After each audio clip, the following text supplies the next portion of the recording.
The War Against Boys: How Misguided Feminism is Harming Our Young Men by Christina Hoff Sommers.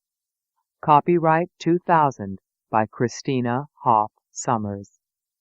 This full-length reading was published by arrangement with Simon & Schuster, Incorporated, and was produced in 2000 by Books on Tape, Incorporated, which holds the copyright thereto. This book has 213 pages and is read by Teresa Connors. Acknowledgments follow the last chapter. Should you have any questions about this recording, please call the customer service number shown on the package for information or assistance.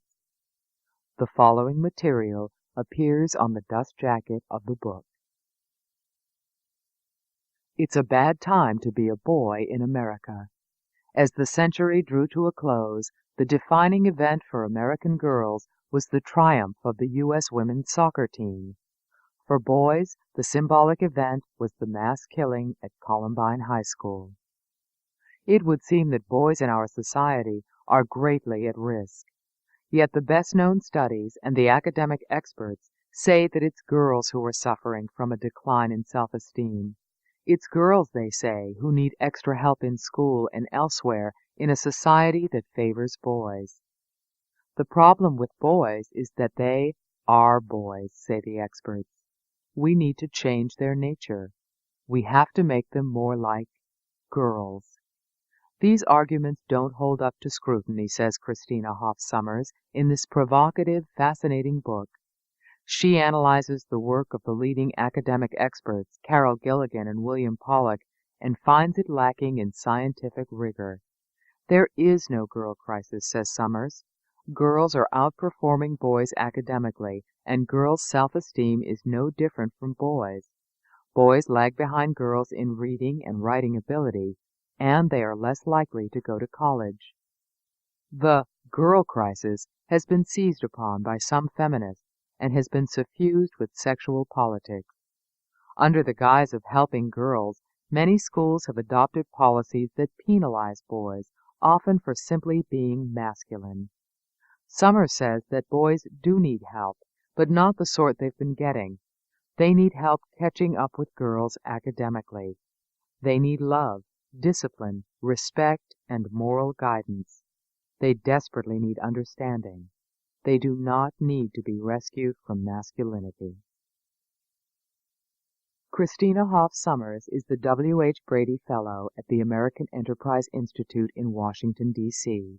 She has a Ph.D. in philosophy from Brandeis University and was formerly a professor of philosophy at Clark University in Worcester, Massachusetts. Sommers has written for numerous publications, including The Wall Street Journal, The New York Times, The Washington Post, The New Republic, and many others. She is the author of Who Stole Feminism? How Women Have Betrayed Women. She is married with 2 sons and lives in Chevy Chase, Maryland. Dedication to my mother and father. Preface. It's a bad time to be a boy in America. As the new millennium begins, the triumphant victory of our women's soccer team has come to symbolize the spirit of American girls. The defining event for boys is the shooting at Columbine High. The carnage committed by 2 boys in Littleton, Colorado, declares the Congressional Quarterly Researcher, has forced the nation to re-examine the nature of boyhood in America. William Pollack, director of the Center for Men at McLean Hospital and author of the best-selling Real Boys, Rescuing Our Sons from the Myths of Boyhood, tells audiences around the country, the boys in Littleton are the tip of the iceberg, and the iceberg is all boys. Hundreds of boys attend Littleton's Columbine High. Some of them behaved heroically during the shooting there. Seth Hoy threw his body over a terrified girl to shield her from the bullets. 15-year-old Daniel Rorbo paid with his life when, at mortal risk to himself, he held a door open so others could escape. Later, heartbroken boys attended the memorial services. At one service, Two brothers performed a song they had written for their lost friends. Other young men read poems. To take two morbid killers as being representative of the nature of boyhood is profoundly misguided and deeply disrespectful of boys in general. This book tells the story of how it has become fashionable to attribute pathology to millions of healthy male children. It is a story of how we are turning against boys and forgetting a simple truth, that the energy, competitiveness, and corporal daring of normal, decent males is responsible for much of what is right in the world.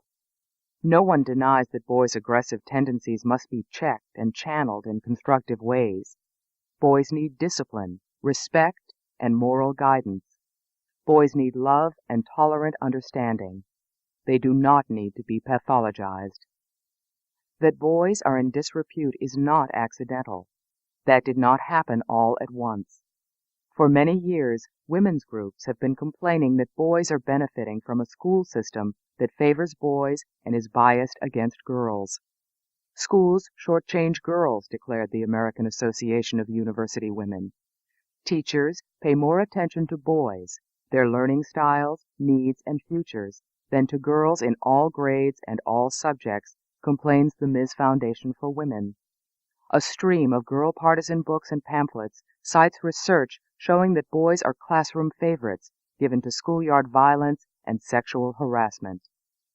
The research commonly cited to support the claims of male privilege and sinfulness is riddled with errors. Almost none of it has been published in professional, peer-reviewed journals. Some of the data are mysteriously missing, yet the false picture remains and is dutifully passed along in schools of education, in gender equity workshops, and increasingly to children themselves. In this book, I try to correct the misinformation and to give an accurate picture of where the boys are. A review of the facts shows boys, not girls, on the weak side of an educational gender gap. Boys, on average, are a year and a half behind girls in reading and writing. They are less committed to school and less likely to go to college.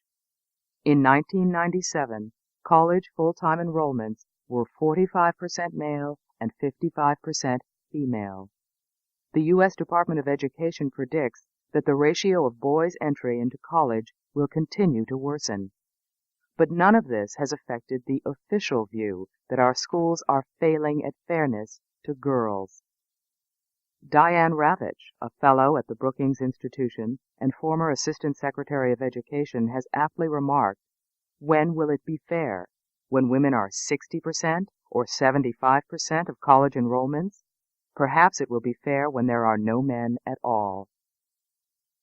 In the mid-90s, the new and equally corrosive fiction that boys as a group are disturbed was already accompanying the myth of shortchanged girls. How our culture binds boys in a straitjacket of masculinity had suddenly become a fashionable topic. Prominent intellectuals, wielding great influence in education circles, gave respectability and power to the burgeoning Save the Males movement. There are now conferences, workshops, and institutes dedicated to transforming boys. Carol Gilligan, professor of gender studies at Harvard Graduate School of Education, writes of the problem of boys' masculinity in a patriarchal social order.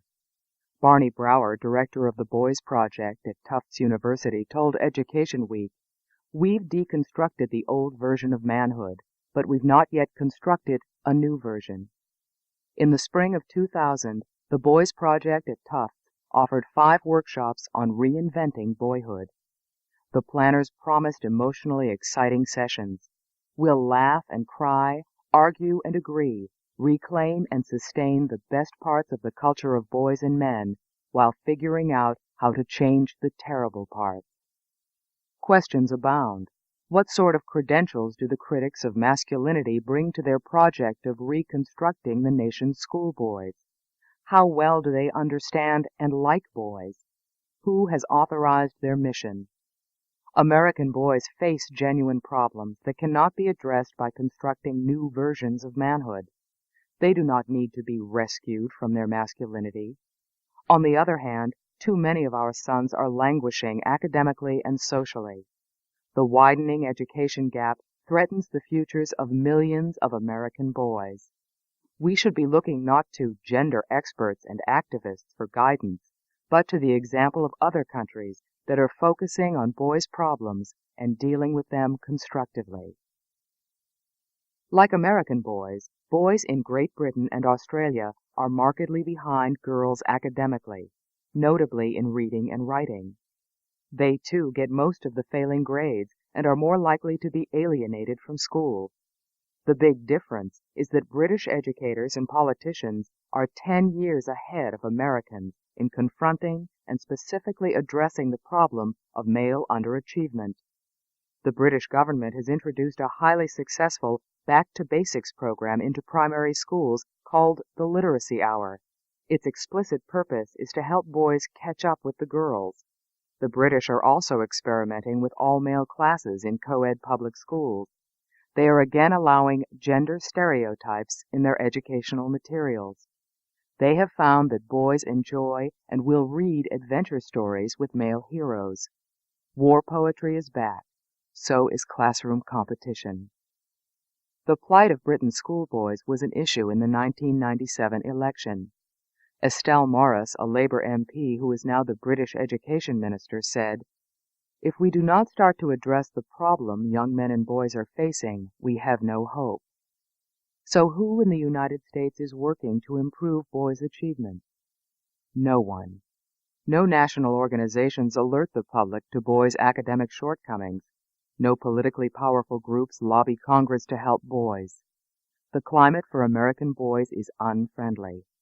The mood in Great Britain is constructive and informed by plain common sense. The mood in the United States is contentious and ideological and shaped by the girl advocates. In the war against boys, as in all wars, the first casualty is truth. In the United States, the truth about boys has been both distorted and buried. I begin by showing how the plight of boys came to be buried and by whom. I then report on actual condition of boys, giving readers documented accounts of how boys are faring and suggesting what we can do to brighten their prospects. Boys badly need our attention. It is late, but not too late. Chapter 1. Where the Boys Are. The Myth of the Fragile Girl. In 1990, Carol Gilligan announced to the world that America's adolescent girls were in crisis. In her words, "As the river of a girl's life flows into the sea of Western culture, she is in danger of drowning or disappearing." Gilligan offered little in the way of conventional evidence to support this alarming finding. Indeed, it is hard to imagine what sort of empirical research could establish so large a claim. But Gilligan quickly attracted powerful allies. Within a very short time, the allegedly fragile and demoralized state of American adolescent girls achieved the status of a national emergency. I will be subjecting Gilligan's research on girls and boys to extensive analysis in later chapters. She is the matron saint of the girl crisis movement. Gilligan, more than anyone else, is cited as the academic and scientific authority conferring respectability on the claims that American girls are being psychologically depleted, socially silenced, and academically shortchanged. Popular writers, electrified by Gilligan's discovery, began to see evidence of a girl crisis everywhere.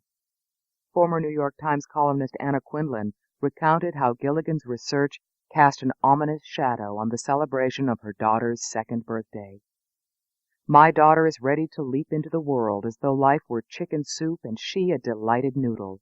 The work of Professor Carol Gilligan of Harvard suggests that sometime after the age of 11, this will change, that even this lively little girl will pull back and shrink.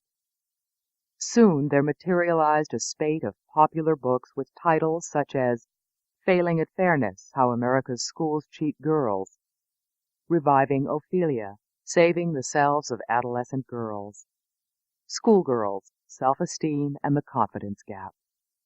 Time writer Elizabeth Gleick remarked on the new trend in literary victimology. Dozens of troubled teenage girls troop across the pages, composite sketches of Charlottes, Whitneys, and Danielles who were raped, who have bulimia, who have pierced bodies or shaved heads, who are coping with strict religious families or are felled by their parents' bitter divorce. The country's adolescent girls were both exalted and pitied. Novelist Carolyn C. wrote in the Washington Post, "The most heroic, fearless, graceful, tortured human beings in this land must be girls from the ages of 12 to 15.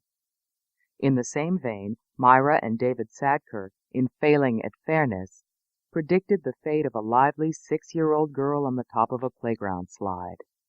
There she stood on her sturdy legs, with her head thrown back and her arms flung wide.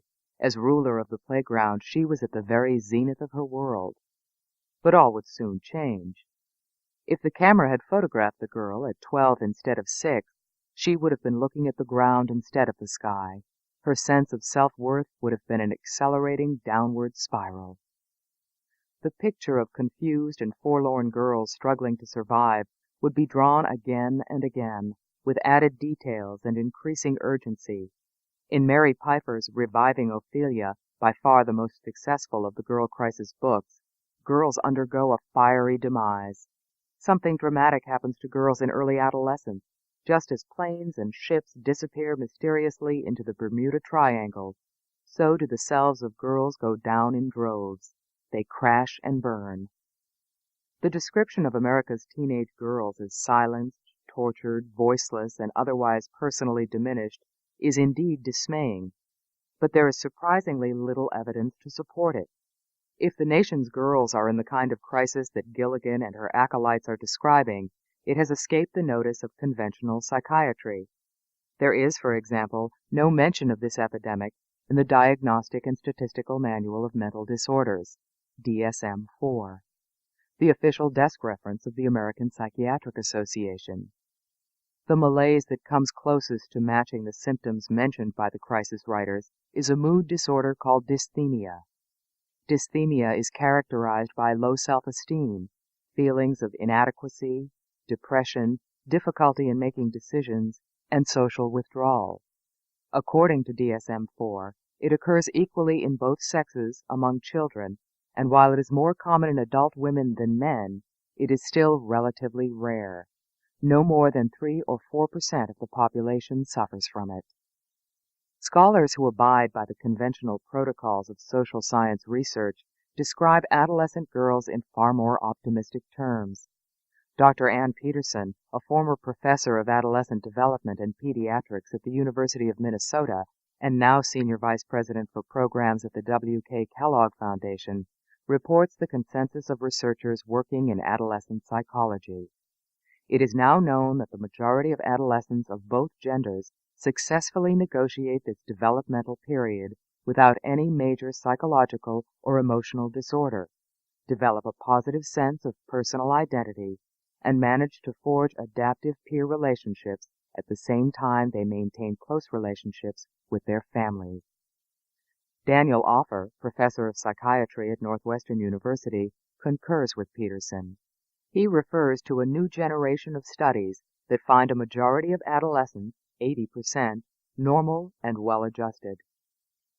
At the same time Gilligan was declaring a girl crisis, a University of Michigan, U.S. Department of Health and Human Services study asked a scientifically selected sample of 3,000 high school seniors the question, "Taking all things together, how would you say things are these days? Would you say you're very happy, pretty happy, or not too happy these days?"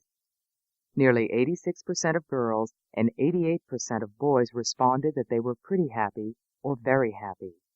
If the girls who were polled were caught in an accelerated downward spiral, they were unaware of it. Clinical psychologist Mary Piper calls American society a girl-poisoning and girl-destroying culture. What is her evidence? In Reviving Ophelia, she informs readers that her clinic is filled with girls who have tried to kill themselves, and she cites statistics suggesting that the condition of America's girls is worsening. The Centers for Disease Control in Atlanta reports that the suicide rate among children aged 10 to 14 rose 75% between 1979 and 1988. Something dramatic is happening to adolescent girls in America. But Pfeiffer's numbers are misleading.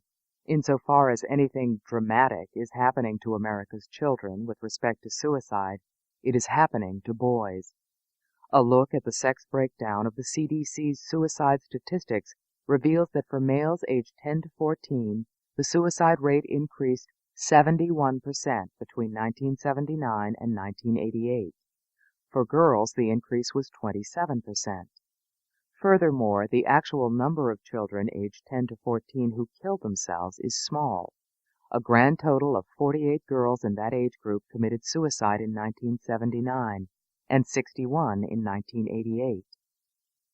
Among boys, the number rose from 103 to 176.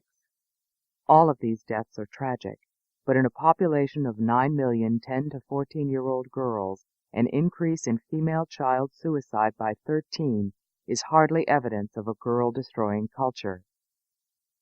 Contrary to the story told by Gilligan and her followers, by the early 1990s, American girls were flourishing in unprecedented ways.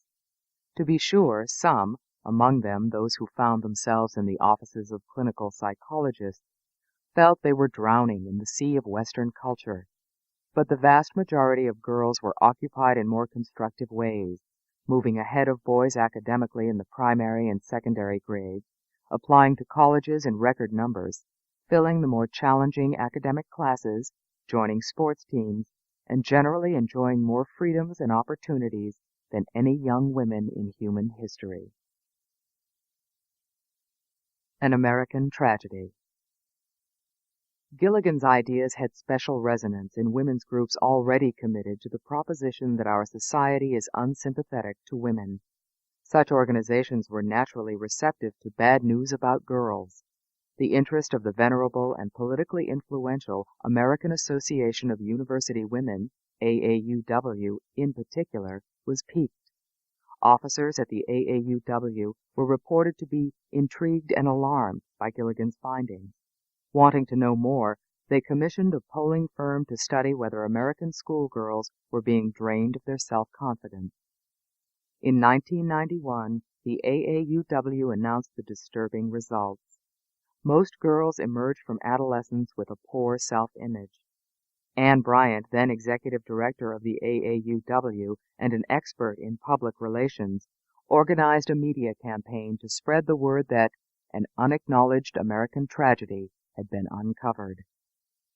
Newspapers and magazines around the country carried the bleak tidings that girls were being adversely affected by gender bias that eroded their self-esteem. Susan Schuster, at the time president of the AAUW, candidly explained to the New York Times why the AAUW had undertaken the research in the first place. We wanted to put some factual data behind our belief that girls are getting shortchanged in the classroom. At the time the AAUW's self-esteem results were making headlines, a little-known journal called Science News, which has been supplying information on scientific and technical developments to interested newspapers since 1922, quoted leading adolescent psychologists who questioned the validity of the self-esteem poll. But somehow the doubts of the experts were not reported in the hundreds of news stories the AAUW study generated. The AAUW quickly commissioned a second study, How Schools Shortchange Girls. This new study, carried out by the Wellesley College Center for Research on Women and released in 1992, asserted a direct causal relationship between girls' alleged second-class status in the nation's schools and deficiencies in their level of self-esteem. Carol Gilligan's psychological girl crisis was thus transformed into a pressing civil rights issue. Girls were victims of widespread sexist discrimination in our nation's schools. The implications are clear, said the AAUW. The system must change. Education Week reported that the AAUW spent $100,000 for the second study and $150,000 promoting it. With great fanfare, How Schools Shortchange Girls was released to uncritical, even enthusiastic media. The promotion proved to be spectacularly successful, generating more than 1,400 news reports and a flurry of TV discussions of the tragedy that had struck the nation's girls. Susan Chira's 1992 article for the New York Times was typical of media coverage throughout the country. The headline read, "Bias against girls is found rife in schools with lasting damage." The piece could have been written by the AAUW's publicity department. Indeed, the entire Times article was later reproduced by the AAUW and sent out as part of its fundraising package. Chira had not interviewed a single critic. In March 1999, I called Ms. Chira and asked her about the way she had handled the AAUW report on diminished girls. There was a long silence. "I don't want to talk about this," she finally said. I tried delicately to broach the question of why she had not sought out critics. "I see where this is going. I wish you the best of luck. Goodbye," she said, taking the journalistic equivalent of the Fifth Amendment. But she called back a few hours later, saying she was prepared to answer my questions. "Would you write it the same way today?" I asked. "No," she said, pointing out that we have since learned so much more about boys' deficits. Why had she not canvassed dissenting opinions? She explained that when the AAUW study had come out, she had been traveling and was on a short deadline. Yes, perhaps she had relied too much on the AAUW's report. She had tried to reach Diane Ravitch, the former Assistant Secretary of Education and a known critic of women's advocacy findings, but had not been able to. Had Chira been able to reach Ravitch, or any number of other experts on sex differences in education, she would quickly have learned that the report was at the very least unbalanced.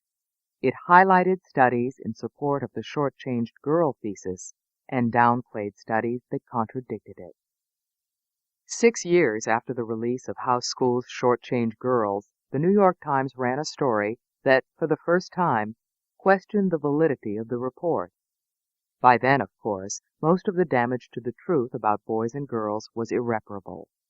This time the reporter, Tamar Lewin, did reach Diane Ravitch, who told her the AAUW report was just completely wrong.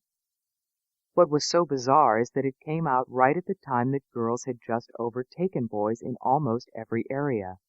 It might have been the right story 20 years earlier, but coming out when it did, it was like calling a wedding a funeral. There were all these special programs put in place for girls, and no one paid any attention to boys. One of the many things the report was wrong about was the call-out gap. According to the AAUW, in a study conducted by Myra and David Sadker, boys in elementary and middle school called out answers 8 times more often than girls. When boys called out, teachers listened, but when girls called out, they were told to raise your hand if you want to speak. One reporter who belatedly decided to check on some of the AAUW's data was Amy Saltzman, then of U.S. News and World Report. She asked David Sadker for a copy of the research backing up the celebrated 8-to-1 call-out claim. Sadker explained that he had presented the findings in an unpublished paper at a symposium sponsored by the American Educational Research Association, AERA. Neither he nor the AERA had a copy. Sadker conceded that the 8-to-1 ratio he had announced might have been inaccurate. Saltzman cited an independent study done by Gail Jones, an associate professor of education at the University of North Carolina, who found that boys called out answers twice as often as girls. Whatever the accurate number may be, no one has even shown that permitting a student to call out answers in the classroom confers any kind of academic advantage. What does confer advantage is a student's attentiveness. Boys are less attentive, which could explain why some teachers might call on them more and be more tolerant of call-outs. Despite its anti-boy bias and factual errors, the campaign to persuade the public that girls are being diminished personally and academically was a spectacular success. As the AAUW's exultant director, Ann Bryant, told her friends, "I remember going to bed the night our report was issued totally exhilarated. When I woke up the next morning, the first thought in my mind was, Oh my God, what do we do next? Political action came next, and here too the girl advocates were successful. In 1994, the allegedly low state of America's girls moved the U.S. Congress to pass the Gender Equity in Education Act, which categorized girls as an underserved population, on a par with other discriminated against minorities. Millions of dollars in grants were awarded to study the plight of girls and learn how to cope with the insidious bias against them. At the UN Fourth World Conference on Women in Beijing in 1995, members of the American delegation presented the educational and psychological deficits of American girls as a pressing human rights issue. Where do boys fit in? How do boys fit into the tragedy of America's short-changed girls? Inevitably, boys are resented, being seen both as the unfairly privileged gender and as obstacles on the path to gender justice for girls. There is an understandable dialectic. The more girls are portrayed as diminished, the more boys are regarded as needing to be taken down a notch and reduced in importance. This perspective on boys and girls is promoted in schools of education, and many a teacher now feels that girls need and deserve special indemnifying consideration. It is really clear that boys are number one in this society and in most of the world, says Dr. Patricia O'Reilly, Professor of Education and Director of the Gender Equity Center at the University of Cincinnati. It may be clear, but it isn't true. If we disregard the girl advocates and look objectively at the relative condition of boys and girls in this country, we find that it is boys, not girls, who are languishing academically. Data from the U.S. Department of Education and from several recent university studies show that far from being shy and demoralized, today's girls outshine boys. Girls get better grades. They have higher educational aspirations. They follow a more rigorous academic program and participate more in the prestigious Advanced Placement (AP) program. This demanding program gives top students the opportunity of taking college-level courses in high school. In 1984, an equal proportion of males and females participated. But according to the United States Department of Education, between 1984 and 1996, the number of females who took the examinations rose at a faster rate. In 1996, 144 females compared to 117 males per 1,000 12th graders took AP examinations. According to the National Center for Education Statistics, slightly more female than male students enroll in high-level math and science courses. The representation of American girls as apprehensive and academically diminished is not true to the fact. Girls, allegedly so timorous and lacking in confidence, now outnumber boys in student government, in honor societies, on school newspapers, and even in debating clubs. Only in sports are the boys still ahead, and women's groups are targeting the sports gap with a vengeance. At the very time the AAUW was advertising its discovery that girls were subordinates in the schools, the Department of Education published the results of a massive survey showing just the opposite. Girls read more books. They outperform males on tests of artistic and musical ability. More girls than boys study abroad. More join the Peace Corps. Conversely, more boys than girls are suspended from school. More are held back, and more drop out. Boys are 3 times as likely as girls to be enrolled in special education programs, and 4 times as likely to be diagnosed with attention deficit hyperactivity disorder, ADHD. More boys than girls are involved in crime, alcohol, and drugs.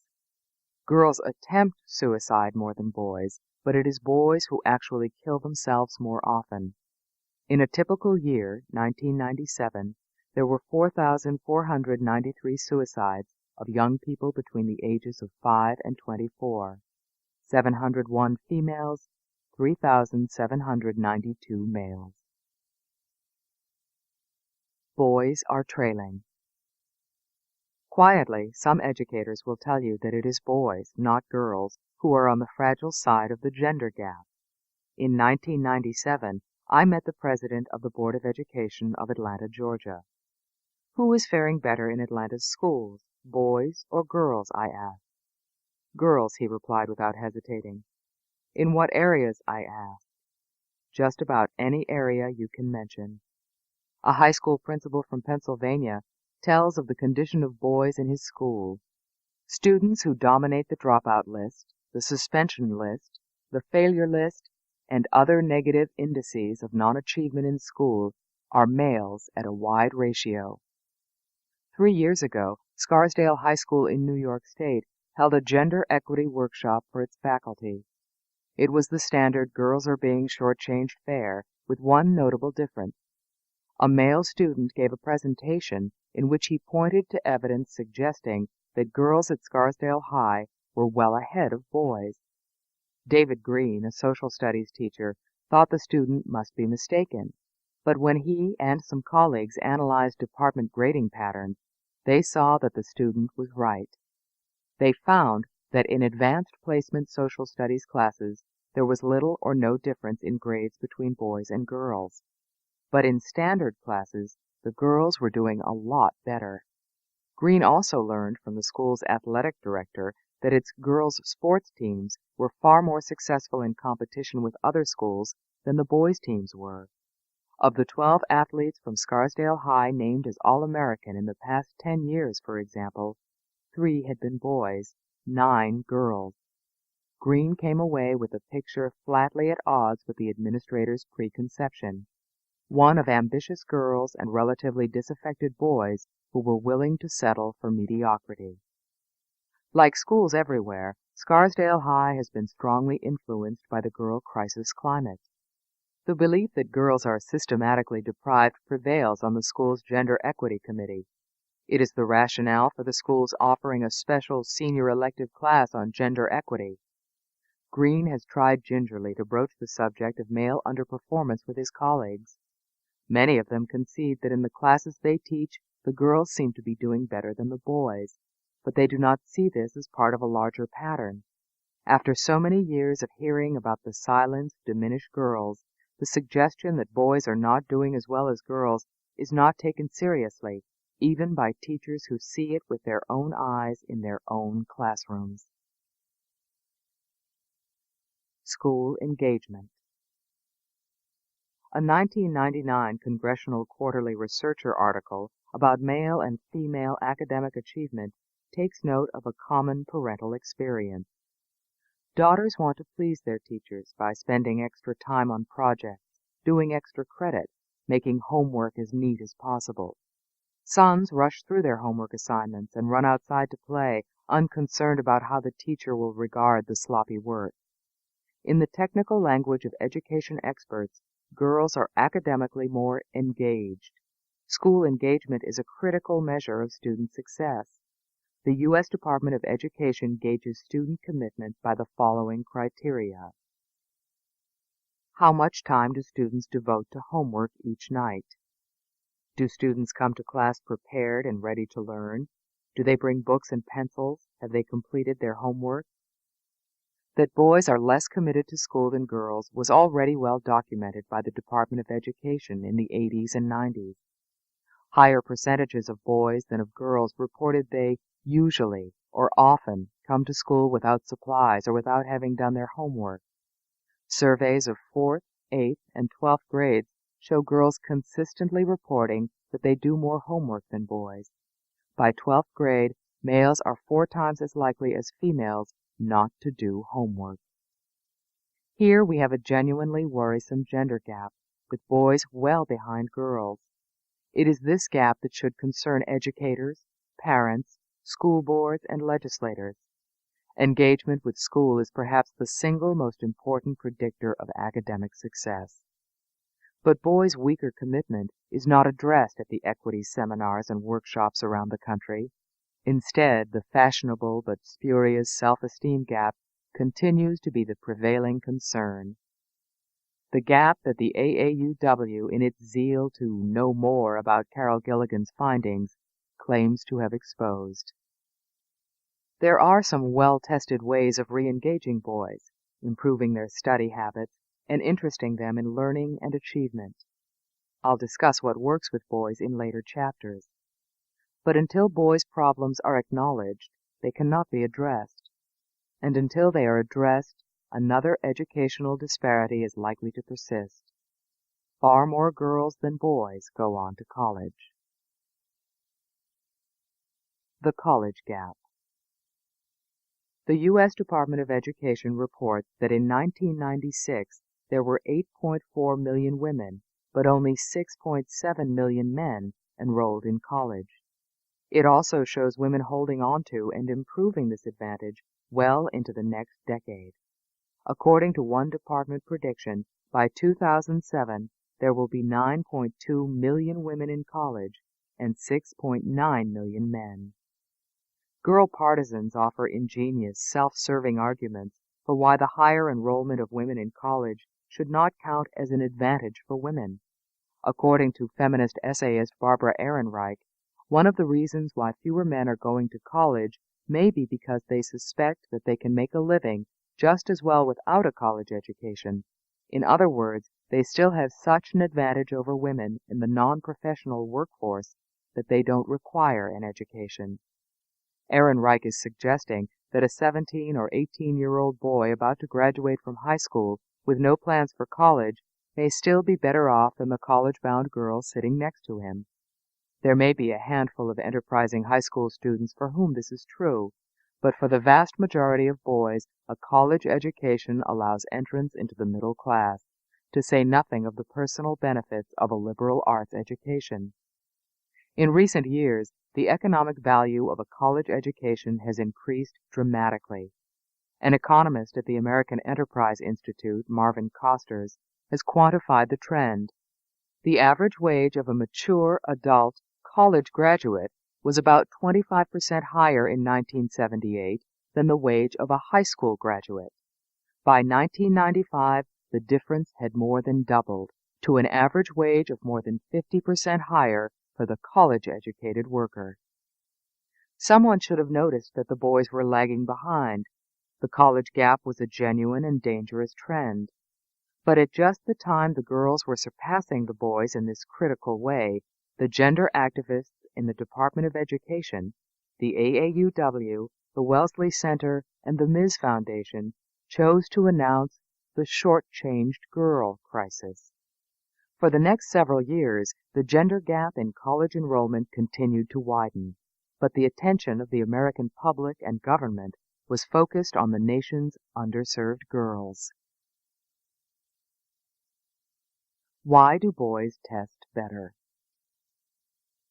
The girl advocates cannot plausibly deny that girls get better grades, that they are more engaged academically, or that they are now the majority sex in higher education. So they point to psychological and sociological differences, self-esteem gaps, call-out gaps, confidence gaps. But these, we have seen, do not withstand scrutiny. There is a better argument advanced by the girl crisis crowd that is based on correct data. Boys do score better on almost every significant standardized test, especially high-stakes tests, such as the Scholastic Aptitude Assessment Test, SAT, and law school, medical school, and graduate school admission tests. In 1996, I wrote an article for Education Week, reporting on the many ways in which female students were moving ahead of males. Seizing on the test data that suggests that boys were doing better than girls, David Sadker, in a critical response, wrote, "If females are soaring in school, as Christina Hoff Sommers writes, then these tests are blind to their flight. Boys do indeed tend to test better than girls. On the 1998 Scholastic Assessment Test, boys were 35 points out of 800 ahead of girls in math, 7 points ahead in English. Is Sadker right in suggesting that the boys' superior scores are a manifestation of their privileged status? The answer is no. A careful look at the pool of students who take the SAT and other such tests shows that the girls' lower scores have little or nothing to do with bias or unfairness. Indeed, the scores do not even signify lower achievement by girls. First of all, a greater percentage of girls than boys take the SAT, 54% to 46%. Furthermore, according to the College Board's profile of SAT and achievement test takers, many more girls from at-risk categories take the test than do at-risk boys. Specifically, more girls from lower-income homes or with parents who never graduated from high school or never attended college attempt the SAT than boys from the same background. These characteristics, says the College Board profile, are associated with lower than average SAT scores. This book is continued at this point on the other side of this cassette. Cassette 1, Side 2. Specifically, more girls from lower-income homes or with parents who never graduated from high school or never attended college attempt the SAT than boys from the same background. These characteristics, says the College Board profile, are associated with lower than average SAT scores. In other words, because boys at risk tend not to take the test, while girls at risk tend to do so, the girls' average score is lower. Instead of wrongly using SAT scores as evidence of bias against girls, scholars should be concerned about the boys who never show up for the tests they need if they are to move on to higher education. Yet another extraneous factor skews test results so they appear to favor boys. Nancy Cole, president of the Educational Testing Service, terms it the spread phenomenon. On almost any intelligence or achievement test, male scores are more spread out than female scores at the extremes of ability and disability. There are more male prodigies at the high end and more males of marginal ability at the low end. Or, as the political scientist James Q. Wilson once put it, there are more male geniuses and more male idiots. We should also take into account that males dominate the dropout list, the failure list, and the learning disability list. Such students rarely take high-stakes tests. On the other hand, the exceptional boys who take school seriously show up in disproportionately high numbers for the standardized tests.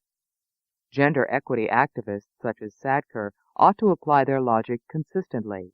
If the shortage of girls at the high end of the ability distribution is evidence of unfairness to girls, the excess of boys at the low end must be deemed evidence of unfairness to boys.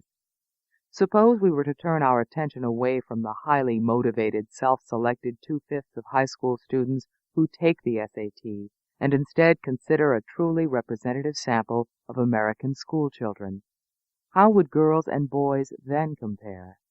The National Assessment of Educational Progress, NAEP, started in 1969 and mandated by the U.S. Congress, offers the best and most comprehensive measure of achievement for students of all levels of ability. Under the NAEP program, a large scientific sample of 70,000 to 100,000 students drawn from 44 states is tested in reading, writing, math, and science at ages 9, 13, and 17. The NAEP scale scores range from 0 to 500. In 1996, 17-year-old boys outperformed girls by 5 points in math and 8 points in science, while the girls outperformed boys by 14 points in reading and 17 points in writing. Throughout the past 2 decades, girls have been catching up in math and science, while boys continue to lag far behind in reading and writing, a gap that is not narrowing. New research findings. In the July 7, 1995 issue of Science, Larry Hedges and Amy Noel, researchers at the University of Chicago, observed that girls' deficits in math were small but not insignificant. These deficits, they noted, could adversely affect the number of women who excel in scientific and technical occupations. Of boys' writing skills, they wrote, the large sex differences in writing are alarming. The data imply that males are, on average, at a rather profound disadvantage in the performance of this basic skill. Hedges and Noel go on to warn, the generally larger numbers of males who perform near the bottom of the distribution in reading comprehension and writing also have policy implications. It seems likely that individuals with such poor literacy skills will have difficulty finding employment in an increasingly information-driven economy. Thus, some intervention may be required to enable them to participate constructively. Hedges and Noel are describing a serious problem of national scope, but because the focus has been exclusively on girls' deficits, it is not a problem Americans know much about or even suspect exists. It is very hard to look at the school data on adolescents or the most recent data on college students without coming to the conclusion that girls and young women are thriving, while boys and young men are languishing. In 1995, perhaps in reaction to criticism from an increasing number of unpersuaded scholars, the AAUW commissioned a more serious scientific study of gender and academic achievement. That study, The Influence of School Climate on Gender Differences in the Achievement and Engagement of Young Adolescents, by University of Michigan professor Valerie E. Lee and her associates, was released without the fanfare the AAUW usually lavishes on such publications. This is not surprising. Lee's study strongly suggests that earlier reports of tragic demoralization and shortchanging of America's schoolgirls have been greatly exaggerated. Lee and her associates analyzed data on the educational achievement and engagement of more than 9,000 eighth-grade boys and girls and found that the differences between boys and girls were small to moderate. Moreover, the pattern of gender differences is inconsistent in direction. In some areas, females are favored. In others, males are favored. The study showed that the girls were more engaged academically than the boys. They were better prepared for class, had better attendance records, and evinced more positive academic behavior overall. Lee's temperate conclusions in research sponsored by the AAUW were based on U.S. Department of Education data and were fully consistent with the findings of Hedges and Noel. But they are at odds with the disturbing picture that the AAUW earlier so successfully sold to the American public and Congress. Lee concluded, the public discourse around issues of gender in school needs some change. Inequity can, and does, work in both directions. As far as I have been able to ascertain, Valerie Lee's responsible and objective study was not mentioned in a single newspaper. The AAUW did not spend $150,000 promoting Lee's study, nor did it tone down its own partisan rhetoric. On the contrary, dissenting views provoked the organization to anger and abuse. In the spring of 1997, the AAUW newsletter, AAUW Outlook, attacked the gender-biased revisionists who, like John Leo, Christina Hoff Sommers, or your local columnist, had questioned the myth of the fragile girl. We have all heard of revisionist history. There will always be some individuals who will insist that the Holocaust did not happen. The revisionists often distort the facts so thoroughly that their take on history loses all semblance of reality. In the summer of 1997, the AAUW followed this attack on its critics with a 4-day leadership conference, at which the AAUW's media staff trained 30 teachers and other equity leaders in strategies for coping with revisionists in the media and elsewhere. I attended one of the sessions at the AAUW's Washington, D.C. headquarters. I was not a welcome guest and was eventually politely asked to leave. Outside the conference room there were tables filled with shortchanged girl souvenirs.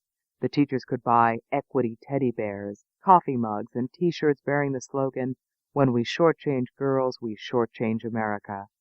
There were "I am a star" buttons intended for hapless girls with lagging self-esteem. The AAUW staff coached the teachers in coping with questions about boys.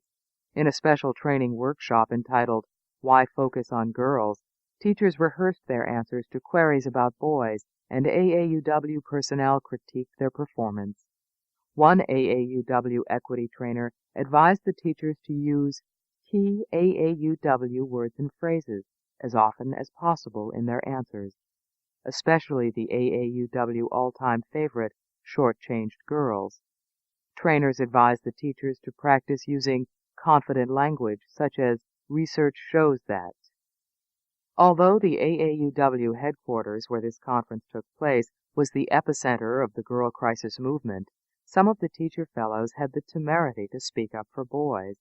A young teacher from Baltimore volunteered that in her school the boys were just as vulnerable as the girls, if not more.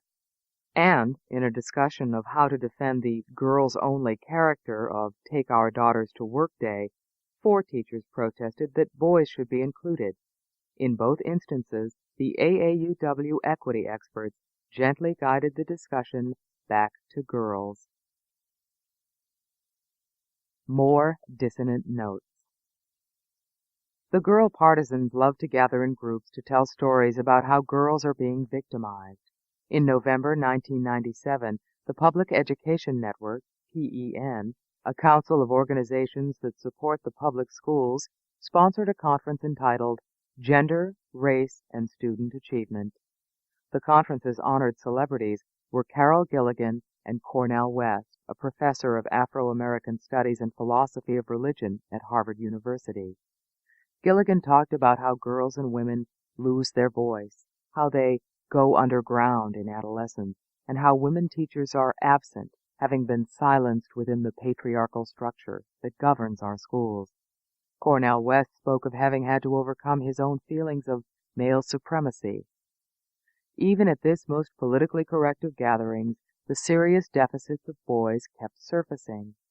On the first day of the conference, during a special 3-hour session, the PEN staff announced the results of a new teacher-student survey entitled The American Teacher 1997, Examining Gender Issues in Public Schools. The survey was funded by Metropolitan Life Insurance Company as part of its American Teacher series and conducted by Lewis Harris and Associates. During a 3-month period in 1997, 1,306 students and 1,035 teachers in grades 7 through 12 were asked a variety of questions about gender equity. The MedLife study was not produced by a feminist advocacy organization. It had no doctrinal axe to grind. What it found contradicted most of the pet findings of the AAUW, the Sadkers, and the Wellesley Center for Research on Women. It politely said as much. Contrary to the commonly held view that boys are at an advantage over girls in schools, girls appear to have an advantage over boys in terms of their future plans, teachers' expectations, everyday experiences at school, and interactions in the classroom. Here are some other conclusions from the MetLife study. Girls are more likely than boys to see themselves as college-bound. Girls are more likely than boys to want a good education. More boys than girls, 31% versus 19%, feel teachers do not listen to what they have to say. The MedLife report informed a conference busily lionizing Carol Gilligan that the nation's boys needed attention more than its girls.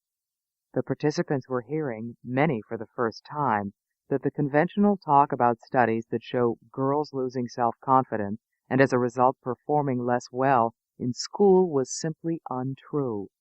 This should have been big news for media long inundated with findings on the tragic fate of our nation's girls. But where girls are concerned, good news is no news. There were other dissonant notes at the conference. During a panel discussion on race and gender issues in schools, one high school panelist said that at her school, a selective Washington, D.C. public high school, it is so rare for a boy to do well that it's a big occasion when a guy gets into an honor society or wins an award. No one commented. At another session, How Do the Academic Experiences of Boys and Girls Differ?, Nancy Leffert, a child psychologist at the Search Institute in Minneapolis, reported the results of a massive survey she and her colleagues had recently completed of more than 99,000 6th through 12th graders. The children were asked about their developmental assets. The Search Institute has identified 40 critical assets, building blocks for healthy development. Half of these are external, for example, a supportive family, adult role models, and half internal, motivation to achieve, sense of purpose in life, interpersonal confidence. Leffert explained to the PEN audience, somewhat apologetically, that girls were ahead of boys in 34 of the 40 assets. On almost every significant measure of well-being, girls had the better of boys. They felt closer to their families, they had higher aspirations and a stronger connection to school, even superior assertiveness skills. Leffert concluded her talk by saying that in the past she had referred to girls as fragile or vulnerable. But if you look at our survey, it tells me that girls have very powerful assets. The original AAUW study, so successfully promoted by the AAUW, had been based on a survey of 3,000 children. The Search Institute research that Leffert summarized was incomparably more reliable.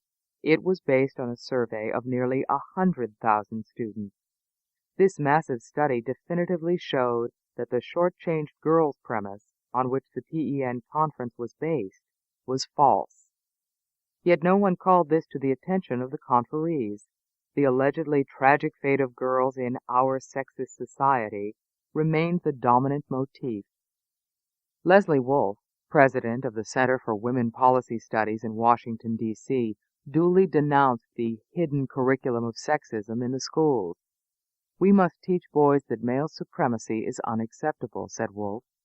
Workshop speakers held forth on subjects like girl empowerment and proven classroom strategies to boost achievement and engagement of females. David Sadker led a session in which he described the ocean of gender bias against girls that exists all around us. The official view, uncompromisingly articulated by the then AAUW president Jackie DeFazio in 1994, has yet to be challenged by the education establishment. Girls still receive an unequal education in the nation's schools. Whatever the measure, test scores, textbooks, or teaching methods, study after study showed that girls are not living up to their potential as boys are.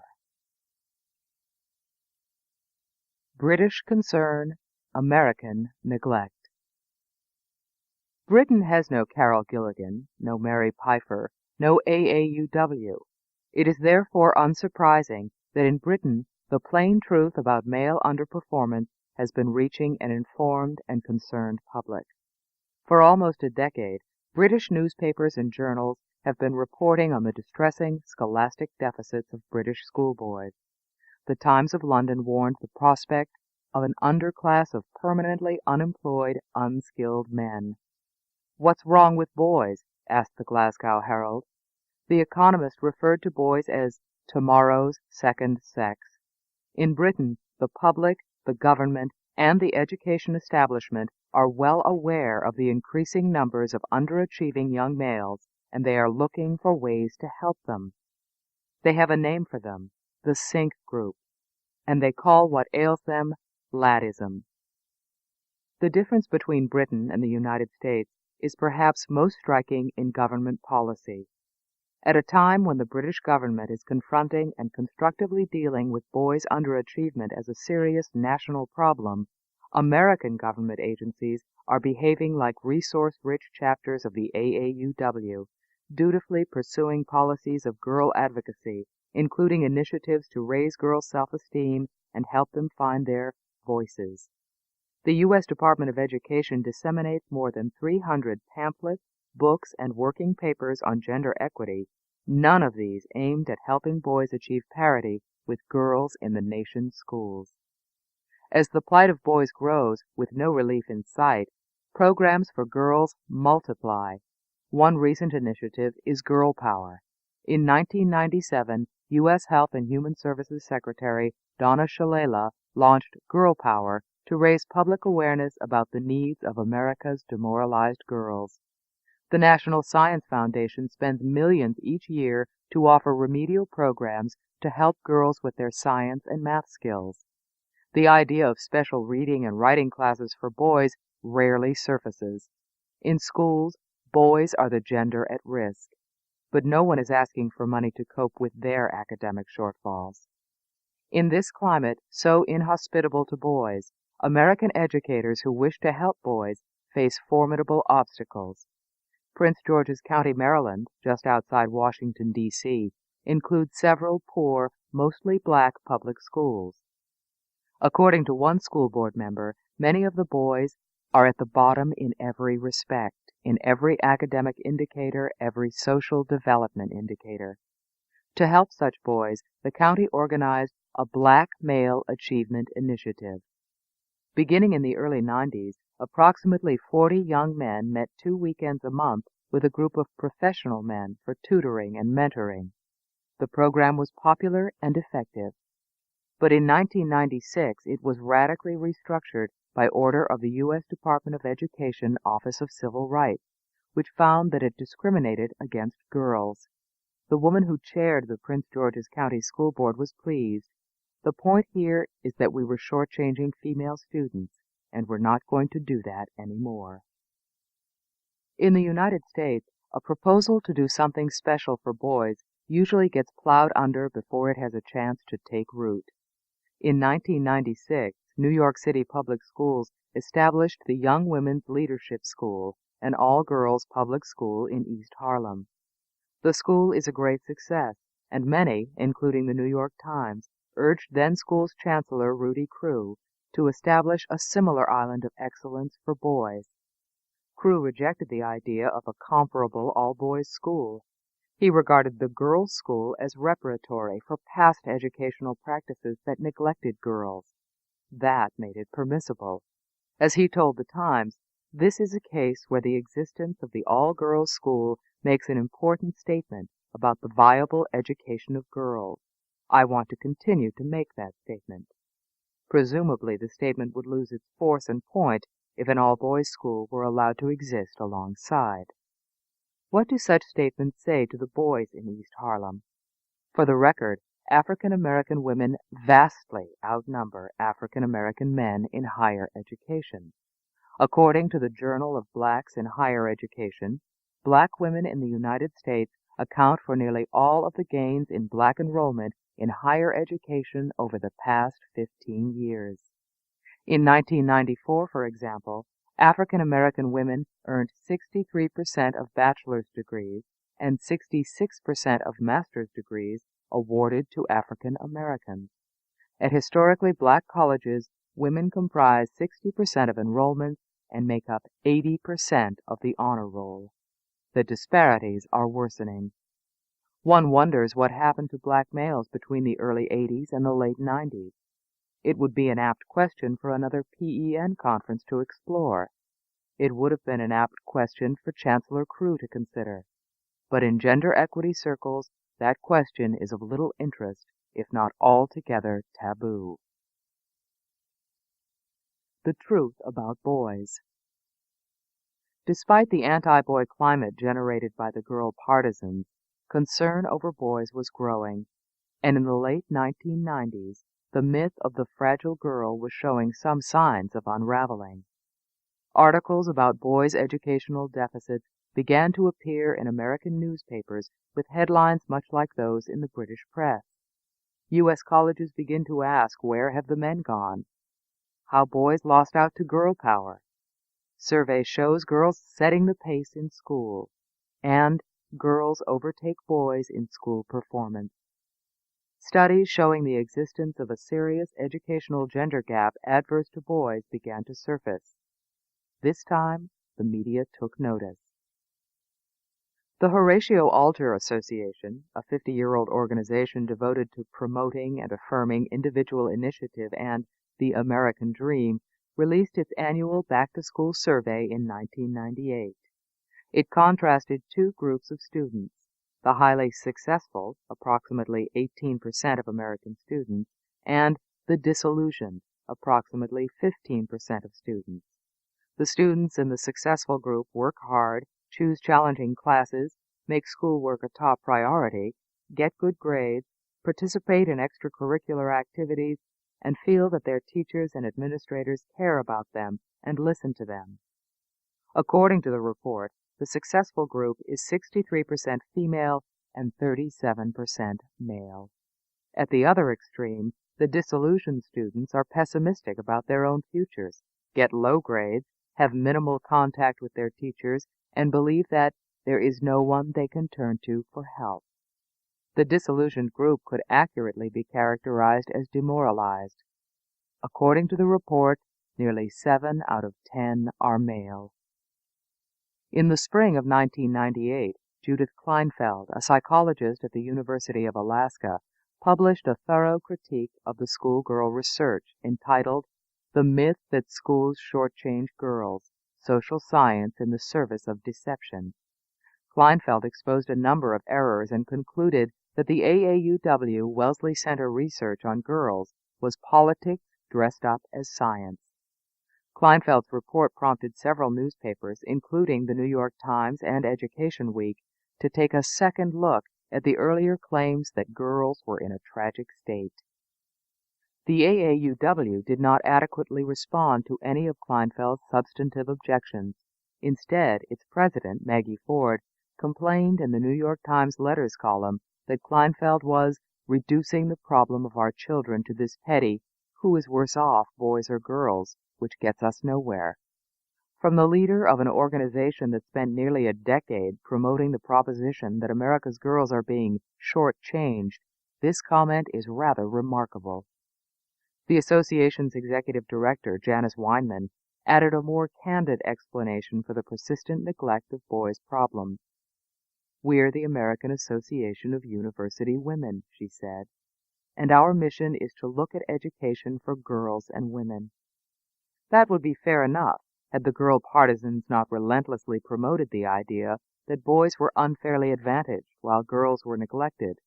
The AAUW had not merely ignored boys' problems, it had dismissed them, coaching teachers at its 1997 leadership conference on how to deflect questions about boys' deficits, and comparing those who questioned bias against girls to Holocaust revisionists in its newsletter. In this connection, it should be pointed out that while Gilligan and the AAUW had devised and successfully promoted the myth of the silenced girl, that myth had never taken hold among the students themselves. The AAUW was aware that the way students think of themselves and their teachers is at odds with the official picture it was presenting to the public. Surveying the perceptions of schoolboys and schoolgirls, the AAUW had learned that it is boys who feel neglected and girls who feel favored by their teachers. But evidently, the AAUW leaders did not consider it part of the association's mission to publish these findings in the brochures that announced the tragedy of the shortchanged girl. Did anything of value come out of the manufactured crisis of diminished girls? There were some positive developments. Parents, teachers, and administrators now pay more attention to girls' deficits in math and science, and they offer more support for girls' participation in sport.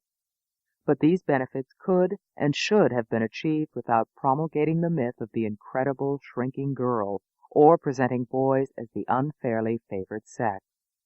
A boy today, through no fault of his own, finds himself implicated in the social crime of shortchanging girls. Yet the allegedly silenced and neglected girl sitting next to him is likely to be a better student.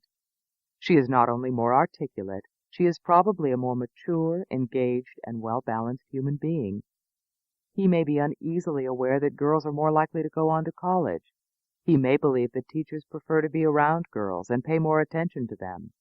At the same time, he is uncomfortably aware that he is considered to be a member of the unfairly favored, dominant gender. American schoolboys are lagging behind girls academically. The first step in helping them is to repudiate the partisanship that has distorted the issues surrounding sex differences in the schools. The next step is to make every effort to bring balance, fairness, and objective information into an urgently needed analysis of the nature and causes of those differences. But neither step can be taken while the divisive pro-girl campaign is allowed to go on unchecked and unchallenged. The media and the education establishment can help by publicizing the studies by the U.S. Department of Education, MetLife, the Search Institute, and the Horatio Alger Association, as well as the academic research of Larry Hedges and Amy Noel, Judith Kleinfeld, and Valerie Lee and her associates. All such studies expose the falsehoods disseminated by the girl partisans, and all show that the very term shortchanged girls is a travesty of the truth. It is time the American public learned about the findings that supersede and contradict the accepted view that girls are academically weaker than boys. Because the British public is well informed about its boys, British schools have a significant head start in programs designed to lift boys out of the disillusioned category and to deal with their chronic underachievement. We have much to learn from their initiatives and even more from their healthy, common-sense approach to what they rightly see as a serious national emergency. For the time being, however, the academic problems of American boys are invisible. What next? The gender theorists and activists who in the past had little to say about boys have recently begun to tell us that boys, too, need attention. Not because schools are neglecting their academic needs, but because, under patriarchy, males are socialized to destructive masculine ideals. Gender experts at Harvard, Wellesley, and Tufts, and in the major women's organizations, believe that boys and men in our society will remain sexist and potentially dangerous unless socialized away from conventional maleness. It may be too late to change adult men. Boys, on the other hand, are still salvageable, provided one gets to them at an early age. Such thinking presents a challenge that many an egalitarian educator is eager to embrace. As one keynote speaker at a convention of gender equity experts pointed out to her audience, we have an incredible opportunity. Kids are so malleable. The belief that boys are being wrongly masculinized is inspiring a movement to construct boyhood in ways that will render boys less competitive, more emotionally expressive, more nurturing, more, in short, like girls. Gloria Steinem summarizes the views of many in the Boys Should Be Changed camp when she says, "We need to raise boys like we raise girls." This novel agenda is no utopian fantasy. Indeed, as I will show, the movement to overhaul boys is already well underway. And like many other well-intentioned but ill-conceived reforms, this one has enormous potential to make a lot of people, in this case millions of schoolboys, very miserable indeed.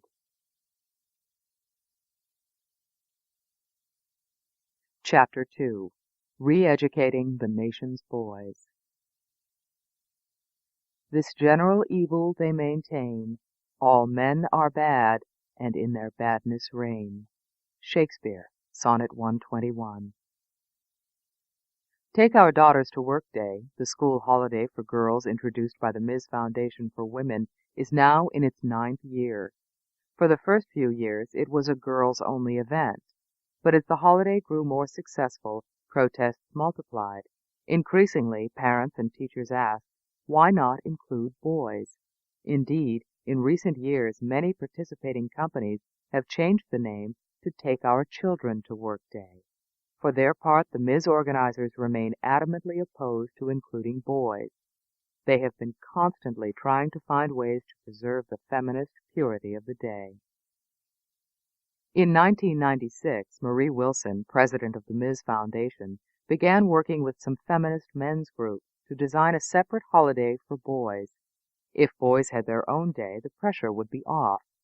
Mrs. idea of what boys should have in the way of a holiday speaks volumes about how girl advocates think and feel about boys.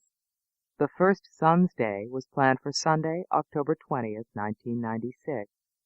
October was especially desirable because, as the Ms. planters pointed out, October is Domestic Violence Awareness Month, so there will be lots of activities scheduled. Here are some of the ways Son's Day was to be celebrated. Take your son, or son for a day, to an event that focuses on ending men's violence against women. Call the Family Violence Prevention Fund at 800-END-ABUSE for information. Plan a game or sport in which the contest specifically does not keep score or declare a winner. Invite the community to watch and celebrate boys playing on teams for the sheer joy of playing. Since Son's Day is on Sunday, make sure your son is involved in preparing the family for the work and school week ahead. This means helping lay out clothes for siblings and making lunches. For boys not exhausted by all the fun and excitement of the day's activities, The Ms. planners had a suggestion for the evening. Take your son grocery shopping, then help him plan and prepare the family's evening meal on Son's Day. As the Ms. staff had planned it, Son's Day would not even give the boys a day off from school. One friend of mine aptly dubbed it a holiday in hell for Junior. It is not easy to understand how the Ms. Foundation could imagine that a special Sunday, when boys are encouraged to focus on male violence to women, to lay out clothes for siblings, and so on, could constitute a boy's holiday. In the end, Son's Day was canceled, and Ms. aborted the project. Nevertheless, Mrs. attempt to initiate a boys' holiday is illuminating. It shows the kind of thinking girl advocates do when they reflect on what would be good for boys. Clearly, they believe boys need to be re-educated. But why? Schoolyard terrorists. Boys have been affectionately described as human machines that operate on the principle of perpetual commotion. Girl partisans look on these perpetual motion machines as inherently dangerous, especially to girls. As they see it, violence is gendered, and its gender is male. They regard male aggression as the root of most social evils. Many activists in the Ms. Foundation, the AAUW, the National Education Association, and the U.S. Department of Education are persuaded that boys, as unwitting carriers of pernicious sexism, need special remedial attention. Leaders in the equity movement take a very dim view of errant boys, speaking with straight faces about schoolyard harassers as tomorrow's batterers, rapists, and murderers. Sue Sattle, an equity specialist with the Minnesota Department of Education and co-author of an anti-harassment guide for children aged 5 to 7, says, "Serial killers say they started harassing at age 10. They got away with it and went on from there." Nan Stein, a director at the Wellesley College Center for Research on Women and a major figure in the movement to get anti-harassment programs into the nation's elementary schools, has referred to little boys who chase girls in the playground and flip their skirts as perpetrators committing acts of gendered terrorism.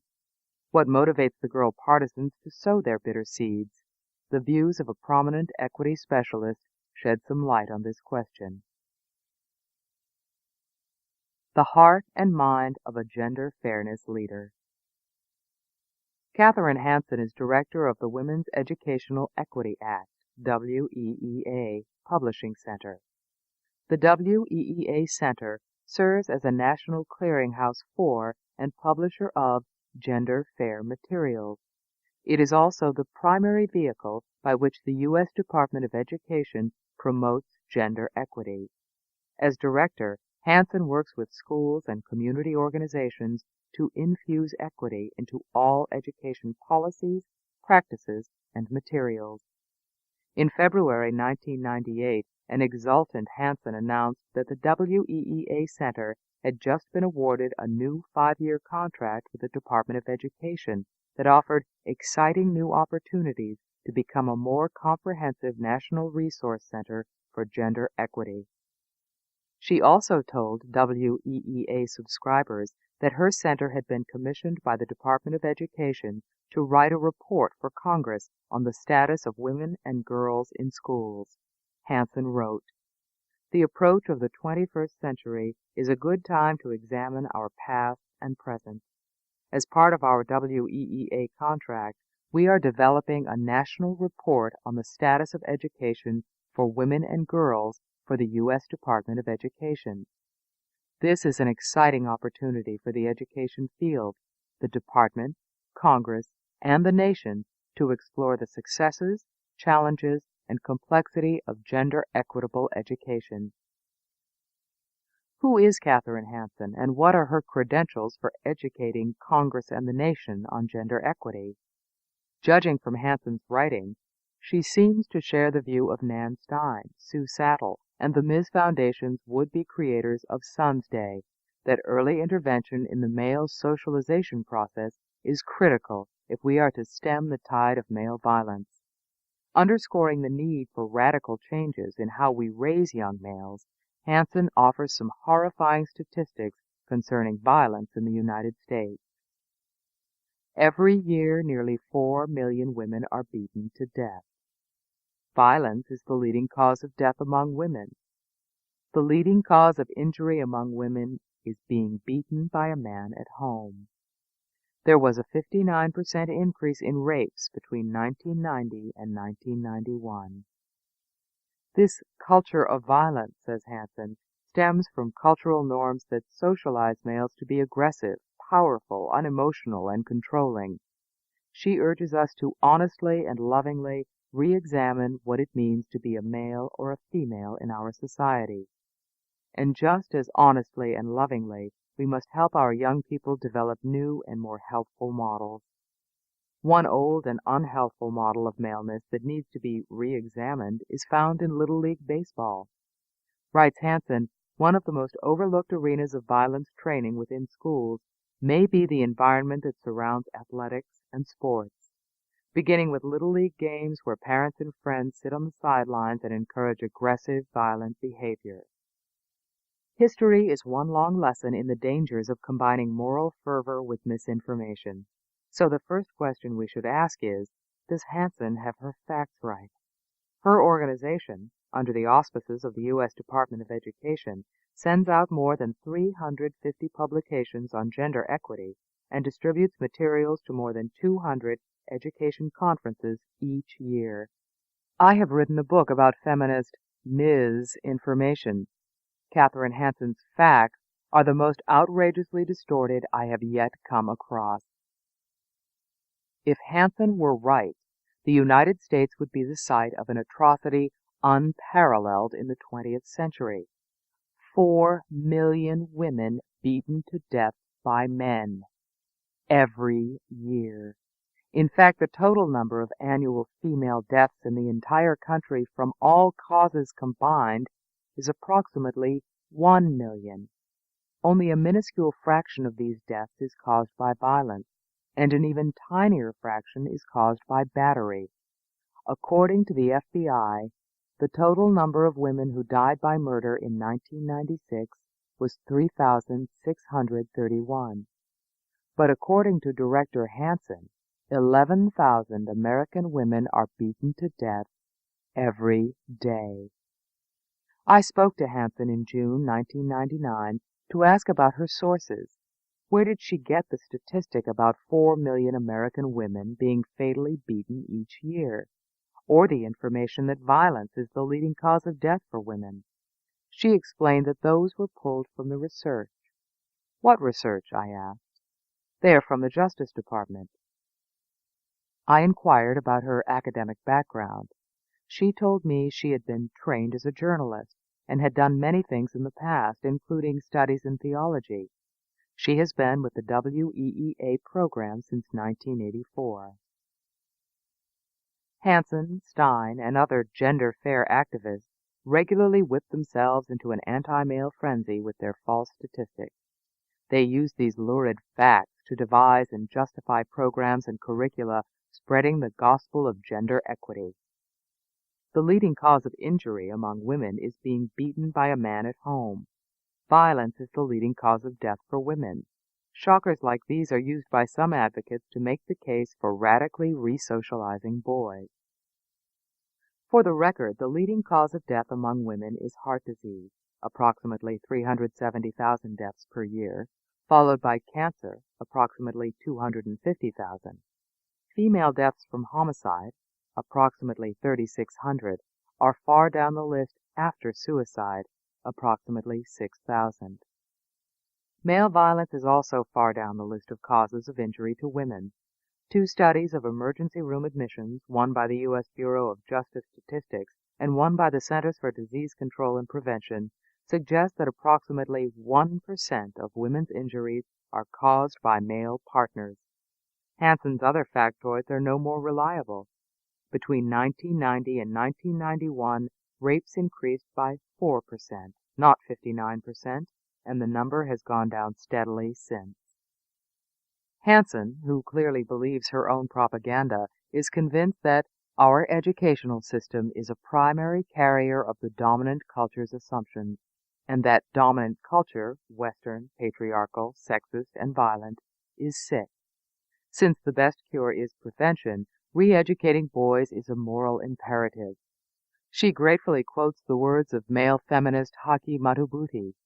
The liberation of the male psyche from preoccupation with domination, power hunger, control, and absolute rightness requires a willingness for painful, uncomfortable, and often shocking change. The gender fairness activists are eager to be in the forefront of effecting that shocking change by overhauling the way boys are raised to manhood.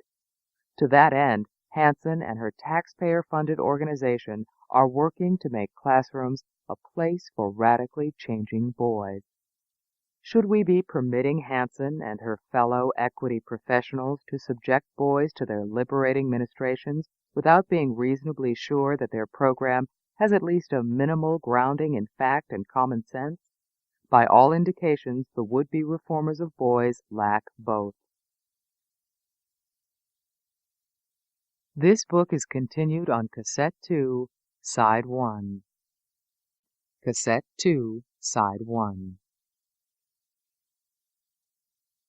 Should we be permitting Hansen and her fellow equity professionals to subject boys to their liberating ministrations without being reasonably sure that their program has at least a minimal grounding in fact and common sense?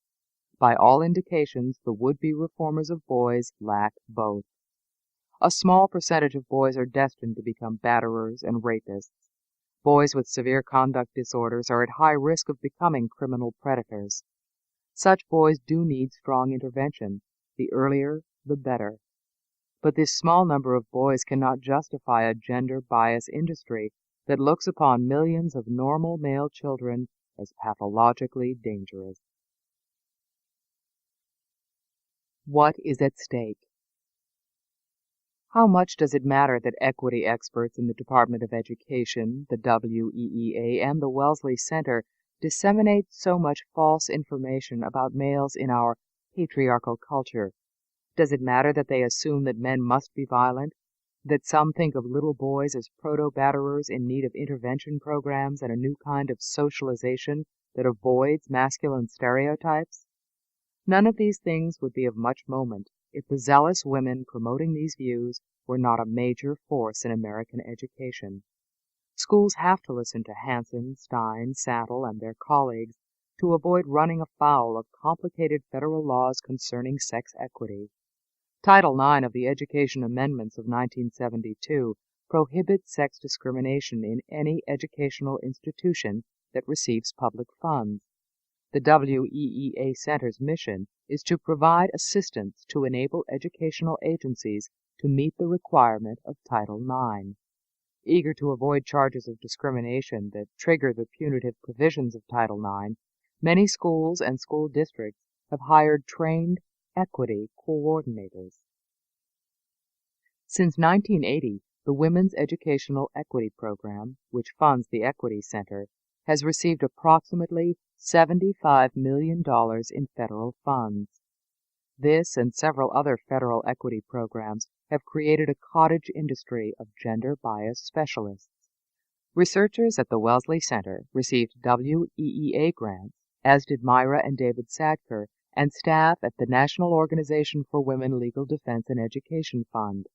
In turn, these activists did studies and disseminated information that have led to ever more expansive and aggressive interpretations of Title IX. Data from the Wellesley Center, WEEA, or the Sadkers are offered to give scientific weight to the contention that schools are failing at fairness to girls. By 1993, the Misc Foundation would get the uncritical cooperation and tacit approval of thousands of school administrators in running a girls-only holiday involving millions of children. Everyone knew that girls were shortchanged. School officials, always under pressure to show they are acting in the spirit of Title IX, have given the gender equity protagonists a free hand to promote their perception of girls as victims of bias and boys as the unfairly favored gender.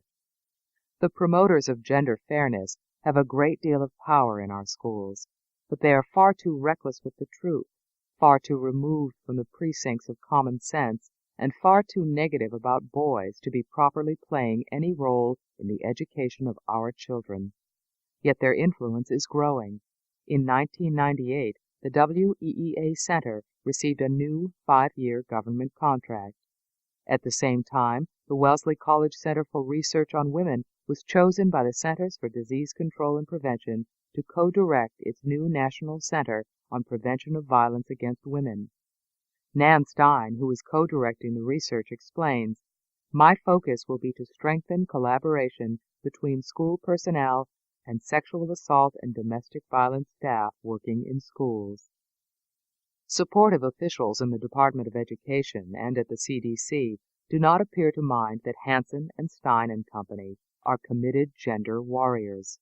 All the same, it is not easy to understand how statistically challenged anti-male organizations such as the WEEA Center and the Wellesley Center keep being awarded federal government funds to promote their anti-male brand of gender equity. A Circle of Friends.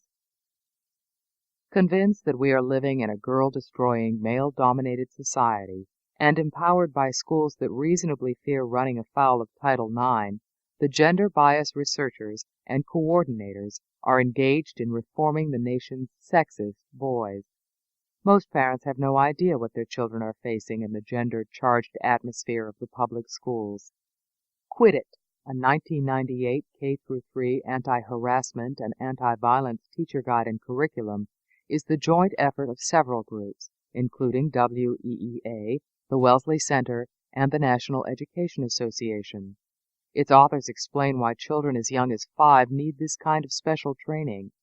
We view teasing and bullying as the precursors to adolescent sexual harassment, and believe that the roots of this behavior are to be found in early childhood socialization practices.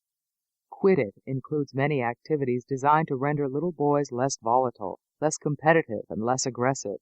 It is not that boys are bad, the authors assure us, but rather that we must all do a much better job of addressing aggressive behavior of young boys to counteract the prevailing messages they receive from the media and society in general. The curriculum promises to develop children's cooperative skills through wonderful, non-competitive activities. The game of tag, for example, which may seem an innocent playground pastime, has features the authors consider socially undesirable. Quit It shows teachers how to counteract the subtle influences of tag that encourage aggressiveness. Before going outside to play, talk about how students feel when playing a game of tag. Do they like to be chased? Do they like to do the chasing? How does it feel to be tagged out? Get their ideas about other ways the game might be played. After students share their fears and apprehensions about tag, the teacher is advised to announce that there is a new, non-threatening version of the game called Circle of Friends, where nobody is ever out. Here is how to play Circle of Friends. If a tagged student calls for help, 2 students hold hands and form a circle around him. This circle of friends unfreezes the student, so he or she can continue playing. Students can't be tagged while making a circle.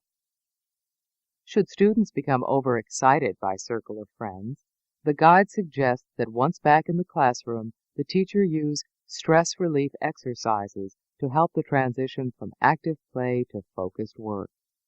Some of the students might experience anger during playtime, in which case the guide provides the teacher with the tools for organizing an in-class anger management workshop. Outlets for angry feelings can be expressed through puppets, role plays, dramatizations, drawing, dictating, or writing. In reading through Quit It, you have to remind yourself that its suggestions are intended not for disturbed children, but for normal 5 to 7-year-olds in our nation's schools. These are mainstream materials. Quit It was funded by the Department of Education, and according to the National Education Association's website, it is a bestseller among teachers. A similar curriculum guide, Girls and Boys Getting Along, Teaching Sexual Harassment Prevention in the Elementary Classroom, was also funded by the Department of Education. This 144-page curriculum includes special anti-harassment, self-esteem building pledge for second and third graders. I pledge to do my best to stop sexual harassment. I will show respect by caring for myself and others. I have dignity and will give it to others. I am special, you are special, and we are all equal. Children, including kindergartners, learn to say, "Stop it!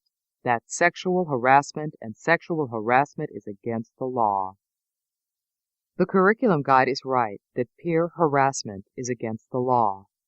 For the past 10 years, girl advocacy groups such as the American Association of University Women, the Misc Foundation for Women, and the National Organization for Women Legal Defense and Education Fund have been successfully lobbying the federal government to impose strict harassment codes on the schools.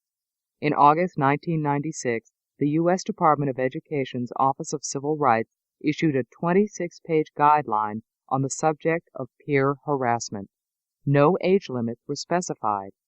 Rooting out schoolyard harassers is now a prime objective of the Department of Education.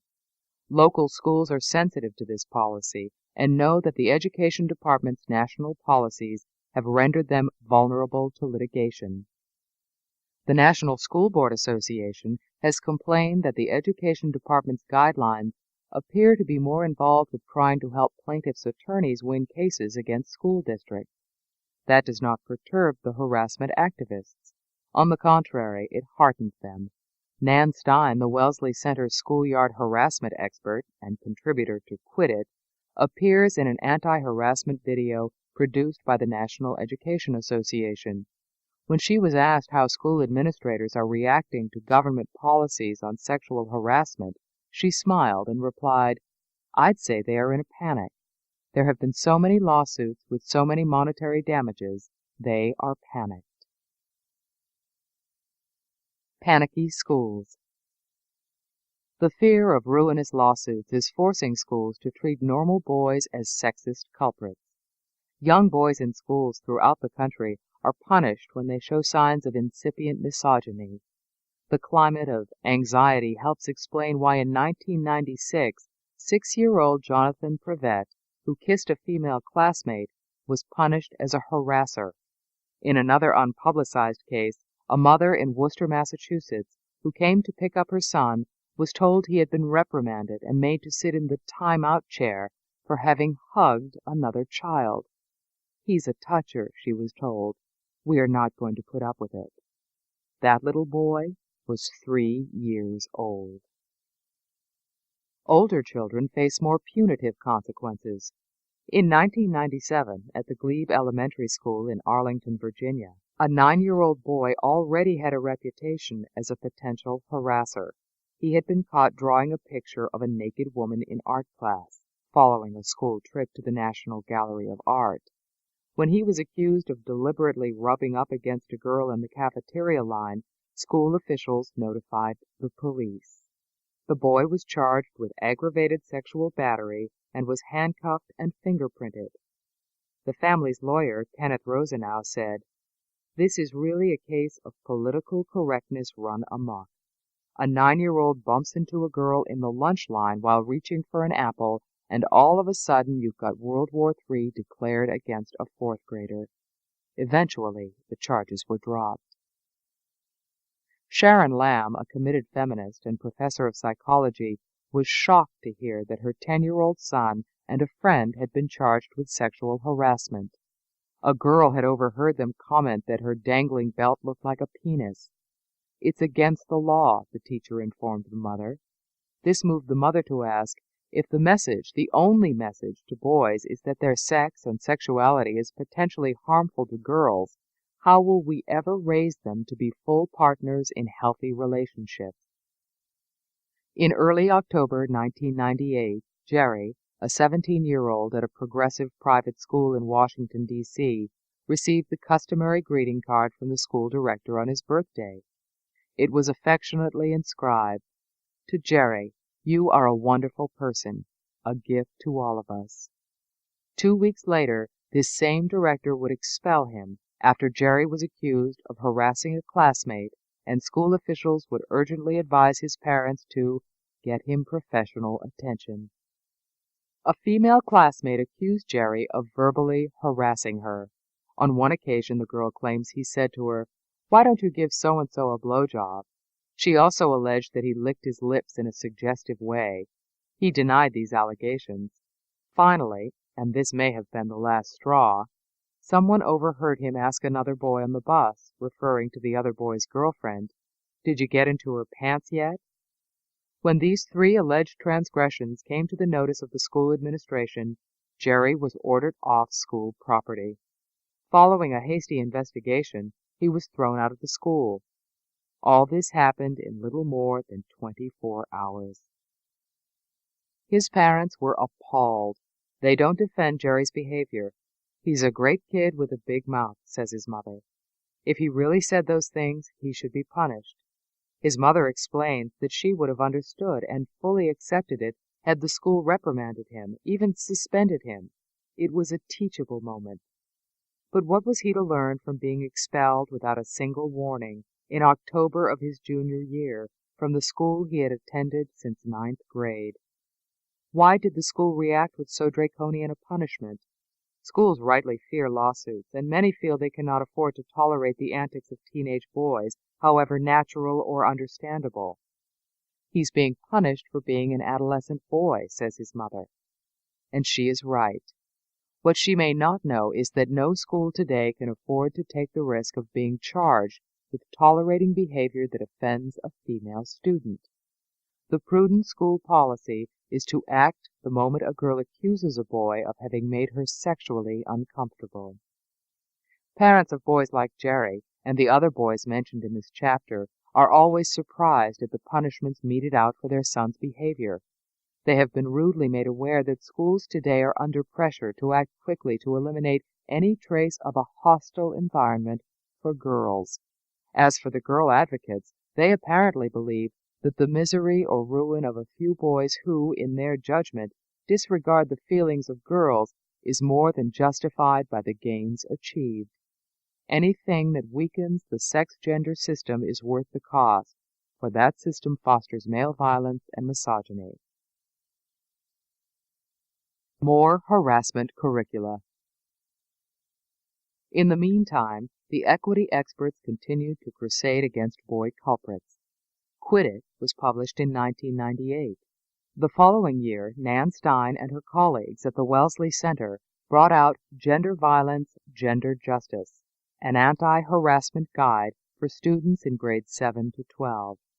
They recommend it for use in core courses such as English and social studies. The opening sentence of the preface announces the urgent need for such a curriculum. Schools may well be the training grounds for domestic violence through the practice and permission given to the public performance of sexual harassment. The Department of Education supported the writing of Gender Violence, Gender Justice, and it supports its promotion in the schools. The project is an example of the kind of gender think that counselors and facilitators force-feed schoolchildren in the name of equity. Gender Violence provides lessons designed to render boys aware of the way males systematically inflict suffering on females. At the same time, it aims to make girls aware of what they are facing in our misogynist, male-dominated society.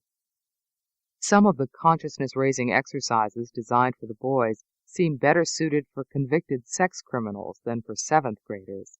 This one, for example. Ask the students to close their eyes. Once they've closed their eyes, say, imagine that the woman you care about the most, your mother, sister, daughter, girlfriend, is being raped, battered, or sexually abused. Give them at least 30 seconds to think about the scenario before asking them to open their eyes. Students are asked to write down their feelings. The guide also suggests that teachers explain to students that we need to understand how boys and men are learning to equate violent behavior with manhood in order to de-link the concepts. Gender Violence provides students with a 10-page state-by-state list of domestic violence and sexual assault organizations. This is followed by information on temporary restraining orders for non-cohabitating minors. Besides wasting precious classroom time, What effect do these sensitivity exercises have on the students? Girls cannot fail to be provoked to anger against the male sex, which, they are told, learns violent behavior with manhood. Boys, on the other hand, must feel branded as the violent, callous sex. Can these effects be what the authors of the guide want to achieve? Without impugning the motives of those who write such guides, one can predict that the lessons they impart will have other undesirable effects as well. Teachers who use them will be conveying to girls the message that boys are proto-harassers, potential batterers, stalkers, and rapists who learn to be violent as they are socialized to manhood. As for the boys in the class, they can only feel confused, hurt, or helplessly defiant. What are boys feeling? More and more schoolboys inhabit the milieu of disapproval. Routinely regarded as proto-sexists, potential harassers, and perpetuators of gender inequity, boys live under a cloud of censure, in a permanent state of culpability. Martin Spafford, a high school teacher in London, has made observations about British boys that apply to American boys as well. Spafford favored the pro-girl anti-sexist measures of the 80s, but now he observes that boys are under siege.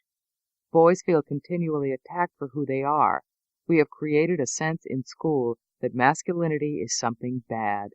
Boys feel blamed for history, and a school culture has grown up which is suspicious and frightened of boys. In my own experience, I often find boys expecting to be attacked for who they are. In 1997, I delivered a commencement address at the Hun Academy, a private high school in Princeton, New Jersey. Following the graduation, a group of young men told me they were gratefully surprised that I had not said anything against them. When we heard you were going to talk on feminism, we figured we were going to be attacked at our own graduation. When I spoke at another prep school, the Westminster School in Connecticut, the feminist dean who invited me told me that she did not agree with my position on gender and education, but if she invited one more speaker with a strong feminist message, the boys would rebel. The message of male sinfulness is broadcast constantly. Boys at University High School in Pacific Heights, California, are obliged to sit quietly through an annual women's assembly in which women are celebrated and men are blamed. One student who endured it told me that 3 boys had slipped out. The miscreants were caught walking back to class and duly punished. Even some sexual harassment instructors feel uneasy about the message being conveyed to boys. In 1997, Nan Stein did a national survey of domestic violence, sexual assault experts who present programs in public schools. She asked them what they liked least about the educational materials they had to work with, guides, handouts, videos, and so on. Stein reported that among the most common complaints were that males are never positively portrayed, and males are never shown in a positive light. However, she did not see this as a reason to change the message. When boys object, it only shows the need for materials to diffuse male resistance. She seemed not to notice that the instructors, not the boys, were the ones objecting to the materials. All around them, boys find their sex regularly condemned, while girls receive official sympathy as a historically underserved population. At the same time, many boys are unhappily aware that girls are outpacing them. Boys believe that teachers prefer girls, are more interested in girls, and think they are smarter. Yet boys are told we live in a patriarchy in which men are unfairly in control of our country, our businesses, our schools, and the family. A Sex Equity Conference. Anyone who wants a first-hand experience of male-averse attitudes and anti-boy rhetoric can get it anywhere the girl partisans gather. It is at their conferences that they are most uninhibitedly themselves. In July 1998, I attended the 19th Annual Conference of the National Coalition for Sex Equity in Education, NICE, in Kansas City. NICE is the professional organization of some 600 sex equity experts who work in the federal government, state departments of education, local schools, and activist agencies such as the Wellesley College Center for Research on Women and the AAUW. these experts formulate and implement gender-fair educational policies and programs and offer guidance to school administrators and teachers on combating sexism and complying with Title IX. The conference met just a few days after the release of the startling news story that 59% of would-be teachers in Massachusetts had failed an elementary competency test that average 10th graders would be expected to pass. The report generated hundreds of news articles and dismayed editorials, but none of this intense public concern penetrated the halls of a gathering dedicated to the mission of dismantling our schools' systematic unfairness to girls. I attended the Misc conference with a friend, psychiatrist Sally Sattle. We were not exactly welcome guests. At the first evening's barbecue balloon toss, the chair of Misc, Darcy Lees, an equity coordinator for the state of Washington who was also a WEEA associate, startled the 200 conferees by announcing my presence over the loudspeaker. A distraught woman approached me in the dessert line. "Your attendance here has stirred up a lot of controversy," she said. "We are wondering why you came, since you do not share our philosophy." Misc, of course, shares the philosophy of the WEEA, the AAUW, the Wellesley Center, and the Misc Foundation, the conviction that girls are academically shortchanged and personally demeaned by schools that favor boys, that boys are predatory and in need of rigorous anti-sexist training, the earlier the better. It is true that I disagree with this perspective on boys and girls. For example, I object to the way Misc members deploy terms such as equity and bias. Any advantage boys enjoy, such as better scores on standardized math tests or greater participation in sports, constitutes gender bias that must be aggressively combated. Any advantage girls enjoy, such as better scores on standardized reading tests or greater college attendance, constitutes a triumph of equity. In addition, unlike the Misc conference organizers, I am seriously concerned about boys' academic deficits. Nevertheless, there was much to interest me at this gathering. In dozens of workshops spread over 4 days, Misc participants sat in circles, shared their feelings, and performed exercises designed to help the nation's girls find their voices in the classroom. Leading workshops were prominent figures such as Nan Stein and Sue Sattle. There was a promotional session to introduce the K-3 anti-harassment guide, Quit It. WEEA representatives hosted a roundtable and made a presentation urging conference participants to help them meet the demands of their new 5-year contract with the Department of Education. In one workshop, Peggy Weeks, the diminutive gray-haired director of gender equity for the Nebraska Department of Education, wrote her formulas for achieving non-sexist, bias-free schools on a large sheet of paper with a green felt-tip pen. "Do you know why I'm using a green pen?" she asked. "Because green is the color of hope." She then stood aside while her co-presenter wrote the following 6 words vertically on the board: sexism, homocentrism, ableism, racism, elitism, disableism. Her assistant explained that the initial letters of these isms spell out shared. "That is powerful," exclaimed Weeks to the appreciative audience of teachers, school administrators, and government officials. A gender equity instructor from New York University, Dr. Susan Levin Schlechter, addressed the call-out gap, the problem of boys getting more teacher attention than girls. She suggested that teachers create a community of learners by calling on students alternately, boy, girl, boy, girl. A vigilant diversity officer from the Aurora Public Schools in Colorado chastised her. She should have put it, girl, boy, girl, boy. At another workshop, Victoria Warner, an Ohio State University doctoral candidate, reported on a large-scale 7-year gender equity project she and her colleagues had just completed. It involved 11 gender equity modules, GEMS for short, each consisting of a small packet of practice quizzes, worksheets, class activities, assessments, and fact sheets designed to develop gender equity competencies. Warner broke us down into small groups to practice a sample GEM exercise called the BEAM strategy. She distributed baggies filled with beans. Some contained only 2 beans, others as many as 10. We were instructed to hold a discussion, but each time we spoke, we had to give up one of our beans. Once your bag was empty, you had to remain silent. This meant that some members could speak a lot more than others. Gender equity activists believe that boys always get more beans than girls do. Later, we shared our feelings about what it had been like to be silenced or privileged in a discussion. Both can be upsetting, we learned.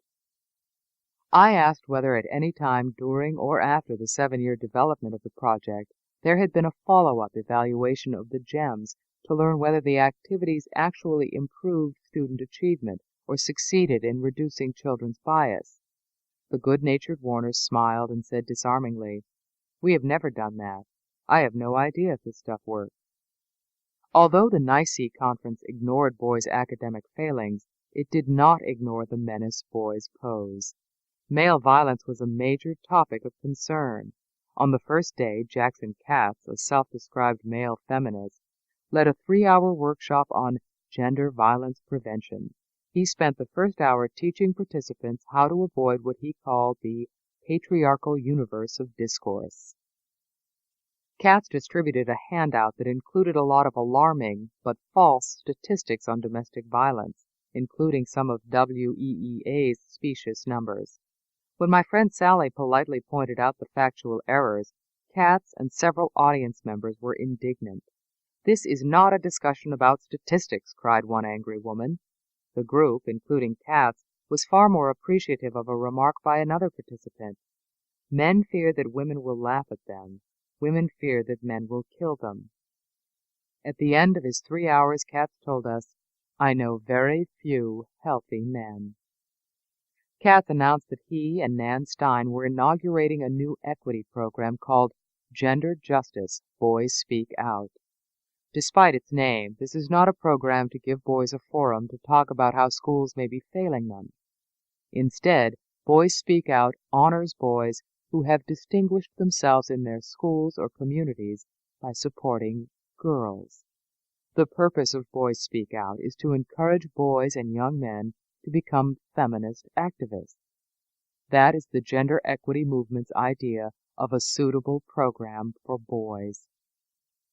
Barbara Sprung, co-founder and co-director of Educational Equity Concepts and co-author of Quit It, gave the keynote speech, addressing gender equity in early childhood education. It was Sprung who spoke of children's malleability and the incredible opportunity that malleability presents to educators. To dramatize the urgency of small children confronting pernicious gender stereotypes, she reported a window display she had seen the day before while strolling past FAO Schwartz in Kansas City. She described a window full of Barbie dolls. It was replete with everything you don't want, including Rapunzel Barbie. The audience was suitably aghast. During the question and answer period, an audience member asked whether Sprung ever loses hope. A thoughtful Sprung replied, "Social change is hard. Look at Seneca Falls. It is a long, long struggle." The truth about male violence. The girl crisis advocates have succeeded in projecting an image of males as predators and females as hapless victims. They have convinced school administrators, leaders of teachers' unions, and officials in the U.S. Department of Education to support them and fund them. They have been able to implement their curricula and policies in many of the nation's classrooms. They could hardly have done these things if they were not addressing genuine problems that school officials are trying to solve. Sex differences in violence are very real. Physically, males are more aggressive than females. Cross-cultural studies confirm the obvious. Boys are universally more bellicose. In a classic 1973 study of the research on male-female differences, Eleanor Maccabee and Carol Jacklin conclude that, compared to girls, boys engage in more mock fighting and more aggressive fantasies. They insult and hit one another and retaliate more quickly when attacked. The sex difference in aggression is found as early as social play being, at 2 or 2.5. The equity specialists look at these insulting, hitting, chasing, competitive creatures and see them as proto-criminals. It is precisely in drawing this conclusion that they go badly wrong, for they fail to distinguish between healthy and aberrant masculinity. Criminologists distinguish between hyper-masculinity or protest masculinity on the one hand and the normal masculinity of healthy young males on the other. Hypermasculine young men do indeed express their maleness through antisocial behavior, mostly against other males, but also through violent aggression toward and exploitation of women. Healthy young men express their manhood in competitive endeavors that are often physical. As they mature, they take on responsibility, strive for excellence, achieve, and win. They assert their masculinity in ways that require physical and intellectual skills and self-discipline. In American society, healthy, normal young men, which is to say the overwhelming majority, don't batter, rape, or terrorize women. They respect them and treat them as friends. Unfortunately, many educators have become persuaded that there is truth in the relentlessly repeated proposition that masculinity per se is the cause of violence. Beginning with the factual premise that most violence is perpetrated by men, they move hastily and fallaciously to the proposition that maleness is the leading cause of violence. By this logic, every little boy is a potential harasser and batterer. Of course, when boys are violent or otherwise antisocially injurious to others, they must be disciplined, both for their own betterment and for the sake of society. But most boys' physicality and masculinity are not expressed in antisocial ways. It is very rare these days to hear anyone praising masculinity. The dissident feminist writer Camille Paglia is a refreshing exception. Her observations are effective antidotes to the surfeit of disparagements. For Paglia, male aggressiveness and competitiveness are animating principles of creativity. Masculinity is aggressive, unstable, combustible. It is also the most creative cultural force in history. Speaking of the fashionable disdain for patriarchal society, to which nothing good is ever attributed, she writes, "But it is patriarchal society that has freed me as a woman. It is capitalism that has given me the leisure to sit at this desk writing this book. Let us stop being small-minded about men and freely acknowledge what treasures their obsessiveness has poured into culture. Men," writes Paglia, "created the world we live in and the luxuries we enjoy. When I cross the George Washington Bridge or any of America's great bridges, I think, men have done this. Construction is a sublime male poetry." Boys behaving badly. All the same, Paglia's praise of males may sound irrelevant to administrators who have hard-core disciplinary problems in their schools. Much antisocial student behavior is sexual, much of it perpetrated by males. The equity specialists may have a twisted understanding of masculinity. They may be routinely guilty of misrepresenting the facts and unfairly putting men and boys in a bad light. But they are not wrong when they point out that our schools are plagued with sexually crude, disrespectful, and untoward behavior. They at least have a plan for coping with some of the violence. Why should anyone object to their concerted attempt to deal with the problem? Activists from the National Organization for Women and the Wellesley Center are at their most persuasive about the need to re-socialize boys when they cite harrowing cases of young men tormenting female students. Katie Lyle of Duluth, Minnesota, for example, was viciously humiliated by a group of boys who wrote obscene messages about her in the school bathrooms. Graffiti such as "Katie Lyle is a slut" and "Katie Lyle had sex with my dog" kept being eradicated and reappearing. This went on for weeks. Boys would taunt her on the bus with comments such as, "Oh, Katie, do me," and "Are you as good as everyone says?" Tanya Brady, a high school student in Petaluma, California, faced a gauntlet of malicious boys who would moo at her whenever she passed, making remarks about the size of her breasts. In both cases, the school administrators failed to offer the girls effective protection. Examples such as these, which are not rare, strongly suggest that something is badly awry with our schools and with our boys. They suggest the need to take resolute action. So we ask, what is wrong with sexual harassment programs that teach boys to respect girls? What is wrong with pursuing a vigorous policy of curbing boys' aggressive misogyny? The answer is that boys do indeed need to be educated and civilized. They need to be turned into respectful human beings. One must show them, in ways that leave them in no doubt, that they cannot get away with bullying or harassing other students. Boys need strong moral guidance. Our schools should implement firm codes of discipline and clear and unequivocal rules against profanity, incivility, and hurtful behavior. Teachers and administrators have to establish a school environment that does not tolerate any variety of egregious meanness and incivility, sexual or non-sexual. Boys badly need moral education and discipline. So do girls. But school behavior problems have very little to do with misogyny, patriarchy, or sex discrimination. They have everything to do with children's propensity to bully and be cruel. In coping with the generic problem of hurtful misconduct, schools must socialize children to be moral and considerate, and they must be prepared to enforce moral codes by bearing down hard on trespassers. Children need a moral environment. They do not need gender politics. They do not need workshops that give primacy to sexual harassment and sexual violence as the foremost moral questions that citizens of our society face.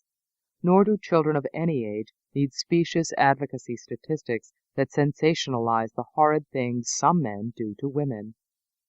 Too many of our schools are rife with incivility, profanity, and bullying.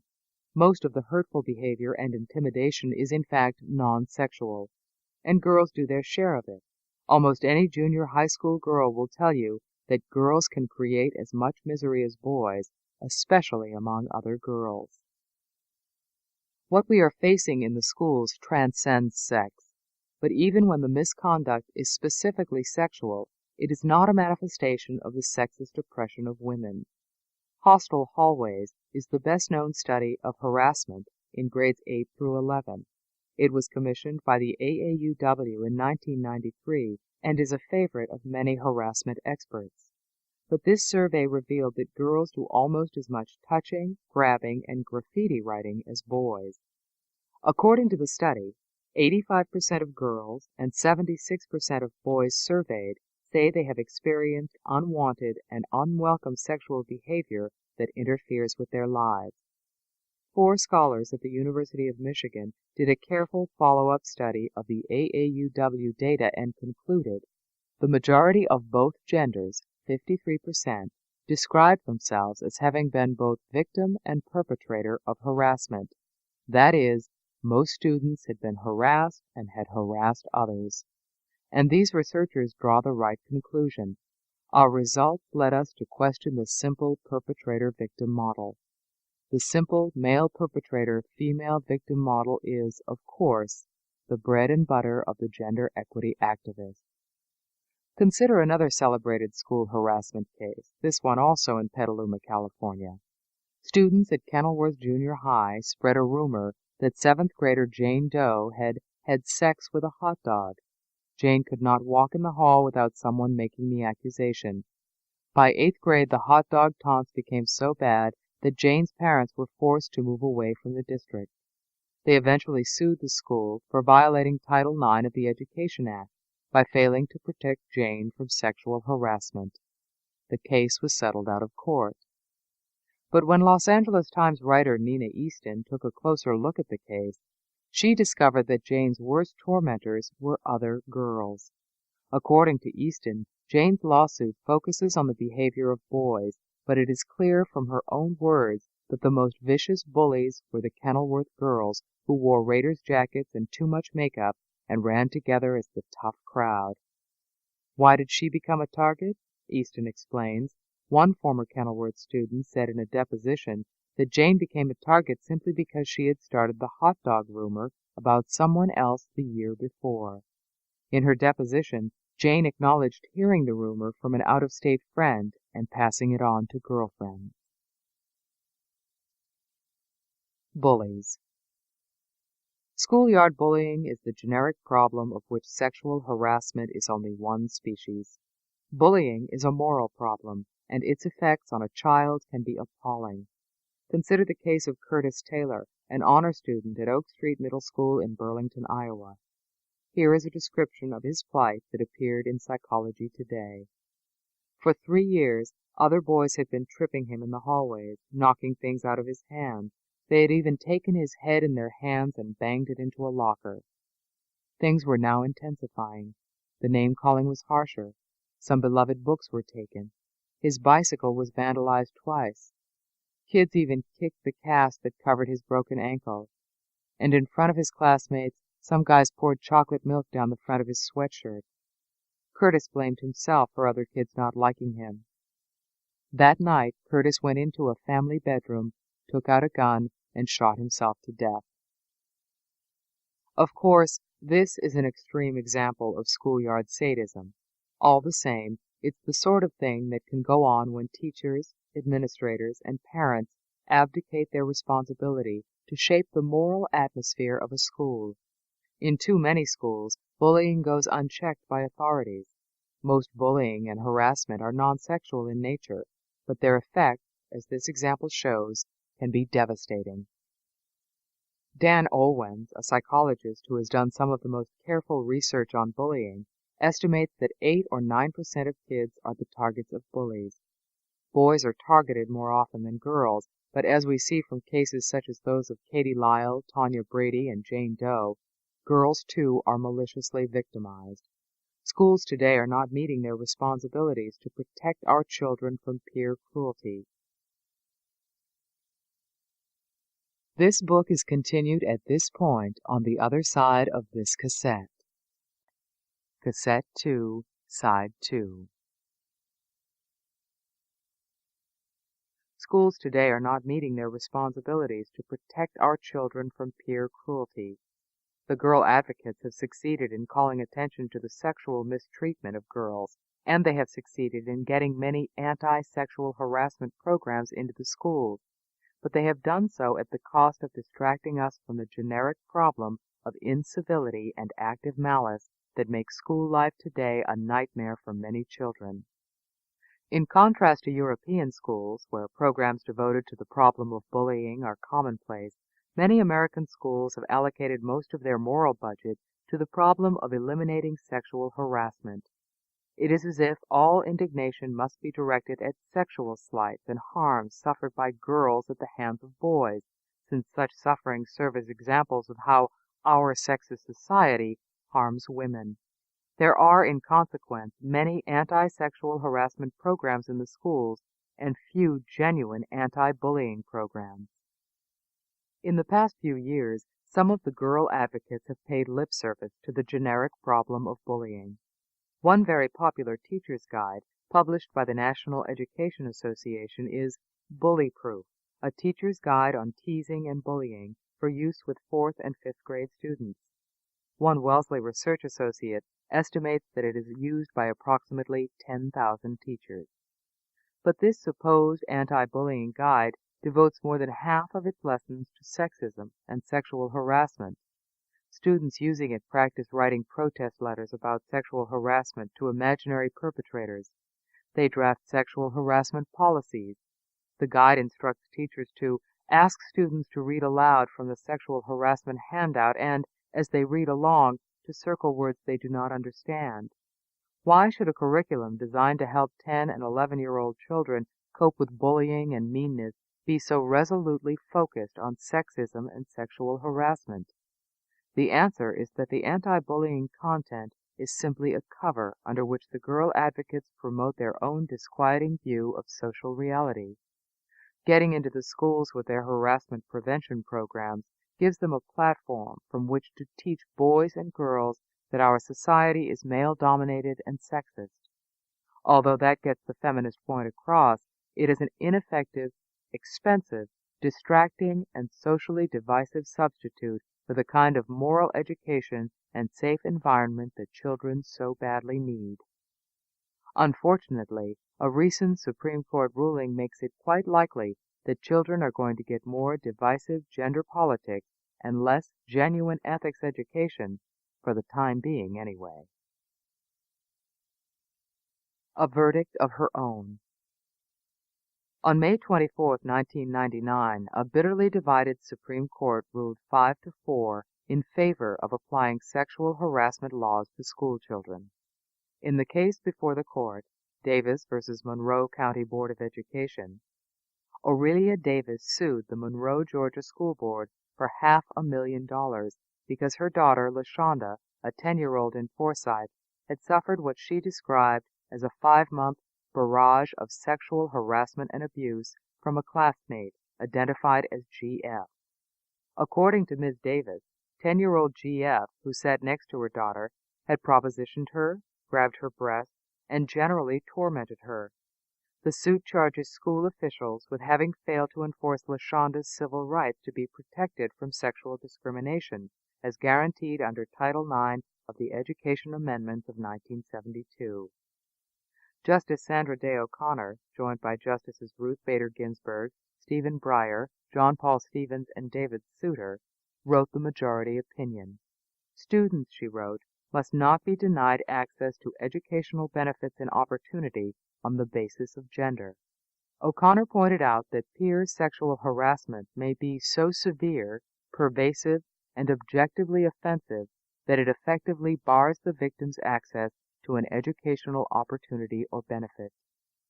Justice Anthony Kennedy was joined by Justices William Rehnquist, Clarence Thomas, and Antonin Scalia in opposing the decision.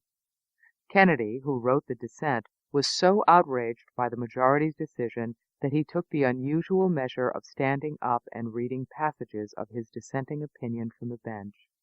Justices do this on very rare occasions when they find the majority decision especially egregious. The majority's decision, he said, will breed a climate of fear that encourages school administrators to label even the most innocuous of child conduct sexual harassment. He predicted a flood of litigation. O'Connor answered that far from teaching little Johnny a perverse lesson in federalism, as the dissenters alleged, the majority was simply trying to ensure that little Mary may attend class. Who could disagree with O'Connor? Who could argue against the principle that little Mary has the right to attend school in safety? However, this was not a case about children's safety. After all, school safety is as much or more a boy's issue as a girl's. When the Educational Testing Service asked 8th graders how safe they felt in school, it found that 7% of girls and 11% of boys felt unsafe or very unsafe. In another study, the U.S. Department of Education found that among students aged 12 to 19, 5.1% of males and 3.3% of females had experienced violent victimization at school. What O'Connor was called upon to explain was why threats to Mary's safety and peace of mind when she is bullied in a sexual way trigger federal action, but everyday threats to Johnny do not. The plain and simple fact is this: far more boys than girls face bullying that is so severe, pervasive, and objectively offensive that it effectively bars the victim's access to an educational opportunity or benefit. If school safety is the issue, why is Mary's predicament more pressing to the Supreme Court than Johnny's? Children torment and humiliate one another for all sorts of reasons. Sex is just one of dozens. Kennedy noted as much in his dissent.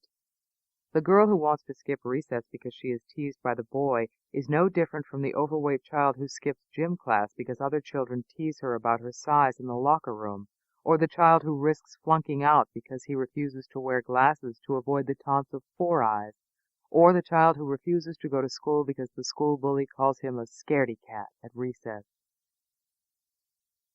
Justice Kennedy questioned the propriety and utility of labeling GF's behavior gender discrimination. Women's groups have a ready answer. They view sexual harassment as a kind of hate crime used by men to maintain and enforce the inferior status of women. Little GF did not merely upset and frighten LaShonda, he demeaned her as a member of a socially subordinate group. The National Organization for Women explained clearly and succinctly why schoolyard harassment was discriminatory in its 1998 issue report on sexual harassment. Sexual harassment is a form of violence against women used to keep women in their place. Our schools, in many respects, are training grounds for sexual harassment. Boys are rarely punished, while girls are taught that it is their role to tolerate this humiliating conduct. The theory that sexual misconduct in our schools is part of a general endeavor by males to keep women socially subordinate is not far short of paranoid. Moreover, it conveniently ignores the fact that girls do almost as much harassing as boys. It assumes that boys have more power than girls in our schools, but boys are just as insecure as girls and just as vulnerable to humiliation and mistreatment. The root problem in our schools is poor discipline and too many children acting maliciously with impunity. By interpreting peer sexual harassment as a form of sexual discrimination, the Supreme Court seems implicitly to accept something like the National Organization for Women's official view that harassment is used to keep women in their place. But why would 5 justices adopt the logic of the women's advocacy groups instead of the common sense view voiced by Justice Kennedy? The answer is simple: gender politics. Dozens of partisan groups have spent the past decade disseminating false statistics showing how vulnerable girls are, dramatizing their educational deficits, explaining how our schools are training grounds for domestic violence, how violence is the leading cause of death to women, how the status of girls is an unacknowledged American tragedy. The precarious condition of the American girl is now part of the conventional wisdom. In this climate, in which our government and judiciary also live, it only seems right and just for little Mary to have a Supreme Court ruling of her very own. The court must always be fair. As matters now stand, the courts and the government, in effect, discriminate against boys on a fundamental issue. Girls, being default victims of discrimination, have a mantle of federal protection for their right to attend class that boys don't have. Moreover, with the new decision, boys are worse off than ever before. Schools, fearful of ruinous lawsuits, will treat normal boys as proto-harassers.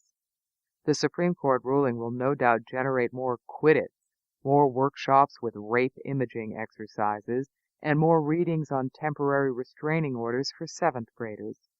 Groups such as the National Organization for Women, the Wellesley Center, the AAUW, and the WEEA, ever eager to enter the nation's schools and take on the job of educating the nation's children about gender equity, will be even more welcome. The Supreme Court made a serious mistake in the Davis case. This is the same court that in 1997 badly underestimated the disruptive effect of a harassment lawsuit on the normal functioning of the presidency. Now it has decided that applying sexual harassment laws to children will not disrupt the schools. It could not be more wrong. What is in store for boys? We will be on the road to genuine fairness when school boards, principals, and teachers begin to focus in an objective way on the moral and cognitive development of all the children in their care. Children and teenagers need strong moral guidance. They need firm codes of discipline in a school environment that does not tolerate egregious meanness or gross incivility, whether sexual or non-sexual. They do not need divisive sexual politics, court judgments, and school policies that bear down hard on boys. If parents begin to stand up for their sons, if they refuse to allow schools to subject them to the tender mercies of the self-styled equity specialists, the prospects of America's boys will brighten immeasurably. In the meantime, the undeclared war on boys continues to gather force. Chapter 3. Guys and Dolls. In the summer of 1997, I took part in a television debate with feminist lawyer Gloria Allred. Allred was representing a 14-year-old girl who was suing the Boy Scouts of America for excluding girls. Girls 15 and older can join the Explorer Scouts, which are co-ed, but Allred was outraged that girls younger than 15 are not allowed in. She referred to same-sex scouting as a form of gender apartheid. I pointed out that younger boys and girls have markedly different preferences and behaviors, citing the following homespun example. Hasbro Toys, a major toy manufacturing company, tested a playhouse the company was considering marketing to both boys and girls. But it soon emerged that girls and boys did not interact with the structure in the same way. The girls dressed the dolls, kissed them, and played house. The boys catapulted the toy baby carriage from the roof. A Hasbro general manager came up with an explanation. Boys and girls are different. Allred flatly denied that there are any innate differences. She seemed shocked by the boys' catapulting behavior. Apparently, she took it as a sign of a propensity to violence. She said, "If there are some boys who catapult baby carriages off the roofs of dollhouses, that is just an argument why we need to socialize boys at an earlier age, perhaps to be playing with dolls." Allred has powerful allies. Resocializing boys in the direction of femininity is now high on the educational agenda of many educators, women's institutes, and government officials. Notably active on this front of the undeclared war against boys are the Harvard Graduate School of Education, the Wellesley College Center for Research on Women, and the U.S. Department of Education. A Wellesley College Equity Seminar. In 1998, the Wellesley College Center for Research on Women sponsored a day-long teacher training seminar entitled Gender Equity for Girls and Boys, a conference for K-12 teachers and administrators. It attracted 200 teachers and administrators from the Northeast. By attending the conference, teachers could receive state credits toward recertification. One session, Dolls, Gender, and Make-Believe, Gender Equity in the Early Childhood Classroom, was concerned with sex stereotypes and how to defeat them. It was led by Dr. Nancy Marshall, a senior research scientist and associate director of the Wellesley Center, and two of her associates. According to Marshall, a child's sexual identity is learned by observing others. As she noted, when babies are born, they do not know about gender. Since babies know very little about anything, Marshall's comment was puzzling. They don't know their blood type either, after all, but they still have one. Marshall explained that gender, which is indeterminate at birth, is formed and fixed later by a process of socialization that guides the child to adopt a male or a female identity. According to Marshall and her colleagues, a child learns what it means to be a boy or girl between the ages of 2 and 7. In those early years, the child develops a gender schema, a set of ideas about appropriate roles, attitudes, and preferences for males and females. The best prospects for influencing the child's gender schema are in these early, malleable years. These years are the opportunity zone. Marshall and her associates presented a slideshow explaining, "A young mind is like Jell-O. You learn to fill it up with all the good stuff before it sets."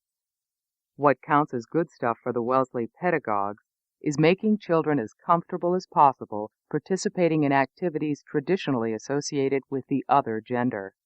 One favorite slide, to which they came back several times, showed a preschool boy dressed up in high heels and a dress.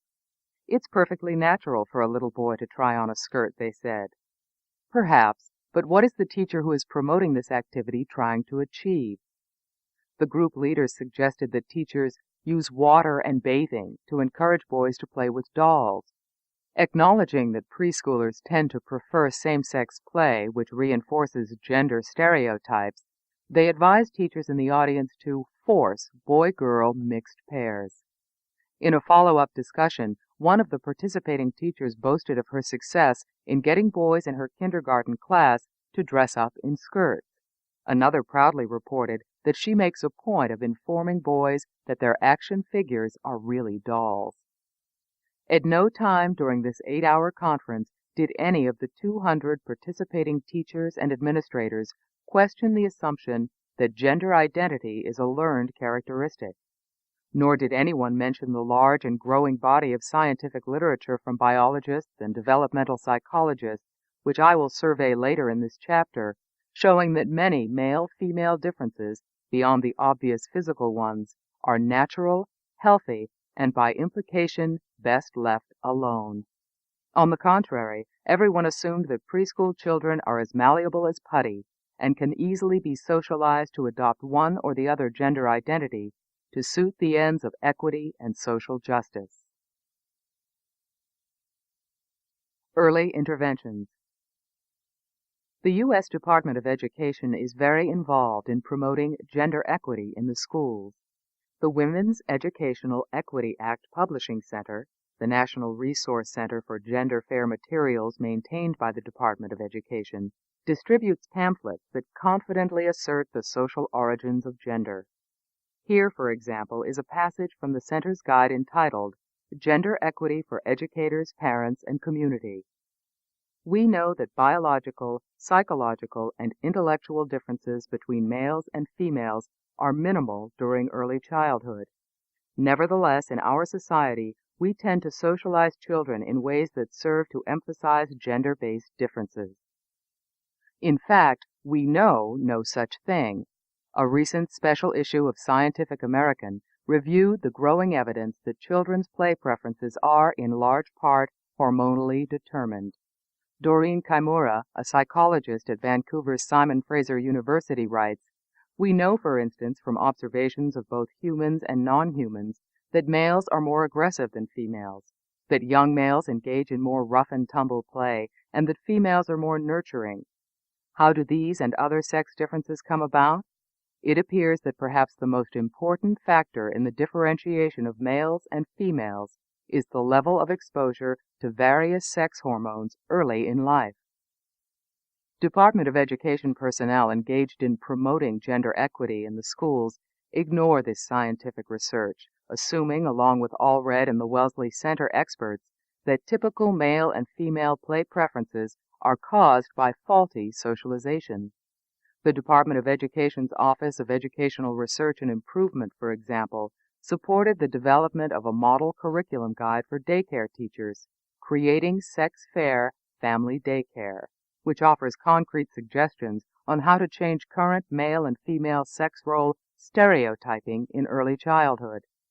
The guide points out that the report was funded by the Department of Education and distributed under the auspices of its Women's Educational Equity Act, adding, however, that no official endorsement of the department should be inferred.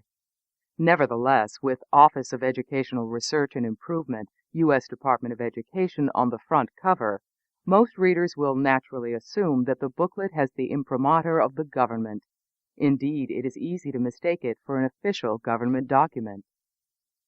The central thesis of the guide is that the one and only way to defeat harmful gender roles is by intervening in the process of gender stereotyping of boys and girls as early in the children's lives as possible, preferably in infancy. Masculine stereotypes receive the lion's share of attention. Getting little boys to play with dolls is a principal goal. The 130-page guide includes 10 photographs. 2 show a little boy with a baby girl doll. In one he is feeding her, in the other kissing her. The guide urges daycare teachers to reinforce the boy's nurturing side. It is important for both boys and girls to learn nurturing and sensitivity, as well as general parenting skills. Have as many boy dolls available as girl dolls, preferably anatomically correct. Boys and girls should be encouraged to play with them. Just as little girls greatly enjoy the exaggerated femininity and glamour of Barbie, so little boys enjoy the exaggerated masculinity of G.I. Joe. But in the name of non-sexist child-rearing, the manual asks daycare providers to avoid highly feminine dolls such as Barbie or highly masculine dolls such as G.I. Joe. Ever on the alert for gender stereotypes in dolls, the guide warns child care workers to be wary of charming mama bears wearing little aprons and holding a broom in one hand.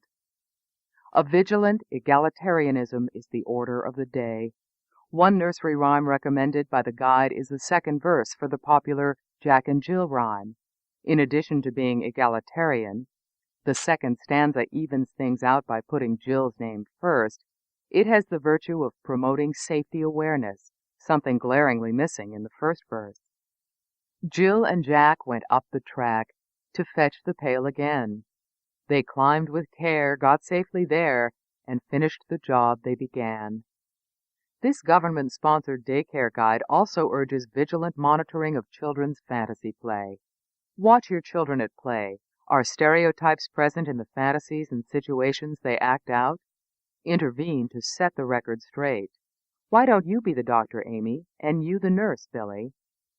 The end to be achieved justifies the interventions. Unless we practice non-sexist child-rearing, we cannot fulfill our dreams of equality for all people. Girls and boys decided to switch gender roles. Linda Kekelis and Barbara Buswell are AAUW-funded workshoppers who tour schools in Northern California, instructing parents and teachers on how to help young children grow beyond gender. In their 90-minute sessions, they tell their audiences how parental conditioning causes children to develop different play preferences. According to Kekelis, girls are praised when they play with dolls, while boys are likely to be ignored by their parents when displaying nurturing behavior. Such gender-specific play, they point out, is constraining and limiting and an obstacle to true equity. One Kekelis-Buswell workshop inspired Janice Lillard of Glenview Elementary School in Oakland to help her second graders become more gender conscious. She reported unexpected success when the boys and girls decided to swap roles in their traditional end-of-the-year class play. The remarkable thing, says Lillard, is that they came up with the idea of switching roles completely on their own. Well, hardly on their own. The lessons inculcated all year by Lillard must surely have conveyed to her 7-year-old pupils that the sex role reversal would be just the thing to please her. Indeed, the truly remarkable thing is that Lillard could deceive herself into thinking that the children's decision to switch boy-girl roles was spontaneous and not caused by indoctrination. Such self-deception is common among equity educators. It never seems to occur to them that they are tampering with children's individuality or intruding on their privacy. Elizabeth Krentz, admissions director at Dalton, one of New York City's elite private schools, boasts of her school's determination to get rid of conventional boy-girl behaviors. We don't say, okay, boys into the dress-up corner, girls into the block area, but we build it into everything we do. In second grade, right now, they are studying Grimm's fairy tales, analyzing the gender stereotype. In one class, the second graders act out and analyze Rumpelstiltskin using gender-blind casting. If the miller's daughter succeeds in spinning the straw into gold, the king, played by a girl, will marry her. If she fails, he will have her killed. With the aid of the dwarf, Rumpelstiltskin, she succeeds. Do you think this is a good marriage for her? The teacher asks the class. One girl points out that she has a husband who almost killed her, and the teacher drives home the point. There are 3 men who have power over her life, a real patriarchal situation. It is hard to imagine 7-year-old boys and girls enjoying such a didactic exercise. It conjures up images of children in China during the Cultural Revolution, analyzing stories for themes of capitalist imperialism. William's doll. Boys who are subjected to the practice of non-sexist child-rearing sometimes openly resist it. In their 1994 book, Failing at Fairness, Myra and David Sadker describe a 4th-grade class in Maryland in which the teacher worked with the boys to help them push the borders of the male stereotype. She asked them to imagine themselves as authors of an advice column in their local newspaper. One day they received the following letter. Dear Advisor, my 7-year-old son wants me to buy him a doll. I don't know what to do. Should I go ahead and get it for him? Is this normal or is my son sick? Please help. The 9-year-old advisors were extremely unsympathetic to the boy. The teacher then read aloud from a popular feminist book, William's Doll. It is a story about a boy who wants a doll, to hug it and cradle it in his arms. His father refuses and tries instead to interest him in a basketball or an electric train, but William persists in wanting the doll. When his grandmother arrives, she gently scolds the father for thwarting William's wish. She takes William to the store and buys him a baby doll with curly eyelashes and a long white dress with a bonnet. William loved it right away. The story did little to change the fourth graders' minds. According to the Sadkers, their reaction was so hostile the teacher had trouble keeping order. A few reluctantly agreed that the boy could have a doll, but only if it was a G.I. Joe. The Sadkers were surprised that boys so young could be so inflexibly traditional. As we observed her lesson, we were struck by how much effort it took to stretch outmoded attitudes. William's doll has been made into a play. Boston University professor Glenn Lowry tells of sitting through a production at his son's elementary school in Brookline, Massachusetts in 1998. Lowry, father of two boys, one was starring in the play, was not impressed. First of all, what is wrong with wanting your boy not to play with a doll but to play baseball? I mean, there is nothing that needs to be fixed there. Lowry speaks for many fathers and mothers.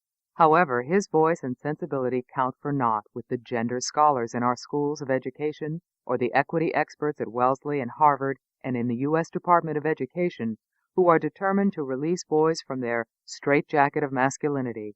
These reformers shape the attitudes and policy of an increasingly large number of schools. They are convinced that breaking down male stereotypes, starting in preschool, is good for society. None of them openly wonders whether encouraging boys to be more feminine is good for them, or whether boys' resentment of the pressure to be more feminine is anything more than backlash or the expression of outmoded attitudes. In daycare centers and elementary schools, the children targeted for resocialization are unaware of their teachers' intentions, nor have the taxpayers, who subsidize the equity workshops, the WEEA guides, and the myriad Gender is a Social Construction college courses, been informed about this project. Nor, in particular, is this attitude known to that segment of the public who take their little boys to school every day, unaware that their gender schemas are to be modified by the boy reformers in ways conducive to achieving our dreams of equality for all people. Ms. Logan's classroom. A lot can be learned by looking into classrooms where teachers are actively attacking the gender schemas of their pupils. Peggy Orenstein's Schoolgirls, Young Women's Self-Esteem and the Confidence Gap was written in association with the American Association of University Women. Just after the AAUW had alerted the country to the plight of its shortchanged adolescent girls, Orenstein visited several middle schools to see at first hand how they were coping with the confidence gap.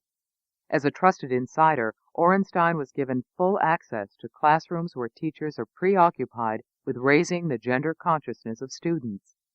From her detailed report, we get a good understanding of how the new gender specialists view boys and what they have in mind for them.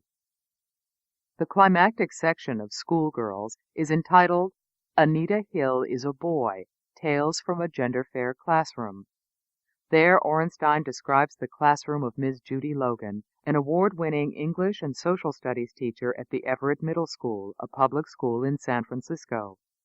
Logan has gone as far as anyone in transforming her classroom into a woman-centered community of learners. Indeed, Logan is something of a pedagogical legend among girl partisan activists. Jackie DeFazio, former president of the AAUW, says that a teacher like Logan who puts equity at the center of her classroom fills her with hope. Mary Pfeiffer, author of Reviving Ophelia, praises Logan for offering a new vision of what our schools can give to our children.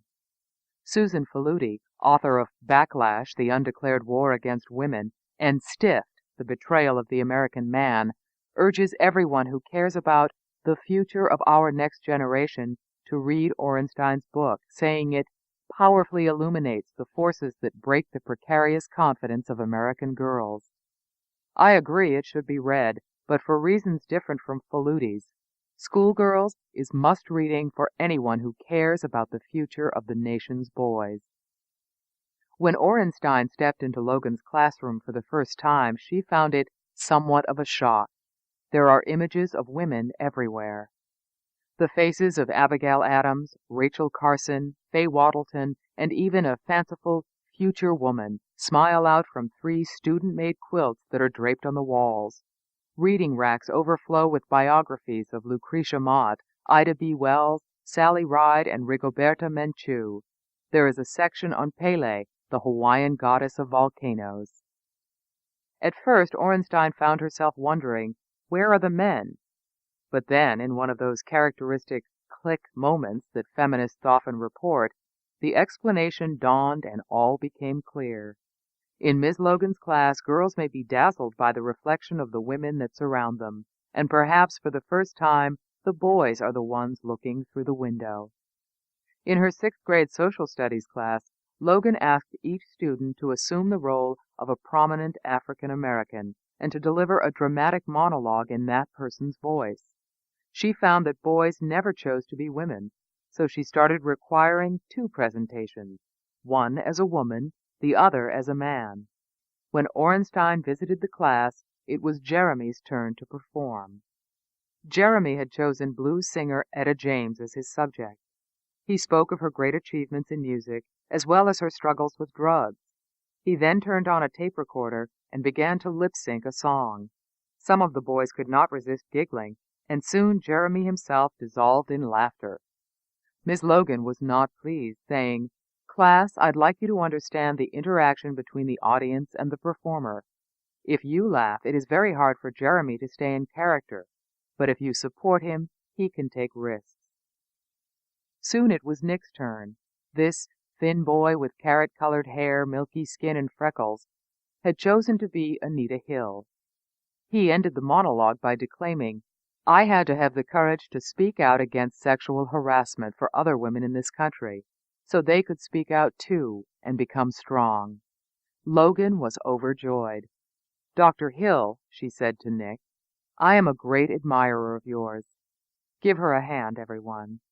And Orenstein comments, "Even though she is gesturing to a boy, who in most cases would undoubtedly be ashamed to be called her in front of 40 peers, no one even flinches. Instead, the students burst into applause, and Nick, who has, if only for a few minutes, lived the experience of a sexually harassed woman, takes a seat." Logan's classes are unusual and fun. She is popular with her students. But according to Orenstein, many students complain that she is unfair to boys.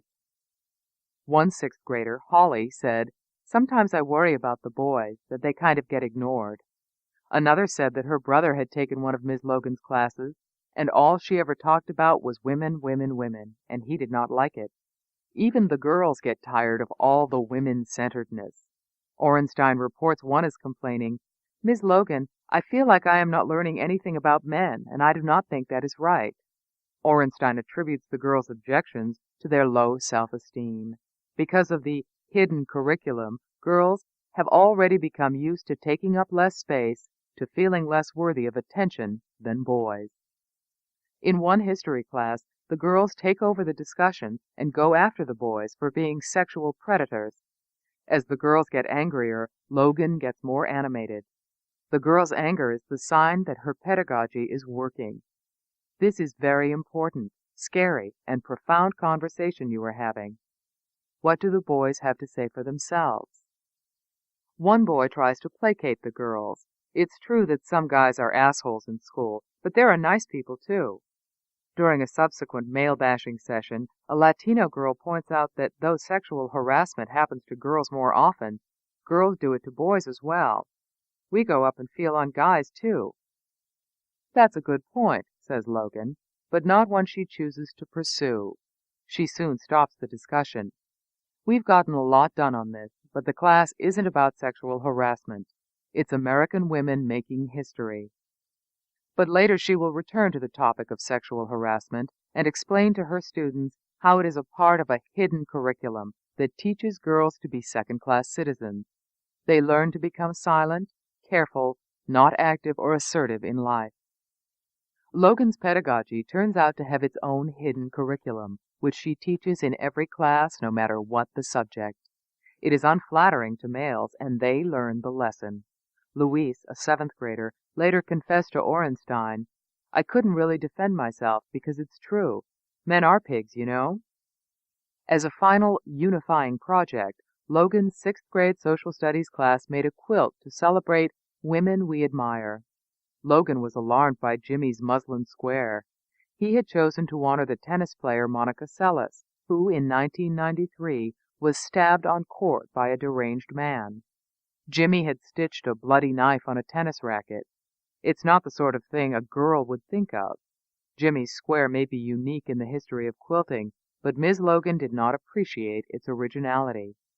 She insisted he start again and make an acceptable contribution to the class quilt. I can see why Logan did not want Jimmy's square on the quilt. But what I think Jimmy was doing was looking for some way, within the oppressive confines of a feminist quilting environment, to assert his young maleness, which was under direct assault by his teacher. Logan, clearly exasperated, did not see it that way.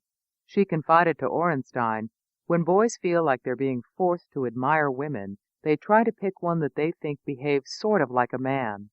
Jimmy is left looking despondently at his rejected square. Jeremy, the boy who portrayed Etta James, showed more progress. He had recently written an essay in praise of Anita Hill, which he had submitted to the regional National Organization for Women essay contest on Women We Admire. His muslin quilting square celebrating Rosa Parks had been done to Logan's specifications.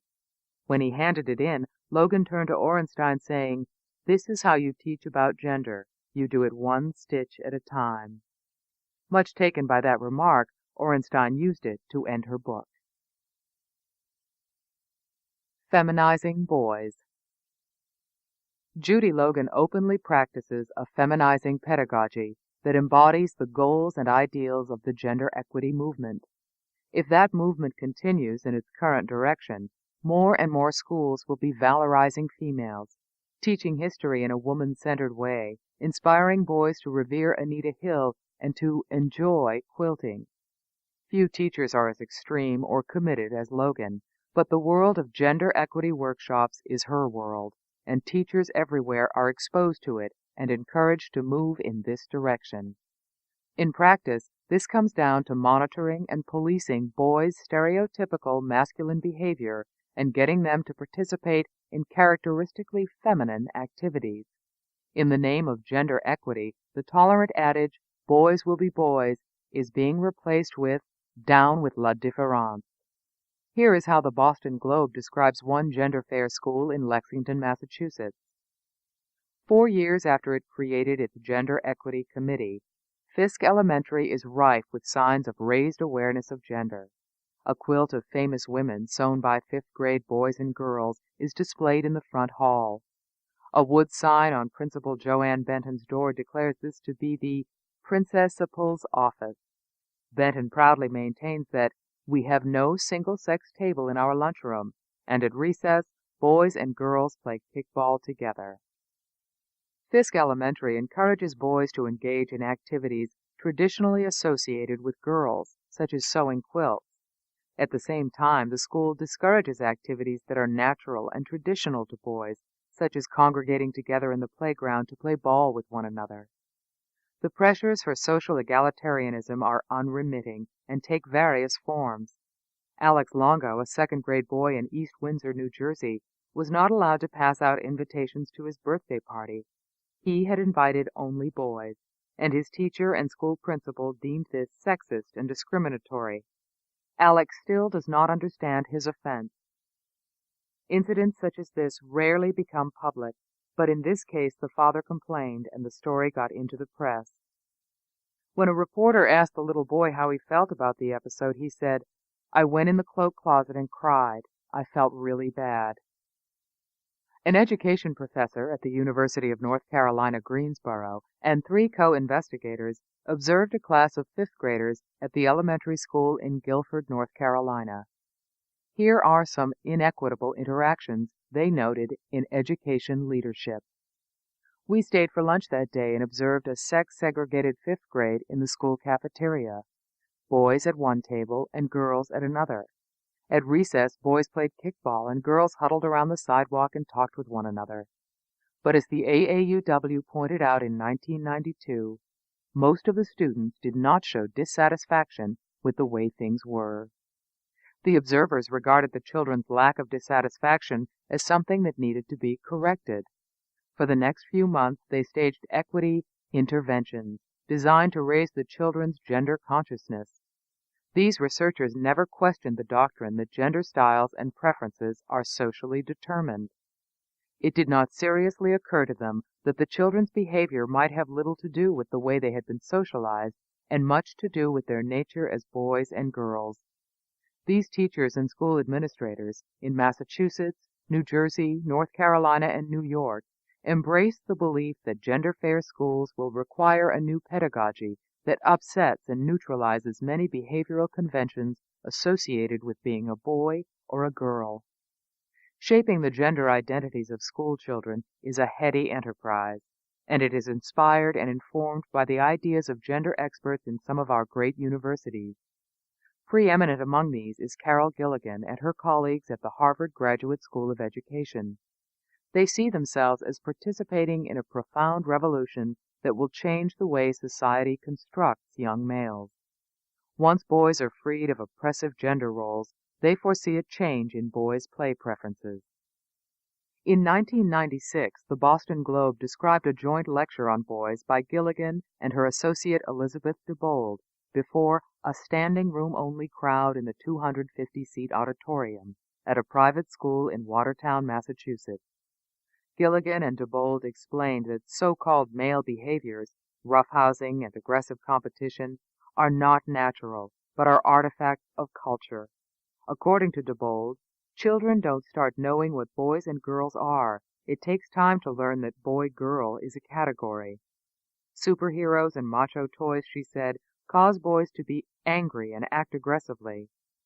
Showing the way to rectify this, DeBold reported on their studies of 3- and 4-year-old boys who were comfortable playing dress-up and house with girls. The idea that boys ought to be more comfortable in feminine activities is in vogue among academics in the emerging field of men's studies. Like Gilligan and DeBold, the practitioners of men's studies are concerned about the bad effects that masculine stereotypes have on the psyches of the nation's boys. This book is continued on Cassette 3, Side 1. Cassette 3, Side 1. The idea that boys ought to be more comfortable in feminine activities is in vogue among academics in the emerging field of men's studies. Like Gilligan and DeBold, the practitioners of men's studies are concerned about the bad effects that masculine stereotypes have on the psyches of the nation's boys. According to William Pollack, director of the Center for Men at McLean Hospital and author of Real Boys, Rescuing Our Sons from the Myths of Boyhood, and Ronald F. Levant, a Boston University psychologist and co-founder of the Society for the Psychological Study of Men and Masculinity, the reconstructed psychologically healthy boys of the future will be raised without pressures to conform to masculine archetypes.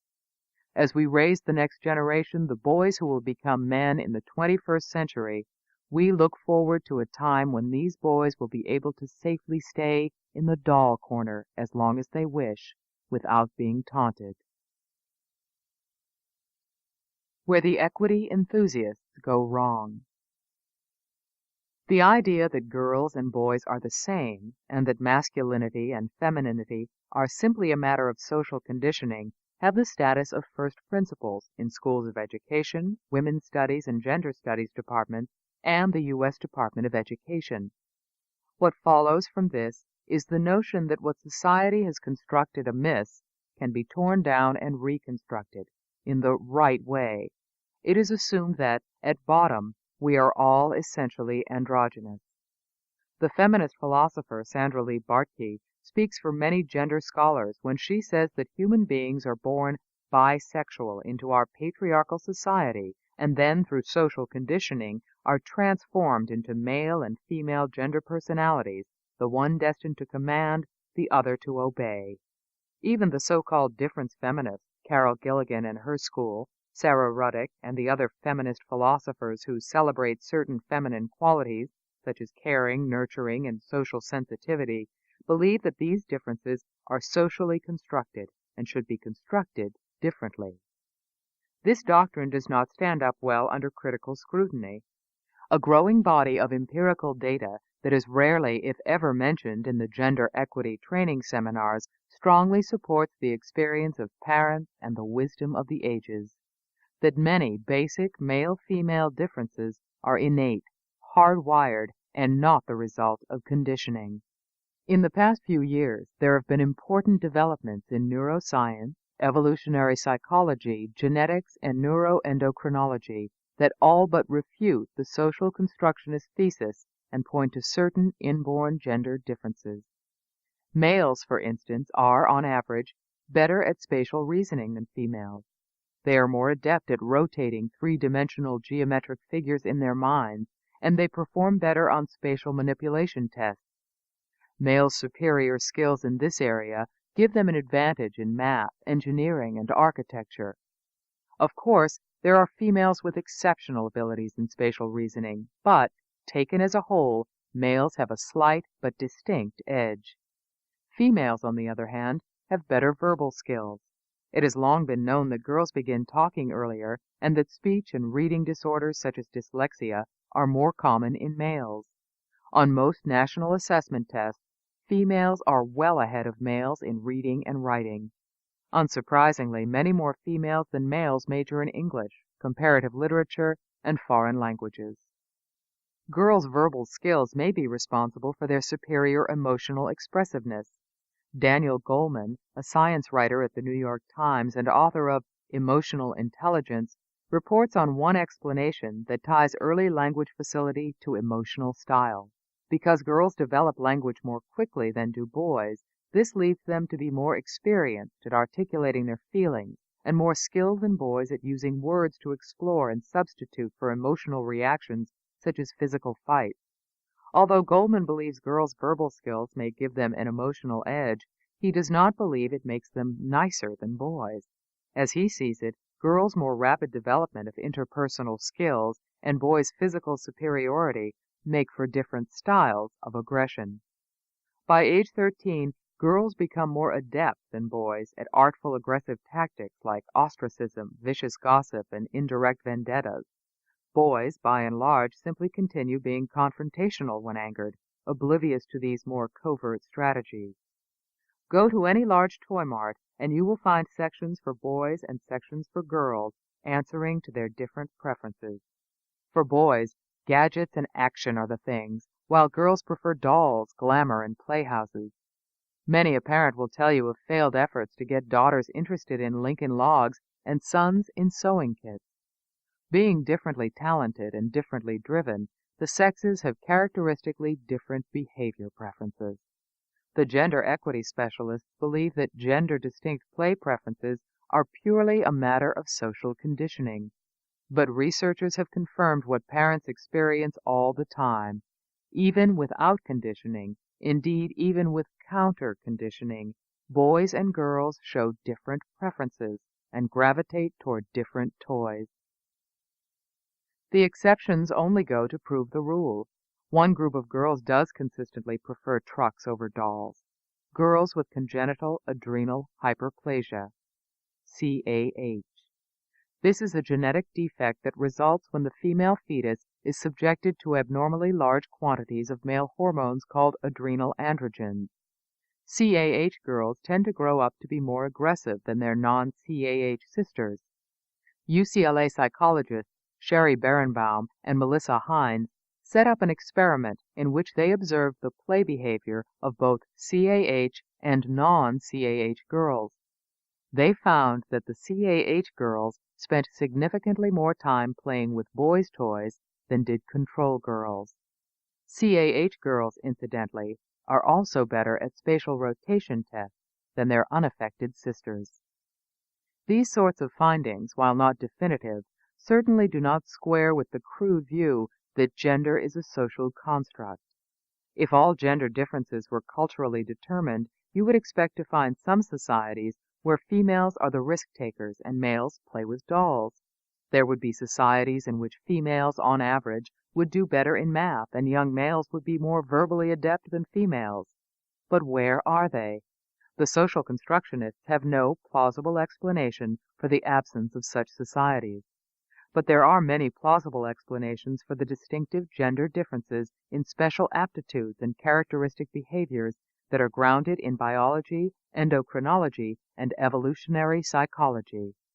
Quite apart from the sexual difference in reproductive functions, men and women are innately distinguished in gender.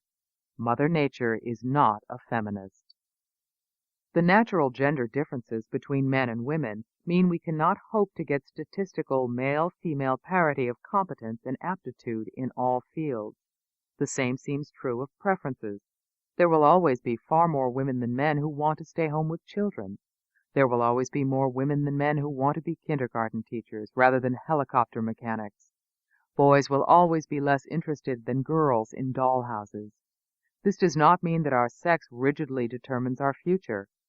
The anthropologist Lionel Tiger has it right when he says, "Biology is not destiny, but it is good statistical probability." Interdicted research.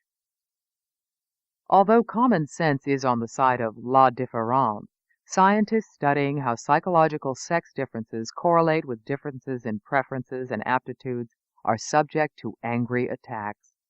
Feminist Gloria Steinem has called research on sex differences anti-American. She says, "It is what is keeping us down." According to Gloria Allred, such research simply should not be done. This is harmful and dangerous to our daughters' lives, to our mothers' lives, and I am very angry about it. Laura Allen, a neuroanatomist at UCLA, is doing just the kind of work deplored by Steinem and Allred. She says, "As I began to look at the human brain, I kept finding differences. 7 or 8 of the 10 structures we measured turned out to be different between men and women. One example is the corpus callosum, a thick bundle of nerves that connects the 2 hemispheres of the brain. It is wider in the female brain, perhaps allowing for a better connection between the 2 hemispheres. But Allen reports that critics have warned her not to do this work. They say it's too provocative." Bennett and Sally Shaywitz, neuroscientists at Yale University, are also doing work that is unwelcome in many quarters. They are using new brain imaging technologies, specifically functional magnetic resonance imaging, MRI, to look for sex differences in the brain.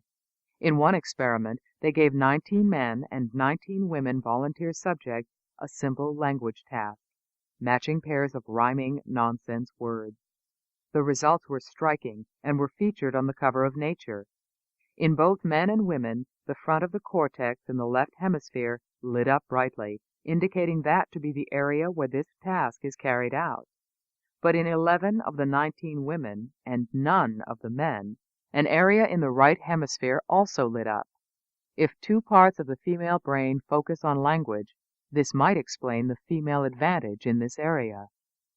Reuben and Raquel Gurr and their colleagues at the University of Pennsylvania Medical School are also using the new imaging technology to study brain metabolism. In one 1995 study, men showed higher metabolic activity in the part of the brain known as the old limbic system, a structure humans share with reptiles. Women showed greater activity in the cingulate gyrus, a higher, more recently evolved part of the limbic brain that humans share with other primates. One journalist characterized the Gurr's finding this way: "The bottom line is that men are emotional reptiles. They tend to lash out when upset, whereas women are like monkeys. They sit down and chat about it." When Raquel Gurr presented her research to a group of female medical students, several approached her with the request that she not publicize her work. The precise significance of the findings of Allen, the Shaywitzes, and the Gurrs on the nature-nurture question is yet to be determined. Because the early environment can change the brain, discoveries of anatomical and neurological differences do not decisively confirm a biological basis for behavior and psychological differences. Nevertheless, there is increasing evidence that some masculine and feminine traits may be hardwired. But in the gender equity workshops, the Women's Research Institutes, and Department of Education publications, it is as if none of this evidence exists. Indeed, if some social constructionists could have their way, no such evidence would exist. For most of her career, Alice Eagly, a psychologist at Northwestern University, was a devout believer in what she now calls the entrenched consensus, the view that sexual stereotypes and preferences are not biologically, but culturally determined. In 1995, she published a kind of recantation in the American Psychologist, essentially saying that she and her colleagues had been in denial. At an annual meeting of the American Psychological Association, Eagly presented the data that had persuaded her to abandon the entrenched viewpoint. The audience's reaction was stormy. Some people were stamping their feet, others were glowering. She now deplores the fact that many supposedly current contemporary psychology textbooks continue to inculcate the outdated consensus. Misogynistic philosophers. Why does Gloria Steinem consider the study of sex differences to be un-American? Why is Gloria Allred so incensed? Why do Laura Allen, Raquel Gurr, Alice Eagly, and their colleagues meet so much hostility from critics convinced that their research is dangerous? Why, in the face of so much persuasive counter-evidence, do so many social theorists, psychologists, and educators persist in maintaining that gender is socially created? The answer is fairly obvious. Many fear that the findings of such research could be used against women. From a historical perspective, that fear is understandable. It wasn't all that long ago that intelligent men were deploying the idea of innate differences to justify keeping women down socially, legally, and politically.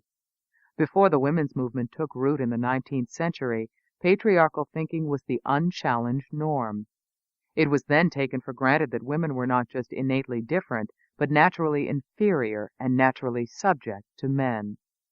Even an enlightened moral philosopher such as Immanuel Kant held the view that women by nature were ethically inferior to men. Kant believed that women have little respect for concepts such as right and obligation, which are at the very foundation of ethical living.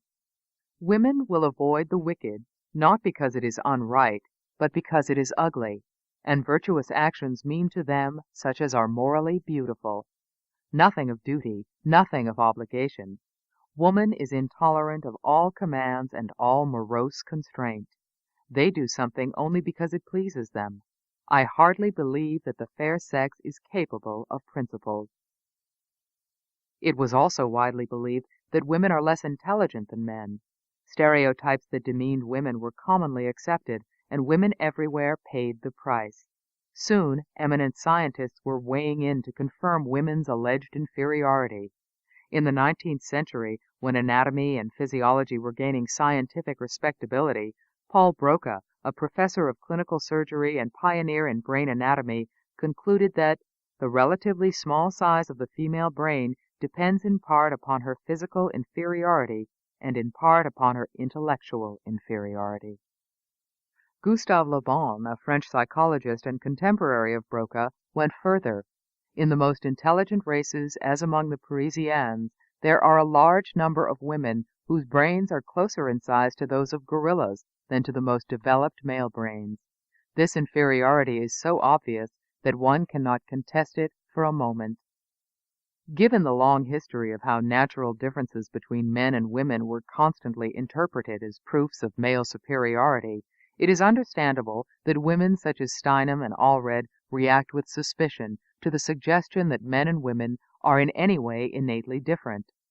Nevertheless, the corrective to that shameful history is not more bad science and rancorous philosophy. It is good science and clear thinking about the rights of all individuals, however they may differ. Confusing equality with sameness. Human rights cannot depend on a denial of basic facts of human nature. We all have our rights, regardless of the differences that distinguish us. Moreover, women in most parts of the contemporary Western world are living proof that political and social equality can exist, even though men and women are essentially different.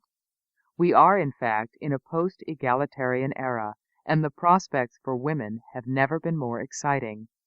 Clare Boothe Luce, a conservative feminist who in her heyday in the 1940s was a well-known playwright and a member of the U.S. Congress, wrote and spoke about women at a time when the victory was not yet won. Her exemplary remarks on Mother Nature and sex differences are especially relevant today. It is time to leave the question of the role of women in society up to Mother Nature, a difficult lady to fool. You have only to give women the same opportunities as men, and you will soon find out what is or is not in their nature. What is in women's nature to do, they will do, and you won't be able to stop them. But you will also find, and so will they, that what is not in their nature, even if they are given every opportunity, they will not do, and you won't be able to make them do it. When to keep nature at bay. Of course, merely showing that a particular trait or disposition is genetic or hormonal is not the same thing as saying it should be encouraged. The social constructionists at Wellesley and elsewhere could still argue that even if male preferences are shaped by biology, they should be corrected. We are always improving on nature. Many medical problems, for example, are genetically transmitted, but we correct them. The analogy falters, however, when we talk about correcting a whole sex. If being a boy were a defect, like being nearsighted, we could conceivably accept the need to correct it, perhaps with treatments controlling young males' excessive exposure to testosterone. But being a boy is not a condition or defect in need of a cure. This is not to say there are never good reasons to work against nature in socializing boys and girls. We know, for example, that males are far more likely to pursue casual sexual encounters than females. It is common throughout the world for males to frequent prostitutes. Females rarely do it. A recent survey of college freshmen found 53% of males endorsing casual sex. For females, the figure was 28%. Male promiscuity is behavior we recognize as natural, but that almost all societies, for good reasons, discourage and seek to curb. Untrammeled promiscuity ruins lives and is a disintegrative force in society. Although male promiscuity is natural, we socialize our boys to be sexually responsible. No one calls that an unwarranted interference with boys' nature. But how much harm comes from allowing male-female differences to flourish in childhood? A great deal, the gender experts would have us believe, as we saw in chapters 1 and 2. They talk of girls drowning and disappearing in a society that favors boys, of gender apartheid, of the schoolyard as a training ground for incipient batterers. But these lurid claims are outrageously and recklessly false. At the same time, the would-be reformers completely ignore or arbitrarily discount all the good achieved by a tolerant policy that allows the sexes to freely pursue their different tastes in play. No running, no jumping. Celeste Fremon, a Southern California writer and mother of boys, was stunned when she was informed that one of her sons had been punished for running during recess. On another occasion, he was almost suspended because he jumped over a bench. The principal told her, "He knows that jumping over benches is against the rules, so this constitutes defiance." Sad to say, normal youthful male exuberance is becoming unacceptable in more and more schools. From the earliest age, boys show a distinct preference for active outdoor play, with a strong predilection for games with body contact, conflict, and clearly defined winners and losers. Girls enjoy raucous outdoor play too, of course, but they engage in it less often. Deborah Tannen, professor of linguistics at Georgetown University and author of You Just Don't Understand, Women and Men in Conversation, sums up the research on male-female play differences. Boys tend to play outside, in large groups that are hierarchically structured. Girls, on the other hand, play in small groups or in pairs. The center of a girl's social life is a best friend. Within the group, intimacy is the key. Anthony Pellegrini, a professor of early childhood education at the University of Minnesota, defines rough and tumble play, R&T, as a behavior that includes laughing, running, smiling, jumping, open hand beating, wrestling, play fighting, chasing, and fleeing. This kind of play is often mistakenly regarded as aggression, but according to Pellegrini, R&T is the very opposite. In cases of schoolyard aggression, the participants are unhappy, they part as enemies, and there are often tears and injuries. Rough and tumble play brings boys together, brings them joy, and it is a critical part of their socialization. Children who engaged in R&T, typically boys, also tended to be liked and to be good social problem solvers, says Pellegrini. Aggressive children, on the other hand, tend not to be liked by their peers and are not good at solving problems. He urges parents and teachers to be aware of the differences between R&T and aggression. The former is educationally and developmentally important and should be permitted and encouraged. The latter is destructive and should not be allowed. Increasingly, however, those in charge of little boys, including parents, teachers, and school officials, are blurring the distinction and interpreting R&T as aggression. The failure of parents and teachers to respect and understand the distinction poses a serious threat to boys' welfare and normal development. Teachers have always rightly prohibited rowdiness in their classrooms, but they made proper allowances for it on the playground. Today, many educators regard the normal play of little boys with disapproval, and some ban it outright. Carol Kennedy, a longtime teacher and now principal of a school in Missouri, told the Washington Post, "We do take away a lot of the opportunity to do things boys like to do. That is, be rowdy, run and jump and roll around. We don't allow that." One Boston area teacher, Barbara Wilder Smith, spent a year observing elementary school classrooms. She reports that more and more mothers and female teachers believe that the key to producing a nonviolent adult is to remove all conflict. Toy weapons, wrestling, shoving, and imaginary explosions and crashes from a boy's life. She sees a growing chasm between the culture of women and the culture of boys. Recess, the one time during the school day when boys can legitimately engage in rowdy play, is now under siege and may soon be a thing of the past. In 1998, Atlanta eliminated recess in all its elementary schools.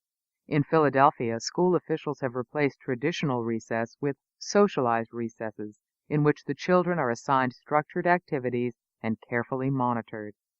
Recess, reported the New York Times, has become so anachronistic in Atlanta that the Cleveland Avenue Grammar School, a handsome brick building, was built 2 years ago without a playground.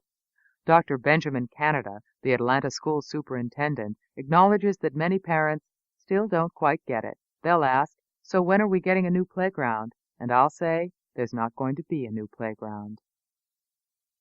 The move to eliminate recess has aroused little notice and even less opposition. It is surely not a deliberate effort to thwart the desires of schoolboys. Just the same, it betrays a shocking indifference to boys' natural proclivities, play preferences, and elemental needs. Girls benefit from recess, but boys absolutely need it. Ignoring differences between boys and girls can be just as damaging as asserting differences that do not exist. Boys, especially, are hit hard by any move to curtail or eliminate recess. Needless to say, school officials today would never act in a manner equally dismissive of girls' characteristic desires and needs, for they know they would immediately face a storm of justified protests from women advocates. Boys have no such protectors. Recess is also a time of sex segregation. But little boys playing kickball together in the schoolyard are not only having a great deal of fun, they are forging friendships and bonding with other males in ways that are critical to their healthy development. Little girls who spend hours exchanging confidences with other girls or playing theatrical games are happily and actively honing their social skills. What these children are doing is developmentally sound. What justifiable reason can there be to interfere? Of course, if it could be shown that gender apartheid in the playground had grievous social consequences, as male promiscuity does, an effort to curb it would be justified, but that has never been shown. Nor is there any reason to believe it will ever be shown. And in the absence of any proof that letting boys be boys is socially harmful, the initiative to change boys is an unwarranted and presumptuous attack on their boy natures. Learning to Love Darth Vader. In 1984, Vivian Gussin Paley, a beloved kindergarten teacher at the Chicago Laboratory Schools, published a highly acclaimed book about children's play entitled Boys and Girls, Superheroes in the Doll Corner. It is hard to imagine a book like that being well received in today's boy-averse environment. Her observations are worth dwelling on, if only to remind ourselves how teachers used to talk about boys. Paley felt free to express her fondness for them as they are, warts and all. She also accepted and enjoyed the clear differences between the sexes. She has no illusions about the prospect of success for any efforts to do away with these differences. Kindergarten is a triumph of sexual self-stereotyping. No amount of adult subterfuge or propaganda deflects the 5-year-old's passion for segregation by sex. In one passage, she describes the distinctive behavior of some nursery school boys and girls in the tumbling room, a room full of climbing structures, ladders, and mats. The boys run and climb the entire time they are in the room, resting momentarily when they fall down dead. The girls, after several minutes of arranging one another's shoes, concentrate on somersaults. After a few somersaults, they stretch out on the mats and watch the boys. When the girls are left alone in the room without the boys, they run, climb, and become much more active. But then, after a few minutes, they suddenly lose interest and move on to other quieter activities, saying, "Let's paint," or "Let's play in the doll corner." Boys, on the other hand, never lose interest in the tumbling room. They leave only when forced to. No boy, says Paley, exits on his own. The raw energy of boys delights this teacher. They run because they prefer to run, and their tempo appears to increase in direct proportion to crowded conditions, noise levels, and time spent running, all of which have the opposite effect on the girls. At the time Paley wrote her book, Luke Skywalker and Darth Vader were all the rage with the boys in her kindergarten class. The more she studied and analyzed the boys' play, the more she grew to understand and accept it. She also learned to be less sentimental about what the girls were doing in the doll corner, and to accept that as well. Not all in the doll corner was preparation for nurturing and caring. She learned that girls were interested in their own kind of domination. Mothers and princesses are as powerful as any superheroes the boys can devise. The boys' imaginative play involves a lot of conflict and violence. Girls' play, on the other hand, seems to be much gentler and more peaceful. But as Paley looked more carefully, she saw that there was, in fact, a great deal of conflict, discord, and antisocial behavior in girls' fantasies. The doll corner was, in fact, a center of jealousy-ridden, disagreeable, exciting play. All sorts of pesky characters have tantrums. Sisters quarrel, babies cry and throw dishes on the floor, pets topple chairs, mothers threaten and spank. Refreshingly, Paley does not have the urge to reform the kindergarten to some accepted specification of social justice or gender equality. In particular, she no longer feels the need to step in to guide boys to more caring ways of playing. Let the boys be robbers, then, or tough guys in space.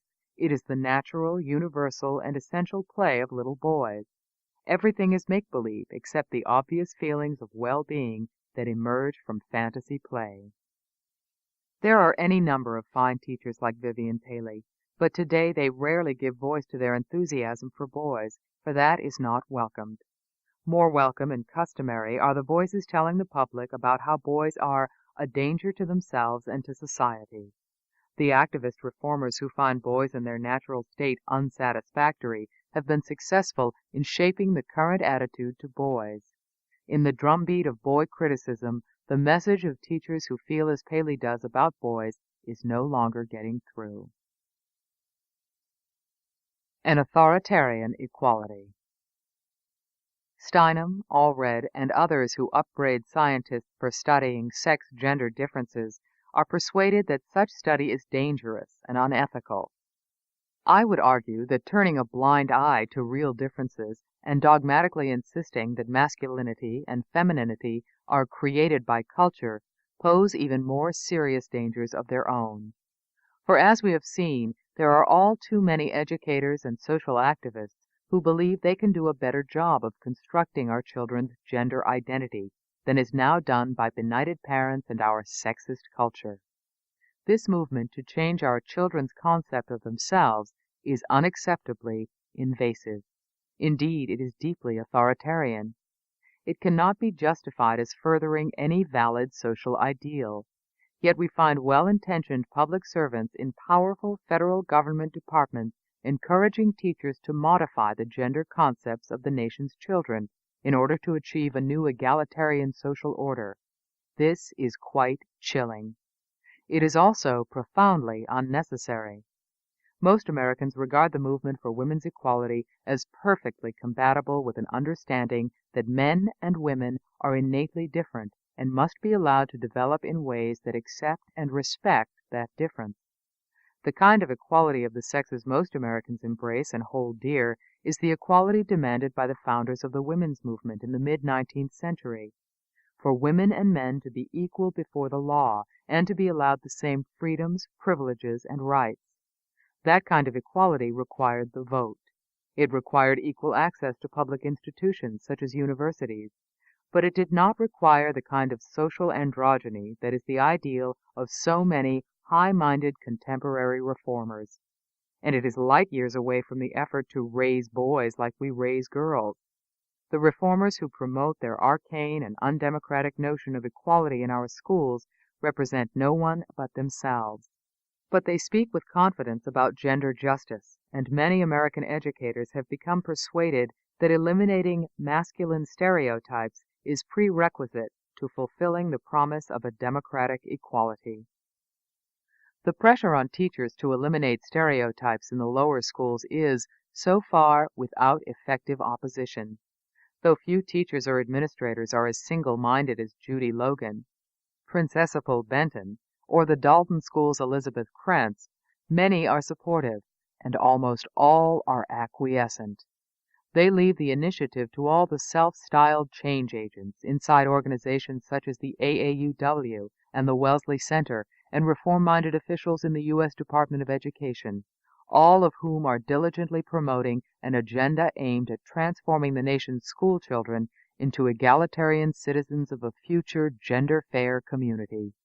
Since these determined reformers are rarely challenged, their influence can only be expected to continue to grow. After all, who will stand up to oppose the cause of gender equity? Most parents haven't the slightest idea of what their children are facing. As for the children themselves, they are in no position to complain. How did we get here? How did the legitimate cause of achieving educational equity in our schools get transformed into a mission to feminize boys? There was more than one step, but it all began with the assumption that our patriarchal society conspires to favor boys and to keep girls down by depleting them of their self-confidence. If we had to choose one person most responsible for promoting the idea that our culture is targeting girls for second-class citizenship, that person would be Carol Gilligan, professor of gender studies at the Harvard Graduate School of Education. Gilligan is the theorist who, almost single-handedly, initiated the fashion of thinking about American girls as victimized, silenced Ophelias. Her views on male and female development are beacons for gender equity activists and teachers everywhere. She, more than anyone else, has inspired and given intellectual respectability to reformers' efforts to reconstruct children's gender identities. It is impossible to understand the war against boys without considering Gilligan's unique role. Chapter 4. Carol Gilligan and the Incredible Shrinking Girl.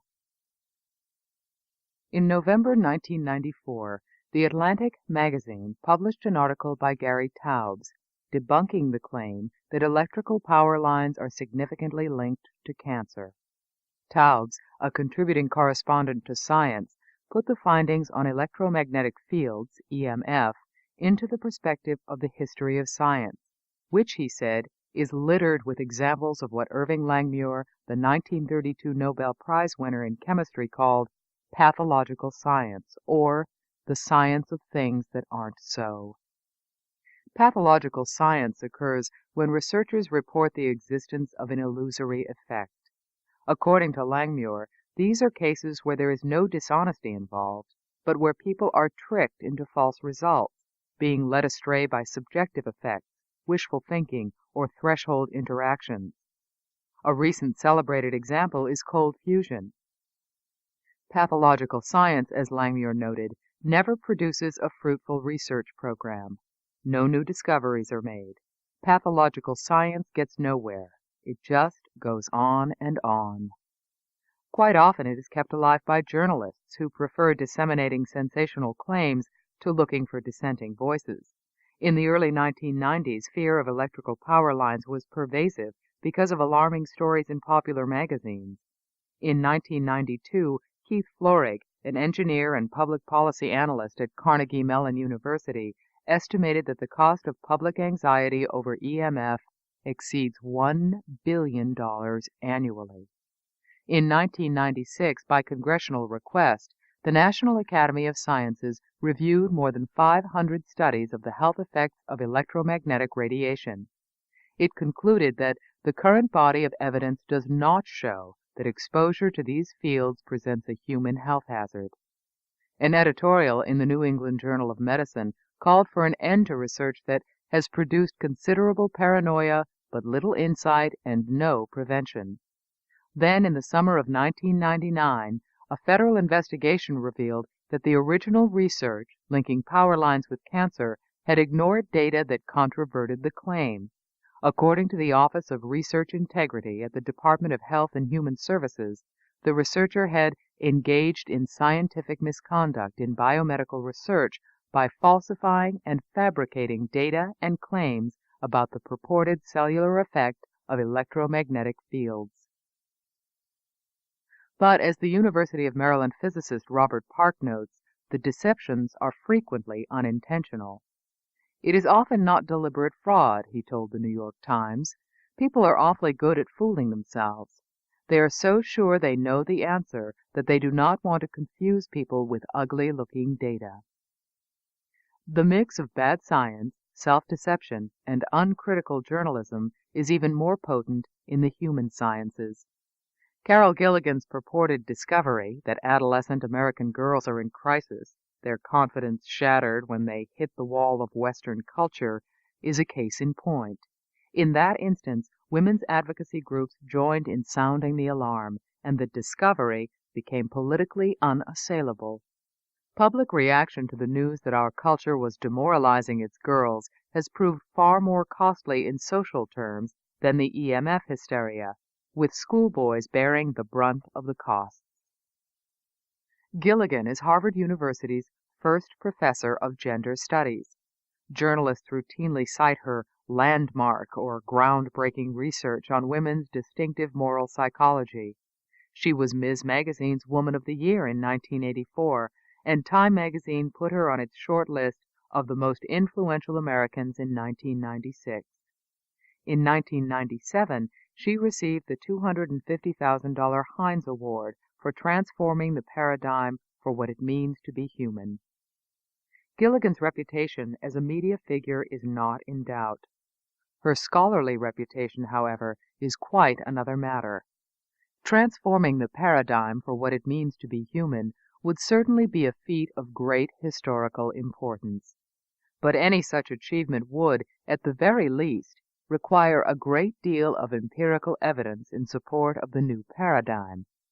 Gilligan, who compares her methodology to Darwin's, presents very little in the way of data to back up her claims. Most of her published research consists of anecdotes that are based on a small number of interviews. Apart from these interviews, her data, as we shall see, are unavailable for review, giving rise to some reasonable doubts about their merits and persuasiveness. Despite the glaring lack of published data, Gilligan's conclusions have largely gone unchallenged. The skeptical judgments of the many scholars who don't take Gilligan seriously are buried in obscure academic journals.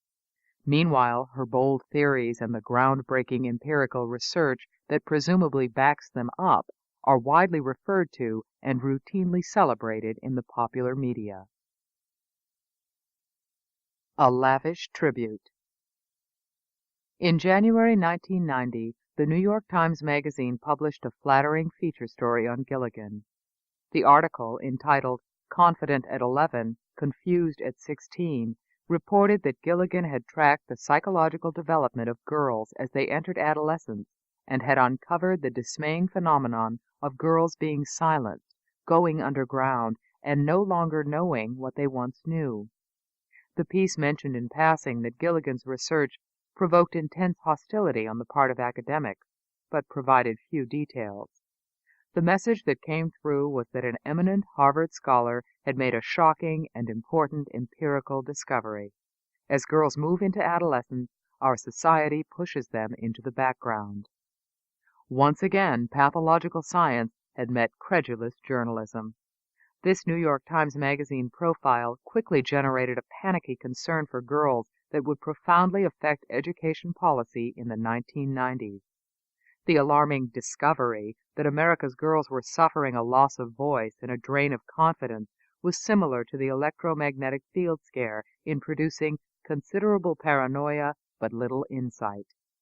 At a time when an educational gender gap was opening up with girls well in the lead, boys became objects of neglect as the educational establishment kept looking for ways to compensate the afflicted girls.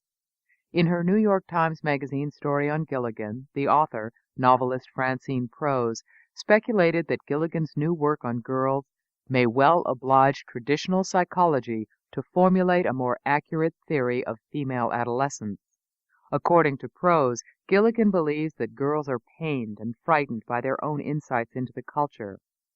During adolescence, girls begin to see that their insights into clear-sightedness may be dangerous and seditious. Gilligan called this the moment of resistance, after which girls lose their confidence. Prose cited what became oft-quoted words of Gilligan's. By 15 or 16, girls start saying, "I don't know, I don't know, I don't know." They start not knowing what they had known. In 1990, when the Times Magazine article appeared, Gilligan had not yet studied boys. The article gave the impression that boys, beneficiaries of the male culture that drives girls underground, were doing comparatively well. A few years later, Gilligan would announce that boys too were victims of the dominant culture, being forced in early childhood to adopt masculine stereotypes that cause a host of ills, including their own loss of voice. But that came later. In the early 90s, her focus was exclusively girls. Prose did not deem Gilligan's neglect of boys a failing. On the contrary, she treated it as a virtue. By concentrating on girls, the project's new studies avoid the muddle of gender comparisons and the issue of whether boys experience a similar moment of resistance. Gilligan and her colleagues are simply telling us how girls sound at two proximate but radically dissimilar stages of growing up. What Prose considered a muddle to be avoided is clearly a crucial part of any research on adolescent development. For how, in the absence of comparative studies, can we possibly know whether what Gilligan described is specific to girls? Perhaps the loss of confidence that Gilligan discerned in girls is something boys undergo as well. This book is continued at this point on the other side of this cassette. Cassette 3, Side 2. Perhaps the loss of confidence that Gilligan discerned in girls is something boys undergo as well. Perhaps what Gilligan called a loss of voice and confidence is a necessary and even healthy aspect of maturation as children grow into adolescence. Perhaps at that period males as well as females find they know far less than they thought they knew, and their childish optimism and false self-esteem give way to a more realistic assessment of themselves. Prose is a novelist and not a social scientist. She may be forgiven for failing to see that without comparative observations of boys, Gilligan's findings cannot be assessed, indeed cannot be taken seriously. Gilligan might have at least warned Prose of the limitations of her findings. Quite apart from Gilligan's scholarly obligation to give us a comprehensive picture of adolescence as a backdrop for her assertions about girls, she should have taken care that the public was not misled. Instead, her inattention to boys invited the conclusion that girls were in distress because the system was biased in favor of boys. And indeed, many of her readers, including some who were in charge of important women's organizations, did take Gilligan's work as supporting the view that our society favors boys and shortchanges girls. 7 Women and a Fax Machine. Prose's article announcing that a distinguished Harvard University scholar had discovered that the self-esteem of America's girls was being shredded dazzled progressive journalists and activists. Marie Wilson, president of the Misc Foundation, described the reaction of her colleagues. The research on girls struck a chord, perhaps a nerve, with the women at the Misc organization. It resonated deeply and profoundly. Gilligan was soon to come down from her ivory tower to discuss her research with Misc activists. Wilson recalls their first meeting. The two of us met soon after the Times Magazine article appeared. The more we talked, the more we became determined to get this information out to the world. So Gilligan, who had herself described her findings as new and fragile, nevertheless joined Misc staffers in their mission to alert the world to the plight of girls. Together they brainstormed on what practical measures to take to help restore girls' self-confidence and voice. Marie Wilson writes, "The more we read and learned, and the more we collaborated with the Harvard researchers, the more often we said, yes, that was me, confident at 11, confused at 16. What if this confidence could be tapped and maintained? What if girls didn't have to lose self-esteem?" Our blood quickened. The mood at Misc was tense but excited. What should be done to help stem the terrible drain of girls' self-confidence? It was in pondering this question that Wilson, Gilligan, and Nell Merlino, a public relations specialist, hit on the idea of a school holiday exclusively for girls. What became Take Our Daughters to Work Day would achieve two purposes. First, an unprecedented girls-only holiday, the boys would stay in school, would raise public awareness about the precarious state of girls' self-esteem. Second, it would address that problem by taking a dramatic step to alleviate the drain of confidence girls suffer. As Misc explained, for one day at least, girls would feel visible, valued, and heard. Looking back to the beginnings of a school holiday now observed by millions, Wilson and Gilligan are understandably self-congratulatory. Miracle of miracles, 7 women in a fax machine at the Misc Foundation for Women pulled off the largest public education campaign in the history of the women's movement. In a nutshell, that's how Take Our Daughters to Work Day was born. Gilligan's exposé of the grim fate of American girls' self-esteem is central to the rationale for TOD-TWD. Here is the sort of information the sponsors now disseminate in their information packet. Talk to an 8, 9, or 10-year-old girl. Chances are she'll be bursting with energy. Young girls are confident, lively, enterprising, straightforward, and bent on doing great things in the world. But, as the guide points out, this does not last. Harvard project members found that by age 12 or 13, many girls start censoring vital parts of themselves, their honesty, insights, and anger, to conform to cultural norms for women. What has happened? Gilligan described girls coming up against a wall, the wall of culture that values women less than men. Recall in this connection that it was Gilligan's theories of adolescent girls' development that also quickened the blood of the state leaders of the American Association of University Women, prompting them in 1991 to undertake their famous self-esteem survey, which Gilligan herself helped to design. The AAUW then moved quickly into the political arena, successfully lobbying Congress for legislation to address the problem of equity for girls in the nation's schools. It is not hard to understand why Gilligan's message resonated deeply and profoundly with many women's groups. They were clearly moved by her account of girls as silenced victims of the male-voiced culture. That charge against the patriarchy was not new, but Gilligan was the first to confer on it the cachet of a scientific finding backed by research, and this was music to orthodox feminist ears. Now the message would have to be taken seriously by others. Carol Gilligan was, after all, the acclaimed Harvard scholar who had done landmark research on women's moral psychology. Women's distinctive voice. It was in 1982 that Carol Gilligan's In a Different Voice presented the provocative thesis that men and women have distinctly different ways of dealing with moral dilemmas. Relying on data from 3 surveys she had conducted, Gilligan found that women tend to be more caring, less competitive, less abstract.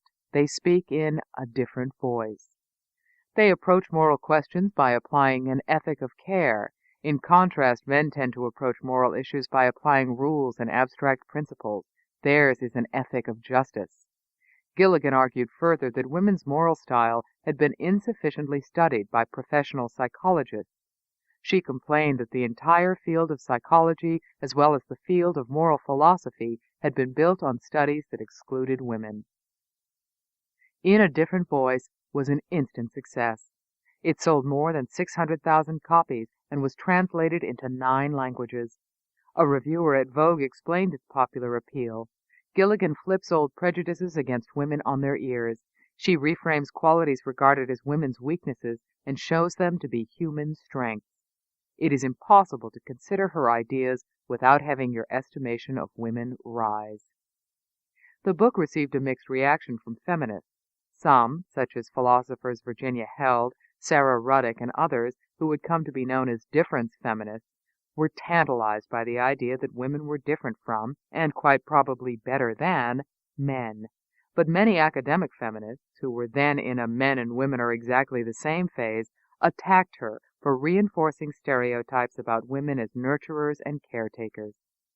Academic psychologists, feminist and non-feminist alike, found Gilligan's specific claims about distinct male and female moral orientations unpersuasive and ungrounded in empirical data.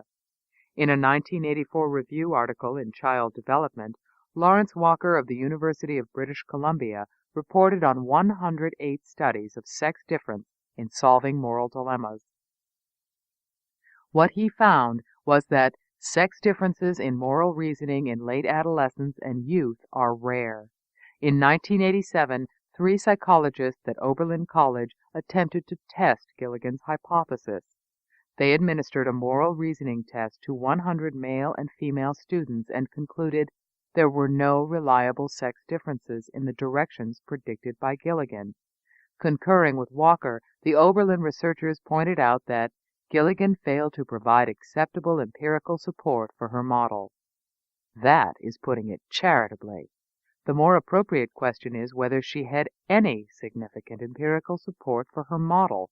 If so, she had a duty to present it. Research in the human sciences is notoriously difficult. All the more reason to present what evidence one has so that others can evaluate it and attempt on their own to replicate it in their research. The thesis of In a Different Voice is based on 3 empirical studies Gilligan conducted: the college student study, the abortion decision study, and the rights and responsibilities study. Here is how Gilligan describes the last.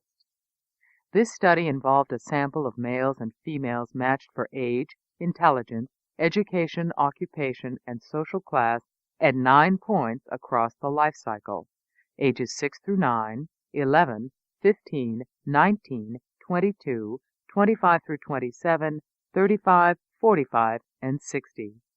From a total sample of 144, 8 males and 8 females at each age, including a more intensely interviewed subsample of 36, 2 males and 2 females at each age, data were collected on conceptions of self and morality, experiences of moral conflict and choice, and judgments of hypothetical moral dilemmas. This puzzling description is all we ever learn about the study. The study itself seems to have no proper name. It was never published, never peer-reviewed. It is, in any case, very small in its scope and the number of its subjects. Do the data actually exist? If they do, they are tantalizingly inaccessible. In September 1998, my research assistant, Elizabeth Bowen, called Gilligan's office and asked where she could find copies of the 3 studies that had been the basis of In a Different Voice.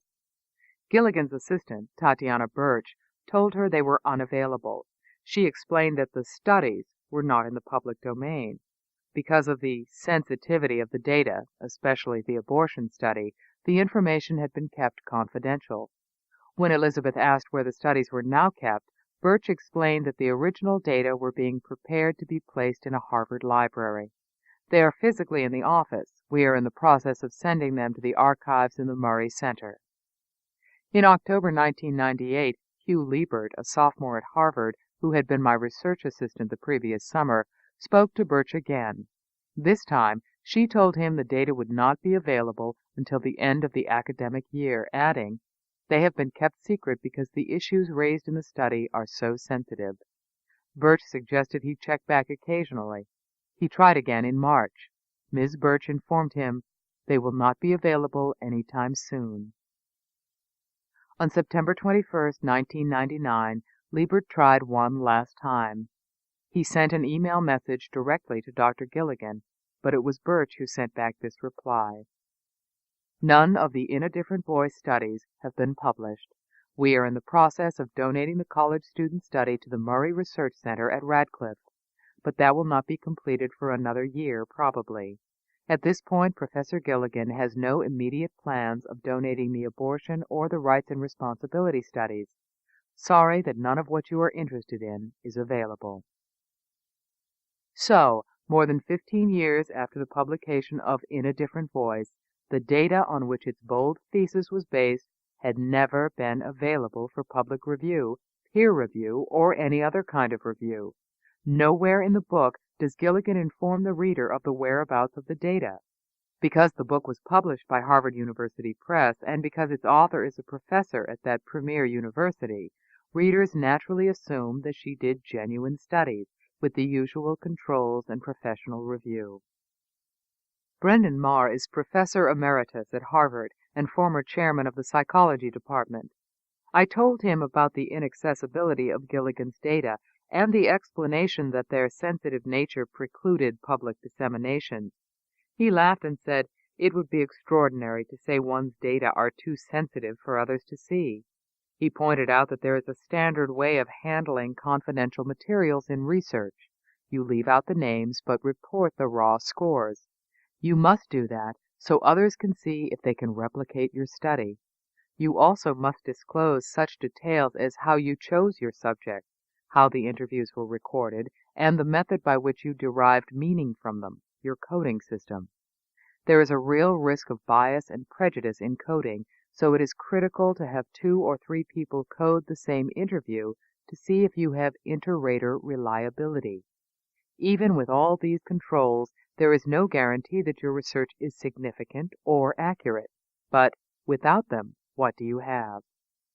What you have are unpublished, unexamined, uncriticized data that are nevertheless deemed to be of such historical importance to merit being donated to a prestigious Harvard Research Center for posterity. No doubt Gilligan will insist on continued confidentiality. There is little reason to believe that the research that forms the basis of her distinctive views will ever be available for scholarly scrutiny. Over the years, scholars have criticized Gilligan for her cavalier way with research data. In 1986, Tufts University professor Zella Luria commented on the elusive character of Gilligan's studies. One is left with the knowledge that there were some studies involving women and sometimes men, and that women were somehow sampled and somehow interviewed on some issues. Somehow the data were sifted and somehow yielded a clear impression that women could be powerfully characterized as caring and interrelated. This is an exceedingly intriguing proposal, but it is not yet substantiated as a research conclusion. In 1991, Fay Crosby, a Smith College psychologist, now at the University of California, Santa Cruz, rebuked Gilligan for creating this illusion of data. Gilligan referred throughout her book to the information obtained in her studies, but did not present any tabulations. Indeed, she never quantified anything. The reader never learns anything about 136 of the 144 people from the third study, as only 8 are quoted in the book. One probably does not have to be a trained researcher to worry about this tactic. These are serious complaints of a type that, in disciplines that respect scholarly standards, have been known to lead to censure, or worse. Why has so little notice been taken of the sparsity of Gilligan's evidence? I see at least 2 explanations. First of all, in the Harvard Graduate School of Education, where Gilligan holds her professorship, the standards for acceptable research are very different from those in other Harvard departments. Second, Gilligan writes on gender theory, which immediately confers ideological sensitivity on her findings. The political climate makes it very awkward for anyone, especially a man, to criticize her. Apart from the small group of feminist critics who bristled at her suggestion that men and women are different, few academics have dared to suggest that the Empress had no clothes. Gilligan's defenders will argue that to criticize her for her shortcomings as an empirical psychologist is to miss the point. The true power of In a Different Voice, they say, has little to do with proving this or that claim about male and female behavior. It is landmark research because it advanced the idea that past psychological research was largely a male-centered discipline based on the experiences of only half the human race. Gilligan revolutionized modern psychology by introducing women's voices into a social science tradition that had systematically ignored them. There is some merit to this argument.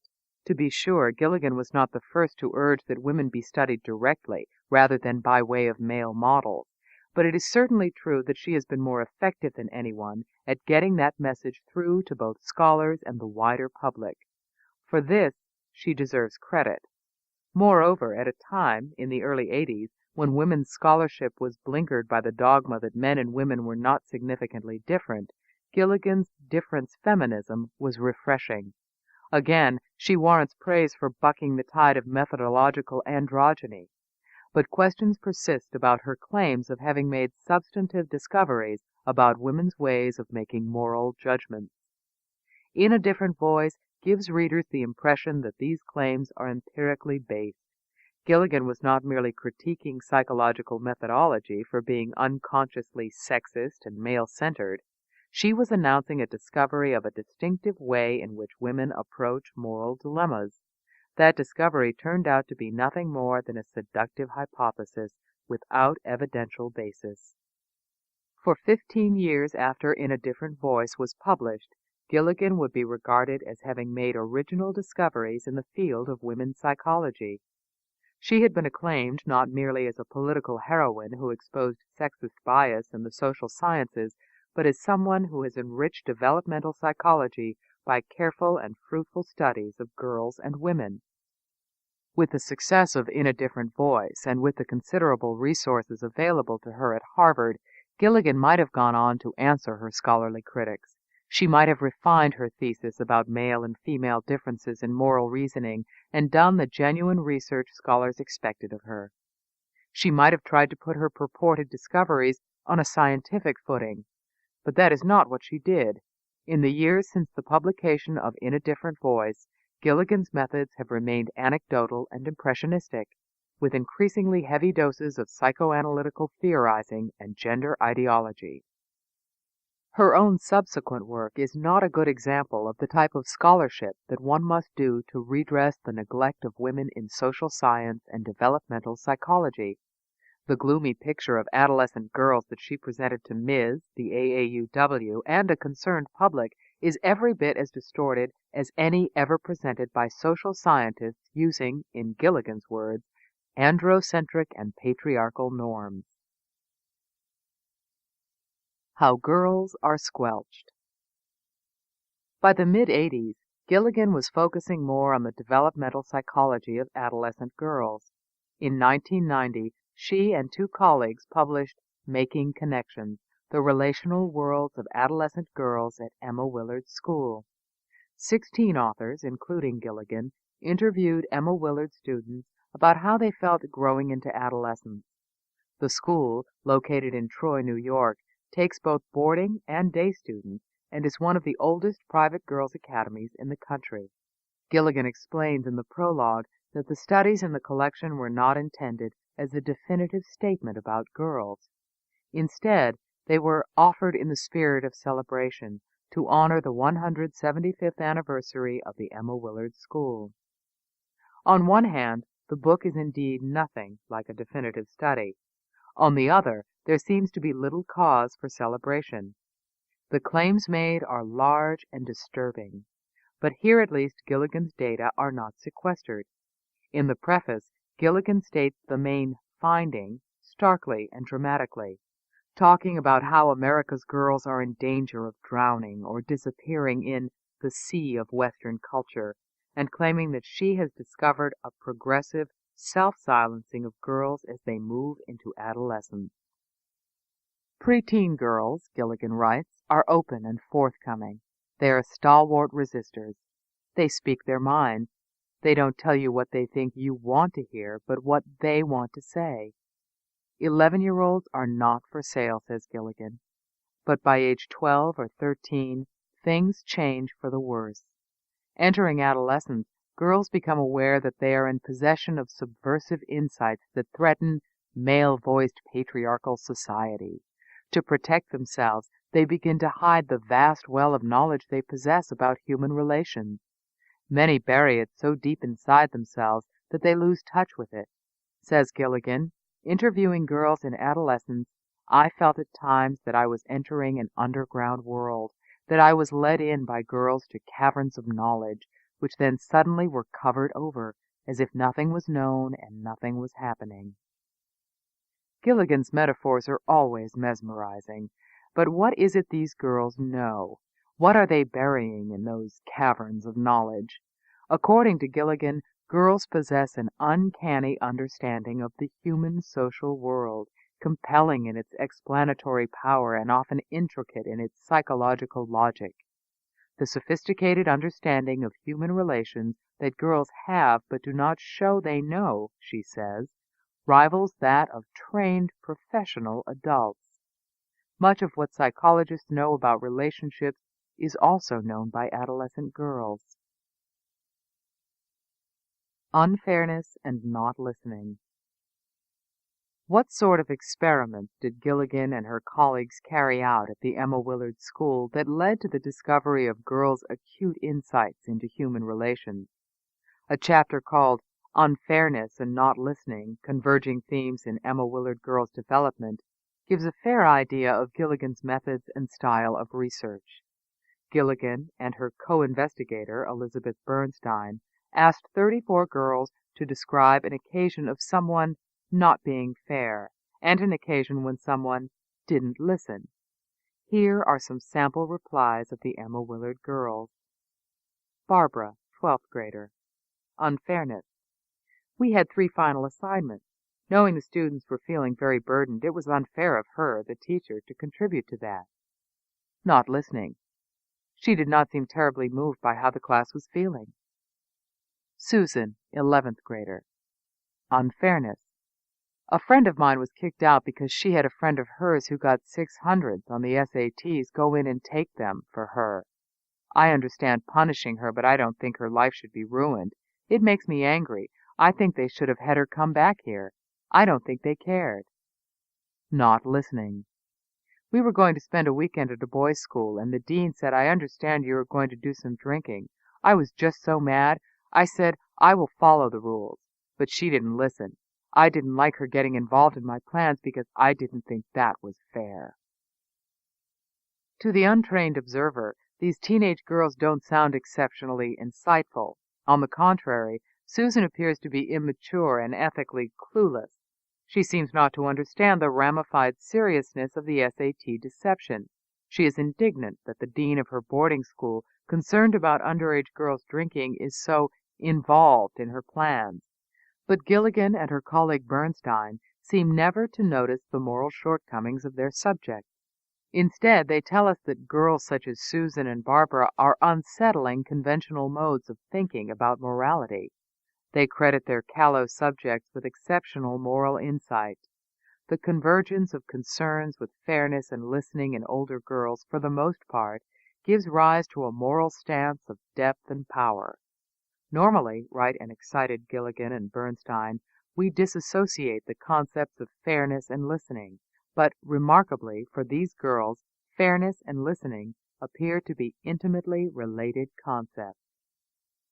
But how remarkable is it that the girls, asked by an interviewer to say something A, about unfairness, and B, about not listening, got the idea that they were expected to describe instances in which they had felt that they were unfairly treated and their views were ignored. I find Gilligan's sentimental, celebratory, valorizing descriptions of adolescent girls implausible and inaccurate. Her study of unfairness in not listening, despite its charts, graphs, and tables, is a caricature of research. Most of the girls' comments are entirely ordinary. Gilligan inflates their significance by reading profound meanings into them.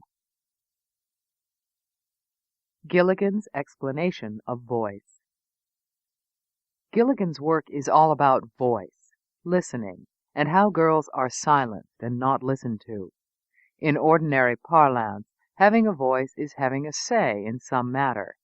Gilligan extends this meaning for her own purposes. She does not, however, succeed in making her own meaning reasonably clear. Gilligan's new preface to In a Different Voice, written in 1993, contains a rather lengthy explanation. I now find it easier to respond when people ask me what I mean by voice. By voice, I mean voice. Listen, I will say, thinking that in one sense the answer is simple, and then I will remember how it felt to speak when there was no resonance, how it was when I began writing, how it still is for many people, how it still is for me sometimes. To have a voice is to be human. To have something to say is to be a person. But speaking depends on listening and being heard. It is an intensely relational act. Gilligan herself is aware that she has not yet offered an enlightening definition of voice, for she continues her explanation beyond the tautology. When people ask me what I mean by voice, and I think of the question more reflectively, I say that by voice I mean something like what people mean when they speak of the core of the South. Voice is natural and also cultural. It is composed of breath and sound, words, rhythm, and language. And voice is a powerful psychological instrument and channel, connecting inner and outer worlds. Speaking and listening are a form of psychic breathing. This ongoing relational exchange among people is mediated through language and culture, diversity, and plurality. The trouble now is that this talk about the core of the self and psychic breathing relies partly on metaphors whose meaning is even more mysterious than what they are supposed to define, and partly on literal statements. Voice is composed of breath, sound, and so on, that are mere banalities. Mistakenly believing that she has supplied a cogent clarification of her concept, Gilligan sums up its importance, saying, "For these reasons, voice is a new key for understanding the psychological, social, and cultural order, a litmus test of relationships and a measure of psychological health." Whatever Gilligan's credulous disciples and admirers, from the editors of Time to the board members of the Heinz Family Foundation, may say, it is embarrassingly clear that voice, as Gilligan explains it here, and she offers no clearer explanation in any of her other writings, is a complete muddle without application to real people. Gilligan has not provided a new key to social understanding. Instead, she has produced an influential ideological perspective that sees girls as victims. Only the most devoted disciples can be cheered by Gilligan's celebrations of women and girls as heroic casualties of the male-voiced culture, and find illumination in her descriptions of social and psychological reality. Although Gilligan fails to define her key concept, she does use the term voice very effectively to drive home the point that those who lack it are being unfairly subordinated by the dominant culture. In a recent address, she asserted that her uncovering of the inner experiences of women had initiated a paradigm shift in psychology. That immodest claim is so revealing of what Gilligan herself believes she has contributed that it too is worth quoting at some length. To me, the different voice signified a paradigm shift because it revealed a dissociation at the core of a patriarchal, racist social order that had ushered in an ideology and a psychology of separation as to be read as natural, normal, necessary, and inevitable. The dissociation from relationship, and specifically from relationship with women, and from vast reaches of the inner world, hid the experiences, the thoughts, and the feelings of all people who were considered to be lesser, less developed, less human, and we all know who these people are: women, people of color, gays and lesbians, the poor, and the disabled. Herein lies Gilligan's hidden appeal. Her indictment of the way girls are reared taps into the large reservoir of resentment of patriarchal Western culture. All the same, her specific contention that contemporary American culture is silencing girls is odd. It is, after all, in Western cultures that girls are the most outspoken and free. Try speaking your mind in some Eastern cultures. Girls, girls, girls. Gilligan would have us believe that preteen girls are cognitively special. But what about boys? Do boys of 11 also make outrageously wonderful statements? Are they also spontaneous and incorruptibly frank? Or does Gilligan believe that, unlike girls, 11-year-old boys are for sale? As boys move into adolescence, do they too suffer a loss of openness and frankness? Are they too diminished in their teen years? Could it be that girls' specialness consists of their sophistication when compared with relatively clueless boys? To establish her thesis that our culture silences adolescent girls, Gilligan would need to identify some clear notions of candor and measures of outspokenness, then embark on a massive, carefully designed study of many thousands of American boys and girls. Anecdotal methods, especially anecdotal methods applied to one sex, cannot begin to make the case. Moreover, Gilligan does not offer even anecdotal evidence that preteen boys and girls differ in natural wisdom and forthrightness. It might actually be that preteen boys are just as astute and alive as preteen girls. That would have several possible implications for Gilligan's theory. Perhaps, like girls, adolescent boys are silenced and forced underground. But if that is the case, sex is not a decisive factor. Instead, we are dealing with the familiar problem of adolescent insecurity that afflicts both girls and boys, and Gilligan's sensational claim that girls are at special risk would turn out to be false. Alternatively, it may be that only girls sell out and become inarticulate and conformist, that adolescent boys remain independent, honest, and open interpreters of social reality. This, too, doesn't seem right.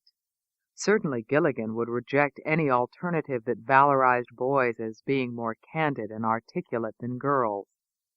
Unlike Gilligan, the rest of us enjoy the option of discarding gender games and returning to the conventional view that normal girls and boys do not differ significantly in respect to astuteness and candor. Both pass from childhood to adolescence by becoming less narcissistic, more reflective, and less sure about their grasp of the complex world that is opening up to them.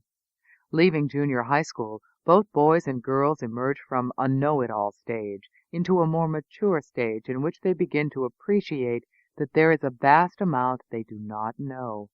If so, it is not true that girls start not knowing what they had known, but rather that most older children of both sexes quite sensibly go through a period of realizing that what they thought they knew may not be true at all, and that there is a lot out there to be learned.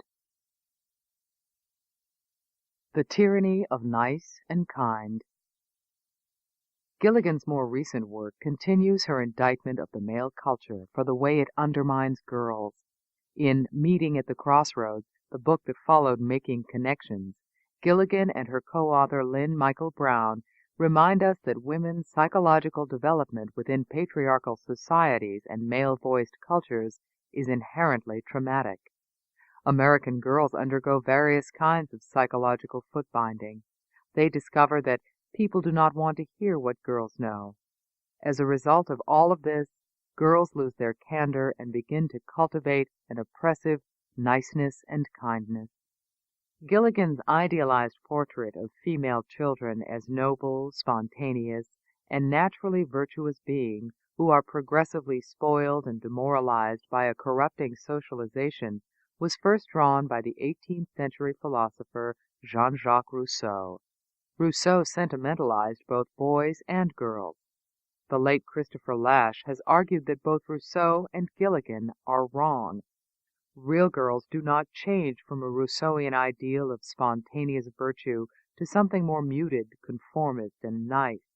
On the contrary, as Lasch pointed out, when child psychologists look at adolescent girls without Rousseauian preconceptions, they are often struck by a glaring absence of niceness and kindness. In researching Crossroads, Gilligan and Brown followed approximately 100 girls through their years as students at the Laurel School for Girls in Cleveland, Ohio, between 1986 and 1990.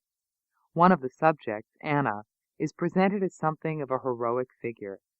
They call her a political resistor, which turns out to mean that she is resisting the tyranny of niceness and kindness. When they interviewed her at age 13, they found her to be like all the other self-silenced girls who had gone underground. But in a follow-up interview the next year, they discovered that she had broken out and regained her voice. As the authors present her, Anna offers a rare glimpse of a valiant adolescent rebel daring to speak out. Anna speaks what she thinks and expresses what she feels.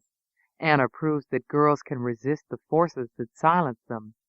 Of course, as the authors sadly acknowledge, she pays a price.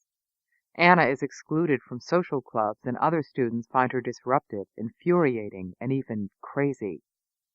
But the more readers learn about Anna, the harder it is not to sympathize with her disapproving classmates.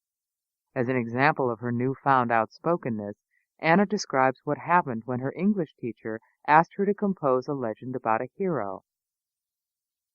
I wanted to write it from a Nazi standpoint, like Hitler as a hero, and my teacher really didn't go for that idea at all. And I started writing, and she got really mad. It was really weird. I ended up writing 2 papers, a la-di-da legend and the one I wanted to write. According to Brown and Gilligan, the teacher warned Anna she would sound like a little Nazi. But Anna persevered. She insisted that Hitler had been a hero in German eyes and refused to accept her teacher's narrow-minded distinction between a hero and an anti-hero. Anna also told her interviewers about her dream of living at the bottom of a mountain in Montana to be just one of those weird people, and she shared her wish of giving the best senior speech in the world in terms of shocking people. Gilligan and Brown praised the maverick Anna unstintingly, taking no notice of her obvious shortcomings, her moral obtuseness, her unabashed desire to shock, her principled indifference to giving offense to friends and teachers. Anna, willing to be outspoken and disruptive, openly resisting becoming Pollyanna, stays with what she feels and thinks and therefore knows. If Anna is fighting the tyranny of niceness, other Laurel girls are presented as being trapped in it. Needy is one of these. I feel good when there is a person, and she doesn't have anybody to be with that day, so I stay with her and I feel good. By the time Needy is 14, she also has a 3.7 grade point average, is active in sports and other school activities, and is well liked by her classmates. But interviews reveal to Gilligan and Brown that she increasingly has difficulty voicing anything but the nice and kind self she shows the world. Of the two, Gilligan and Brown regard Anna to be the healthy one. Unlike Anna, whose disruption will continue to put her at political risk, Needy's movement underground may eventually place her at risk psychologically. Anna may have political problems. We hear of no other kind. Gilligan and Brown's uncritical celebration of Anna's voice raises serious questions about their judgment, their common sense, and therefore about the value and cogency of their research methods and conclusions. The Master's Tools.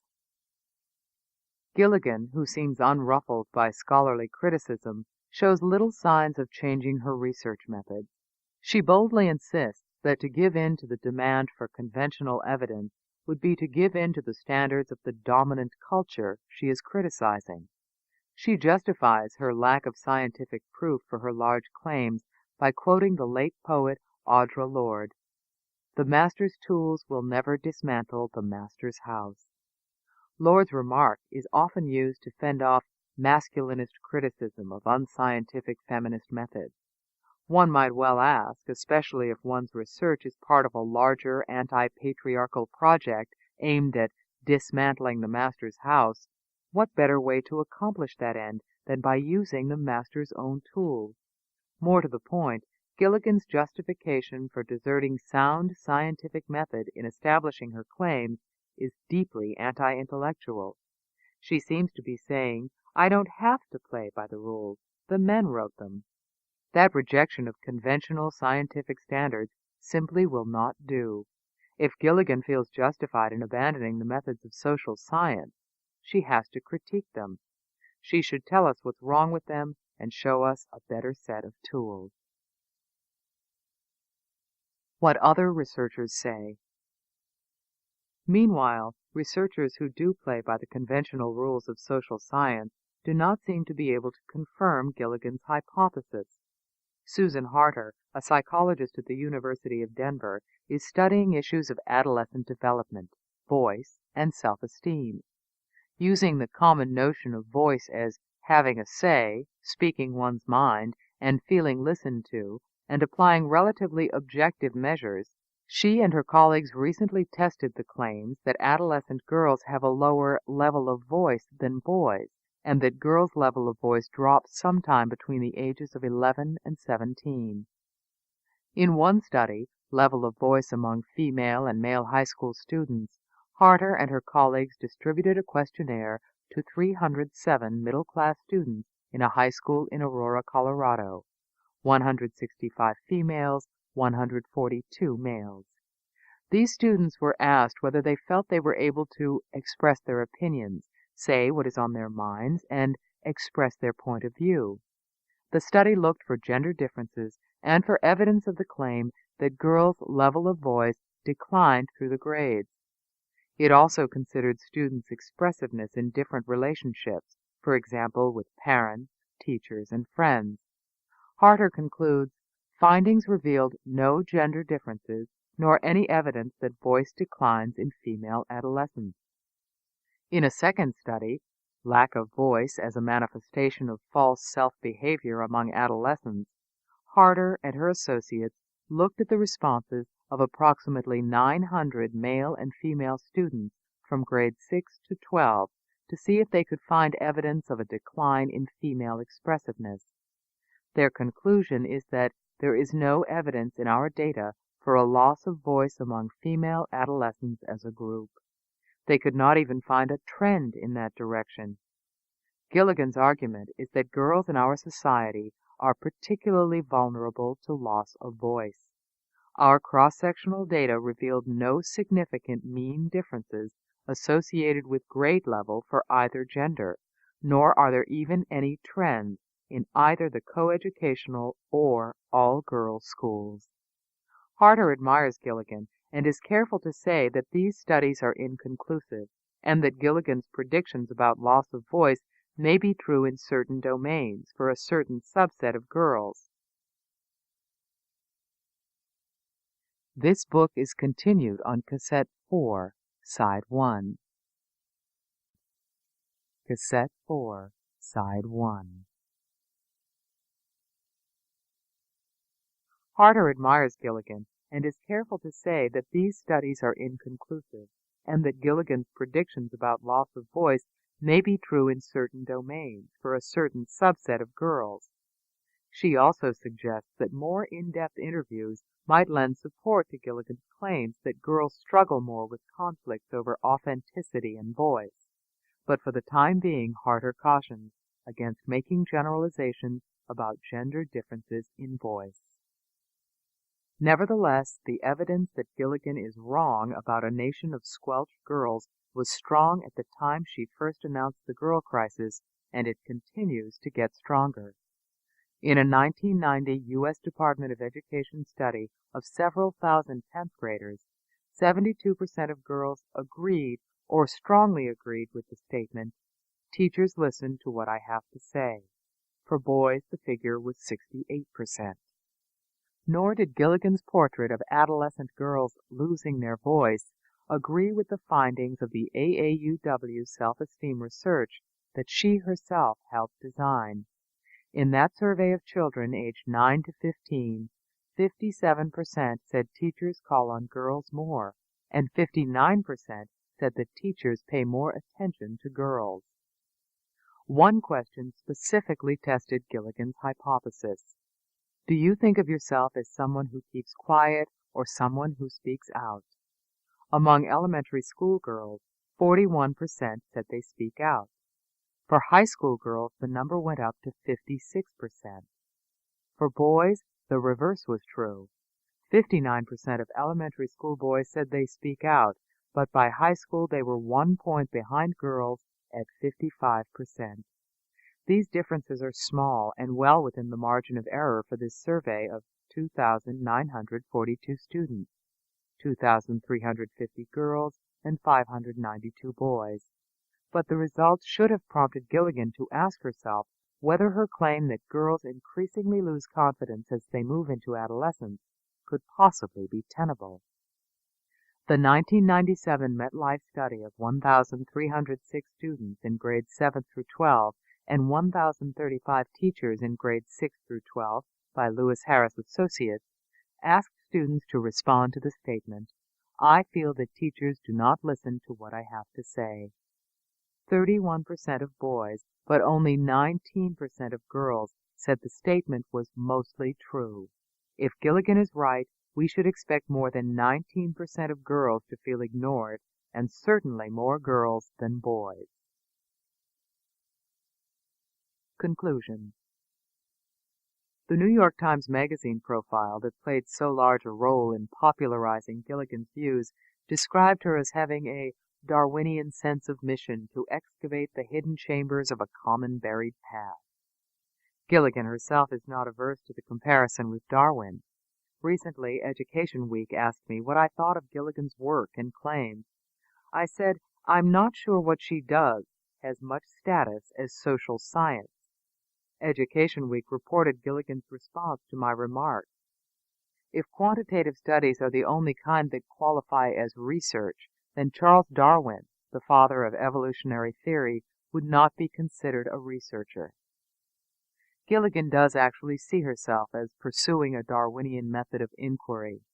She informs us that when she read Darwin's Voyage of the HMS Beagle, she wondered if she could find some place like the Galapagos Islands to do her research in developmental psychology.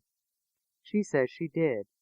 I went to my version of the Galapagos Islands with a group of colleagues. We traveled to girls in search of the origins of women's development.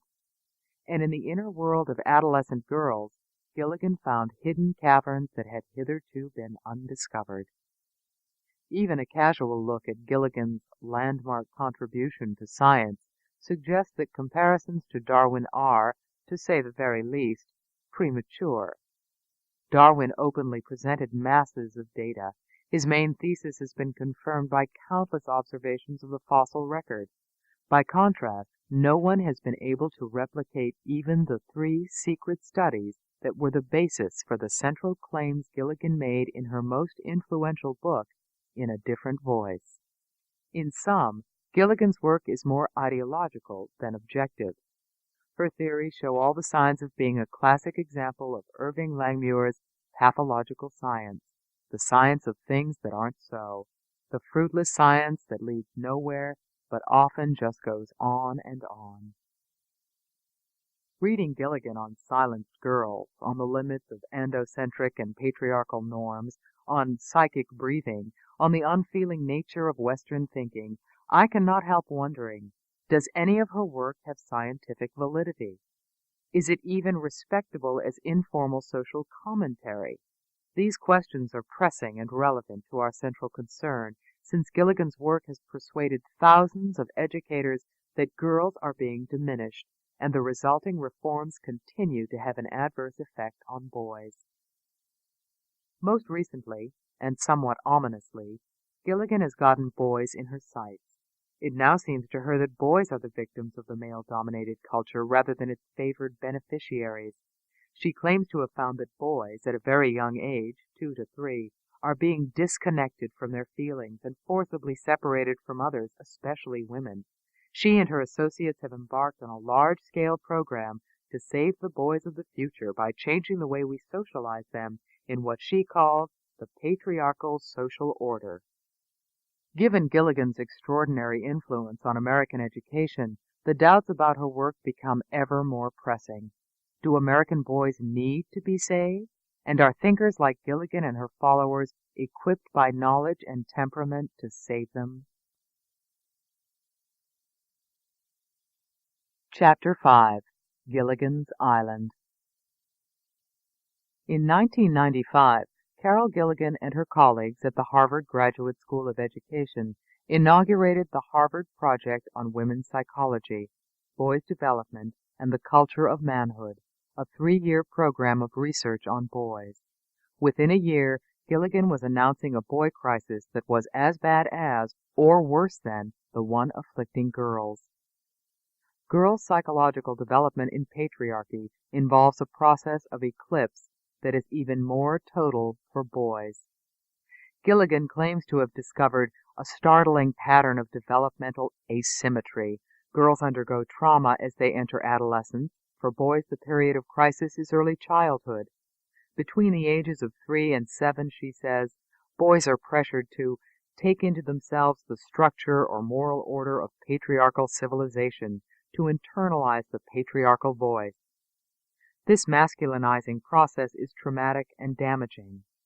At this age, says Gilligan, boys show a high incidence of depression, out-of-control behavior, learning disorders, even allergies and stuttering. Gilligan's views on boys' traumatic entry into a harmful masculine identity build on earlier psychological theories of female and male development, in particular the theories of feminist psychoanalyst Nancy Chodorow, which Gilligan made use of in her 1982 book, In a Different Voice. In Chodorow's 1978 book, The Reproduction of Mothering, she argued that traditional masculine and feminine roles are rooted not so much in biology as in a self-perpetuating sex-gender system that is universal to human societies. Hitherto, all sex-gender systems have been male-dominated. The sex-gender system, says Chodorow, is the way society has organized sexuality and reproduction to perpetuate the subordination of women. The system keeps women down by permanently assigning to them the primary care of infants and children, while men dominate the public sphere. Because mothers do almost all of the nurturing, all children start out life more strongly identified with their mothers than their fathers.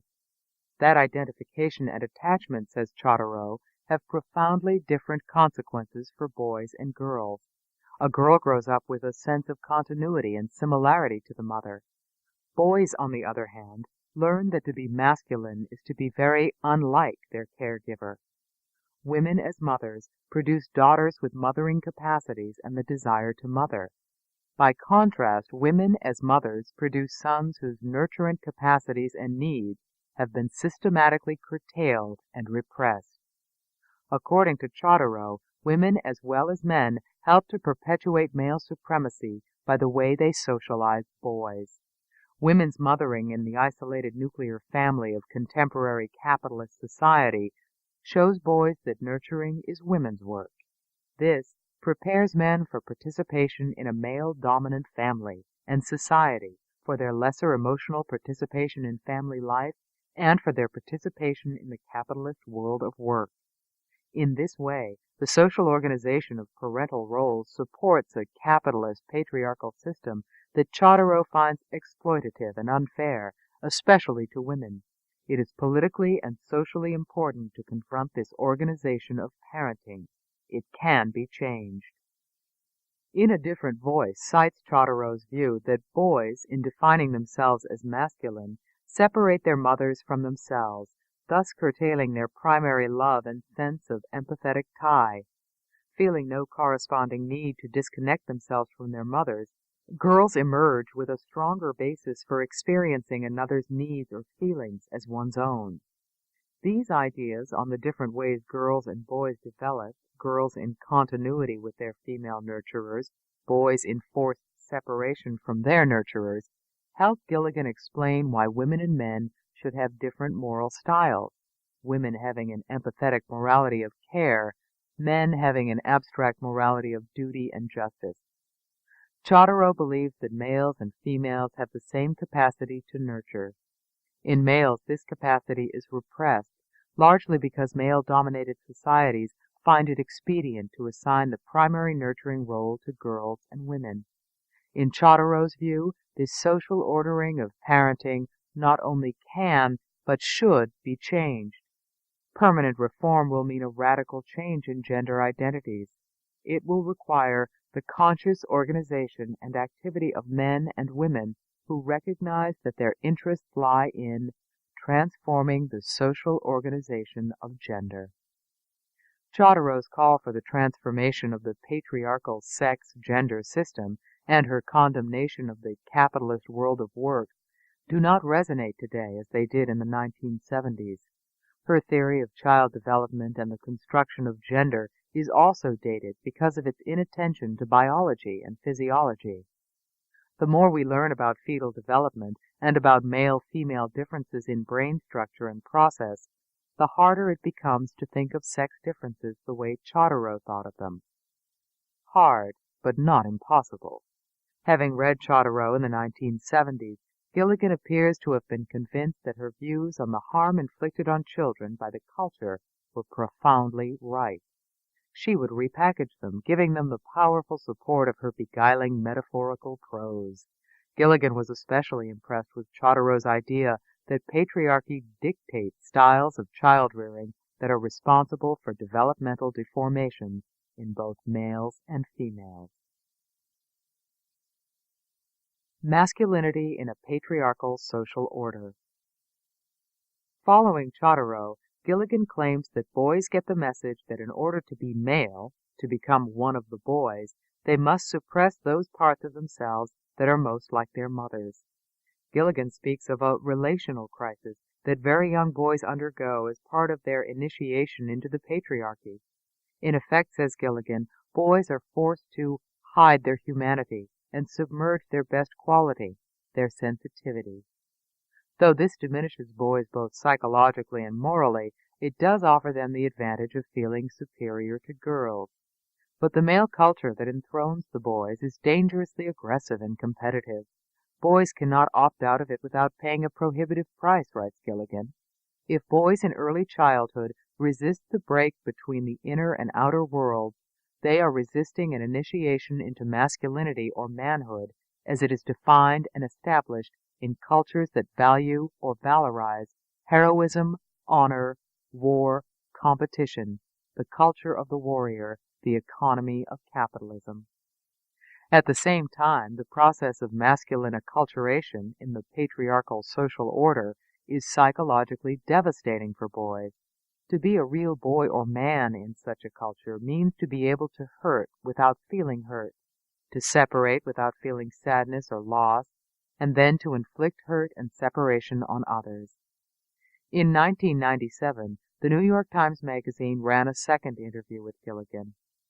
"Can we talk about your new work, your research on boys?" she was asked. Gilligan described a boy she had observed the day before. His face was very still. It didn't register a lot of emotion. He was around 6, when boys want to become one of the boys. They feel they have to separate from women, and they are not allowed to feel that separation as a real loss. To this, her interviewer remarked, "Sounds as if you're trying to discover in boys the reasons men feel compelled to adopt certain models of what it means to be a man, models that men feel to be enslaving." "That's exactly it," Gilligan replied. She then explained that this must be changed. We have to build a culture that does not reward that separation from the person who raised them. She said she hopes to develop a research method, in particular a way of relating to her boy subjects, that will free boys' voices, to create conditions that allow boys to say what they know, and allow her to learn what the boys are suppressing. Through her earlier studies, she claims to have learned how to reach and free the repressed voices of adolescent girls. Now she hopes to repeat that feat with boys. The aim is to devise a new kind of socialization for boys that will make their aggressiveness and need for dominance things of the past.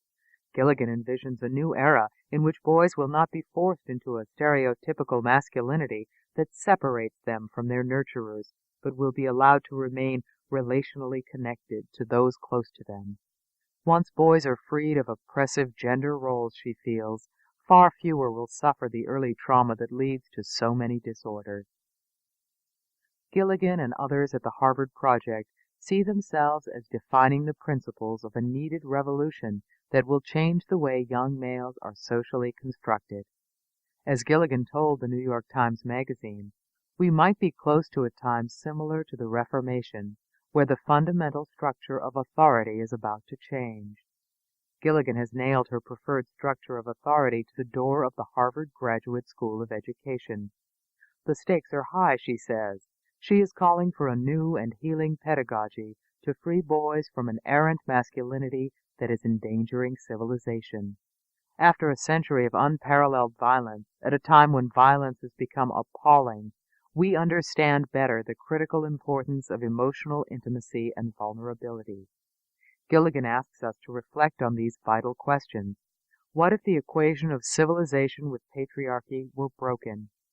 What if boys did not psychologically disconnect from women and dissociate themselves from vital parts of relationships?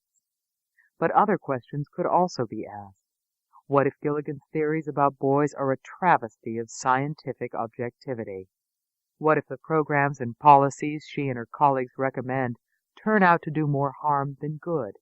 And what, if anything, can be done to protect boys from the trusting educators who faithfully accept Gilligan's view that boys are too stereotypically male and need to have their gender schemas rearranged? Do boys need to be saved? Gilligan's theory about boys' development includes three hypothetical claims. 1. That boys are being deformed and made sick by traumatic forced separation from their mothers. 2. That seemingly healthy boys are cut off from their own feelings and are relationally damaged. And 3. That the well-being of society may depend on freeing boys from cultures that value or valorize heroism, honor, war, competition, the culture of the warrior, the economy of capitalism. Let us consider each proposition in turn. According to Gilligan, boys are at special risk in early childhood. They suffer more stuttering, more bedwetting, more learning problems when cultural norms pressure them to separate from their mother. Sometimes she adds allergies, depression, attention deficit disorder, and attempted suicide to the list. She does not cite any pediatric research that supports her theories about the origin of these various early childhood disorders. Is there a single study, for example, that shows that young males who remain intimately bonded with their mothers are less likely to develop allergies or wet their beds? More boys than girls suffer from speech and learning disorders, but many girls are similarly afflicted. Are these girls disconnected from their mothers?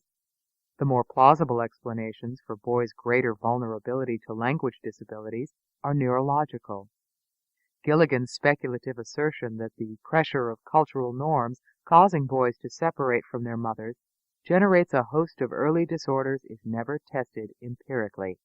She offers no indication of how it could be tested. Gilligan herself does not seem to feel that her assertions need to be confirmed empirically.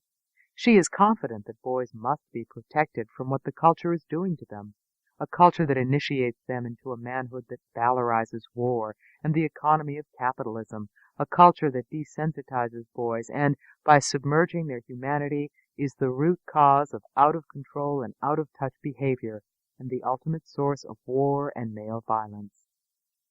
But are boys aggressive and violent because they are psychically separated from their mothers? 30 years of research suggest that it is the absence of the male parent that is more often the problem. The boys who are most at risk for juvenile delinquency and violence are boys who are literally separated from their fathers.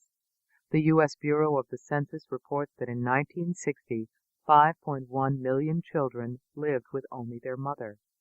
By 1996, the number was more than 16 million.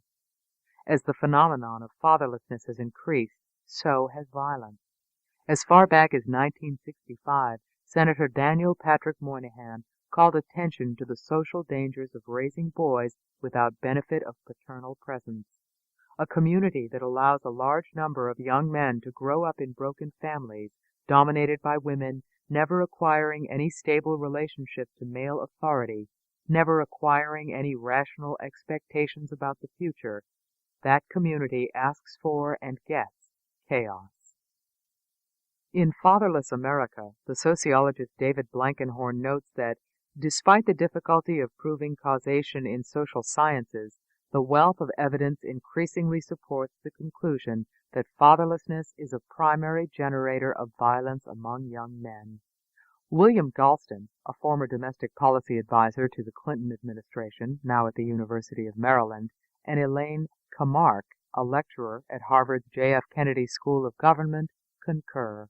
Commenting on the relationship between crime and one-parent families, they say, "The relationship is so strong that controlling for family configuration erases the relationship between race and crime and between low income and crime. This conclusion shows up time and again in the literature." It showed up, for example, in 1998 when Cynthia Harper of the University of Pennsylvania and Sarah McClanahan of Princeton University studied the incarceration rates of 6,000 males aged 14 to 22 between 1979 and 1993. Boys who lived in homes without fathers were twice as likely to have spent time in jail.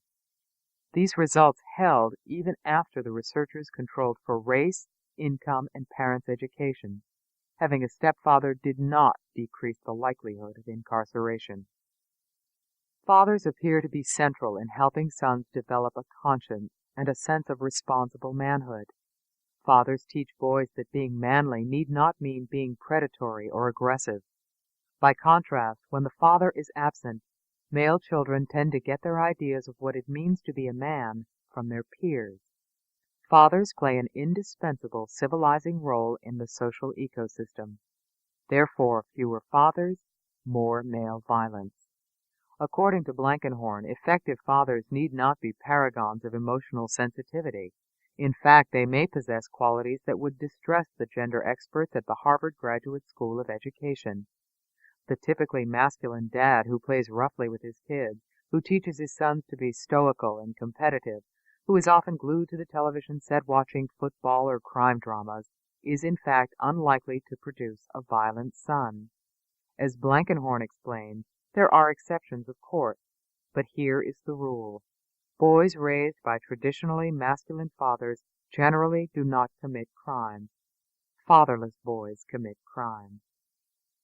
Given Gilligan's general animus toward the patriarchal social order, it is not surprising that her research appears to attach no importance to fathers.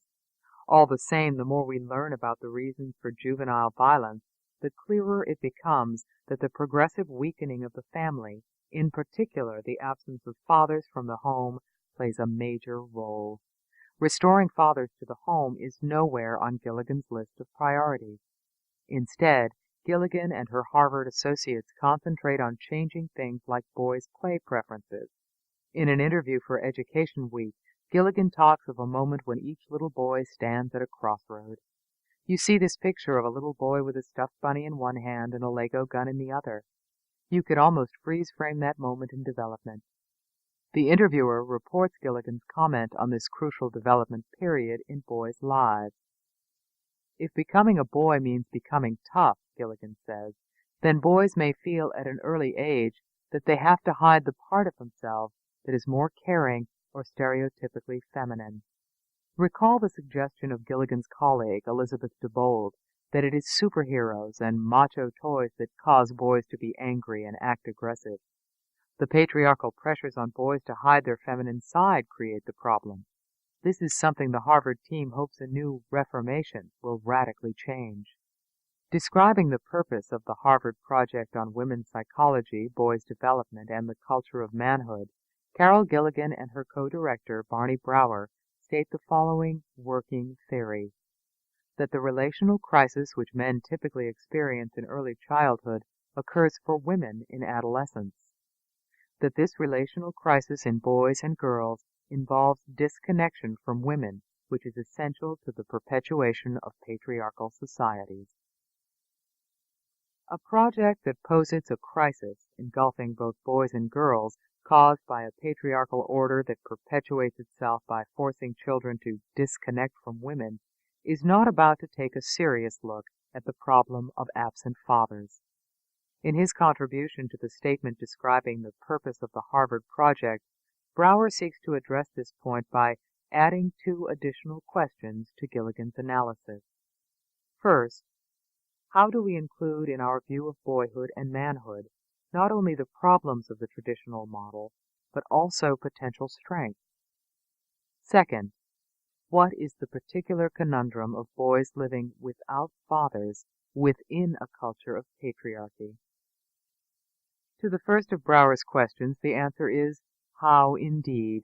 Having identified the traditional model of manhood as the cause of boys' crisis, how can we now turn around to acknowledge that the traditional manly virtues, courage, honor, self-discipline, competitiveness, play a vital role in the healthy socialization of boys? The second question oddly hints that the problems caused by fatherlessness are somehow due to the culture of patriarchy, the default villain of the piece. We can see why Brower finds fatherlessness a conundrum. The puzzle is why, in a Gilligan-esque world where the ills suffered by boys are caused by a male culture that forcibly separates boys from their mothers, the absence of fathers wouldn't be a blessing. In the real world, of course, widespread fatherlessness is not a conundrum, but a personal and social tragedy. In 1998, Brower moved the Harvard Project to Tufts University and renamed it the Boys Project. As he now describes it, it is a collaborative community of teachers, counselors, researchers, and parents who will develop new experiments in connection. Reconstructing boys is the ultimate aim. How to do so is still undetermined. Back at Harvard, Gilligan, Judy Chu, and their colleagues are moving forward with their own well-funded studies on how to rescue boys from the harmful culture of boyhood. According to the New York Times, Gilligan's chair carries with it a $500,000 research endowment. Boys out of touch with their feelings. Oblivious to all the factual evidence that points to paternal separation as a significant cause of aberrant behavior in boys, Gilligan bravely calls for a fundamental change in the rearing of boys that would keep them in a more sensitive relationship with their feminine side. We need to free young men from a destructive culture of manhood that impedes their capacity to feel their own and other people's hurt, to know their own and other people's sadness. Since, as she has diagnosed it, the purported disorder is universal, the cure must be radical. We must change the very nature of childhood. We must find ways to keep boys bonded to their mothers. We must undercut the system of socialization that is so essential to the perpetuation of patriarchal societies. Gilligan's views are attractive to many who believe that boys could well profit by being more sensitive and empathetic. But before anyone enlists in Gilligan's project of getting boys in touch with their inner nurturer, he or she would do well to note that Gilligan's central thesis, that boys are being imprisoned by their conventional masculinity, is not a scientific hypothesis. It is an extravagant piece of speculative psychology of the kind that sometimes finds acceptance in schools of education, but is not creditable in most professional departments of psychology. On a less academic plane, we may simply fault Gilligan's proposed reformation for straining common sense. It is obvious that a boy needs his father, or a father figure, to help him become a young man, and that the ideal of belonging to the culture of manhood is terribly important to every boy. To impugn his desire to become one of the boys is to deny that a boy's biology determines much of what he prefers and is attracted to. Unfortunately, when education theorists deny boys' nature, they are in a position to cause them much misery. Gilligan talks about radically reforming the fundamental structure of authority by making changes that will free boys from the masculine stereotypes that bind them. But in what sense are American boys unfree? Was the young Mark Twain or the young Teddy Roosevelt enslaved by conventional modes of boyhood? Is the average Little Leaguer or Cub Scout defective in the ways suggested by Gilligan? In practice, getting boys to be more like girls means getting them to stop segregating themselves into all-male groups. That's the darker, coercive side of the project to free boys from their masculine straitjackets. It is certainly true that a small subset of male children fit Gilligan's description of being desensitized and cut off from feelings of tenderness and care. However, these boys do not represent the sex as a whole. Gilligan speaks of boys in general as hiding their humanity and showing a capacity to hurt without feeling hurt. This, she maintains, is a general condition brought about because the vast majority of boys are forced into separation from their nurturers. But the idea that boys are abnormally insensitive flies in the face of everyday experience. Boys are competitive and often aggressive, but anyone in close contact with them, parents, grandparents, teachers, coaches, friends, gets daily proof of most boys' humanity, loyalty, and compassion. Gilligan appears to be making the same mistake with boys that she made with girls. She observes a few children and interprets their problems as indicative of a deep and general malaise caused by the way our society imposes sex role stereotypes on them. By adolescence, she concludes, the pressure to meet these stereotypes has impaired, distressed, and deformed both sexes. In fact, with the important exception of boys whose fathers are absent and who get their concept of maleness from peer groups, most boys are not violent. Most are not unfeeling or antisocial. They are just boys, and being a boy is not in itself a defect. Does Gilligan really understand boys? She finds boys lacking in empathy, but does she empathize with them? Is she free of the tiresome misandry that infects so many gender theorists who never stop blaming the male culture for all social and psychological ills? Nothing we have seen or heard offers the slightest reassurance that Gilligan and her colleagues are wise enough or objective enough to be trusted to lead the field in devising new ways of socializing boys. We have yet to see a single reasonable argument for radically reforming the identities of boys and girls. There is no reason to believe that such reform is achievable, but even if it were, the attempt to obtrude on boys and girls at this level of their natures is morally wrong. The new pedagogies designed to educate boys more like girls, in Gloria Steinem's phrase, are not harmless. Their approach to boys is unacceptably meddlesome, even subtly abusive. A good word for the capitalist patriarchy and martial virtues. Gilligan's work on boys irresponsibly downplays biological factors and ignores problems caused by family breakdown. Instead, it is heavy on cultural ideology and speculative psychology and light on common sense. In particular, it displays little sympathy for the males she is seeking to help. Consider her criticism of how American boys are initiated into a patriarchal social order that valorizes heroism, honor, war, and competition. In Gilligan's world, the military man is one of the potent and deplorable stereotypes that the culture of manhood holds up to boys as a male ideal. But her criticism of military culture is flawed in a number of ways. First, the military ethos that Gilligan castigates as insensitive and uncaring is probably less influential in the lives of boys today than at most periods in our history. At the same time, it needs to be pointed out, the American military and its culture are nothing to be ashamed of.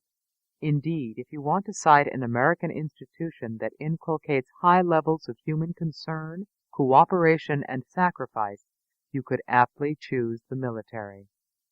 Anyone who has first-hand knowledge of American military personnel knows that most are highly competent, self-disciplined, honorable, and moral young men and women ready to risk their lives for their country.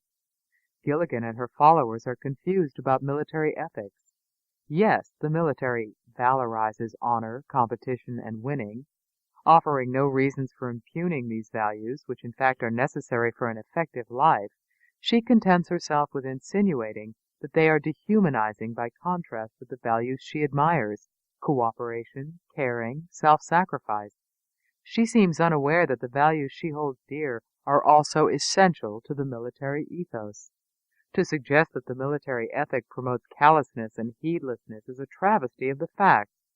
To accuse the military of being uncaring is to ignore the selflessness and camaraderie that make the martial ethos so attractive to those who intensely desire to live lives of high purpose and service. To historian Stephen Ambrose, who spent half his career listening to the stories of soldiers, tells of a course on the Second World War he gave at the University of Wisconsin in 1996 to an overflow class of 350. Most students were unfamiliar with the salient events of that war. According to Ambrose, they were dumbstruck by descriptions of what it was like to be on the front lines. They were even more amazed by the responsibilities carried by junior officers, who were as young as they. They wondered how anyone could have done it. Ambrose tried to explain to them what had brought so many men and women to such feats of courage, such levels of excellence. He told them it hadn't been anything abstract. It had involved two things: unit cohesion, a concern for the safety and well-being of their soldier comrades that equaled and sometimes exceeded their concern for their own well-being, and an understanding of the moral dimensions of the fight. At the core, the American citizen soldiers knew the difference between right and wrong, and they didn't want to live in a world in which wrong prevailed. So they fought and won, and we, all of us, living and yet to be born, must be forever profoundly grateful. What Ambrose understands and Gilligan does not is that an overarching ethic of duty encompasses the ethic of care. The so-called manly virtues of honor, duty, and self-sacrifice are caring virtues, and it is wrong to deride them as lesser virtues. Gilligan's depreciation of the military is academically fashionable. Ambrose says that after he finished college in the late 1950s, he too shared the anti-military, anti-business snobbery that prevails in many universities today. He writes, "By the time I was a graduate student, I was full of scorn for ex-GIs. But in fact these were the men who built modern America. They had learned to work together in the armed services in World War II. They had seen enough destruction. They wanted to construct. They built the interstate highway system, the St. Lawrence Seaway, the suburbs. They had seen enough killing. They wanted to save lives. They licked polio and made other revolutionary advances in medicine. They had learned in the Army the virtues of a solid organization and teamwork, and the value of individual initiative, inventiveness, and responsibility."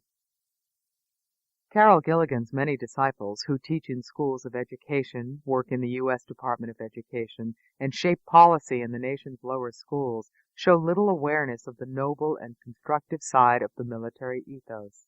They seem not to appreciate or even understand the manly virtues.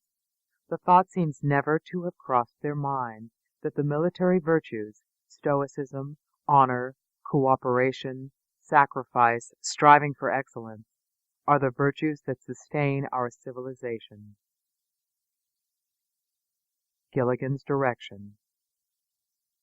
Finally, what are we to make of Carol Gilligan's contribution and influence? Her earlier work on the different moral voices of males and females had merit. Her demand that psychologists and philosophers take into account the possibility that women and men have different styles of moral reasoning was altogether appropriate. As it turns out, the differences are less important than Gilligan predicted.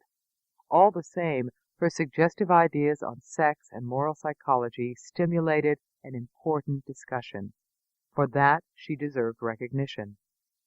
Her later work on adolescent girls and their silenced voices shows us a different Gilligan.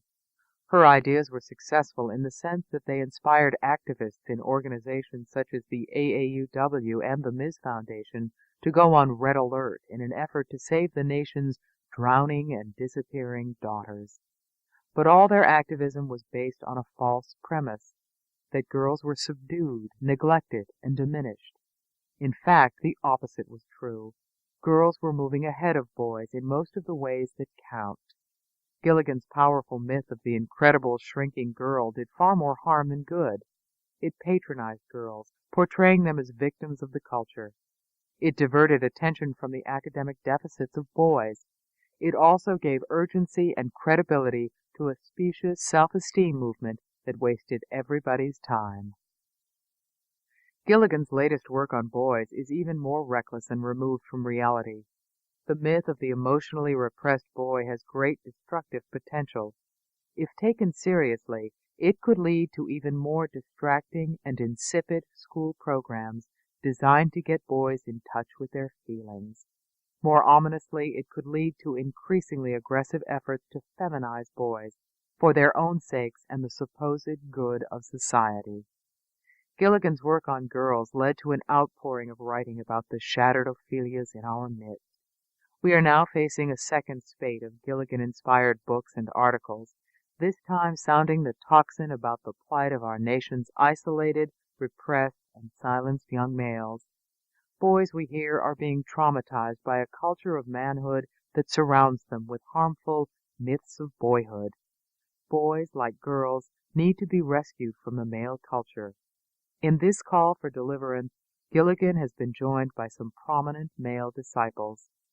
I shall now consider their research, their claims, and their overwrought recommendations for restoring psychic health to a nation of stricken young Hamlets.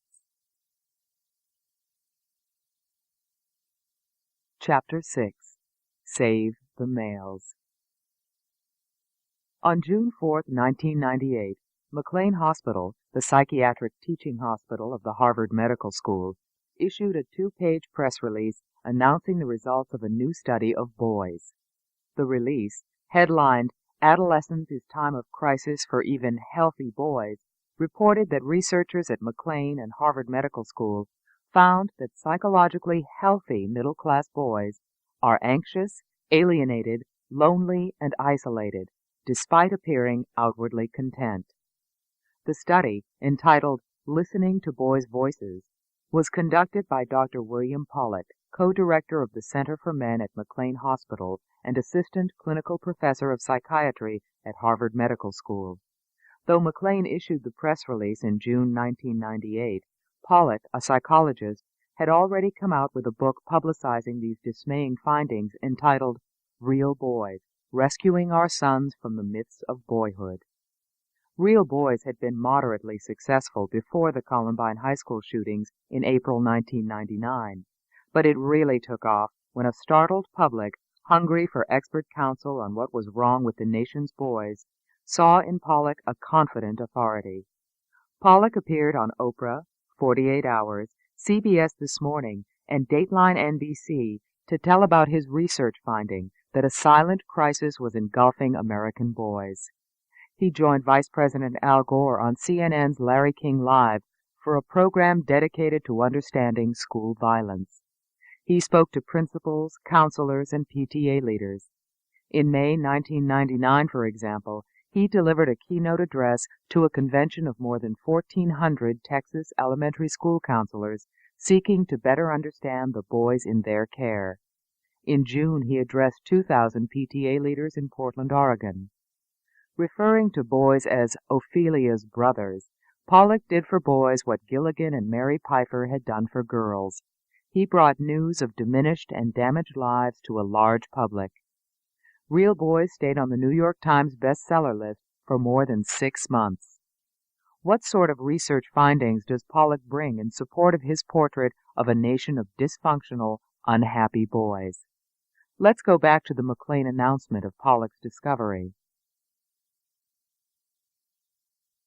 This book is continued at this point on the other side of this cassette.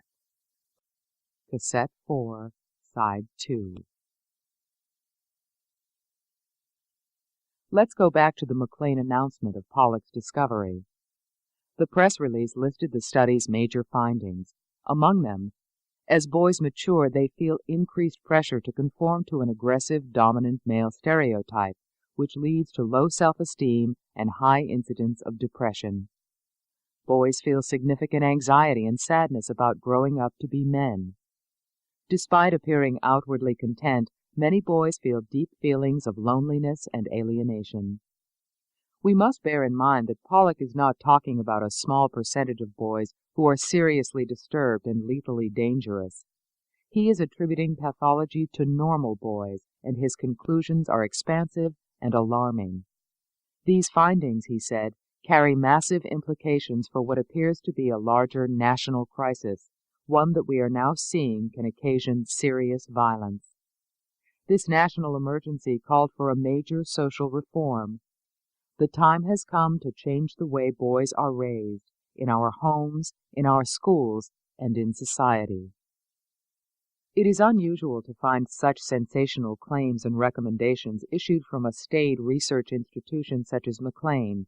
McLean is routinely ranked among the top 3 psychiatric hospitals in the United States, and its research program is the best endowed and largest of any private psychiatric hospital in the country.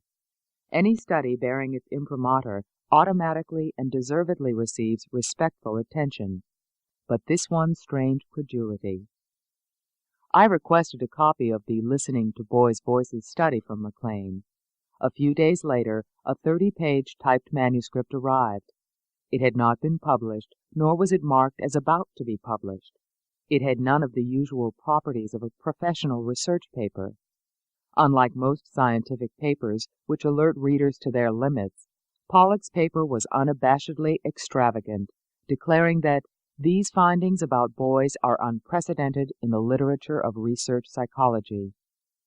Pollock said he had been moved to do his research on boys in great part because of the startling findings of Gilligan and others on girls, which had awakened our nation from its gender slumbers, alerting us to the plight of adolescent girls lacking for voice and a coherent sense of self, many sinking into a depressive, joyless existence.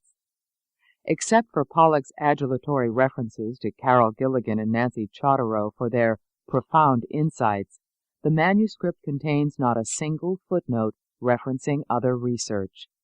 Its conclusion, which reports on a national crisis centering on boys, was based on a battery of vaguely described tests administered to 150 boys. Pollock gave no explanation of how the boys had been selected or whether they constituted anything like a representative sample. Pollock's pronouncements on the psychic condition of America's boys were grim. But even if we disregard the limitations of the database, his research came nowhere near supporting a finding of a silent crisis, national in scope. On several of the tests he and his group administered, most of the 150 boys showed themselves to be healthy and well-adjusted. A self-esteem test found them confident. The Beck's Depression Inventory, a widely used psychological assessment tool, uncovered little or no clinical depression. In private interviews, the boys said they were close to their families and enjoyed strong friendships with both males and females.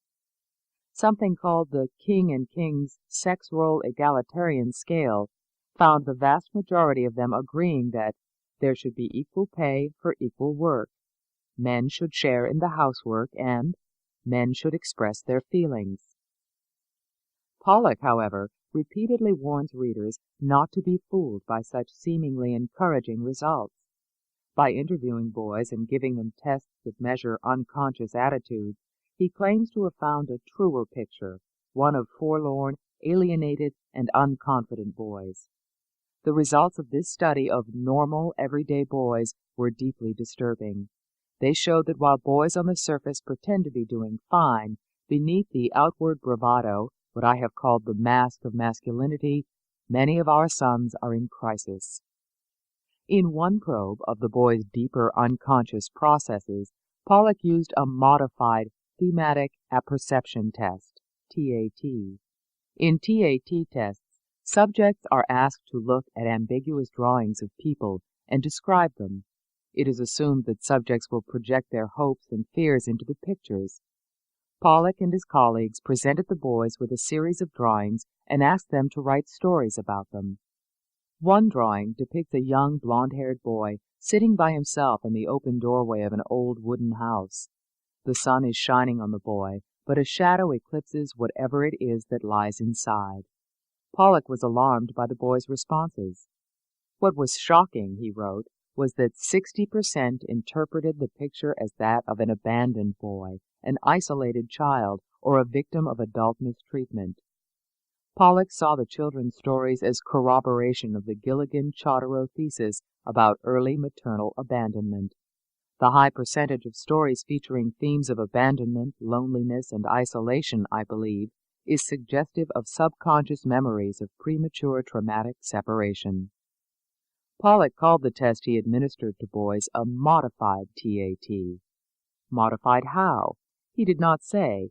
Even if it were accurate to say that the boys' reactions to the picture suggested feelings of loneliness and isolation, it is quite a leap to attribute their response to an early separation trauma.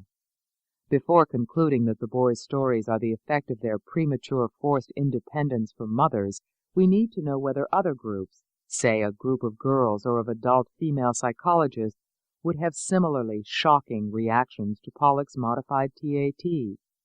Pollock makes no mention of control groups.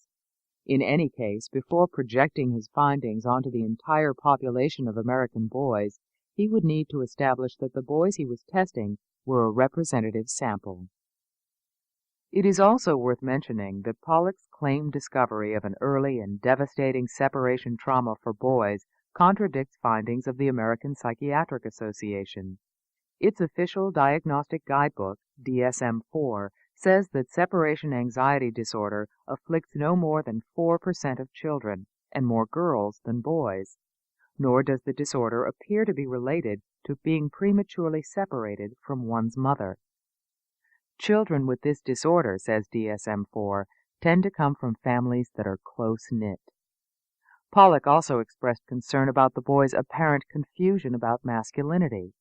A high percentage of his boys agreed with statements such as, "It is essential for a guy to get respect." "Men are always ready for sex." He pointed out that these are the very same boys who said they believed men and women deserve equal pay, and boys and girls should both be allowed to express feelings. Pollock took these responses as evidence that the boys are hostage to a double standard of masculinity. He concluded, these boys reveal a dangerous psychological fissure, a split in their sense of what it means to become a man. This is not persuasive. We might well find teenage girls telling us that it is essential for a girl to get respect. As for men are always ready for sex, why should any psychologist find it startling that adolescent boys agree with that? There is massive evidence, anthropological, psychological, even endocrinological, abundantly corroborated by everyday experience, that males are, on the whole, primed for sex and more ready to engage in it casually than females, and this begins in adolescence. One well-known experiment compared the responses of male and female college students to invitations to have casual sex from an attractive stranger of the opposite sex. 70% of males said, "Okay, let's do it," and almost all seemed comfortable with the request. Of the females, 100% said no, and a majority felt insulted by the proposal. To recognize that males tend to welcome sexual opportunities is not to say that boys endorse an exploitative promiscuity. Given the biological changes boys are undergoing, their eagerness is natural and not unhealthy. On the other hand, society correctly demands that they suppress what is natural in favor of what is moral. So most parents try to teach their sons to practice responsible restraint. Pollock regards the boys' positive response to "men are always ready for sex" as an indication that something is very wrong with them. While this response may indicate some confusion among today's young men about right and wrong, nothing in it suggests any kind of psychological disorder. Pollock's reaction tells us more about his own limitations as a reliable guide to the nature of boys than it does about what boys are really like. In sum, Pollock's paper does not present a single persuasive piece of evidence for a national boy crisis. I do not know whether Listening to Boys' Voices has been submitted for publication in a professional journal. Its sparse data and its strident and implausible conclusions render it unpublishable as a scholarly article. Why did a research institute such as McLean give what amounts to a seal of approval to such dubious research? The press release speaks of findings and correlations and gives readers the impression that listening to boys' voices is a study that meets McLean-Harvard standards for responsible, data-backed research. McLean requires investigators to submit research projects to a 12-member institutional review board for approval. According to Gina Murphy, a member of this board, approval is granted on the basis of the study's scientific merit. Pollock's study, with its outsized claims and lack of evidence, could hardly have been approved on the basis of scientific merit. How did it get past the board? In conversations with psychiatrists, I learned that because of managed care, hospitals, administrators, and staff are continuously looking for ways to generate revenue and publicity for their institutions. Members of the McLean Institutional Review Board might have decided that an attention-grabbing Boys Are in Crisis study produced by McLean Center for Men, which Pollock co-directs, would bring favorable attention to the hospital. If so, scientific merit, usually indispensable for a McLean study, may have been compromised. I asked Dr. Bruce Cohen, chief psychiatrist at McLean, how Pollock's research had managed to receive McLean's endorsement, and was told, "I prefer not to talk about this at this time." Had he read Pollock's study? I asked. "I don't read every study that comes out of McLean," he answered. I explained that this study was quite unusual. Pollock claims to have uncovered a national crisis. His findings are unprecedented in the literature of research psychology. Surely that must have come to Dr. Cohen's notice. I asked how it was that, without having reviewed Pollock's evidence, McLean had issued a press release giving Pollock's work the cachet of genuine science. Cohen told me someone would get back to me, but before he hung up, I asked him for his opinion as a clinician of Pollock's description of the nation's boys as young hamlets who succumb to an inner state of Denmark. "That's in there?" he asked, in the worried tone of a high school principal inquiring about what seniors have put in the yearbook. The next day, I received a call from Roberta Shaw, Director of Public Relations at McLean. She explained that the decision to issue a press release had been based on the news value of the study. We asked ourselves, is it of public interest? She also assured me that Pollock had several journals interested in publishing his study. She didn't know what they were. She suggested I call him directly. I did, but he never returned the call. When medical scientists and journalists see a McLean press release reporting a significant research finding, they assume that the research meets the standards for which McLean is noted. If that assumption is wrong, McLean's Office of Public Relations should caution the public that a McLean study simply means a newsworthy finding. Alternatively, and preferably, Dr. Cohen should change his institution's policy and make scientific soundness a necessary condition for McLean's stamp of approval. Universities such as Harvard are clearly uncomfortable with the use of their names to confer prestige on dubious work. In October 1998, Harvard announced a new policy barring faculty members from labeling their work as having been sponsored or endorsed by Harvard without the express permission of the dean or provost. As the Associated Press reported, many institutions in the Ivy League have found themselves linked to disputed data or research. Last year, Yale faced the same problem, and now anyone who wants to use the phrase Yale University Study must get permission from the university's director of licensing. McLean might consider establishing a similar requirement for its researchers. The Media Blitz. Well before the shootings in Littleton, Colorado, news organizations around the country were carrying stories about new research on the nation's anguished boys, citing Harvard and McLean scholars as authorities. In March 1998, the Washington Post ran a front-page story about the plight of young males. It quoted Barney Brower, Carol Gilligan's former partner at the Harvard Project on Women's Psychology, Boys' Development and the Culture of Manhood, who said, An enormous crisis of men and boys is happening before our eyes without our seeing it, an extraordinary shift in the plate tectonics of gender. In a May 1998 Newsweek cover story on boys, Pollock warned readers, "Boys are in silent crisis. The only time we notice is when they pull the trigger." ABC's 2020 aired a segment on Pollock and his disturbing message, "Why Boys Hide Their Emotions." People ran a profile of Pollock in which he explained how boys who massacre their schoolmates are the tip of the iceberg, the extreme end of one large crisis. On July 15, 1998, Maria Shriver interviewed Pollock on the NBC Today show. He informed the program's mass audience of the results of his research. Shriver: "You say there is really a silent crisis going on with, quote, normal boys. As a parent of a young boy, that concerns me, scares me a lot." Pollock: "Well, absolutely.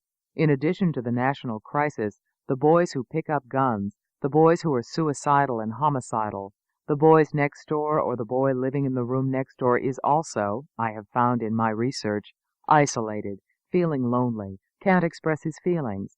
And that happens because of the way we bring boys up."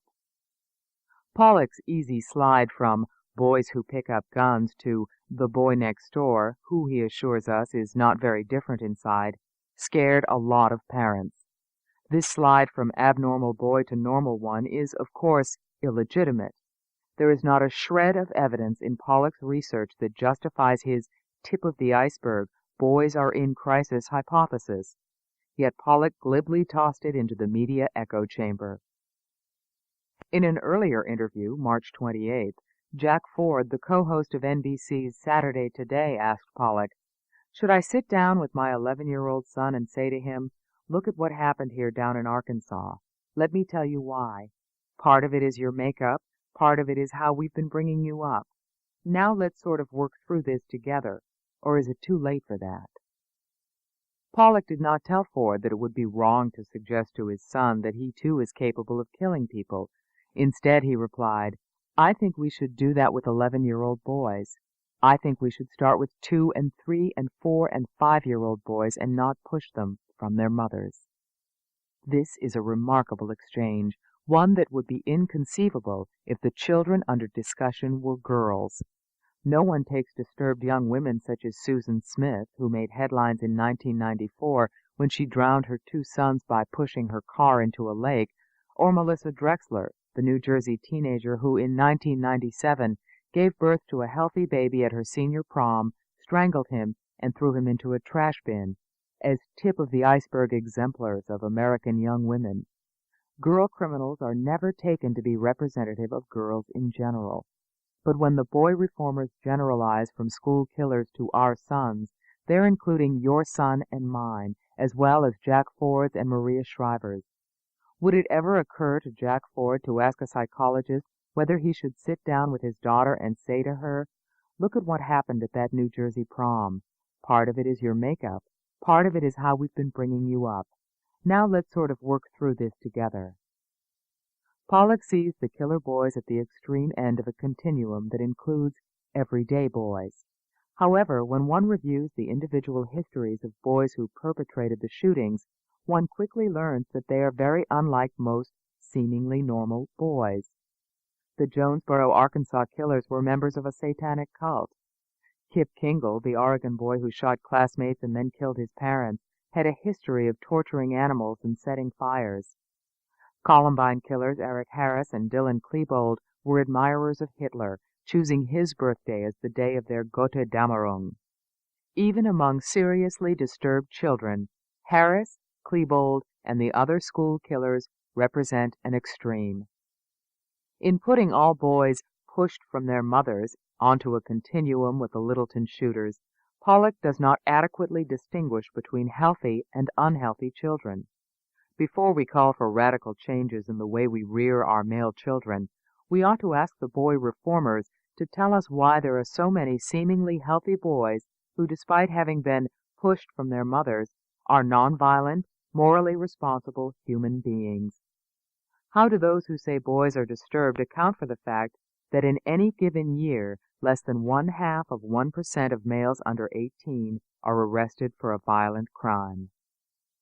Pollock's explanation for adolescent male violence in schools contributes to the national climate of prejudice against boys. That is surely not his intention. It is, however, an inevitable consequence of his sensationalizing approach to boys, treating healthy boys as if they were abnormal, and abnormal, lethally violent boys as the extreme end of one large pattern. A nation of Hamlets and Ophelias. In regarding seemingly normal children as abnormally afflicted, Pollock was taking the well-trodden path pioneered by Carol Gilligan and Mary Pfeiffer. Gilligan had described the nation's girls as drowning, disappearing, traumatized, and undergoing various kinds of psychological foot-binding. Following Gilligan, Mary Pfeiffer, in Reviving Ophelia, had written of the selves of girls going down in flames, crashing and burning. Pollock's Real Boys continues in this vein. Hamlet fared little better than Ophelia. He grew increasingly isolated, desolate, and alone, and those who loved him were never able to get through to him. In the end, he died a tragic and unnecessary death. By using Ophelia and Hamlet as symbols, Pfeiffer and Pollock paint a picture of American children as disturbed and in need of rescue. But once one discounts the anecdotal and scientifically ineffectual reports on the inner turmoil of adolescence that have issued from the Harvard Graduate School of Education and the McLean Hospital Center for Men, there remains no reason to believe that girls or boys are in crisis. Mainstream researchers see no evidence of it. American children, boys as well as girls, are on the whole psychologically sound. They are not isolated, full of despair, or hiding parts of themselves from the world's gaze, no more so at least than any other age group in the population. One wonders why the irresponsible and baseless claims that girls and boys are psychologically impaired have been so uncritically received by the media and the public. One reason, perhaps, is that Americans seem all too ready to entertain almost any suggestion that a large group of outwardly normal people are suffering from some pathological condition. By 1999, best-selling books had successfully identified women, girls, and boys as being in crisis and in need of rescue. Late in 1999, Susan Faludi's Stiffed, The Betrayal of the American Male, called our attention to yet another huge segment of the population that no one had realized was in serious trouble: adult men.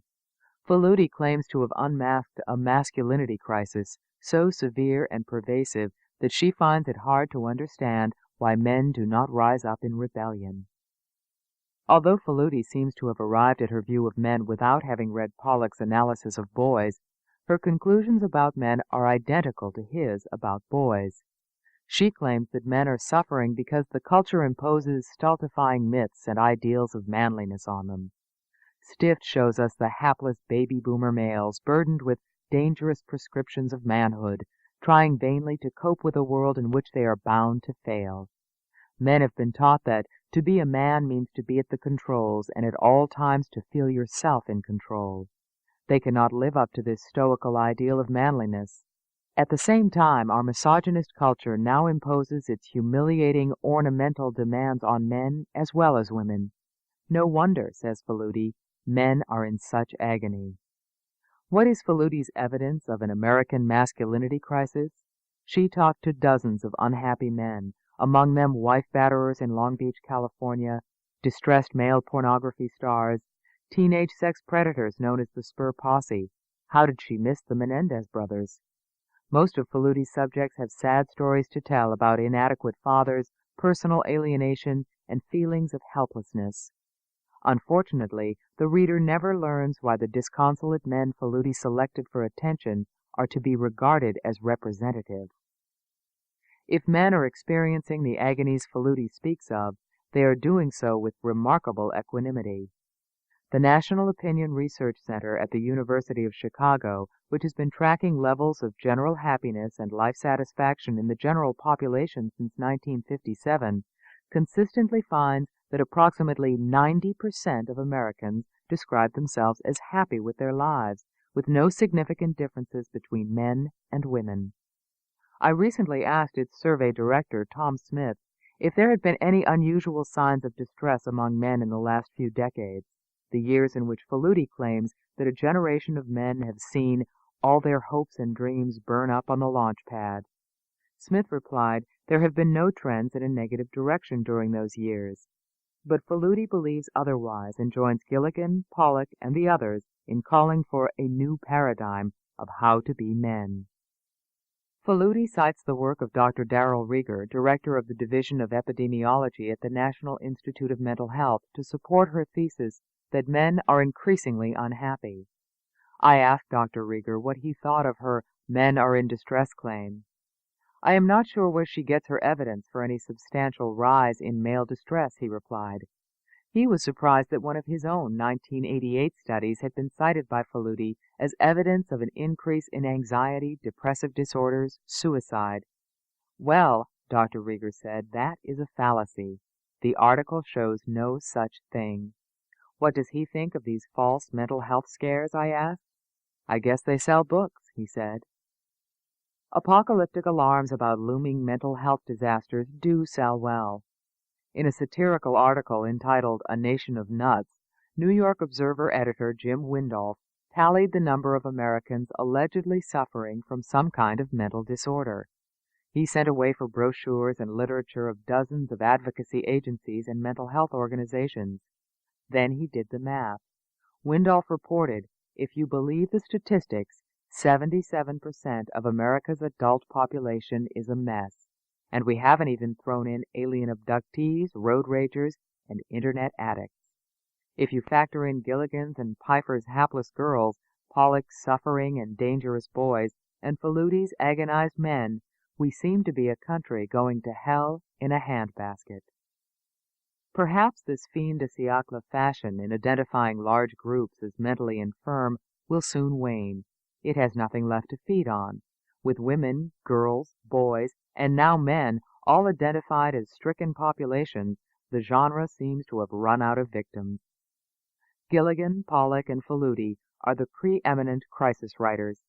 Each finds abnormality and inner anguish in an outwardly normal and happy population. Each traces the malaise to the male culture, which is blamed for forcing harmful gender stereotypes, myths, or masks on the population in crisis, be it women, girls, boys, or men.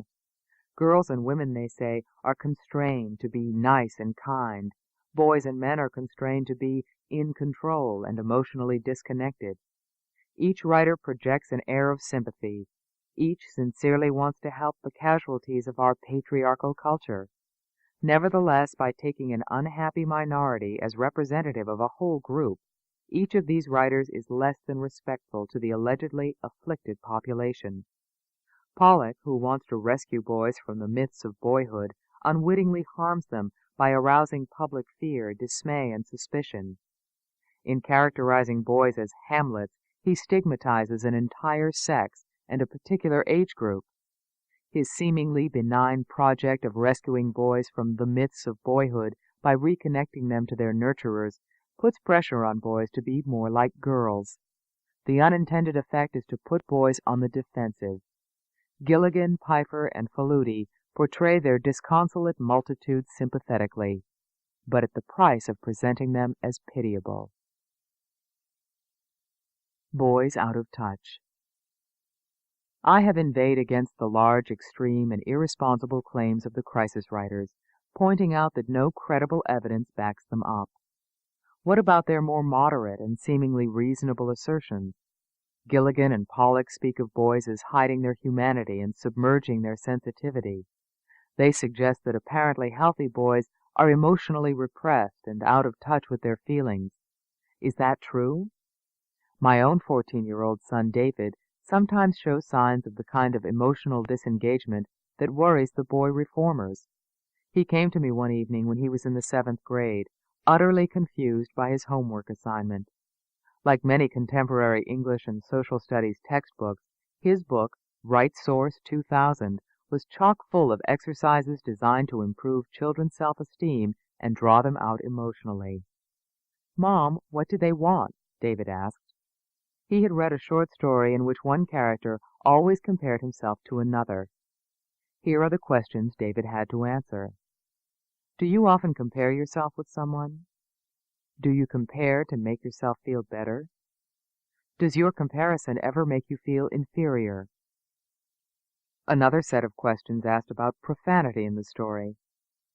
How do you feel about the main character's choice of words? Do you curse? Why? When? Why not? Does cursing make you feel more powerful? Are you feeling a bit uneasy about discussing cursing? Why? Why not? The Right Source 2000 Teacher's Guide suggests grading students on a scale from 1 to 10. 10 for a student who is intensely engaged, down to 1 for a student who does not engage at all. My son did not engage at all. Here is how he answered. Do you often compare yourself to someone else? Sometimes. Do you compare to make yourself feel better? No, I do not. Do your comparisons make you feel inferior?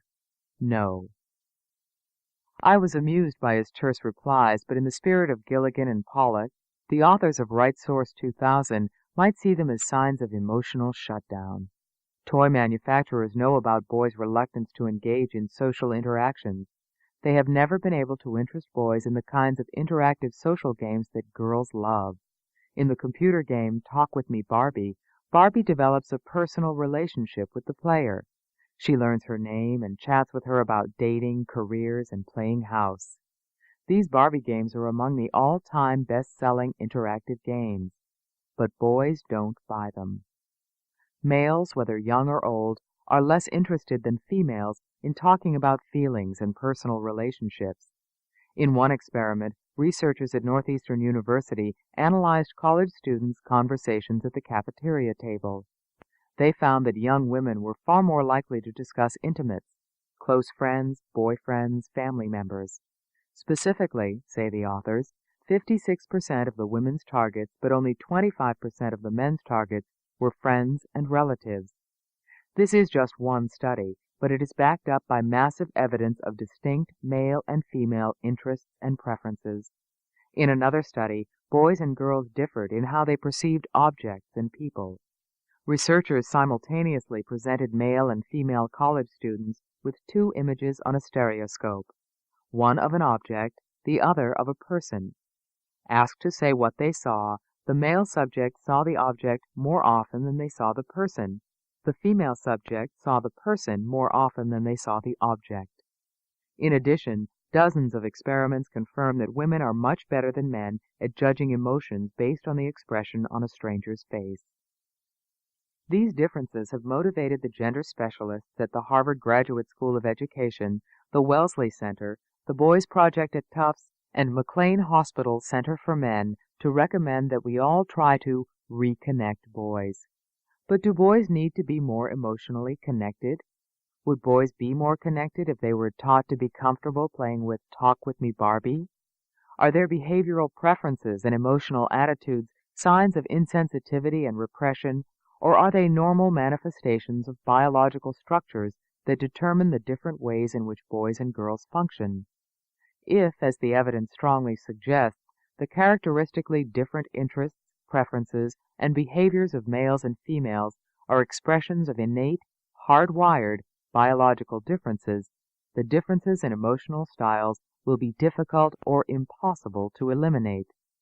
But then why should anyone make it their business to eliminate them? The gender experts will reply that boys' relative taciturnity puts them and others in harm's way. In support, they adduce their own research. But as I have tried to show, that research is flawed. There is no good reason to believe that boys as a group are emotionally endangered, nor is there reason to think that the typical male reticence is some kind of disorder in need of treatment. In fact, the boy reformers such as Pollock, Gilligan, and their acolytes need to consider the possibility that male stoicism and reserve may well be traits to be encouraged, not vices or psychological weaknesses to be overcome. A plea for reticence. The argument in favor of saving boys by reconnecting them emotionally rests on the popular assumption that repressing emotions is harmful, while giving discursive vent to them is, on the whole, healthy. Psychologists have recently begun to examine the supposition that speaking out and declaring one's feelings is better than holding them in. Jane Bybee, a psychologist at Suffolk University in Boston, studied a group of high school students, classifying them as repressors, sensitizers, those keenly aware of their internal states, or intermediates. She then had the students evaluate themselves and others using these distinctions. She also had the teachers evaluate the students. She found that the repressors were less anxious, more confident, and more successful academically and socially. Bybee's conclusion is tentative. In our day-to-day behavior, it may be good not to be so emotional and needy. The moods of repressed people may be more balanced. Her study is small and its findings are qualified, but it flies in the face of conventional emotivist doctrine. It is unconventional also in daring to put to the test of actual experience the popular and unquestioned assumption that emotional openness is beneficial. Nor is Bybee's the only study to question emotivist assumptions. In a 1997 article in Lingua Franca, writer Emily Nussbaum summarized the small but impressive body of psychological research that makes the case for repression. George Bonanno of Catholic University, now at Columbia University, has done several studies that challenge the commonly held assumption that venting negative emotions such as grief by talking about them openly is necessary for regaining mental health. His research, in fact, showed negative effects. Grieving individuals who expressed strong negative emotions about their loss were worse off than the so-called repressors, who recovered more rapidly. Bonanno checked his results by using double-blind and controlled methods. For example, he had outside psychologists examine his bereaved subjects and determine which were healthier in recovery. The ones who had repressed their grief turned out to be considerably healthier than the strong emoters. In more recent, as yet unpublished research, Bonanno and a team of researchers at the National Institutes of Health have found that among adolescent girls who have been sexually abused, those who showed emotional avoidance did better than those who expressed their anger and grief more openly. Bonanno's work strikes at the contemporary axiom that talking things out is the way to mental health. So do some studies of Holocaust survivors. According to Hannah Kaminer and Peretz Levi of the Israel Institute of Technology in Haifa, survivors who have been induced to talk it out fare significantly worse than repressors do. Repression has been understood as a pathological phenomenon, write Kaminer and Levi. Our findings contradict this assumption. Their conclusion is the very opposite of the conventional one. Help survivors to seal off the atrocities that they experienced. Without presuming to judge the complex issues at stake, one must note that in most past and present societies, repression of private feelings has often been regarded as a social virtue. From a historical perspective, the burden of proof rests on those who believe that being openly expressive makes people better and healthier. That view has become a dogma of contemporary American popular culture, but in most cultures, including our own until quite recently, reticence and stoicism are regarded as commendable, while the free expression of emotions is often seen as a shortcoming. Pollock, who is a champion of emotional expressiveness, instructs parents, "Let boys know that they don't need to be sturdy oaks." To encourage boys to be stoical, says Pollock, is to harm them. The boy is often pushed to act like a man, to be the one who is confident and unflinching. No boy should be called upon to be the tough one. No boy should be harmed in this way. But Pollock needs to show, not merely assert, that it harms a child to be called upon to be tough. Why shouldn't boys, or for that matter girls, try to be sturdy oaks? All of the world's major religions place stoical control of emotions at the center of their moral teachings. For Buddhists, the ideal is emotional detachment. For Confucianism, dispassionate control. Nor is be in touch with your feelings one of the 10 Commandments. Judeo-Christian teaching enjoins attentiveness to the emotional needs and feelings of others, not one's own. In maintaining that being emotionally unreserved is beneficial, Pollock and his colleagues in the boy reform movement rely on the same pop culture beliefs that are so often used to justify the unseemly and humiliating personal revelations elicited on television by the Jerry Springers and Jenny Joneses. But they are wrong to do so. The insights of the Save the Male psychologists into the inner world of boys are by no means self-evident, nor is it at all obvious that their emotivist proposals would benefit boys. Boys' aggressive tendencies do need to be checked, but the boy reformers have not proved that they have the recipe for civilizing boys and restraining their rough natures. Before the gender experts at the Harvard Graduate School of Education and the practitioners of the new male psychology are given broad license to reprogram our sons to be sensitizers rather than repressors, they should first be required to show that the repairs they are so anxious to make are beneficial and not injurious. These reform-minded experts should seriously consider the possibility that American children may in fact need more, not less, self-control, and less, not more, self-involvement. It may be that American boys don't need to be more emotional, and that American girls do need to be less sentimental and self-absorbed. Maybe some of the crashing and disappearing selves that Pfeiffer and Gilligan talk about are selves that have for too long been self-preoccupied, to the unhealthy exclusion of outside interests. The culture of therapy.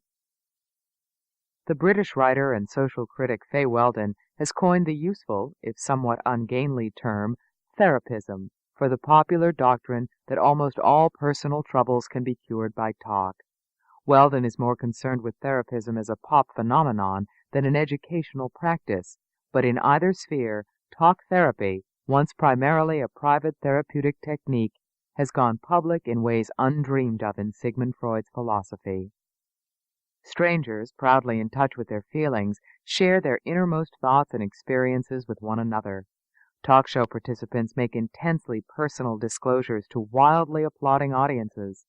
The endless stream of confessional memoirs, the self-esteem movement, the textbooks and questionnaires that probe children's innermost feelings are all manifestations of a profound and rampant therapism. The contemporary faith in the value of openness and the importance of sharing one's feelings is now so much a part of popular culture that we find even such state organizations as the Girl Scouts of America giving points for being open about grief. Lingua franca writer Emily Nussbaum reports that a Girl Scout troop in New York instituted a grief patch in 1993. Troop members could earn this medal by sharing a painful feeling with one another, writing stories and poems about death and loss, and meeting with bereavement counselors. One sector in our society has so far been highly resistant to therapism. Little boys are no more interested in earning grief patches than they are eager to interact personally with dolls. When homework assignments require them to explore their deeper feelings about a text, it is likely that they will not engage. I suspect that efforts to get little boys to be more overtly emotional rarely succeed, but I do not discount the powers of the would-be reformers to do a lot of harm and cause a lot of grief by trying. Having been taught to think of the children in their care as deformed by their conditioning and in need of rescue, many educators eager to help feel justified in intruding into the children's psychic lives. Such intrusion is ethically questionable. First, few educators have the training or authority to approach children in the public sphere as healers. Second, when we consider the power teachers have over children, the therapeutic approach to children raises grave ethical issues. The self-esteem movement, which is only now beginning to recede, has sinned massively in this regard. All through the 1990s, self-esteem was the education buzzword. Everyone needed it. Many demanded it for their children or pupils as a right. But the excesses of those who promoted techniques for increasing students' self-esteem provide a cautionary example of what can happen when teachers, counselors, and education theorists, armed with good intentions and specious social science — for one thing, no one agrees on what self-esteem is or how to measure it — turn classrooms into encounter groups. It has never been shown that high self-esteem is a good trait for students to possess. Meantime, researchers have uncovered a worrisome correlation between inflated self-esteem and juvenile delinquency. This book is continued on Cassette 5, Side 1. Cassette 5, Side 1. It has never been shown that high self-esteem is a good trait for students to possess. Meantime, researchers have uncovered a worrisome correlation between inflated self-esteem and juvenile delinquency. As Brad Bushman, an Iowa State University psychologist, explains, if kids develop unrealistic opinions of themselves and those views are rejected by others, the kids are potentially dangerous. John Hewitt, a University of Massachusetts sociologist, has examined the morality of the self-esteem movement in a fine scholarly book called The Myth of Self-Esteem. Hewitt documents the exponential growth of self-esteem articles and programs from 1982 to 1996. He points to the ethical hazards of using the classroom for therapeutic purposes. In a typical classroom self-esteem exercise, students complete sentences beginning, "I love myself because," or "I feel bad about myself because." Hewitt explains that children interpret these assignments as demands for self-revelation. They feel pressed to complete the sentences correctly in ways the teacher finds satisfactory. As Hewitt acutely observes, teachers no doubt regard the exercises as being in the best interest of their students. Yet from a more skeptical perspective, these exercises are subtle instruments of social control. The child must be taught to like himself or herself. The child must confess self-doubt or self-loathing, bringing into light the feelings that he or she might prefer to keep private. Far from being harmless, these therapeutic practices are unacceptably prying. Surely school children have a right not to be subjected to the psychological manipulations of both self-esteem educators and the reformers intent on getting boys to disclose their emotions in the way girls often do. Therapism versus Stoicism. There does not appear to be anything much wrong with the psyches of the vast majority of American children. On the other hand, there is strong evidence that they are morally and academically undernourished. Every society since the beginning of history has confronted the difficult and complex task of civilizing its young, teaching them self-discipline, instilling in them a sense of what is right and what is wrong, and imbuing them with a devotion to public duty and personal accountability. The problem is old, and the workable solution to it is known: character education in a sound learning environment.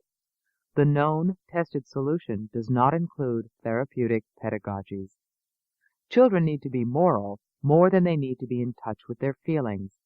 They need to be well educated more than they need to have their self-esteem raised. Children do not need support groups or 12-step programs. They don't need to have their femininity or masculinity reinvented. They don't need emotional fixes. Genuine self-esteem comes with pride in achievement, which is the fruit of disciplined effort. American boys do not need to be rescued. They are not pathological. They are not seething with repressed rage or imprisoned in straitjackets of masculinity. American girls are not suffering a crisis of low self-esteem. They are not being silenced by the culture. The vast majority of girls and boys are psychologically sound. But when it comes to the genuine problems that do threaten our children's prospects, their moral drift, their cognitive and scholastic deficits, the healers, social reformers, and confidence builders provide no solutions. On the contrary, they exacerbate the problems and stand squarely in the way of what needs to be done to solve them. Chapter 7. Why Johnny Can't, read and write. There is a much-told story in education circles about a now-retired Chicago public school teacher, Mrs. Doherty. She was a dedicated, highly respected sixth-grade teacher who could always be counted on to bring out the best in her students. One year, she had a class she found impossible to control. The students were noisy, unmanageable, and seemingly unteachable. She began to worry that many of them had serious learning disabilities. When the principal was out of town, she did something teachers were not supposed to do. She entered his office and looked in a special file where students' IQs were recorded.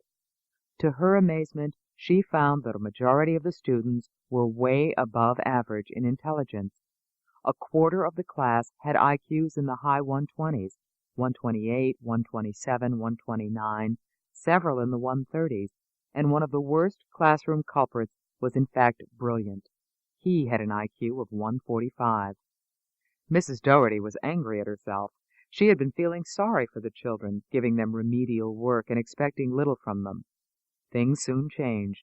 She immediately brought in challenging work, increased the homework load, and inflicted draconian punishments on any malefactor. She ran the class with uncompromising discipline. Slowly but perceptibly, the students' performance improved. By the end of the year, this class of former ne'er-do-wells was among the best behaved and highest performing of sixth-grade classes. The principal was delighted. He knew about this class and its terrible reputation. So at the end of the year he called Mrs. Doherty into his office to ask her what she had done. She felt compelled to tell him the truth. The principal heard her out and forgave her. He congratulated her. But then he said, "I think you should know, Mrs. Doherty, those numbers next to the children's names, those are not IQ scores. Those are their locker numbers." The moral of this story is clear. Strict is good. Demanding and expecting excellence can only benefit the student. These were once truisms of education. Even today, setting and enforcing high standards for students surely is uncontroversial. Who would question the need for challenging work, high expectations, and strict discipline? The sad answer is that a lot of education theorists are skeptical about these things. Rousseauian romanticism in the form of progressive education has long been a powerful force in American schools. The shift away from structured classrooms, competition, strict discipline, and skill and fact-based learning has been harmful to all children, but especially to boys. Don't fill a vase, light a fire.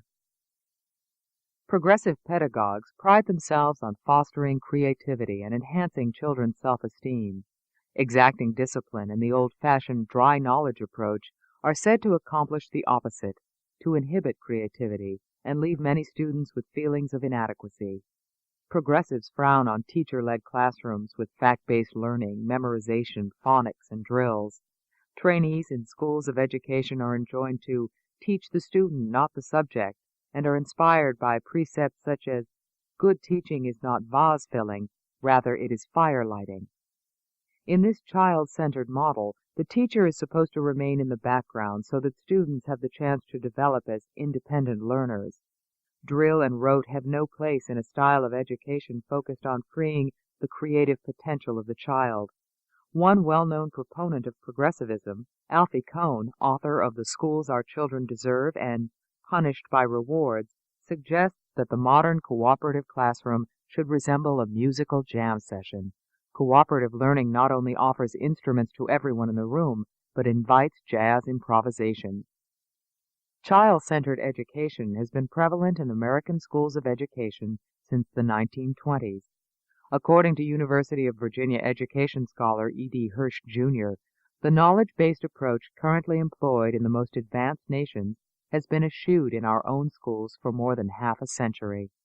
Except for a brief period in the late 50s and early 60s, when the Soviet Union's success with Sputnik generated fears that an inadequate math and science curriculum was a threat to national security, the fashion in American education has been to downplay basic skills, knowledge acquisition, competitive grading, and discipline.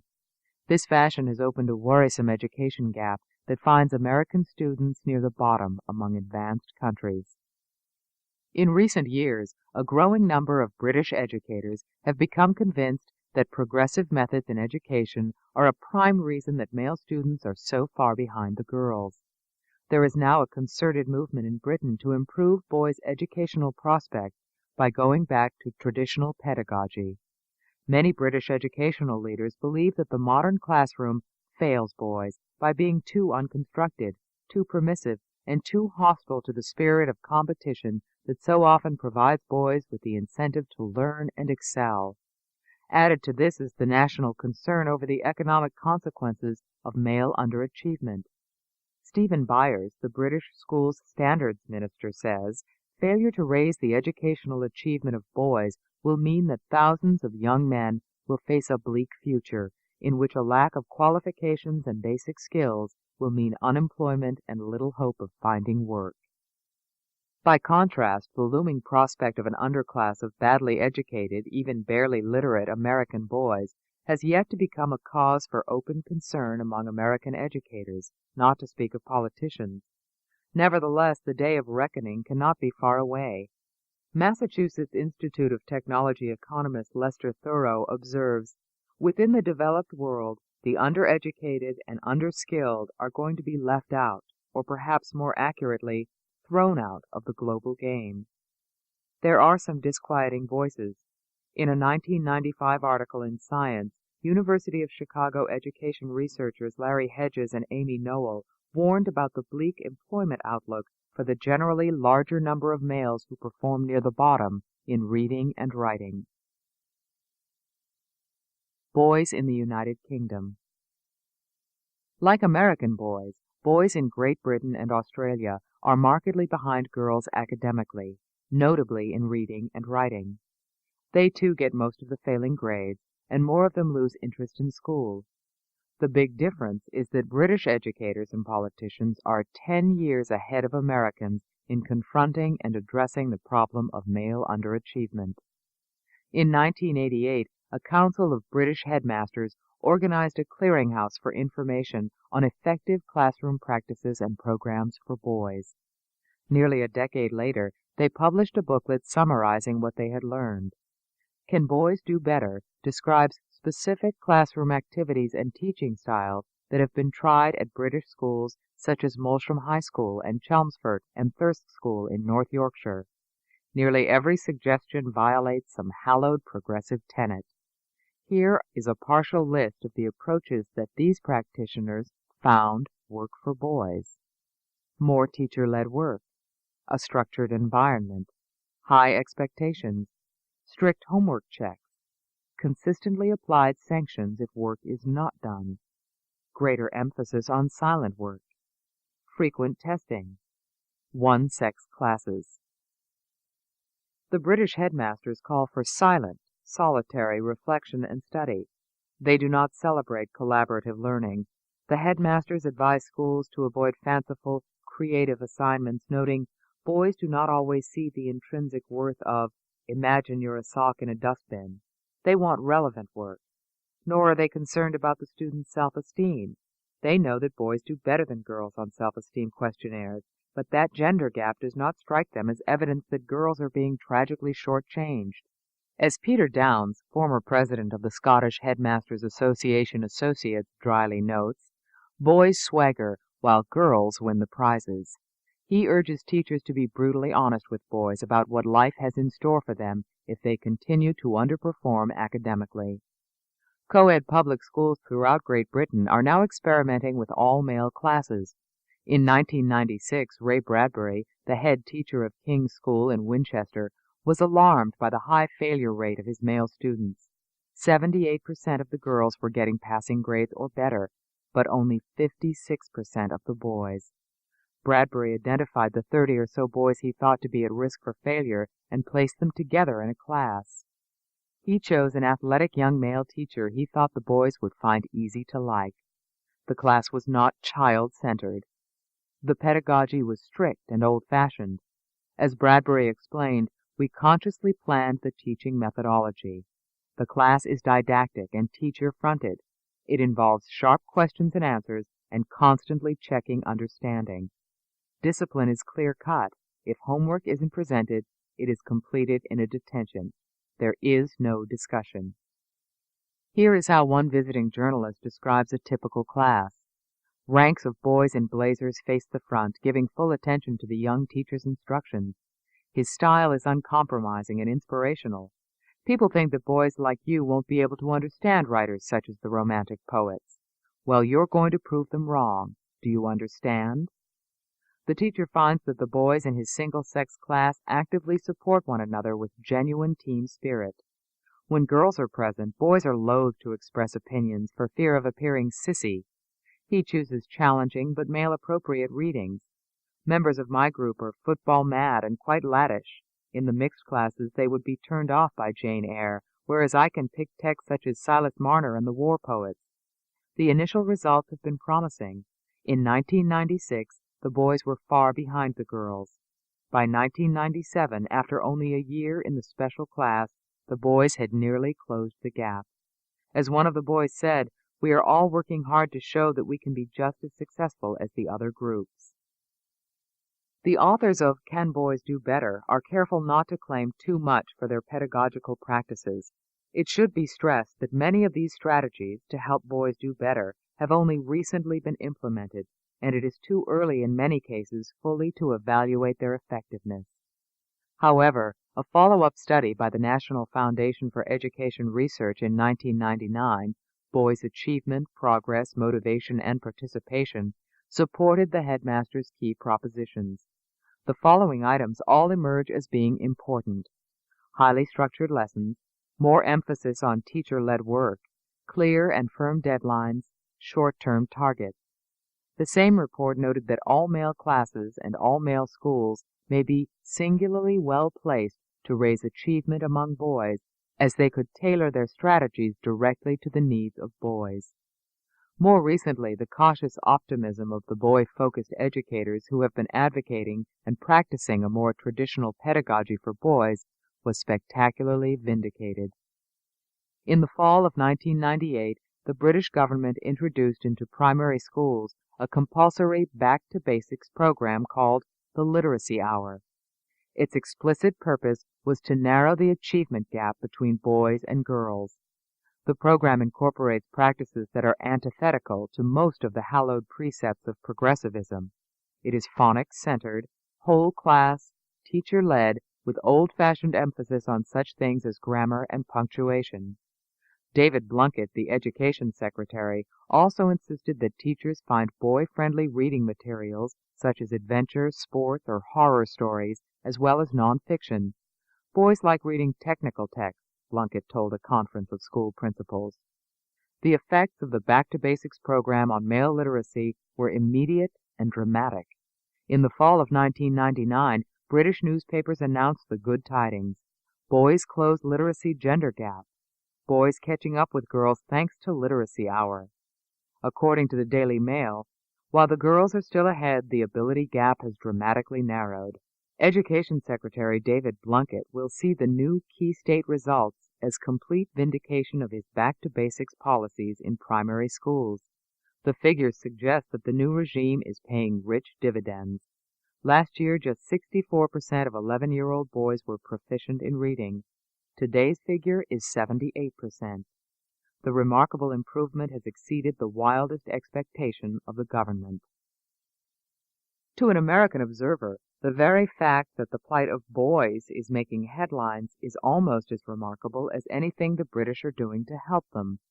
Just as remarkable is that the initiatives to solve the problem of lagging boys are coming as much from the government as from the traditionalist forces in education. Success in helping boys has become a political imperative. The Daily Telegraph noted that Secretary Blunkett had staked his political future on the drive to narrow the gender gap. Mr. Blunkett had promised to resign if 80% did not reach proficiency in the National Curriculum English Test for 11-year-olds in 2002. Anyone who is aware of and concerned about the large number of outwardly confident but academically mediocre American boys will want to pay close attention to the initiatives unfolding in Britain. The U.S. Department of Education reports that the gap in reading proficiency between males and females, favoring females, is roughly equivalent to about 1.5 years of schooling. The gap shows up early, and it remains large at every stage that children are tested. In 1998, for example, 8th grade boys were 13 points behind girls on the National Assessment of Educational Progress. For 12th graders, the gap was 15 points. The NAEP scale scores range from 0 to 500. The 1994 Department of Education Reading Report Card for the nation and the states showed that 47% of the nation's 4th grade boys were below basic in reading. For females, the figure was 36%. American education officials know all about the problem of boys, but there is no visible effort to make the problem known to the public at large, nor is anyone openly committed to addressing and solving it. By the time they reach college age, many American young men are outside the culture of the written word. In an annual survey of college freshmen conducted by the Higher Education Research Institute at UCLA, students are asked how many hours per week they spent reading for pleasure during the preceding year. The 1998 results were consistent with other years. 35% of males answered none. Reading for pleasure is something these young men have never gotten used to. Among females, the figure was 22%. The debate between traditionalists and progressives over how to teach language skills is old. What is frustrating is that in the United States, this debate has been carried on for decades without anyone taking serious notice of the fact that American boys were becoming significantly less literate than girls. Surely this fact is one to which attention must be paid. Surely the question of what is a best practice in the teaching of reading and writing must consider how well it works for boys. The federal government, state departments of education, and women's groups have been expending millions of dollars addressing a surreal self-esteem problem that allegedly afflicts girls more than boys. In the matter of literacy, we have a real and genuinely alarming difference between males and females. But this shows boys in trouble, and no one seems to want to talk about that, much less take concerted action to correct it. For while it is perfectly acceptable to say that boys are psychologically distressed and in need of rescue from the myths of boyhood, it is not popular to say that our educational system is shortchanging boys academically. So at the present time, we in the United States are taking no constructive action to aid the nation's underachieving boys. The wider background. A frieze on the facade of the Horace Mann Building of Columbia Teachers College celebrates 9 education pioneers. Among them are Johann Heinrich Pestalozzi, 1746 to 1827, Johann Friedrich Herbart, 1776 to 1841, and Friedrich Froebel, 1782 to 1852. Few Americans know much about the profound influence that these 18th century German and Swiss theorists have had on American education. Froebel, for example, is credited with inventing the concept of the kindergarten. The German word kindergarten literally means a garden whose plants are children. Froebel regarded children as fragile young plants and the ideal teacher as a gentle gardener. To young plants and animals we give space and time and rest, knowing that they will unfold to beauty by laws working in each. We avoid acting upon them by force, for we know that such intrusion upon their natural growth could injure their development. Yet man treats the young human being as if it were a piece of wax, a lump of clay out of which he can mold what he will. Education and instruction should from the very first be passive, observant, protective, rather than prescribing, determining, interfering. All training and instruction which prescribes and fixes, that is, interferes with nature, must tend to limit and injure. Froebel wrote these words almost 200 years ago, but his plant-child metaphor continues to inspire American educators. In the most straightforward sense, the plant metaphor is profoundly anti-educational. After all, you can't teach a plant. All you can do is help it develop. Progressive educators oppose interference with the child's nature and look for ways to release his or her creative forces. Teachers are urged to build on the natural curiosity children bring to school and ask the kids what they want to learn. All this is antithetical to classroom education. A traditional teacher, such as Mrs. Doherty, establishes a strict curriculum based on requirements and standards that all students are expected to satisfy. She knows what her students need to learn at each stage, and there is little likelihood that she will ask them to choose what they should take up next. Best Practice: New Standards for Teaching and Learning in America's Schools is a 1998 summary of the emerging standards of state-of-the-art teaching.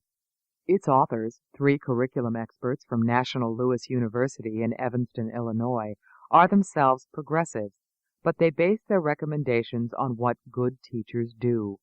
Their list of best practices reflects what they say is the unanimous opinion of leading education experts. As the authors explain, whether the recommendations came from the National Council of Teachers of Mathematics, the Center for the Study of Reading, the National Writing Project, the National Council for the Social Studies, the American Association for the Advancement of Science, the National Council of Teachers of English, the National Association for the Education of Young Children, or the International Reading Association, the fundamental insights into teaching and learning are remarkably congruent. Indeed, on many key issues, the recommendations from these diverse organizations are unanimous. What are the specific recommendations of these leading education organizations? The authors of Best Practice draw up a list of the new standards and practices. The list, in fact, is not new. It is a compendium of the basic tenets of progressivism. It is also the exact opposite of what the British headmasters are recommending for boys. As the authors of Best Practice explain, our major teaching associations agree that our schools need less student passivity, sitting, listening, receiving, and absorbing information, less rote memorization of facts and details, less emphasis on competition and grades in school, more active learning in the classroom with all the attendant noise and movement of students doing, talking, and collaborating, more cooperative, collaborative activity, developing the classroom as an interdependent community. Many of these recommendations reflect views put forward by Harold Rogue and Anne Shoemaker in The Child-Centered School, a classic of progressivism written back in 1928. As the education scholar Diane Ravitch explains, Rogue and Shoemaker believe that the primary focus of education should be freedom, activity, and creative self-expression. These ideas were also present in the works of Rogue's famous and influential contemporary William Hurd Kilpatrick of Columbia University. They would return again in the 1960s when A.S. Neill's Summer Hill became a bestseller, and again in the writings of the angry young educators such as John Holt, Herbert Cole, and Jonathan Kozol. Here is a précis of their contribution from a recent historical retrospective by Lynn Olson in Education Week. They derided the meaningless routines, dehumanizing discipline, and lockstep schedules of many schools, denounced the unbridled authoritarianism and the school's role in perpetuating social inequities, and waxed eloquent over their own attempts at innovation. In 1986, an influential book, Women's Ways of Knowing, gave a feminist twist to the progressivist agenda. Its authors claimed that women learned best in a cooperative, collaborative classroom. They impugned competition and favored connected learning, a warmer and fairer teaching style that allows students to empathetically enter into the subject they are studying. The authors of Best Practice boast that their recommendations are the expression of an unrecognized consensus, stemming from a remarkably consistent, harmonious vision of this best educational practice. Altogether oblivious to the widening learning gap that is leaving American children far behind the children of other industrial countries, they celebrate the potential transforming power of progressivism's harmonious vision. It is a vision that anyone concerned with the career prospects of American young people can no longer afford to trust. Treating children as plants unfolding to beauty by laws working in each has not succeeded. Basic intellectual skills such as reading and writing do not develop by ways of laws working within. Literacy does not come naturally to human beings.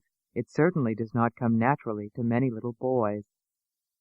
For some years now, British education officials have been complaining that the progressive approach to the teaching of language skills disadvantages boys.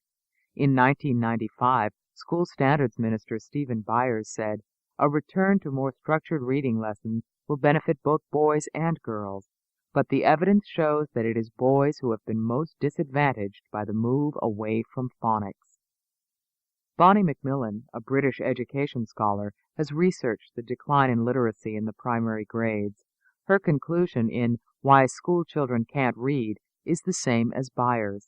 Progressive education methods, especially whole language, put boys at special risk. Boys are more likely than girls to have problems learning to read. They may be more distracted by extraneous noise, particularly speech, during learning tasks, and may be more susceptible to picture effects, the wide range of bright and colorful illustrations in their readers distracting their attention from the decoding tasks.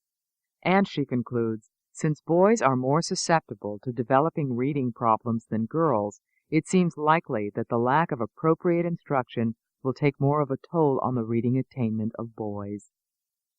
As far as I know, no one in the United States has considered the problem of language teaching in this light.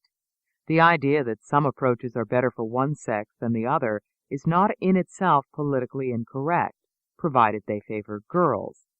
For the time being, we cannot expect our public officials to suggest that teachers assign more boy-friendly materials.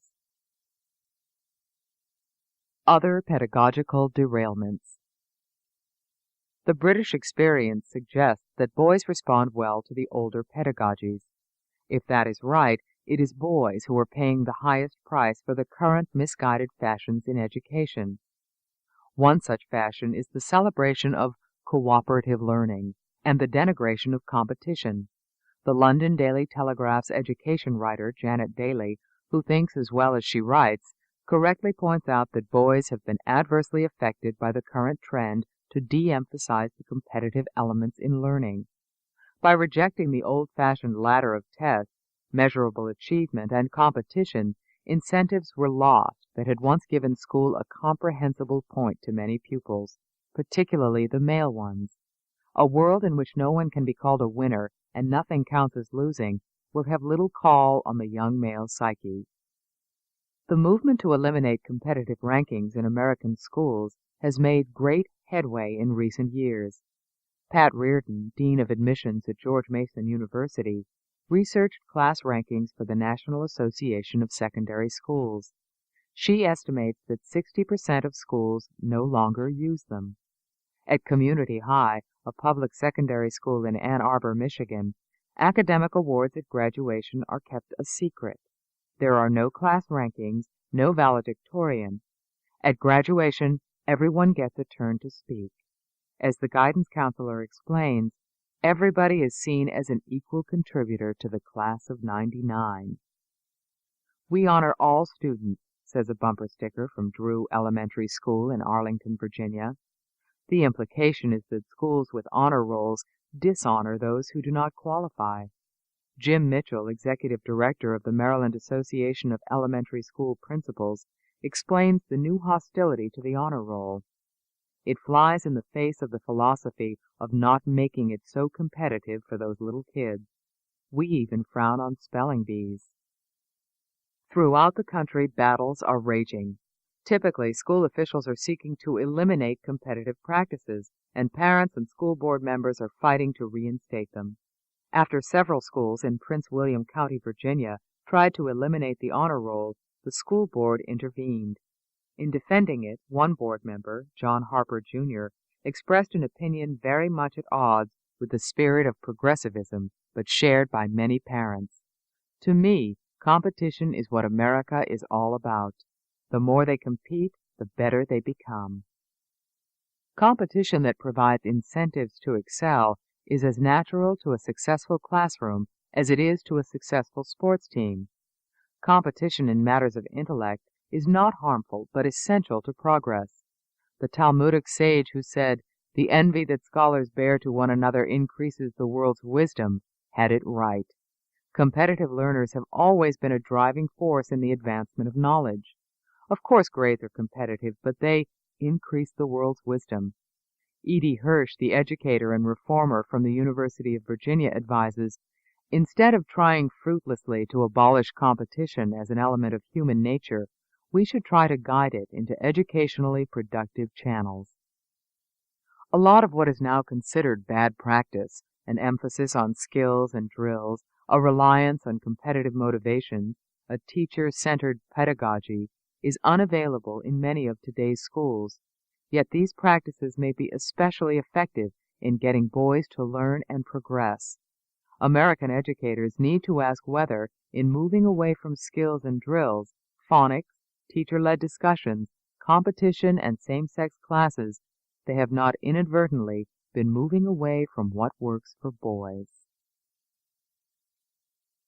The war against single-sex education for boys. As soon as they identified the gender education gap, British educators began seriously experimenting with same-sex classes in co-ed public schools as a way of helping to narrow it. This courted progressivist rancor. As the London Times pointed out in 1994, the school's proposal for same-sex classes challenges the progressive orthodoxy of the past 30 years that holds that single sex is unnatural. Marion Cox, headmistress at the Cotswold School, admitted that single-sex schools were an unorthodox measure, but, she said, "We have a national crisis with boys' underachievement in English. Either we tackle it, or we put our heads in the sand and ignore it." We felt the time had come to bite the bullet. When American schools try to develop special programs for boys, they find groups such as the National Organization for Women and the American Civil Liberties Union poised to oppose them. In 1989, threats of lawsuits from both organizations prevented the Detroit public schools from proceeding with plans for all-male academies for at-risk urban youths. When schools in Dade County, Florida were considering establishing 2 all-male classes for underachieving boys, the U.S. Department of Education's Office of Civil Rights blocked them. In 1994, Senator John Danforth tried to address this impasse. He offered an amendment to an education bill proposing that 10 school districts be permitted to experiment with same-sex classes without threat of lawsuit. The amendment passed the Senate but was rejected in conference with the House of Representatives. Says Danforth, "I was stunned at the organized opposition to the amendment. Opponents argued vehemently that the provision would result in injustice to young girls, despite the amendment's requirement that same-sex classes be offered to both boys and girls." The vehemence is supplied by girl-partisan groups such as the National Organization for Women, which argues that segregation by sex is as pernicious as that by race. Ann Connors, president of the New York City chapter of the National Organization for Women, has stated the organization's official position: public money should not be used to fund institutions segregated on the basis of sex. But at least the National Organization for Women is consistent. It applies the principle that segregated schools and classes are bad to both all-male and all-female programs.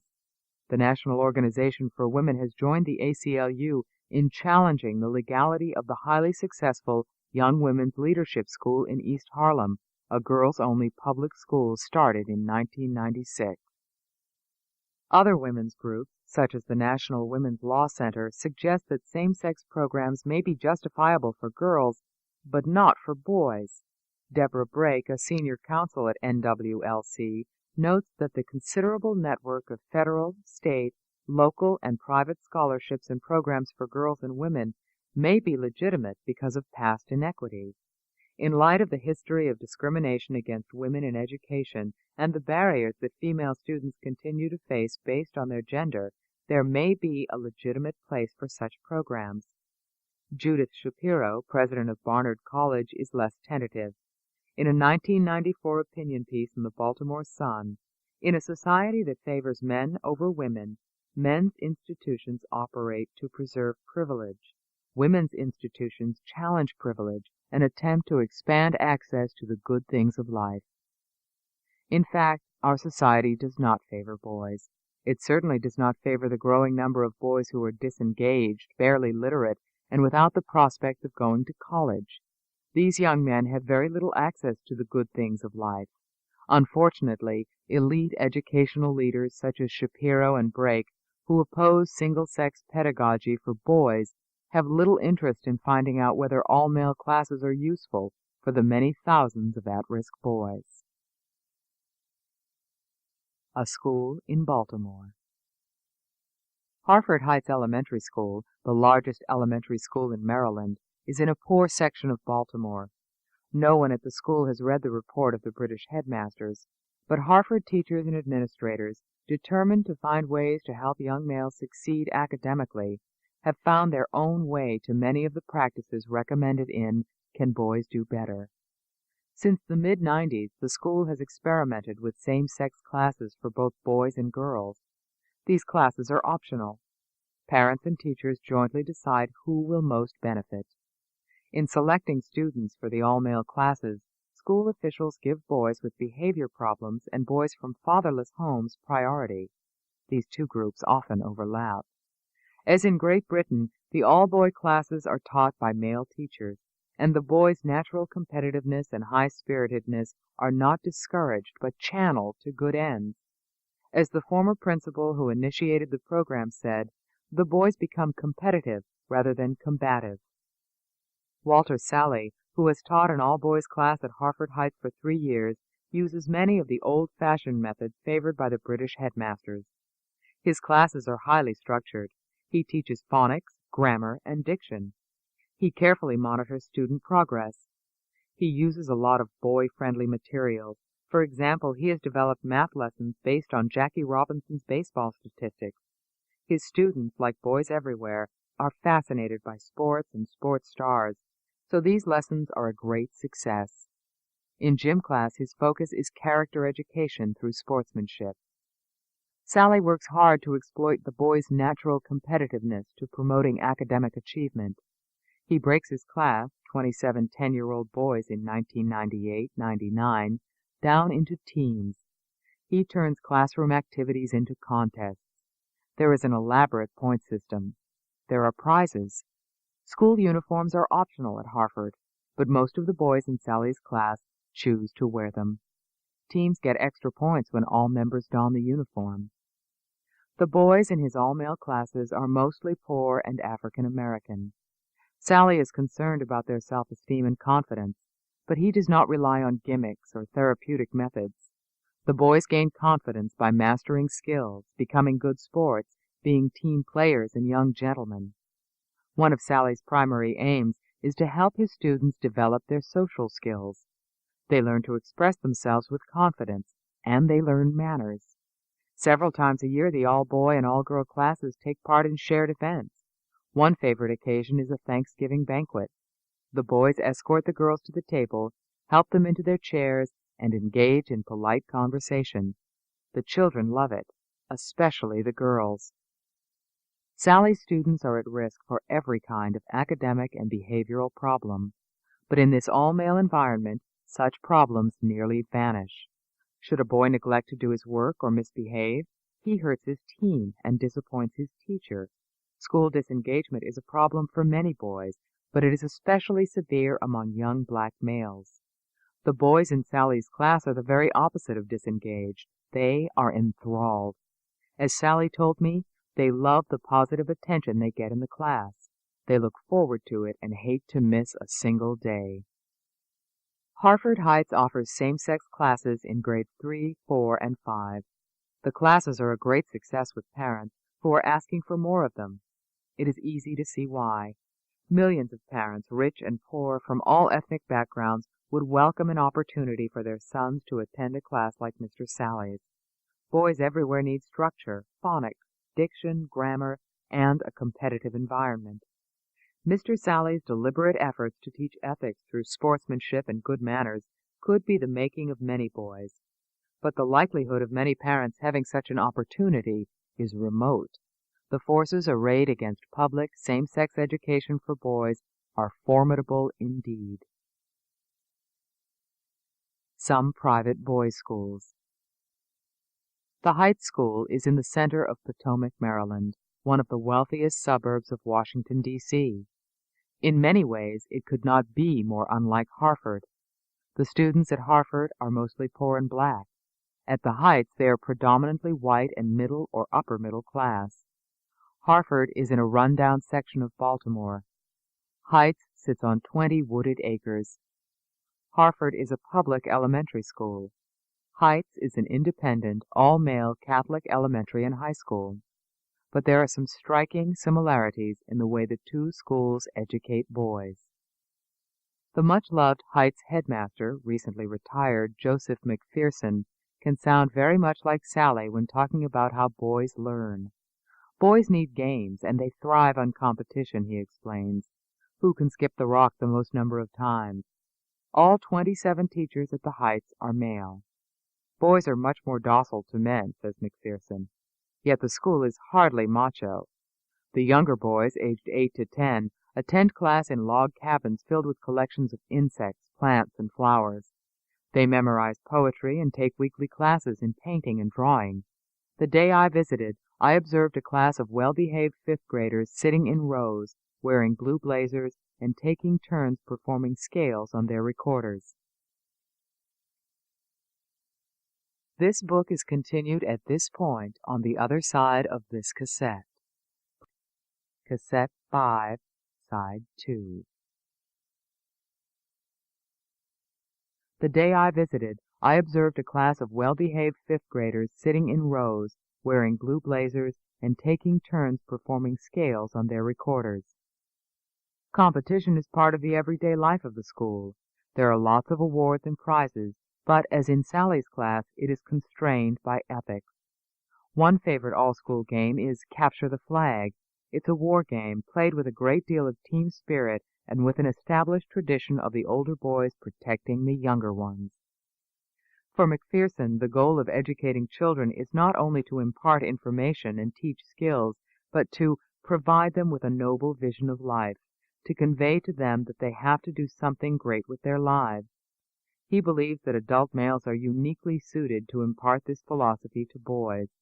McPherson explains that male teachers can introduce boys to the world of ideas, of nature, art, poetry, and music, and generally expand their range of interests without the boys feeling they are risking their masculinity.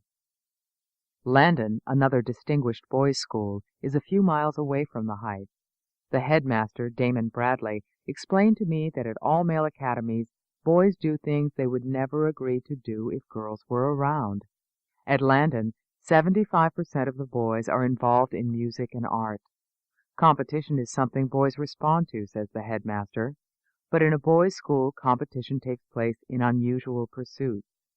One highly coveted honor at Landon is to be selected for the bell choir. Oddly enough, football players and other school athletes love the choir and vie for a place in it. It is hard to get into the choir, which is run like a team sport. Headmaster Bradley seems touched by all the burly choir members with their thick necks wearing white gloves. In his writings on boys' schools, Bradley dwells on the ancient view that manliness and virtue are intimately related. Our Latin teacher has explained to me that the Latin word for man, ver, can easily be recognized in the word virtute as its root derivation, suggesting that virtue and manliness were integrally linked in the Roman mind. In the classical world, and arguably in boys' schools, manliness is defined more by virtue and less by might. The primary challenge of our schools is to help boys fuse gentleness with manliness. Why single-sex classes are generally unavailable. When the U.S. Supreme Court ruled in 1996 that the Virginia Military Institute was violating the 14th Amendment to the Constitution by excluding women, it dealt an almost fatal blow to same-sex education for boys. In the majority opinion written by Justice Ruth Bader Ginsburg, the court retained full protection for any female-only programs that could be said to compensate for the disabilities women suffer. Sex classifications may be used to compensate women for particular economic disabilities they have suffered, to promote equal employment opportunity, to advance the full development of the talent and capacities of our nation's people, but such classifications may not be used, as they once were, to create or perpetuate the legal, social, and economic inferiority of women. In light of this ruling, all girls' programs could still be seen as compensatory. All boys' programs, on the other hand, are regarded as discriminatory. The ruling puts a chill on all special initiatives for boys. However, while it discourages them, it does not strictly prohibit them. Programs that separate the sexes while offering each the same resources and opportunities remain permissible. At least that is how the U.S. Office of Civil Rights seems to be interpreting the law. Programs in Maryland, Virginia, and California have so far survived legal challenges from the Office of Civil Rights because they cover both boys and girls and are voluntary. In practice, however, single-sex education is an allowable option for girls, but rarely for boys. In 1996, the California State Legislature allocated $5 million toward the development of all-male and all-female academies. These may be either separate schools or special programs within existing co-ed schools. Shawn Walsh, a spokesman for then-Governor Pete Wilson, who initiated the program, justified it as a corrective against the laissez-faire progressivism that has seen literacy plunge in the primary grades.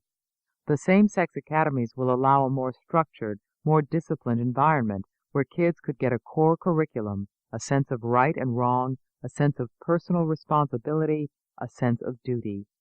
The program is in its early stages, but it is already quite popular with parents and students. There is anecdotal evidence that it is succeeding, but a formal analysis of the program will be submitted to the state legislature in 2000. Women's groups remain uneasy, however. In 1998, the American Association of University Women released Separated by Sex, a critical look at single-sex education for girls. The report, a compilation of essays by several scholars, turned out to be inconclusive. Most of the contributors agreed that more careful and systematic long-term research was needed, but the AAUW press release was categorically negative. What the report shows is that separating by sex is not the solution to gender inequity in education, wrote Maggie Ford, president of the AAUW Educational Foundation. Critics soon pointed out the disparity between the full report and the press summary. One of the contributing scholars, Cornelius Reardon, was stunned by the negative spin in the press release. He told the Los Angeles Times that the releases were slanted and off the deep end. The episode should stand as a warning.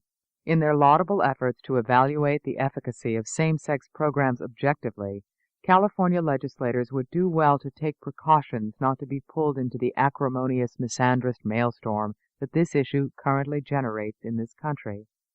Otherwise, they'll find themselves in the position of Professor Reardon and Senator Danforth before him. I spoke to California Governor Pete Wilson in June 1999 about the evaluation. He was pessimistic about the prospect of a fair review. He believed the entire process was being compromised by politics and special agendas. Meanwhile, the British experiment with all-male pedagogy is proceeding, with promising initial results. On July 14, 1997, the Times of London carried a story under the headline, "Boys Do Better in Single-Sex Schools." Boys gain more from single-sex education than girls, according to research that will ignite the debate over the advantages of segregating sexes at schools. Boys in single-sex schools did about 20% better than those in mixed-sex classes. This Times story reported the findings of a small study carried out by a research group commissioned by all-male British schools. Its conclusions may not be relevant to American boys. At this time, we simply don't know whether single-sex classes are the key to a better pedagogy for boys. Nor are we likely to find out in the near future, so long as girl partisan organizations effectively discourage research and debate on the same-sex solution to the problem of lagging boys. Coeducation is a strong tradition in the United States, and it is doubtful that we will ever adopt a single-sex system on a large scale. On the other hand, those who oppose it on ideological grounds should not be indulged. Single-sex classes do not cost substantially more than mixed classes. They seem to be working for privileged boys who attend private schools like Heights and Landon, as well as for the disadvantaged boys in Mr. Sally's class. The British headmasters believe in them.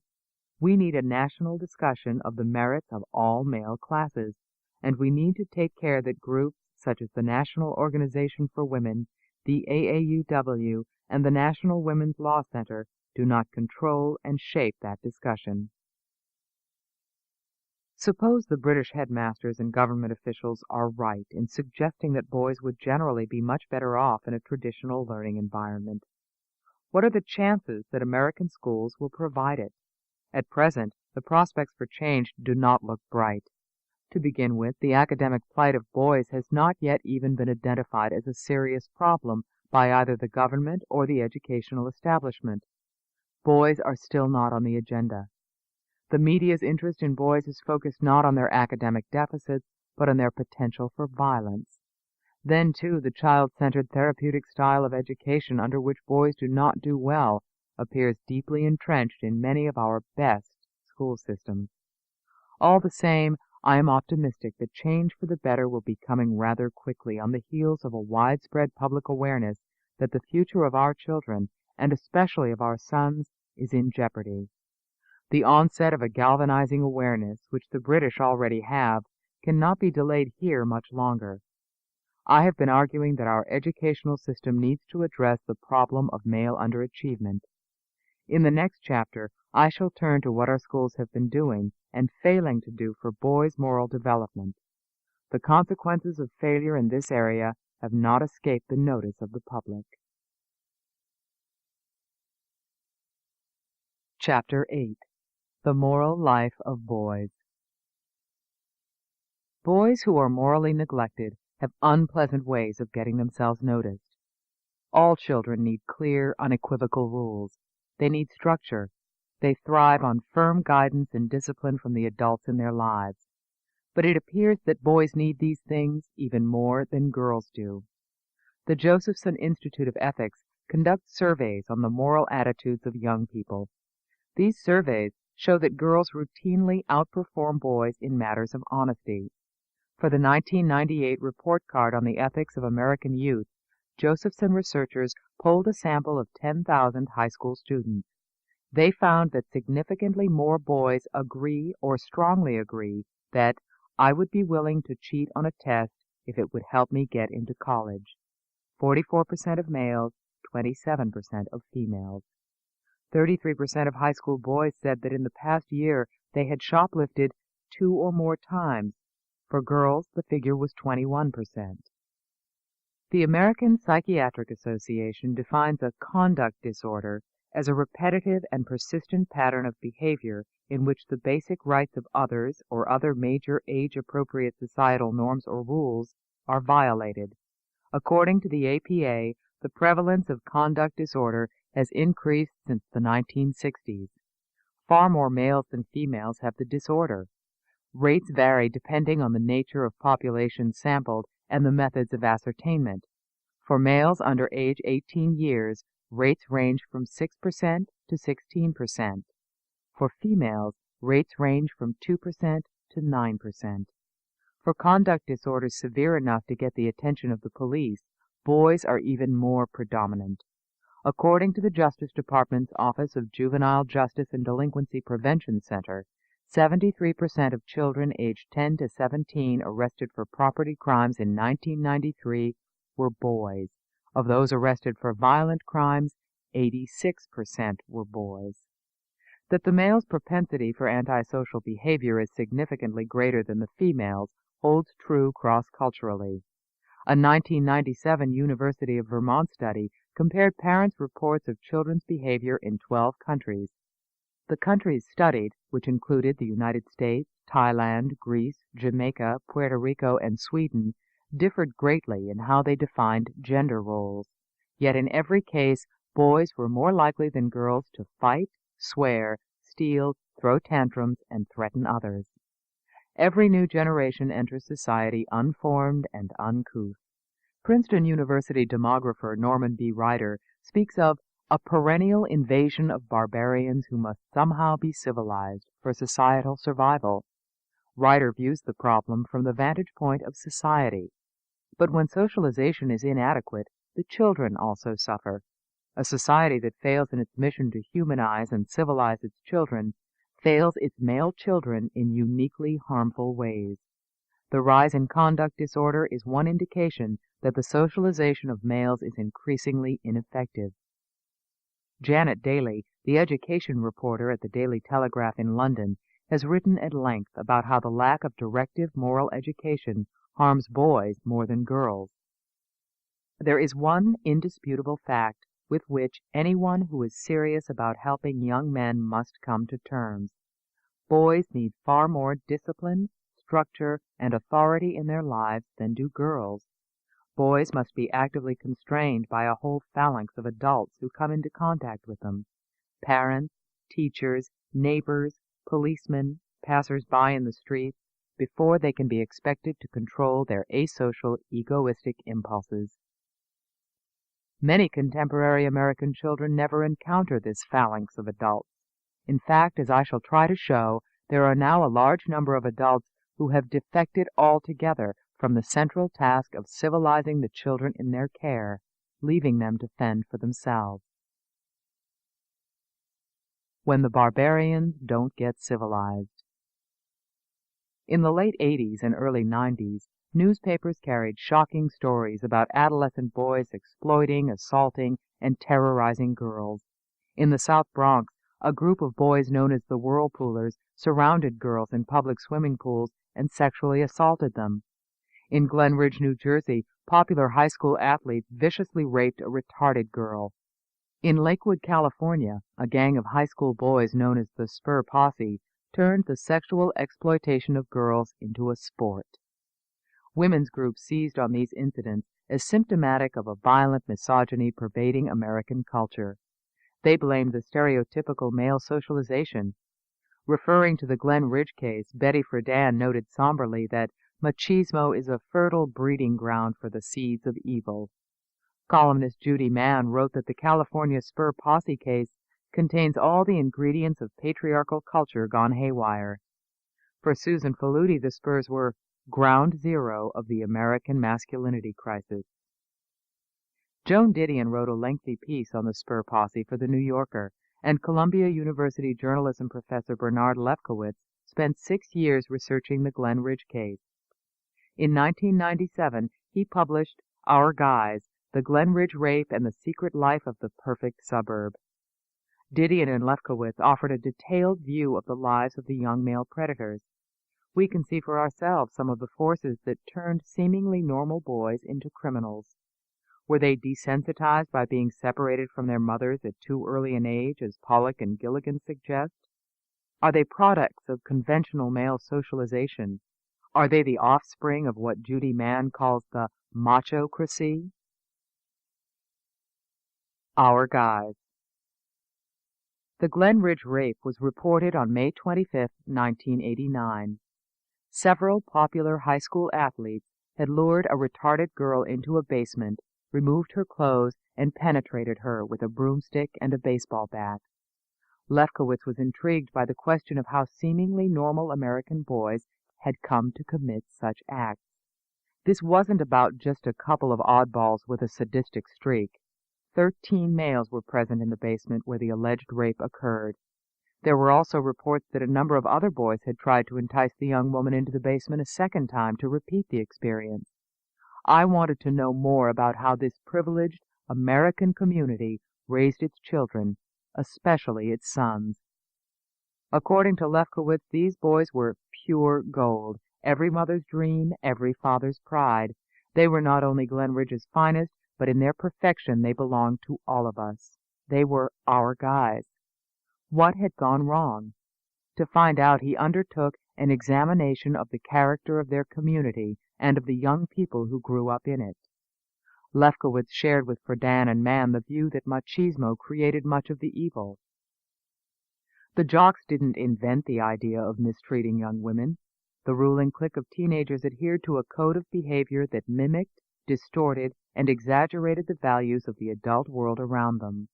But these misguided and ultimately dehumanizing values were not exclusive to this one small town. As the continuing revelations of sexual harassment and abuse in the military, in colleges, in the workplace suggest, these values have deep roots in American life. Lefkowitz presents the Glen Ridge story as a modern morality tale about misogyny and the oppression of women, but the facts he powerfully reports sustain a very different interpretation of what happened. The real story is about how a group of adults, parents, teachers, coaches, community leaders, failed massively and tragically to carry out their responsibility to civilize the children in their care. The problem with these young male predators was not conventional male socialization, but its absence. All through elementary school and junior high, twins Kevin and Lyle Scherzer and Chris Archer, the 3 boys who would later be convicted of rape, had bullied other students and mistreated teachers. the jocks, as their group was called, routinely disrupted class with outbursts and obscenities. They smashed up the science laboratory, trashed the Glen Ridge Country Club, stole from other students, and vandalized homes. All these actions apparently went unpunished. No charges were filed, no arrests were made, no athletic privileges were rescinded, no apologies were demanded or received. According to Lefkowitz, the jocks had such a bad reputation that 20 families withdrew their children from the school system during their reign. The history of abuse of the retarded girl, Leslie, goes back to Kevin and Lyle's early childhood. The girl's mother reports that when the twins were in kindergarten, they tricked her daughter into eating dog feces.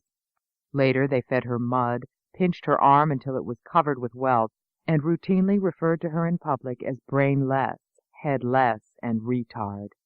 Again, it seems that the boys were never reprimanded or punished. Leslie's parents chose not to tell Kevin and Lyle's parents about the feces, the mud, and the welts. No one seemed to see the behavior in moral terms. Leslie's parents did consult a child psychologist who blamed the incidents on the girl's immaturity, something she would grow out of. The active malice and cruelty of these boys were never regarded as serious problems to be stopped. From the time they were small children, the boys who would later take part in the rape were opportunistically abusive and cruel to nearly anyone who crossed their path. This pattern persisted through adolescence. It affected their peers regardless of sex. Later on, it affected their teachers and schoolmates. The glaring absence of any firm discipline, the failure of the adults in their lives to punish them for their actions, turned them into monsters. By the time the Glen Ridge boys assaulted Leslie in the basement, they had had years of experience perpetrating mayhem and abuse without suffering any consequences. Where were their parents, the school officials, the police? According to David Maltman, principal of the Glen Ridge Middle School, these kids would act up in class, disrupt the learning situation, set other kids up, get in fights with them, go after them back and forth to school. By the 5th grade, they already had had a bad name for a long time. Officials did attempt to intervene. Just before the unruly cohort entered high school, Maltman and the teachers developed a plan to introduce more discipline and order into the school. It had several features that are standard in many schools. 1. Students with learning and behavior disorders would be identified and put in special classes, and where necessary, would be given professional treatment. Kevin Scherzer, for example, had been classified as neurologically impaired in 2nd grade.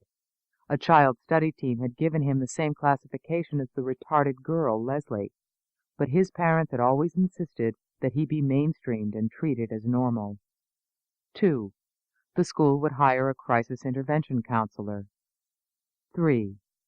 The school would institute an alcohol awareness program. 4.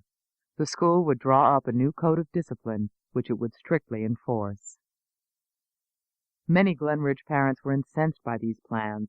They argued that hiring crisis intervention counselors and establishing an alcohol awareness program would give Glen Ridge a bad reputation. The very idea of having their children classified under some category of disorder made these parents angry. When Maltman presented the mild code of discipline at a parents' meeting, all hell broke loose. According to the principal, the parents thought these were Gestapo methods. Lefkowitz's book describes boys raised so permissively, with so little moral guidance, that they ended up sociopaths. It is a tale of young barbarians who were never civilized, a suburban Lord of the Flies. The difference is that the feral English boys in William Golding's novel committed their atrocities when they were away from adults, stranded on an island after a shipwreck. What is so chilling about Glen Ridge is all the doting adults who had for years presided over their children's moral disintegration. The story behind the Lakewood, California Spur Posse is very similar. What's not to like about me? The Spur Posse, a popular high school clique that took its name from the San Antonio Spurs basketball team, consisted of 20 to 30 middle-class boys who competed with one another in scoring with girls. They especially targeted underage girls, and in March 1993, 9 members were arrested and charged with a variety of crimes, ranging from sexual assault to rape. One of the alleged victims was a 10-year-old girl. Eventually, most of the charges were dropped, but these swaggering, ignorant, predatory boys from Rapewood enjoyed a temporary celebrity. "We didn't do nothing wrong 'cause it's not illegal to hook up," an indignant 19-year-old Billy Sheehan told the New York Times. Hooking up is a colloquial term for sexual intercourse. Billy was in the lead with 67 hookups. The boys appeared on Dateline and the Maury Povich, Jane Whitney, and Jenny Jones shows, telling fascinated audiences about their sexual adventures. Orthodox feminist writers such as Betty Friedan, Judy Mann, and Susan Faludi saw in the Spur Posse an embodiment of macho patriarchal ideals. Less encumbered by a feminist framework, novelist and social critic Joan Didion saw them more conventionally as a group of sociopathic boys. When Didion visited Lakewood in 1993 to do a story on them for The New Yorker, she noted that contempt for women was not all that the members of the Lakewood Spur Posse had in common. Like the Glen Ridge jocks, these boys had been permitted to terrorize a town with impunity for years.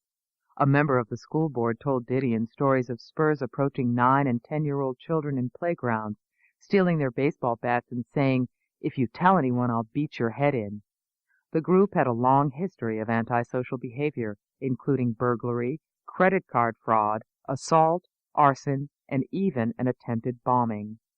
Like the jocks, the Spur Posse had little sense of the harm and suffering they were causing, and no feelings of remorse or shame. One thing they did seem to have was high self-esteem. Writing about them in her New Yorker piece, Joan Didion says, "The boys seem to have heard about self-esteem, most recently at the ethics assemblies the school had hastily organized after the arrest, but hey, no problem. I'm definitely comfortable with myself and my self-esteem," one said on Dateline. When another interviewer asked a member of the group if he liked himself, the surprised boy replied, "Yeah, why wouldn't I? I mean, what's not to like about me?" The then mayor of Lakewood, Mark Teitel, rightly saw in this group of boys a deplorable failure of moral education. We need to look at what kind of values we are communicating to our kids. Although boys are not morally inferior to girls, they are certainly more physically aggressive, more prone to violence, and less risk-averse.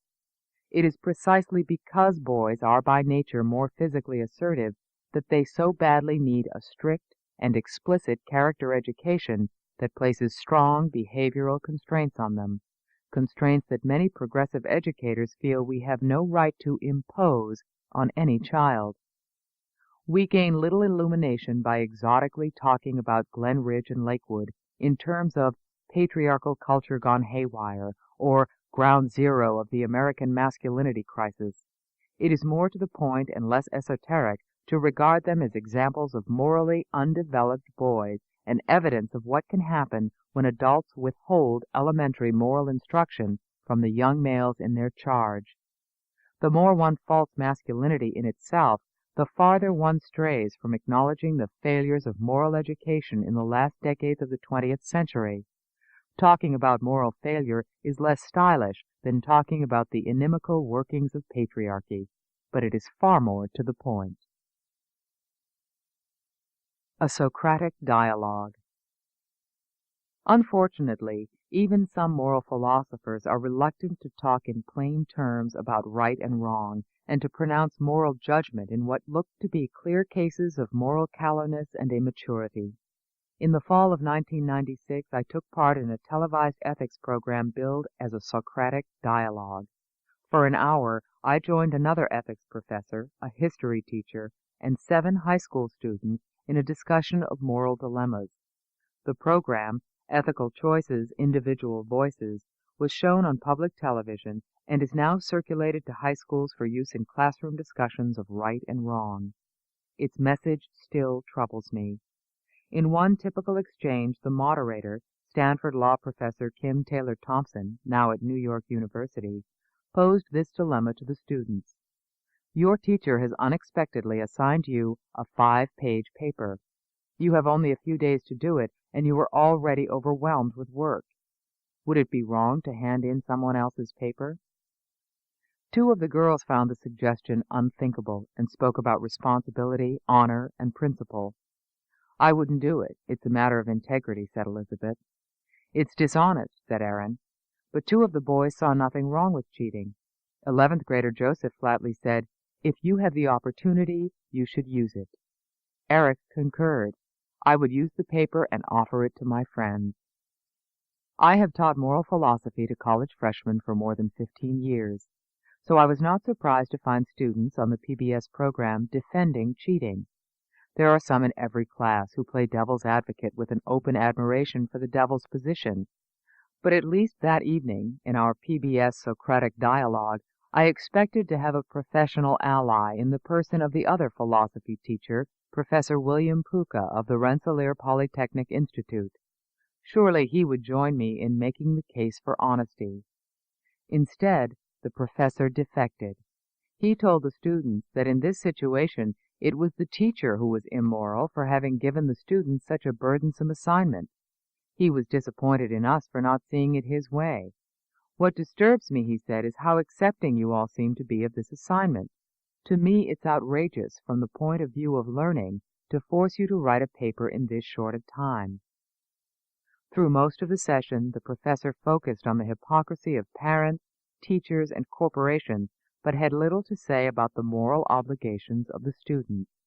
When we discussed the immorality of shoplifting, he implied that stores were in the wrong for their pricing policies, and talked about corporations deciding on a 12% profit margin, and perhaps sweatshops. The professor was friendly and to all appearances well-meaning. Perhaps his goal was to empower students to question authority and rules. That, however, is something contemporary adolescents already know how to do. Too often we are teaching students to question principles before they understand them, and in this case the professor was advising high school students to question moral teachings and rules of behavior that are crucial to their well-being.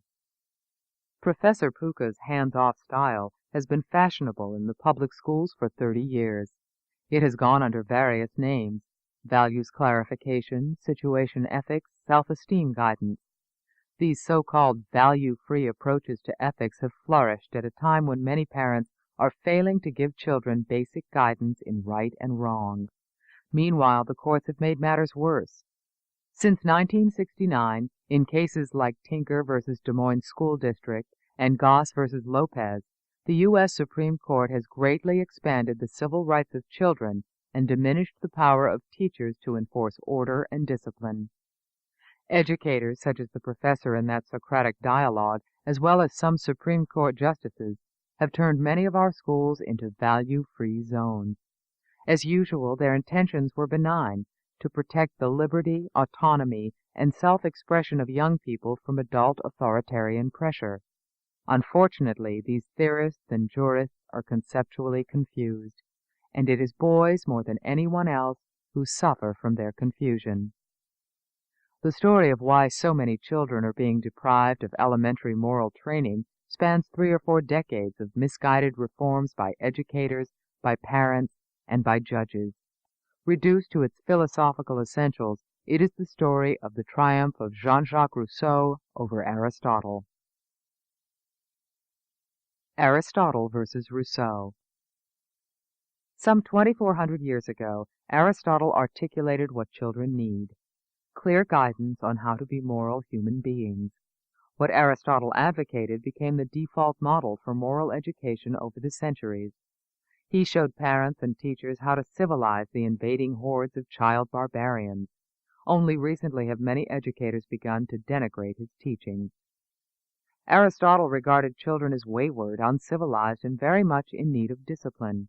The early Christian philosopher, St. Augustine, went further, regarding children's refractory nature as a manifestation of the original sin committed by Adam and Eve when they rebelled against the dictates of God. Each philosopher, in his way, regarded perversity as a universal feature of human nature. Aristotle compared moral education to physical training. Just as we become strong and skillful by doing things that require strength and skill, so, he said, do we become good by practicing goodness. Ethical education, as he understood it, was training in emotional control and disciplined behavior. Habituation to right behavior comes before an appreciation or understanding of why we should be good.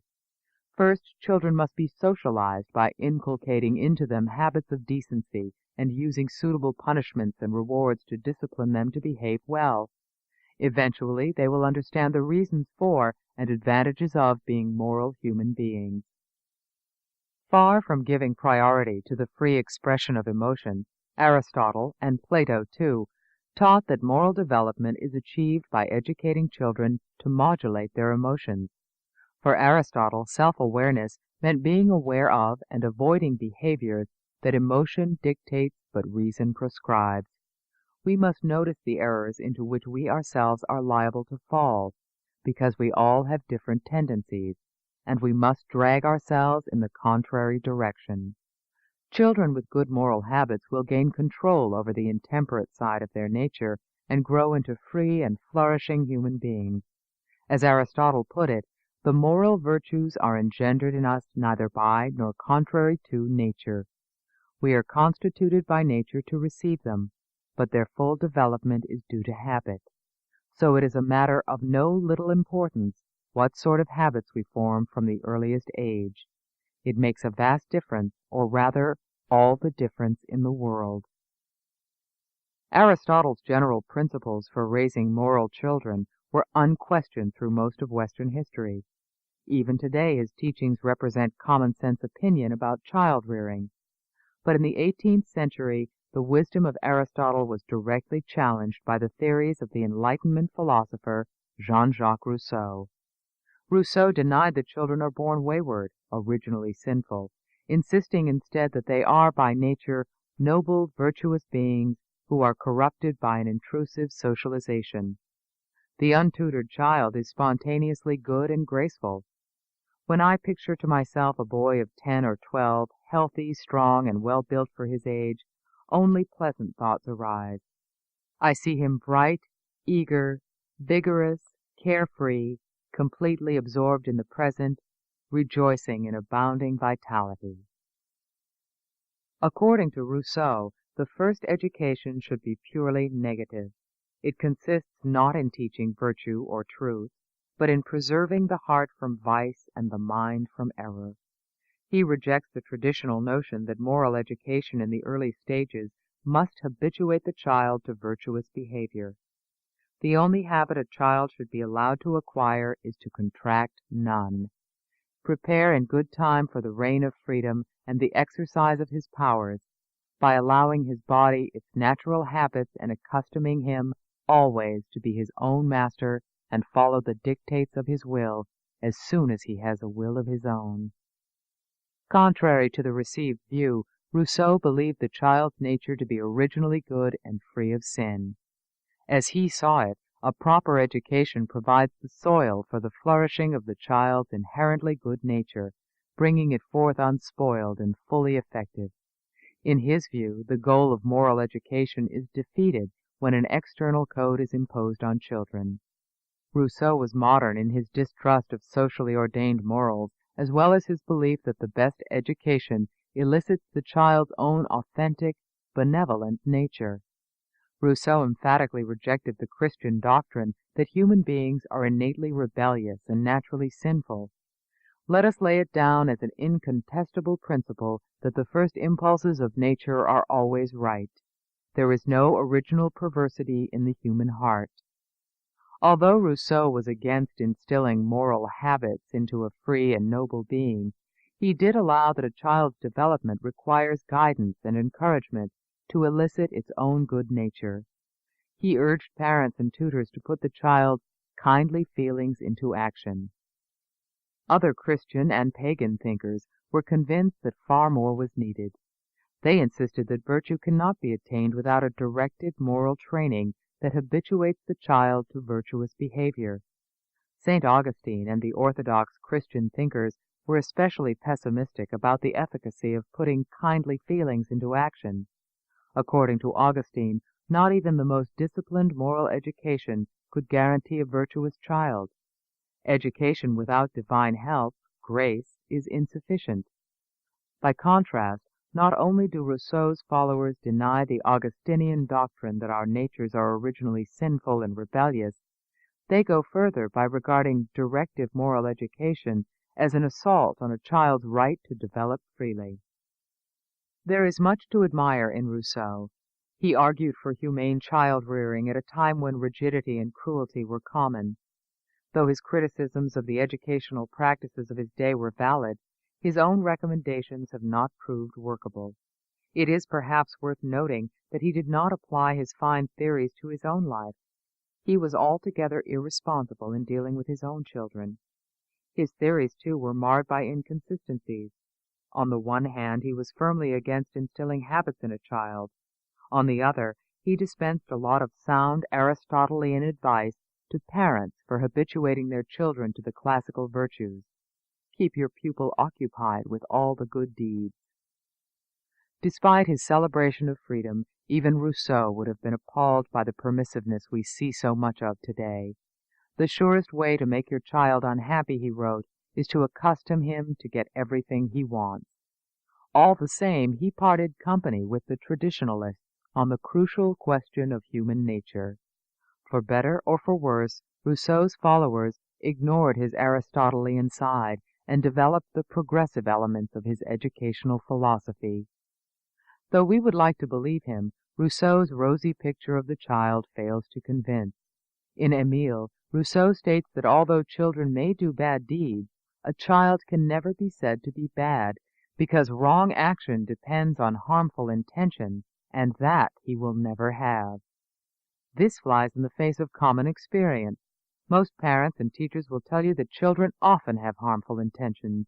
In perhaps the most famous description of children's harmful intentions, St. Augustine, in his Confessions, describes his boyhood pleasure in doing wrong, simply for the joy of flouting prohibitions.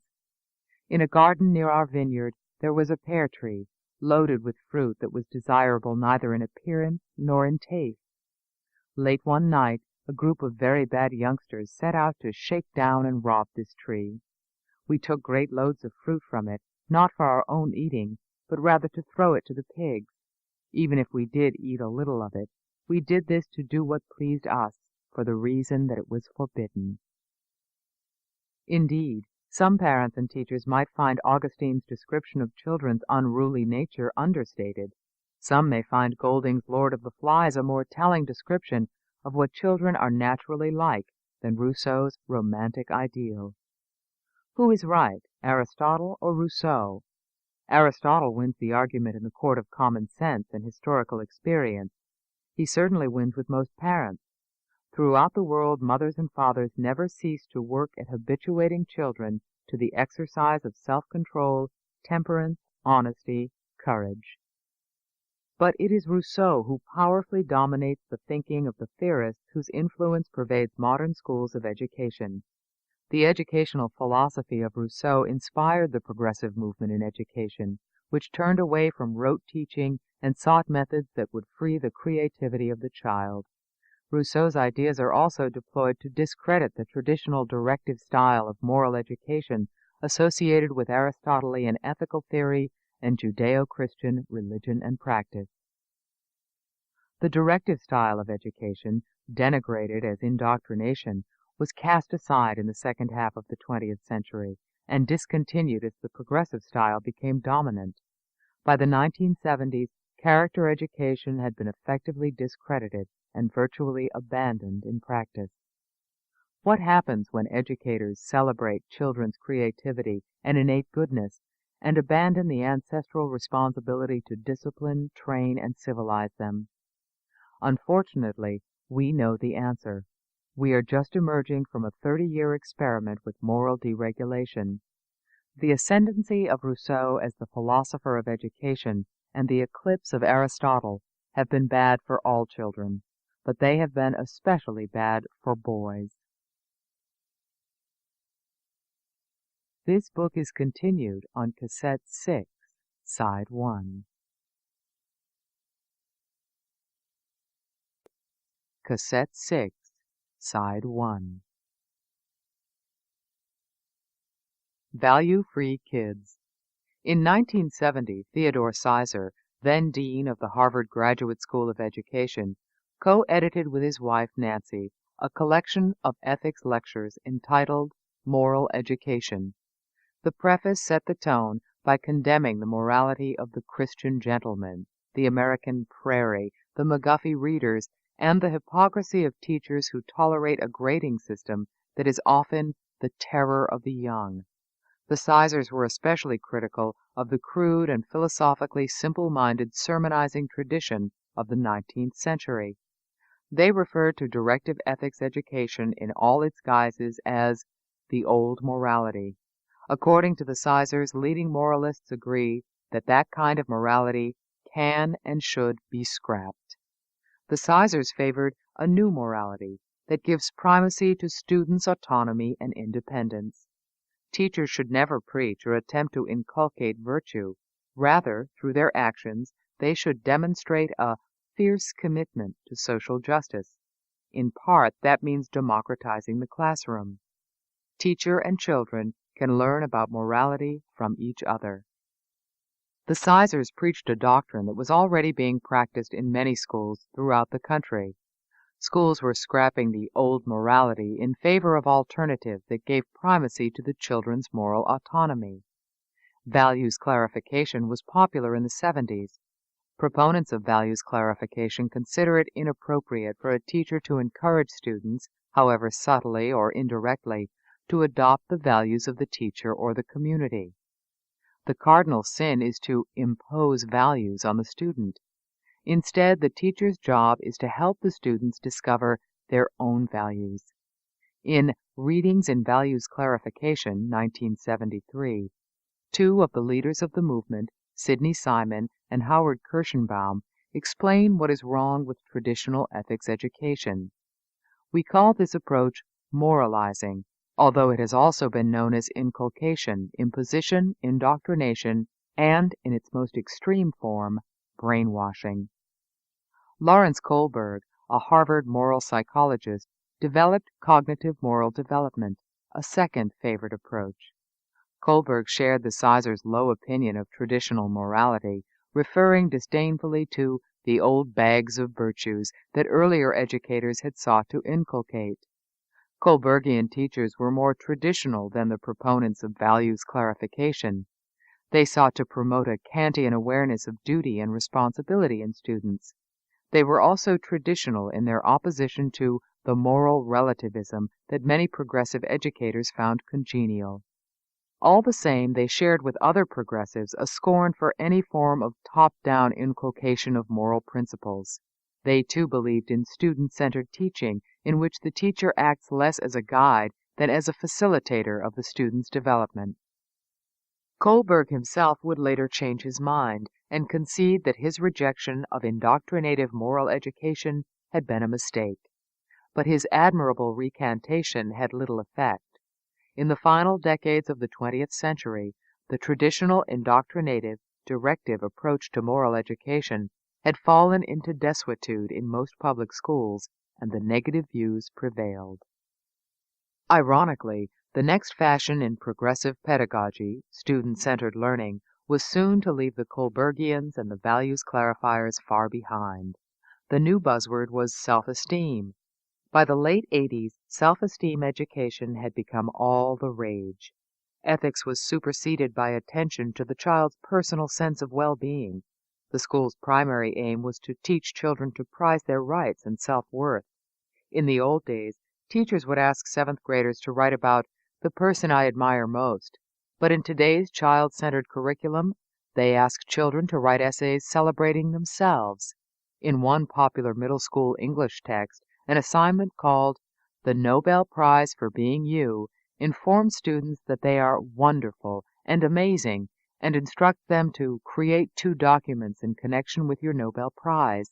Let the first document be a nomination letter written by the person who knows you best. Let the second be the script for your acceptance speech, which you will give at the annual award ceremony in Stockholm, Sweden.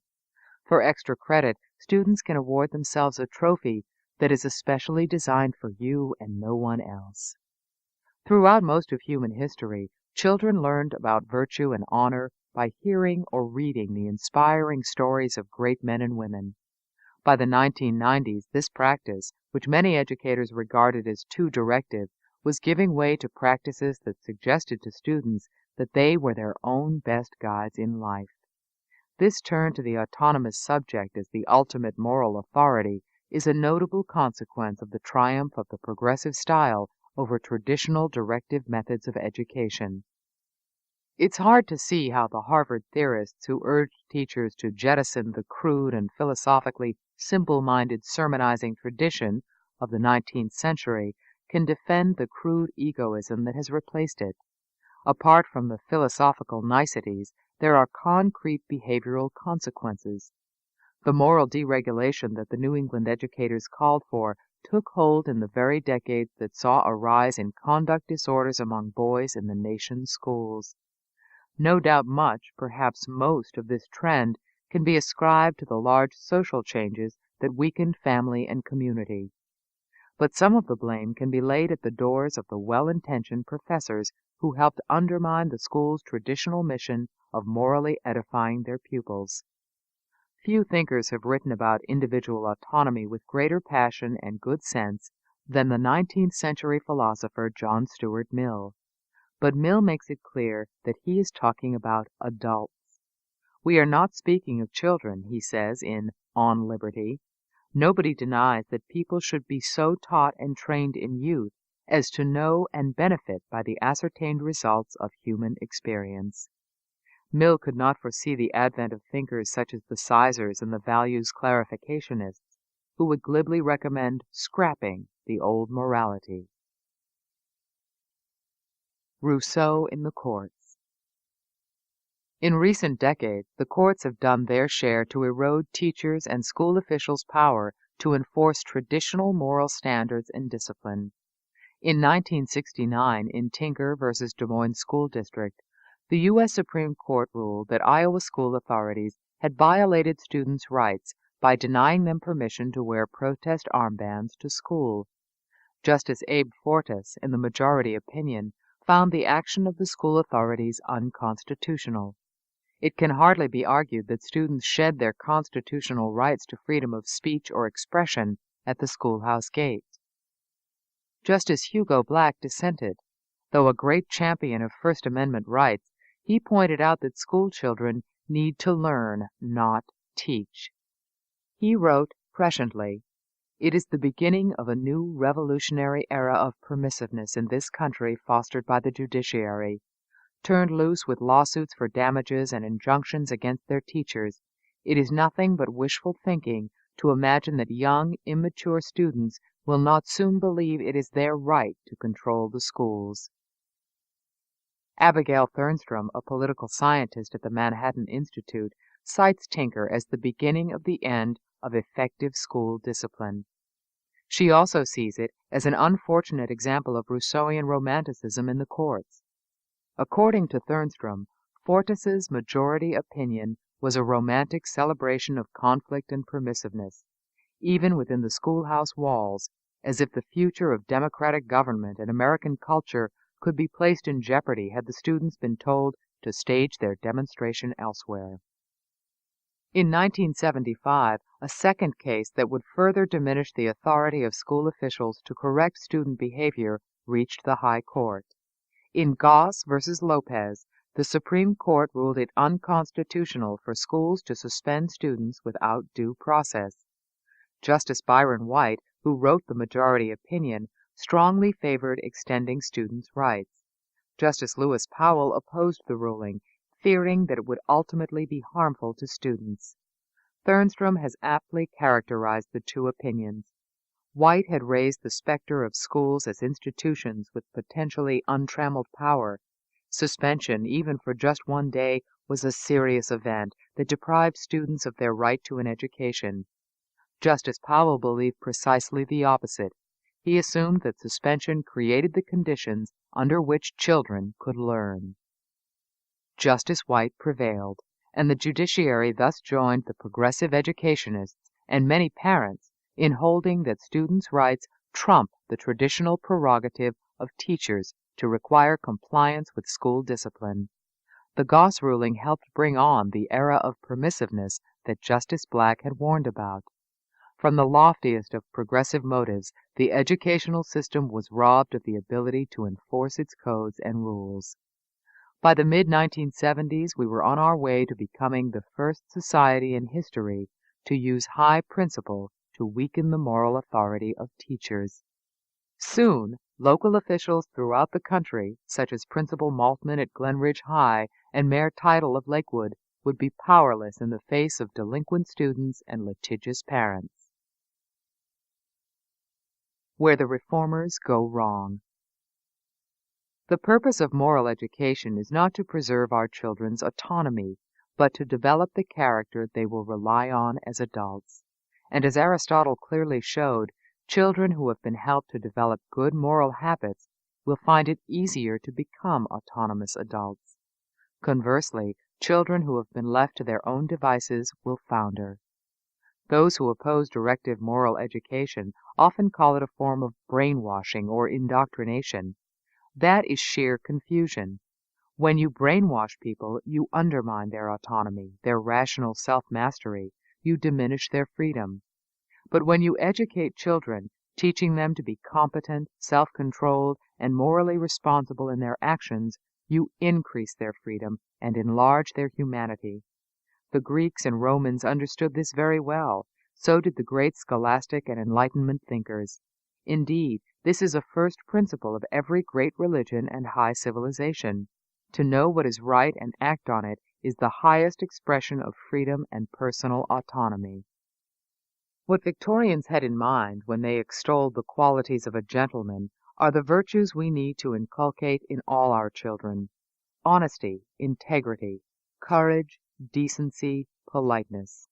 These are as important to the well-being of a young male today as they were in 19th century England.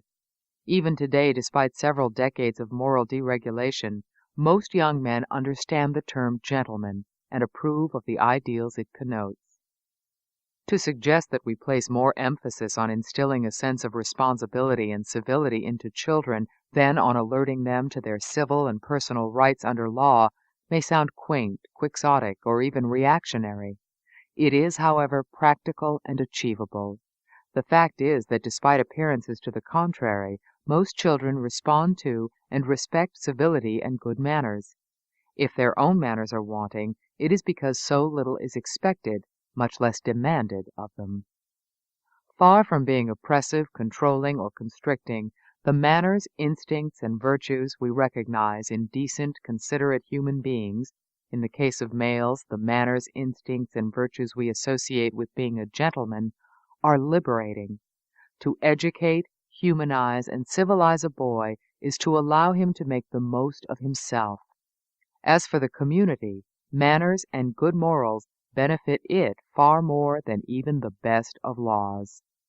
When parents and teachers fail to instill the gentle qualities in a boy, they fall short in their duty both to him and to society. Some historians and philosophers have skeptically dismissed bourgeois manners and virtues as a means by which an aristocratic elite oppresses the middle and working classes. But that, as political scientist James Q. Wilson points out, is perversely wrong.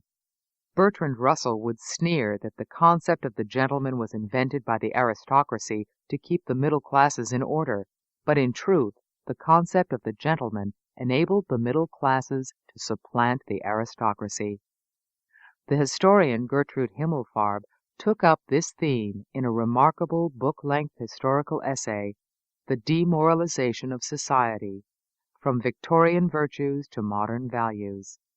If, as some historians maintain, Victorians succeeded in bourgeoisifying their ethos, writes Himmelfarb, to that extent they also democratized it.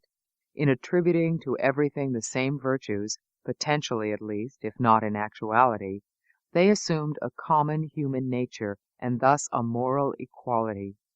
Even the gentlemanly virtues, honesty, integrity, courage, politeness, were not above the capacity of the ordinary person.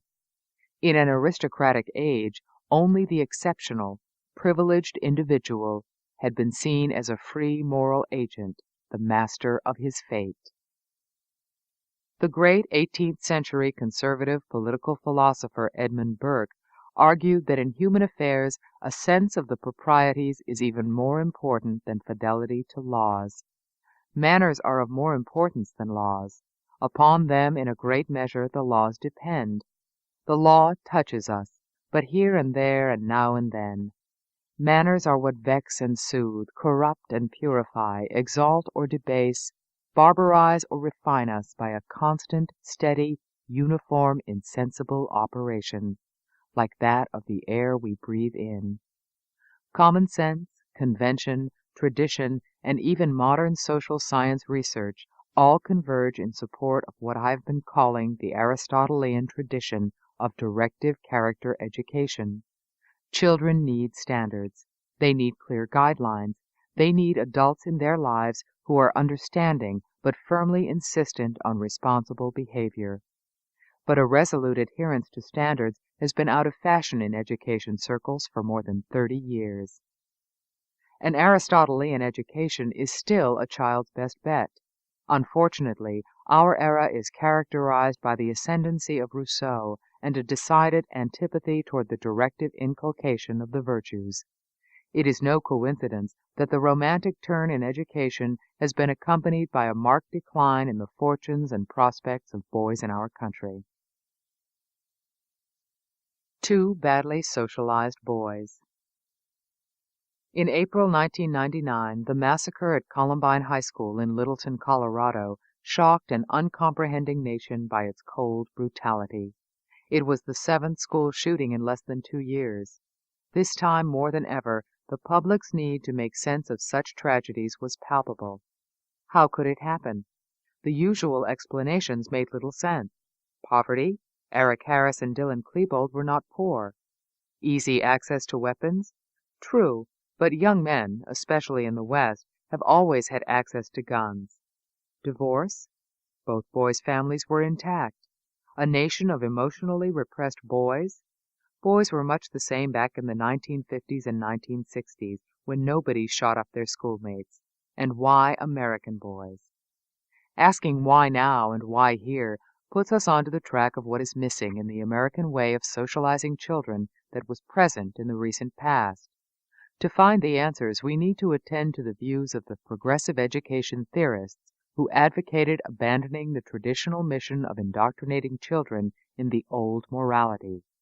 They succeeded in persuading the American educational establishment to adopt instead the romantic moral pedagogy of Rousseau. Teachers and parents who embraced this view badly underestimated the potential barbarism of children who are not given a directive moral education. That the romantic approach to moral education is harmful is becoming increasingly obvious to the public, but it will take some time for the educational establishment to change. 1 week after the Colorado shootings, Secretary of Education Richard Riley talked to a group of students at a high school in Annapolis, Maryland. After the secretary rounded up the usual causes and reasons for the atrocity, a student asked him about one he had not mentioned. Why haven't students been offered ethics classes? Secretary Riley seemed taken aback by the question. It is not likely that a single ethics course would have been enough to stop boys such as Harris and Klebold from murdering classmates. On the other hand, a K-12 curriculum infused with moral content would have created a climate that might have made a massacre unthinkable. For such a depraved and immoral act was indeed unthinkable in the simple-minded days before the schools cast aside their mission of moral edification. An insistence on character development might also have diminished the derisive mistreatment suffered by the perpetrators at the hands of more popular students that apparently was one of the incitements for their gruesome actions. Teachers, too, would have acted differently. Had K-12 teachers in the Littleton schools seen it as their routine duty to civilize the students in their care, they would never have overlooked the bizarre, antisocial behavior of Klebold and Harris. When the boys appeared in school with T-shirts with the words "serial killer" emblazoned on them, their teachers would have sent them home. Nor would the boys have been allowed to wear swastikas or produce grotesquely violent videos. By tolerating these modes of self-expression, the adults at Columbine High School implicitly sent the message to the students that there's not much wrong with the serial or mass murder of innocent people. One English teacher at Columbine, Cheryl Lucas, told Education Week that both boys had written short stories about death and killing that were horribly, graphically violent, and that she had notified school officials. According to Lucas, the officials had taken no action because nothing the boys wrote had violated school policy. Speaking with painful irony, the frustrated teacher explained, "In a free society, you can't take action until they've committed some horrific crime because they are guaranteed freedom of speech." In many high schools, students are confident that their right to free expression will be protected. Counselors and administrators, fearful of challenges by litigious parents who would be backed by the ACLU and other zealous guardians of students' rights, rarely take action. The love affair of American education with Rousseau's romantic idealization of the child has made it all but inevitable that our public schools fail to do their part in civilizing young barbarians. Most schools no longer see themselves having a primary role in moral edification. It has become the style not to interfere with the child's self-expression and autonomy, and that is where we find ourselves today. Many schools have entirely given up the task of character education, setting great numbers of American children adrift without direction. Under the current laissez-faire policy, our schools are harboring a great many inadequately socialized children. But leaving children to discover their own values is a little like putting them in a chemistry lab full of volatile substances and saying, "Discover your own compounds, kids." We should not be surprised when some blow themselves up and destroy those around them. Add to this the facts that guns are easily available and that violent electronic fantasies are on every TV screen and computer monitor, and the probability of violence becomes extraordinarily high. The harm wrought by psychopathology, media exposure to scenes of violence that glorify the perpetrators and desensitize the viewers to what the victims suffer, and easy access to guns is many times magnified in the morally permissive, laissez-faire environment that most schools today provide. Of course, parents bear responsibility for their children's moral education, but the schools set the tone and the standard. Most parents take their cues from the schools, and those who try for higher standards are undercut when the schools are indifferent. Moral edification has always been a primary mission of the nation's schools. The period since 1970 has been the historical exception. The schools' almost deliberate abandonment of their moral mission in the last 30 years has done incalculable harm. Today, educators no longer use the common sense language of morality, but speak instead of boys who have conduct disorders.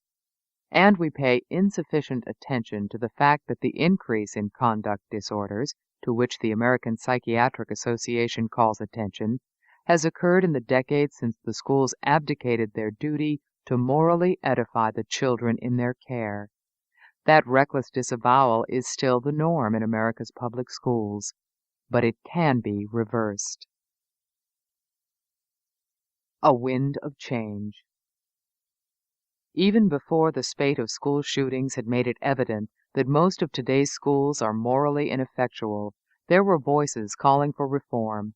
In the early 90s, a hitherto silent majority of parents, teachers, and community activists began to agitate in favor of old-fashioned moral education.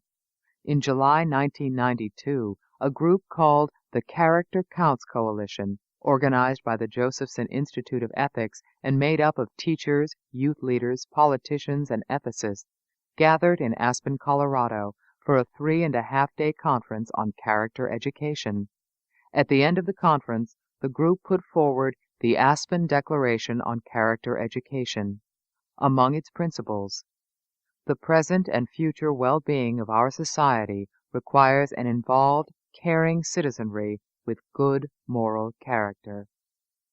Effective character education is based on core ethical values which form the foundation of democratic society. In particular, respect, responsibility, trustworthiness, caring, justice, fairness, civic virtue, and citizenship. Character education is, first and foremost, an obligation of families. It is also an important obligation of faith communities, schools, youth, and other human service organizations. The Character Counts Coalition has attracted a wide and politically diverse following. Its board of advisors includes liberals such as Marian Wright Edelman and conservatives such as William Bennett. 10 U.S. senators from both political parties have joined, along with a number of governors, mayors, and state representatives. The new character education movement is gaining impetus. Undoubtedly, the events in Littleton will bring further support. For some time now, schools throughout the country have been starting to find their way back to contemporary versions of directive moral education. Teachers, administrators, and parents are once again getting into the business of making it clear to students that they must behave honorably, courteously, and kindly, that they must work hard and strive for excellence. In some schools, the whole curriculum is shaped by these imperatives. Individual schools are showing the way back. Fallon Park Elementary School in Roanoke, Virginia, for example, has seen a dramatic change in its students since the principal adopted the Character Counts program in 1998. Every morning, the students recite the Pledge of Allegiance. This is followed by a pledge written by the students and teachers. Each day in our words and actions, we will persevere to exhibit respect, caring, fairness, trustworthiness, responsibility, and citizenship. These qualities will help us to be successful students who work and play well together. According to the principal, suspensions have declined 60%, attendance and grades have improved, and mirabile dictu, misbehavior on school buses, has all but disappeared. The school's gym instructor, who has been there for 20 years, has noticed improvement. The kids are practicing good sportsmanship, and even school troublemakers seem to be changing for the better. She recently noticed one such boy encouraging a shy girl to join a game. It almost brought tears to my eyes. This is the best year ever in school. Vera White, principal of Jefferson Junior High in Washington, D.C., was stunned some years ago when she realized that children from her school had been part of an angry mob that had attacked police and firefighters with rocks and bottles. Those are my children. If they didn't care enough to respect the mayor and the fire marshal and everyone else, what good does an education do? She decided to make character education central to the mission of her school. Students now attend assemblies that focus on positive traits such as respect and responsibility. Ms. White initiated the program in 1992. Since then, theft and fighting have been rare. Unlike other schools in the area, Jefferson has no bars on its windows and no metal detectors. F. Washington Jarvis, headmaster at the Roxbury Latin School in Boston and an Episcopal priest, has always emphasized character and discipline, but others are now joining him. Jarvis holds a harsh, non-Rousseauian view of human nature. Left untrained, he feels, we are brutish, selfish, and capable of great cruelty. We must do our utmost to be decent and responsible, and we must demand this of our children and our students. Whenever they behave badly, says the headmaster, we have to hold up a mirror to the students and say, "This is who you are. Stop it." Contrast these schools with a typical school such as Littleton's Columbine High. We know that the Littleton killers had attended anger management seminars, had had weekly meetings with a diversion officer, had attended a Mothers Against Drunk Driving panel discussion, and had performed compulsory community service. But it seems they had never encountered a Reverend Jarvis or a Principal White. After Littleton, many a barn door is being shut and padlocked. But a spokesperson for the Littleton School District had asked the right question. Do you make a high school into an armed prison camp where there are metal detectors that make kids feel imprisoned? Or do you count on people's basic goodness and put good rules in place? Progressive hostility. Although the movement to reinstate directive moral education and put good rules in place is gathering momentum, it is being fiercely resisted in some quarters. Benjamin DeMott, Amherst Professor Emeritus, wrote a scathing piece for Harper's Magazine in 1994, jeering at the revived character education movement. Like Professor Puka, DeMott asks how we can hope to teach ethics in a society where CEOs award themselves large salaries in the midst of the age of downsizing. This book is continued at this point on the other side of this cassette. The War Against Boys by Christina Hoff Sommers. Concluded. Like Professor Puka, DeMott asks how we can hope to teach ethics in a society where CEOs award themselves large salaries in the midst of the age of downsizing. Alfie Kohn, a popular education speaker and writer, wrote a long critical piece in the education magazine Phi Delta Kappan, accusing character education programs of indoctrinating children, making them obedient workers in an unjust society where the nation's wealth is concentrated in fewer and fewer hands. He claims that reactionary values are already a powerful force in our nation's schools. Children in American schools are even expected to begin each day by reciting a loyalty oath to the fatherland, although we call it by a different name. Cohn's comparison, likening the Pledge of Allegiance to a loyalty oath to Hitler's Reich, is a fair example of the mindset one still finds among some progressives. Thomas Lasley, dean of the University of Dayton School of Education, another foe of the old morality, denounces the values juggernaut for its hypocrisy. Teachers tell students to cooperate, but then they systematically rank students in terms of their class performance. Teachers tell students that respect is essential for social responsibility, but then they call on boys a majority of the time. And finally, students are informed that they should be critical thinkers, but then they are evaluated on where they think the same way their teachers do. Signs of Renewal. Woodland Park Middle School is a public junior high in a poor area outside of San Diego. It offers a moral education program of a kind romantic critics such as DeMott, Kohn, and Lasley find unacceptably retrograde. Each morning, children can attend a 15-minute class on how to be successful. It's a course on what Aristotle called the practical virtues. The kids learn the 11 B's, which include be responsible, be on time, be friendly, be polite, be a listener, be a tough worker, be a goal setter, and so on. Children are taught all about the work ethic and how to integrate it into their lives. The program was developed by a California-based group called the Jefferson Center for Character Education. An independent study by California Survey Research measured the impact of the program on 25 schools. In the schools that had implemented the program, the number of students who were tardy or sent to the office for minor disciplinary problems had declined by 39%. Serious disciplinary problems, fighting, coming to school with weapons, had decreased by 25%. One math teacher, Jerry Harrington, who has been teaching how to be successful for many years, ran into one of his students a few years ago. Writer Tim Stafford described the encounter in Christianity Today. The student, Philip, by then in high school, was bagging groceries, and Mr. Harrington asked him how he had gotten his job. Philip said he had gotten it by applying what he had learned in the class. First, he had set a goal. I knew I needed to earn $600 in the summer because my mother could not afford to buy my school clothes and school supplies. Adhering closely to the method taught in the course, Philip had then broken his goal down into small parts. Next, he had taken what are called action steps.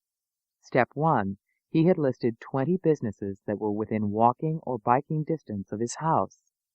Step 2, he had gone to each one to apply for a job. At the 17th one, the grocery store, he had been hired. 2 years later, Mr. Harrington met Philip's older brother, who told him that Philip was still working. And the older brother told him, "You saved my life, too." He explained that their mother was an alcoholic who had had a series of boyfriends. Their home life was chaotic. Philip had told his brother about what he had learned in his How to Be Successful class. Now both brothers were putting their lives together. There are millions of American boys who could greatly benefit from courses like Harrington's, and not just poor and neglected boys either. Of course, girls need directive moral education as well, but when we consider that boys are so much more likely to fail at school, to become disengaged, to get into trouble, and generally to lose their way, it is reasonable to conclude that boys need it more. Jerry Harrington has been teaching for almost 30 years. I spoke with him in the fall of 1999. He told me that on average, middle school boys are less mature than the girls. The boys have difficulties at their level of basic organization, being responsible for their backpacks, their homework. Most of the girls understand the idea of personal responsibility and are ready to move on to the idea of being responsible for others. At Harrington School, it is girls who are active in school events and who hold the leadership positions in student government. The male students are preoccupied with skateboarding, surfing, and inline skating, activities with few rules, little structure, no responsibilities. When he asks boys about their long-term goals, a high number of them confidently assert that they plan to become sports stars. But when he inquires about what steps they are taking to realize even that unrealistic goal, he finds that they have a very poor understanding of the relationship of means to ends. Harrington has 2 daughters and assures me that girls are very dear to my heart. But he says no one seems to be focused on boys. Every time I turn around, if there is an event or program where someone's going to be lifted up and encouraged, it's for girls. Harrington is unusual in recognizing and talking about boys and their insufficiencies. He is doing what he can to help them, but in too many schools, the moral needs of boys are disregarded and unmet. What real-world help do the DeMotts, Cohns, Lasleys, and Pukas have to offer boys such as Philip and his brother? What do they propose that the schools do about boys with serious character disorders, such as Lyle and Kevin Scherzer and Chris Archer, the Glen Ridge ringleaders, the Lakewood boys, or the Littleton killers? How would Philip and his brother have fared under the latter-day romantic, permissive philosophy of these progressive educators? Lacking guidance and discipline and ignorant of their moral heritage, many American public school children are ill-prepared for real life, confused about how to manage their personal lives, and ethically challenged. Some indeed are lethally dangerous. It is by now apparent that such fashionable replacements for directive moral guidance as values clarification, self-esteem programs, anger management, workshops on gender justice, and therapy-like exercises designed to put students in touch with their inner nurturers have been shortchanging our school children all along. Indeed, with the growing realization that the old directive, indoctrinative approach works best in coping with the perennial invasions of barbarians, schools that openly embrace the mission of moral education are beginning to proliferate. For the time being, however, the character education movement is no more than incipient. Rousseau still reigns in our schools of education and in philosophies of many parents, teachers, and judges. And as long as a Rousseauian philosophy of ethical romanticism is allowed to shape American education, the nation's children, and especially its boys, will continue to be deprived. In the war against moral standards, it is boys who sustain most of the casualties. Chapter 9. War and Peace. The Last Chapter. There have always been societies that favored boys over girls. Ours may be the first to deliberately throw the gender switch. If we continue on our present course, boys will, indeed, be tomorrow's second sex. The new preeminence of girls is gratifying to those who believe that, even now, many girls are silenced and diminished. At long last, it is boys who are learning what it is like to be the other sex. Recall Peggy Orenstein's approval of a women-centered classroom, whose walls were filled with pictures and celebrations of women, with men conspicuously absent. Perhaps for the first time the boys are the ones looking in through the window. But reversing the positions of the sexes in an unfair system should be no one's idea of justice. A lopsided educational system in which boys, finally, are on the outside looking in is inherently unjust and socially divisive. The public has given no one a mandate to pursue a policy of privileging girls. Nor is anyone, outside exotic feminist circles, demanding that boys be taught in a feminizing manner. Few parents share Gloria Steinem's belief that boys should be raised like girls.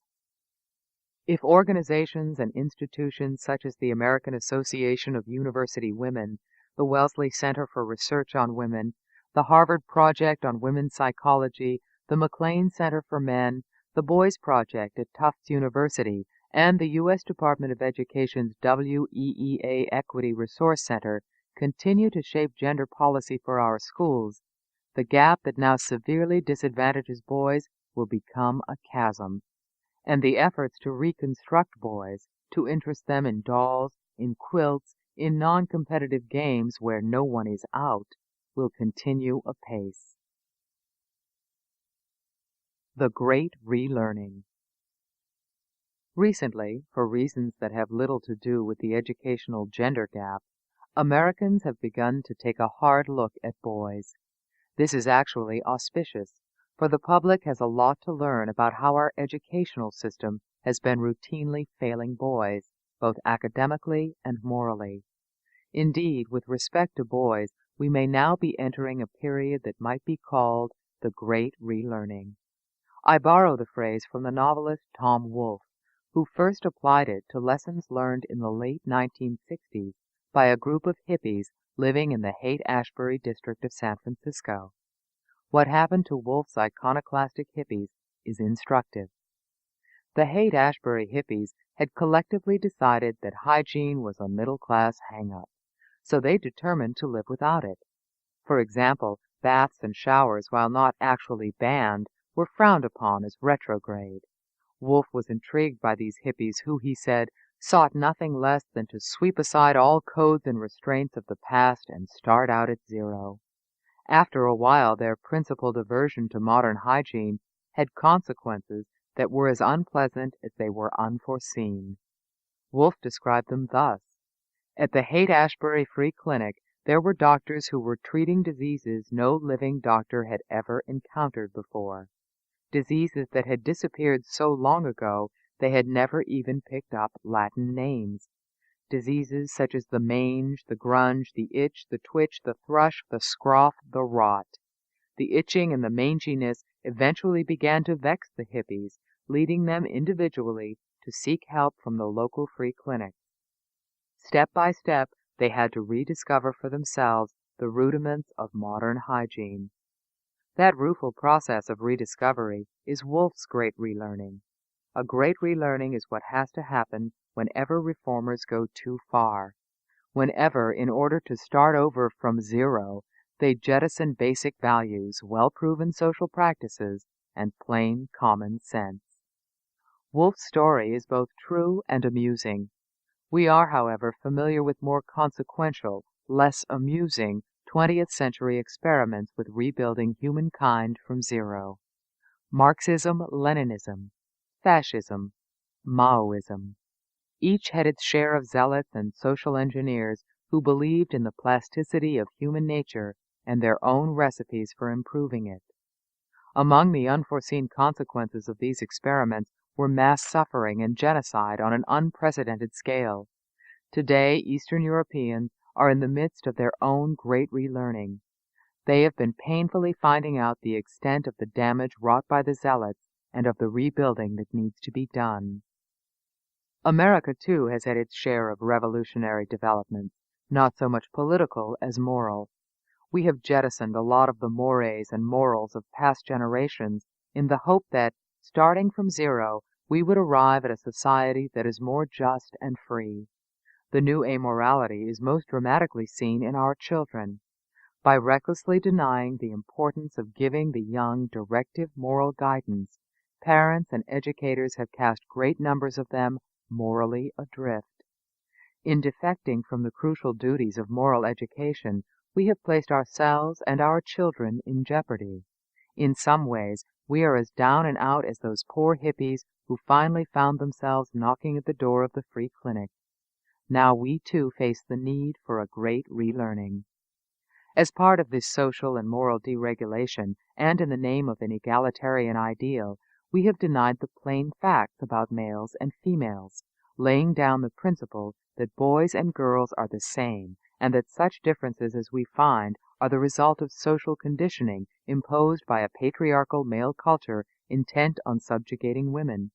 We must now relearn what previous generations never doubted, that boys and girls are different in ways that go far beyond the obvious biological differences.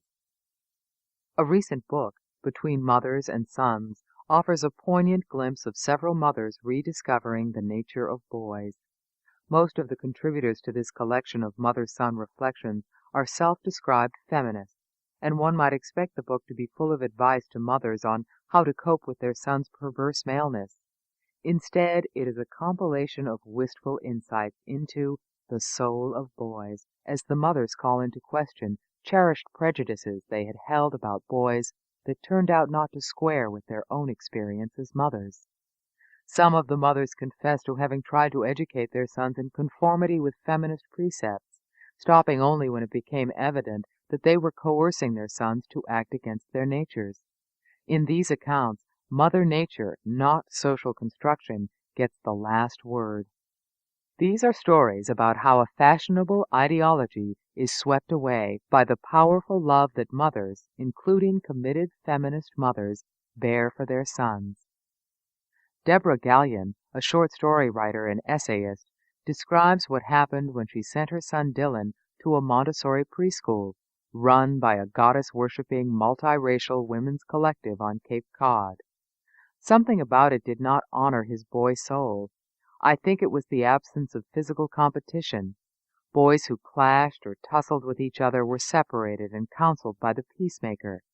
Sticks were confiscated and turned into tomato stakes in the school garden. It finally came to me. I had sent him there to protect him from the very circuitry and compulsions and desires that make him what he is. I had sent him there to protect him from himself.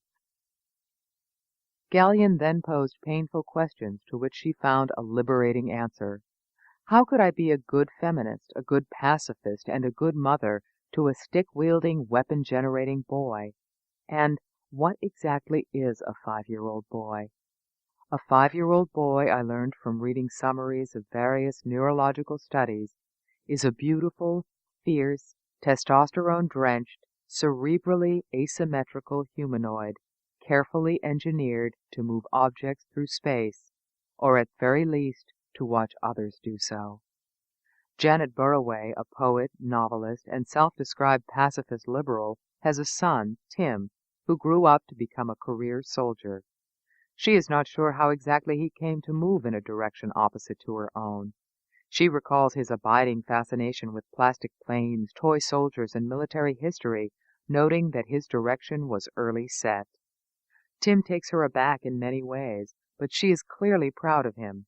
Throughout his childhood, she was struck by his chivalric character. He would, literally, lay down his life for a cause or a friend. And, she confesses, I am forced to be aware of my own contradictions in his presence, a feminist often charmed by his machismo. Gallion and Burroway discarded some common anti-male prejudices when they discovered that boys have their own distinctive graces and virtues. The love and respect they shared with their sons left them chastened, wiser, and free of the fashionable resentments that many women harbor toward males. All the same, such stories are sobering. They remind us of the strong disapproval with which many women initially approach boys.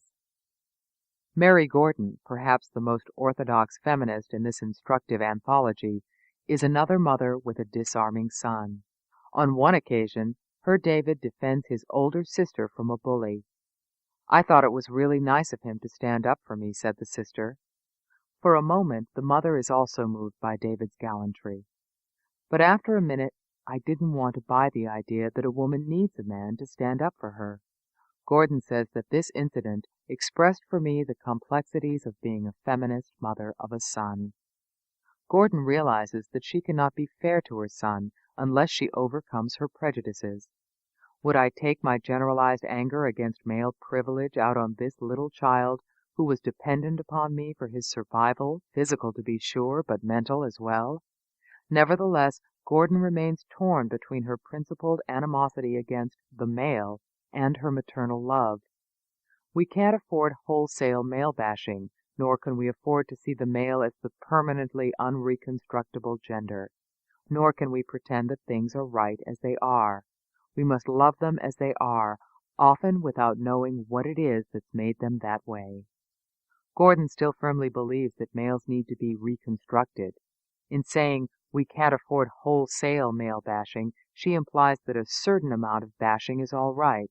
It does not seem to occur to her that her generalized anger is something she should be trying to get rid of wholesale.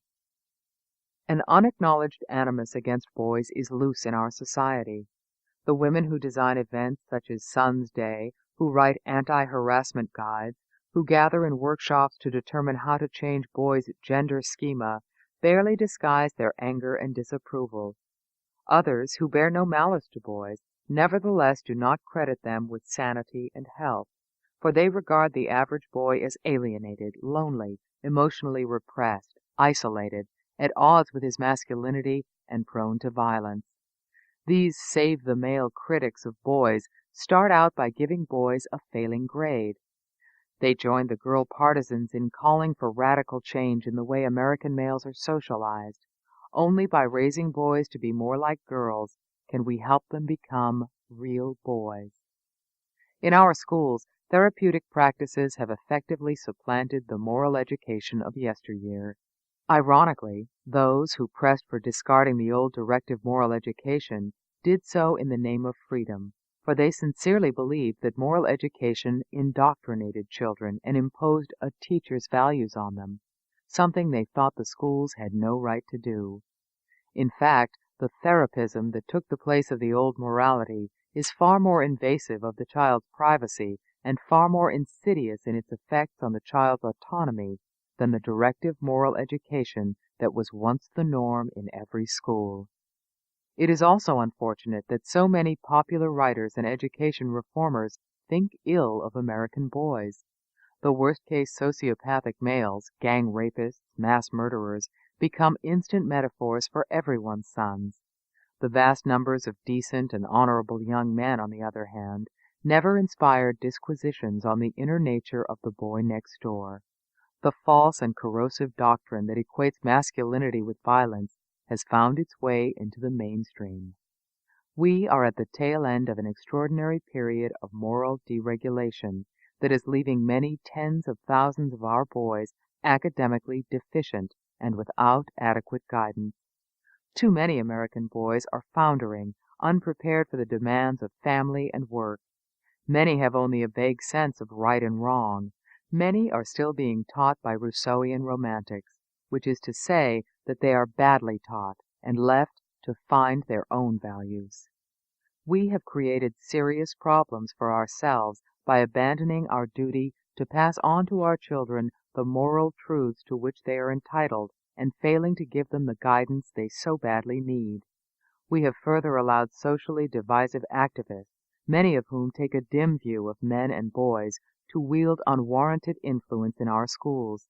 And because we have allowed ourselves to forget the central purpose of education, we have become overloaded with well-intentioned teachers who undervalue knowledge and learning and overvalue their role as healers, social reformers, and confidence builders. As part of our great relearning, we must again recognize and respect the reality that boys and girls are different, that each sex has its distinctive strengths and graces. We must put an end to all the crisis-mongering that pathologizes children. We must be less credulous when sensationalistic experts talk of girls as drowning Ophelias or of boys as anxious, isolated Hamlets. Neither sex needs to be revived or rescued. Neither needs to be regendered. Instead of doing things that do not need doing and should not be done, we must dedicate ourselves to the hard tasks that are both necessary and possible, improving the moral climate in our schools and providing our children with first-rate schooling that equips them for the good life in the new century. We have created a lot of problems, both for ourselves and for our children. Now we must resolutely set about solving them. I am confident we can do that. American boys, whose very masculinity turns out to be politically incorrect badly need our support. If you are an optimist, as I am, you believe that good sense and fair play will prevail.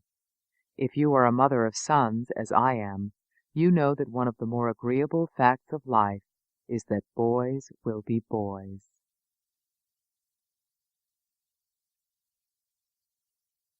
Acknowledgements. This book could not have been written without the support of the W. H. Brady Foundation. As a Brady Fellow at the American Enterprise Institute, I was able to devote all my time and efforts to this project. Elizabeth Lurie, Brady Foundation President, helped me with common sense advice. She suggested, for example, that I avoid the overused and infelicitous word gender. Sex, she correctly pointed out, is better than gender. The American Enterprise Institute, AEI, is an ideal scholarly environment. There are all the stimulating colleagues. There is the exemplary support staff. And there is its president, Christopher DeMuth, the best dean I ever had. He graciously read through the entire manuscript and made many acute comments. I am greatly indebted to Elizabeth Bowen, my brilliant research assistant at AEI. I have relied heavily on her counsel. She was indispensable in getting at the facts. Elizabeth made a lot of awkward phone calls to ferret out information I could never have obtained. On one occasion, she traveled through a blinding snowstorm to attend a seminar on boys. She designed several of the charts and graphs. Her judiciousness, her tireless efforts, and her uncanny ability to find almost anything on the Internet markedly enhanced the book. Several interns at AEI contributed substantively to the research. Christina Bishop, David Houston, and Hugh Liebert. Hugh continued to help me when he returned to Harvard. He, too, carefully read drafts of the manuscript, offering insightful commentary on every chapter. Bob Bender, my editor at Simon & Schuster, kept an eagle eye on my argument, always monitoring its cogency and constantly insisting that I adequately document its more controversial claims. His tactful, responsible oversight has made this a much stronger book than it would otherwise have been. Johanna Lee, Tony Rachel, George Turiansky, and Edith Fowler ably shepherded the book through the production process. My friends, old and newly made, were not spared. In one way or another, they were subjected to the ideas and themes of the book and forced into the roles of sounding board and critic. Chief among these are Evelyn Rich, Suzanne Kadish, Diana Furchtgott-Roth, Claudia Winkler, and Erica Kors. I discussed the manuscript at length with Kathy Young. She often disagrees with me, but she is unfailingly helpful, full of apt and reliable information that she generously shares. Several scholars strongly influenced me. Diane Ravitch, Research Fellow at the Brookings Institution, William Damon, Director of the Stanford Center on Adolescence, Michael Gurian, author of The Wonder of Boys, and E. D. Hirsch, the famed English professor at the University of Virginia. I owe special thanks to American University professor Leon Clark and to his former graduate student Chris Garin for alerting me to the plight of the nation's boys in the early 90s.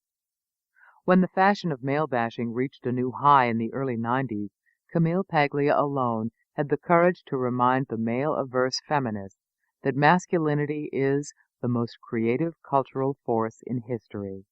I benefit as much from her dazzling example as a brave, incisive, funny, and outspoken intellectual as from her scintillating ideas. My life has changed a lot since 1997, when I left Clark University and moved from Massachusetts to Washington, D.C., and not least because Sally Saddle and Barbara Ladine have become such dear friends. Sally and I share a passion for clear thinking and tough-mindedness, and an aversion to pseudoscience and advocacy research. With good humor, Sally has traveled with me to conferences where we were both unwelcome. Her perspective as a psychiatrist helped shape and strengthen my argument. Barbara Ladine inspired me with her energy, her courage, and her integrity. I thank her for believing in this book and for organizing a number of forums for me to try out my ideas. There is no adequate way to thank my husband, Fred Summers, for all he has done helping me with this project. He is more interested in formal logic and metaphysics, but he patiently discussed every page with me. If he is tired of hearing about the plight of American boys, he has yet to let on. My sons, David and Tamler, were always on the forefront of my consciousness throughout the writing of the War Against Boys. They are the paradigmatic boys whose cause the book defends. This concludes the reading of The War Against Boys: How Misguided Feminism is Harming Our Young Men by Christina Hoff Sommers. This book was read by Teresa Connors.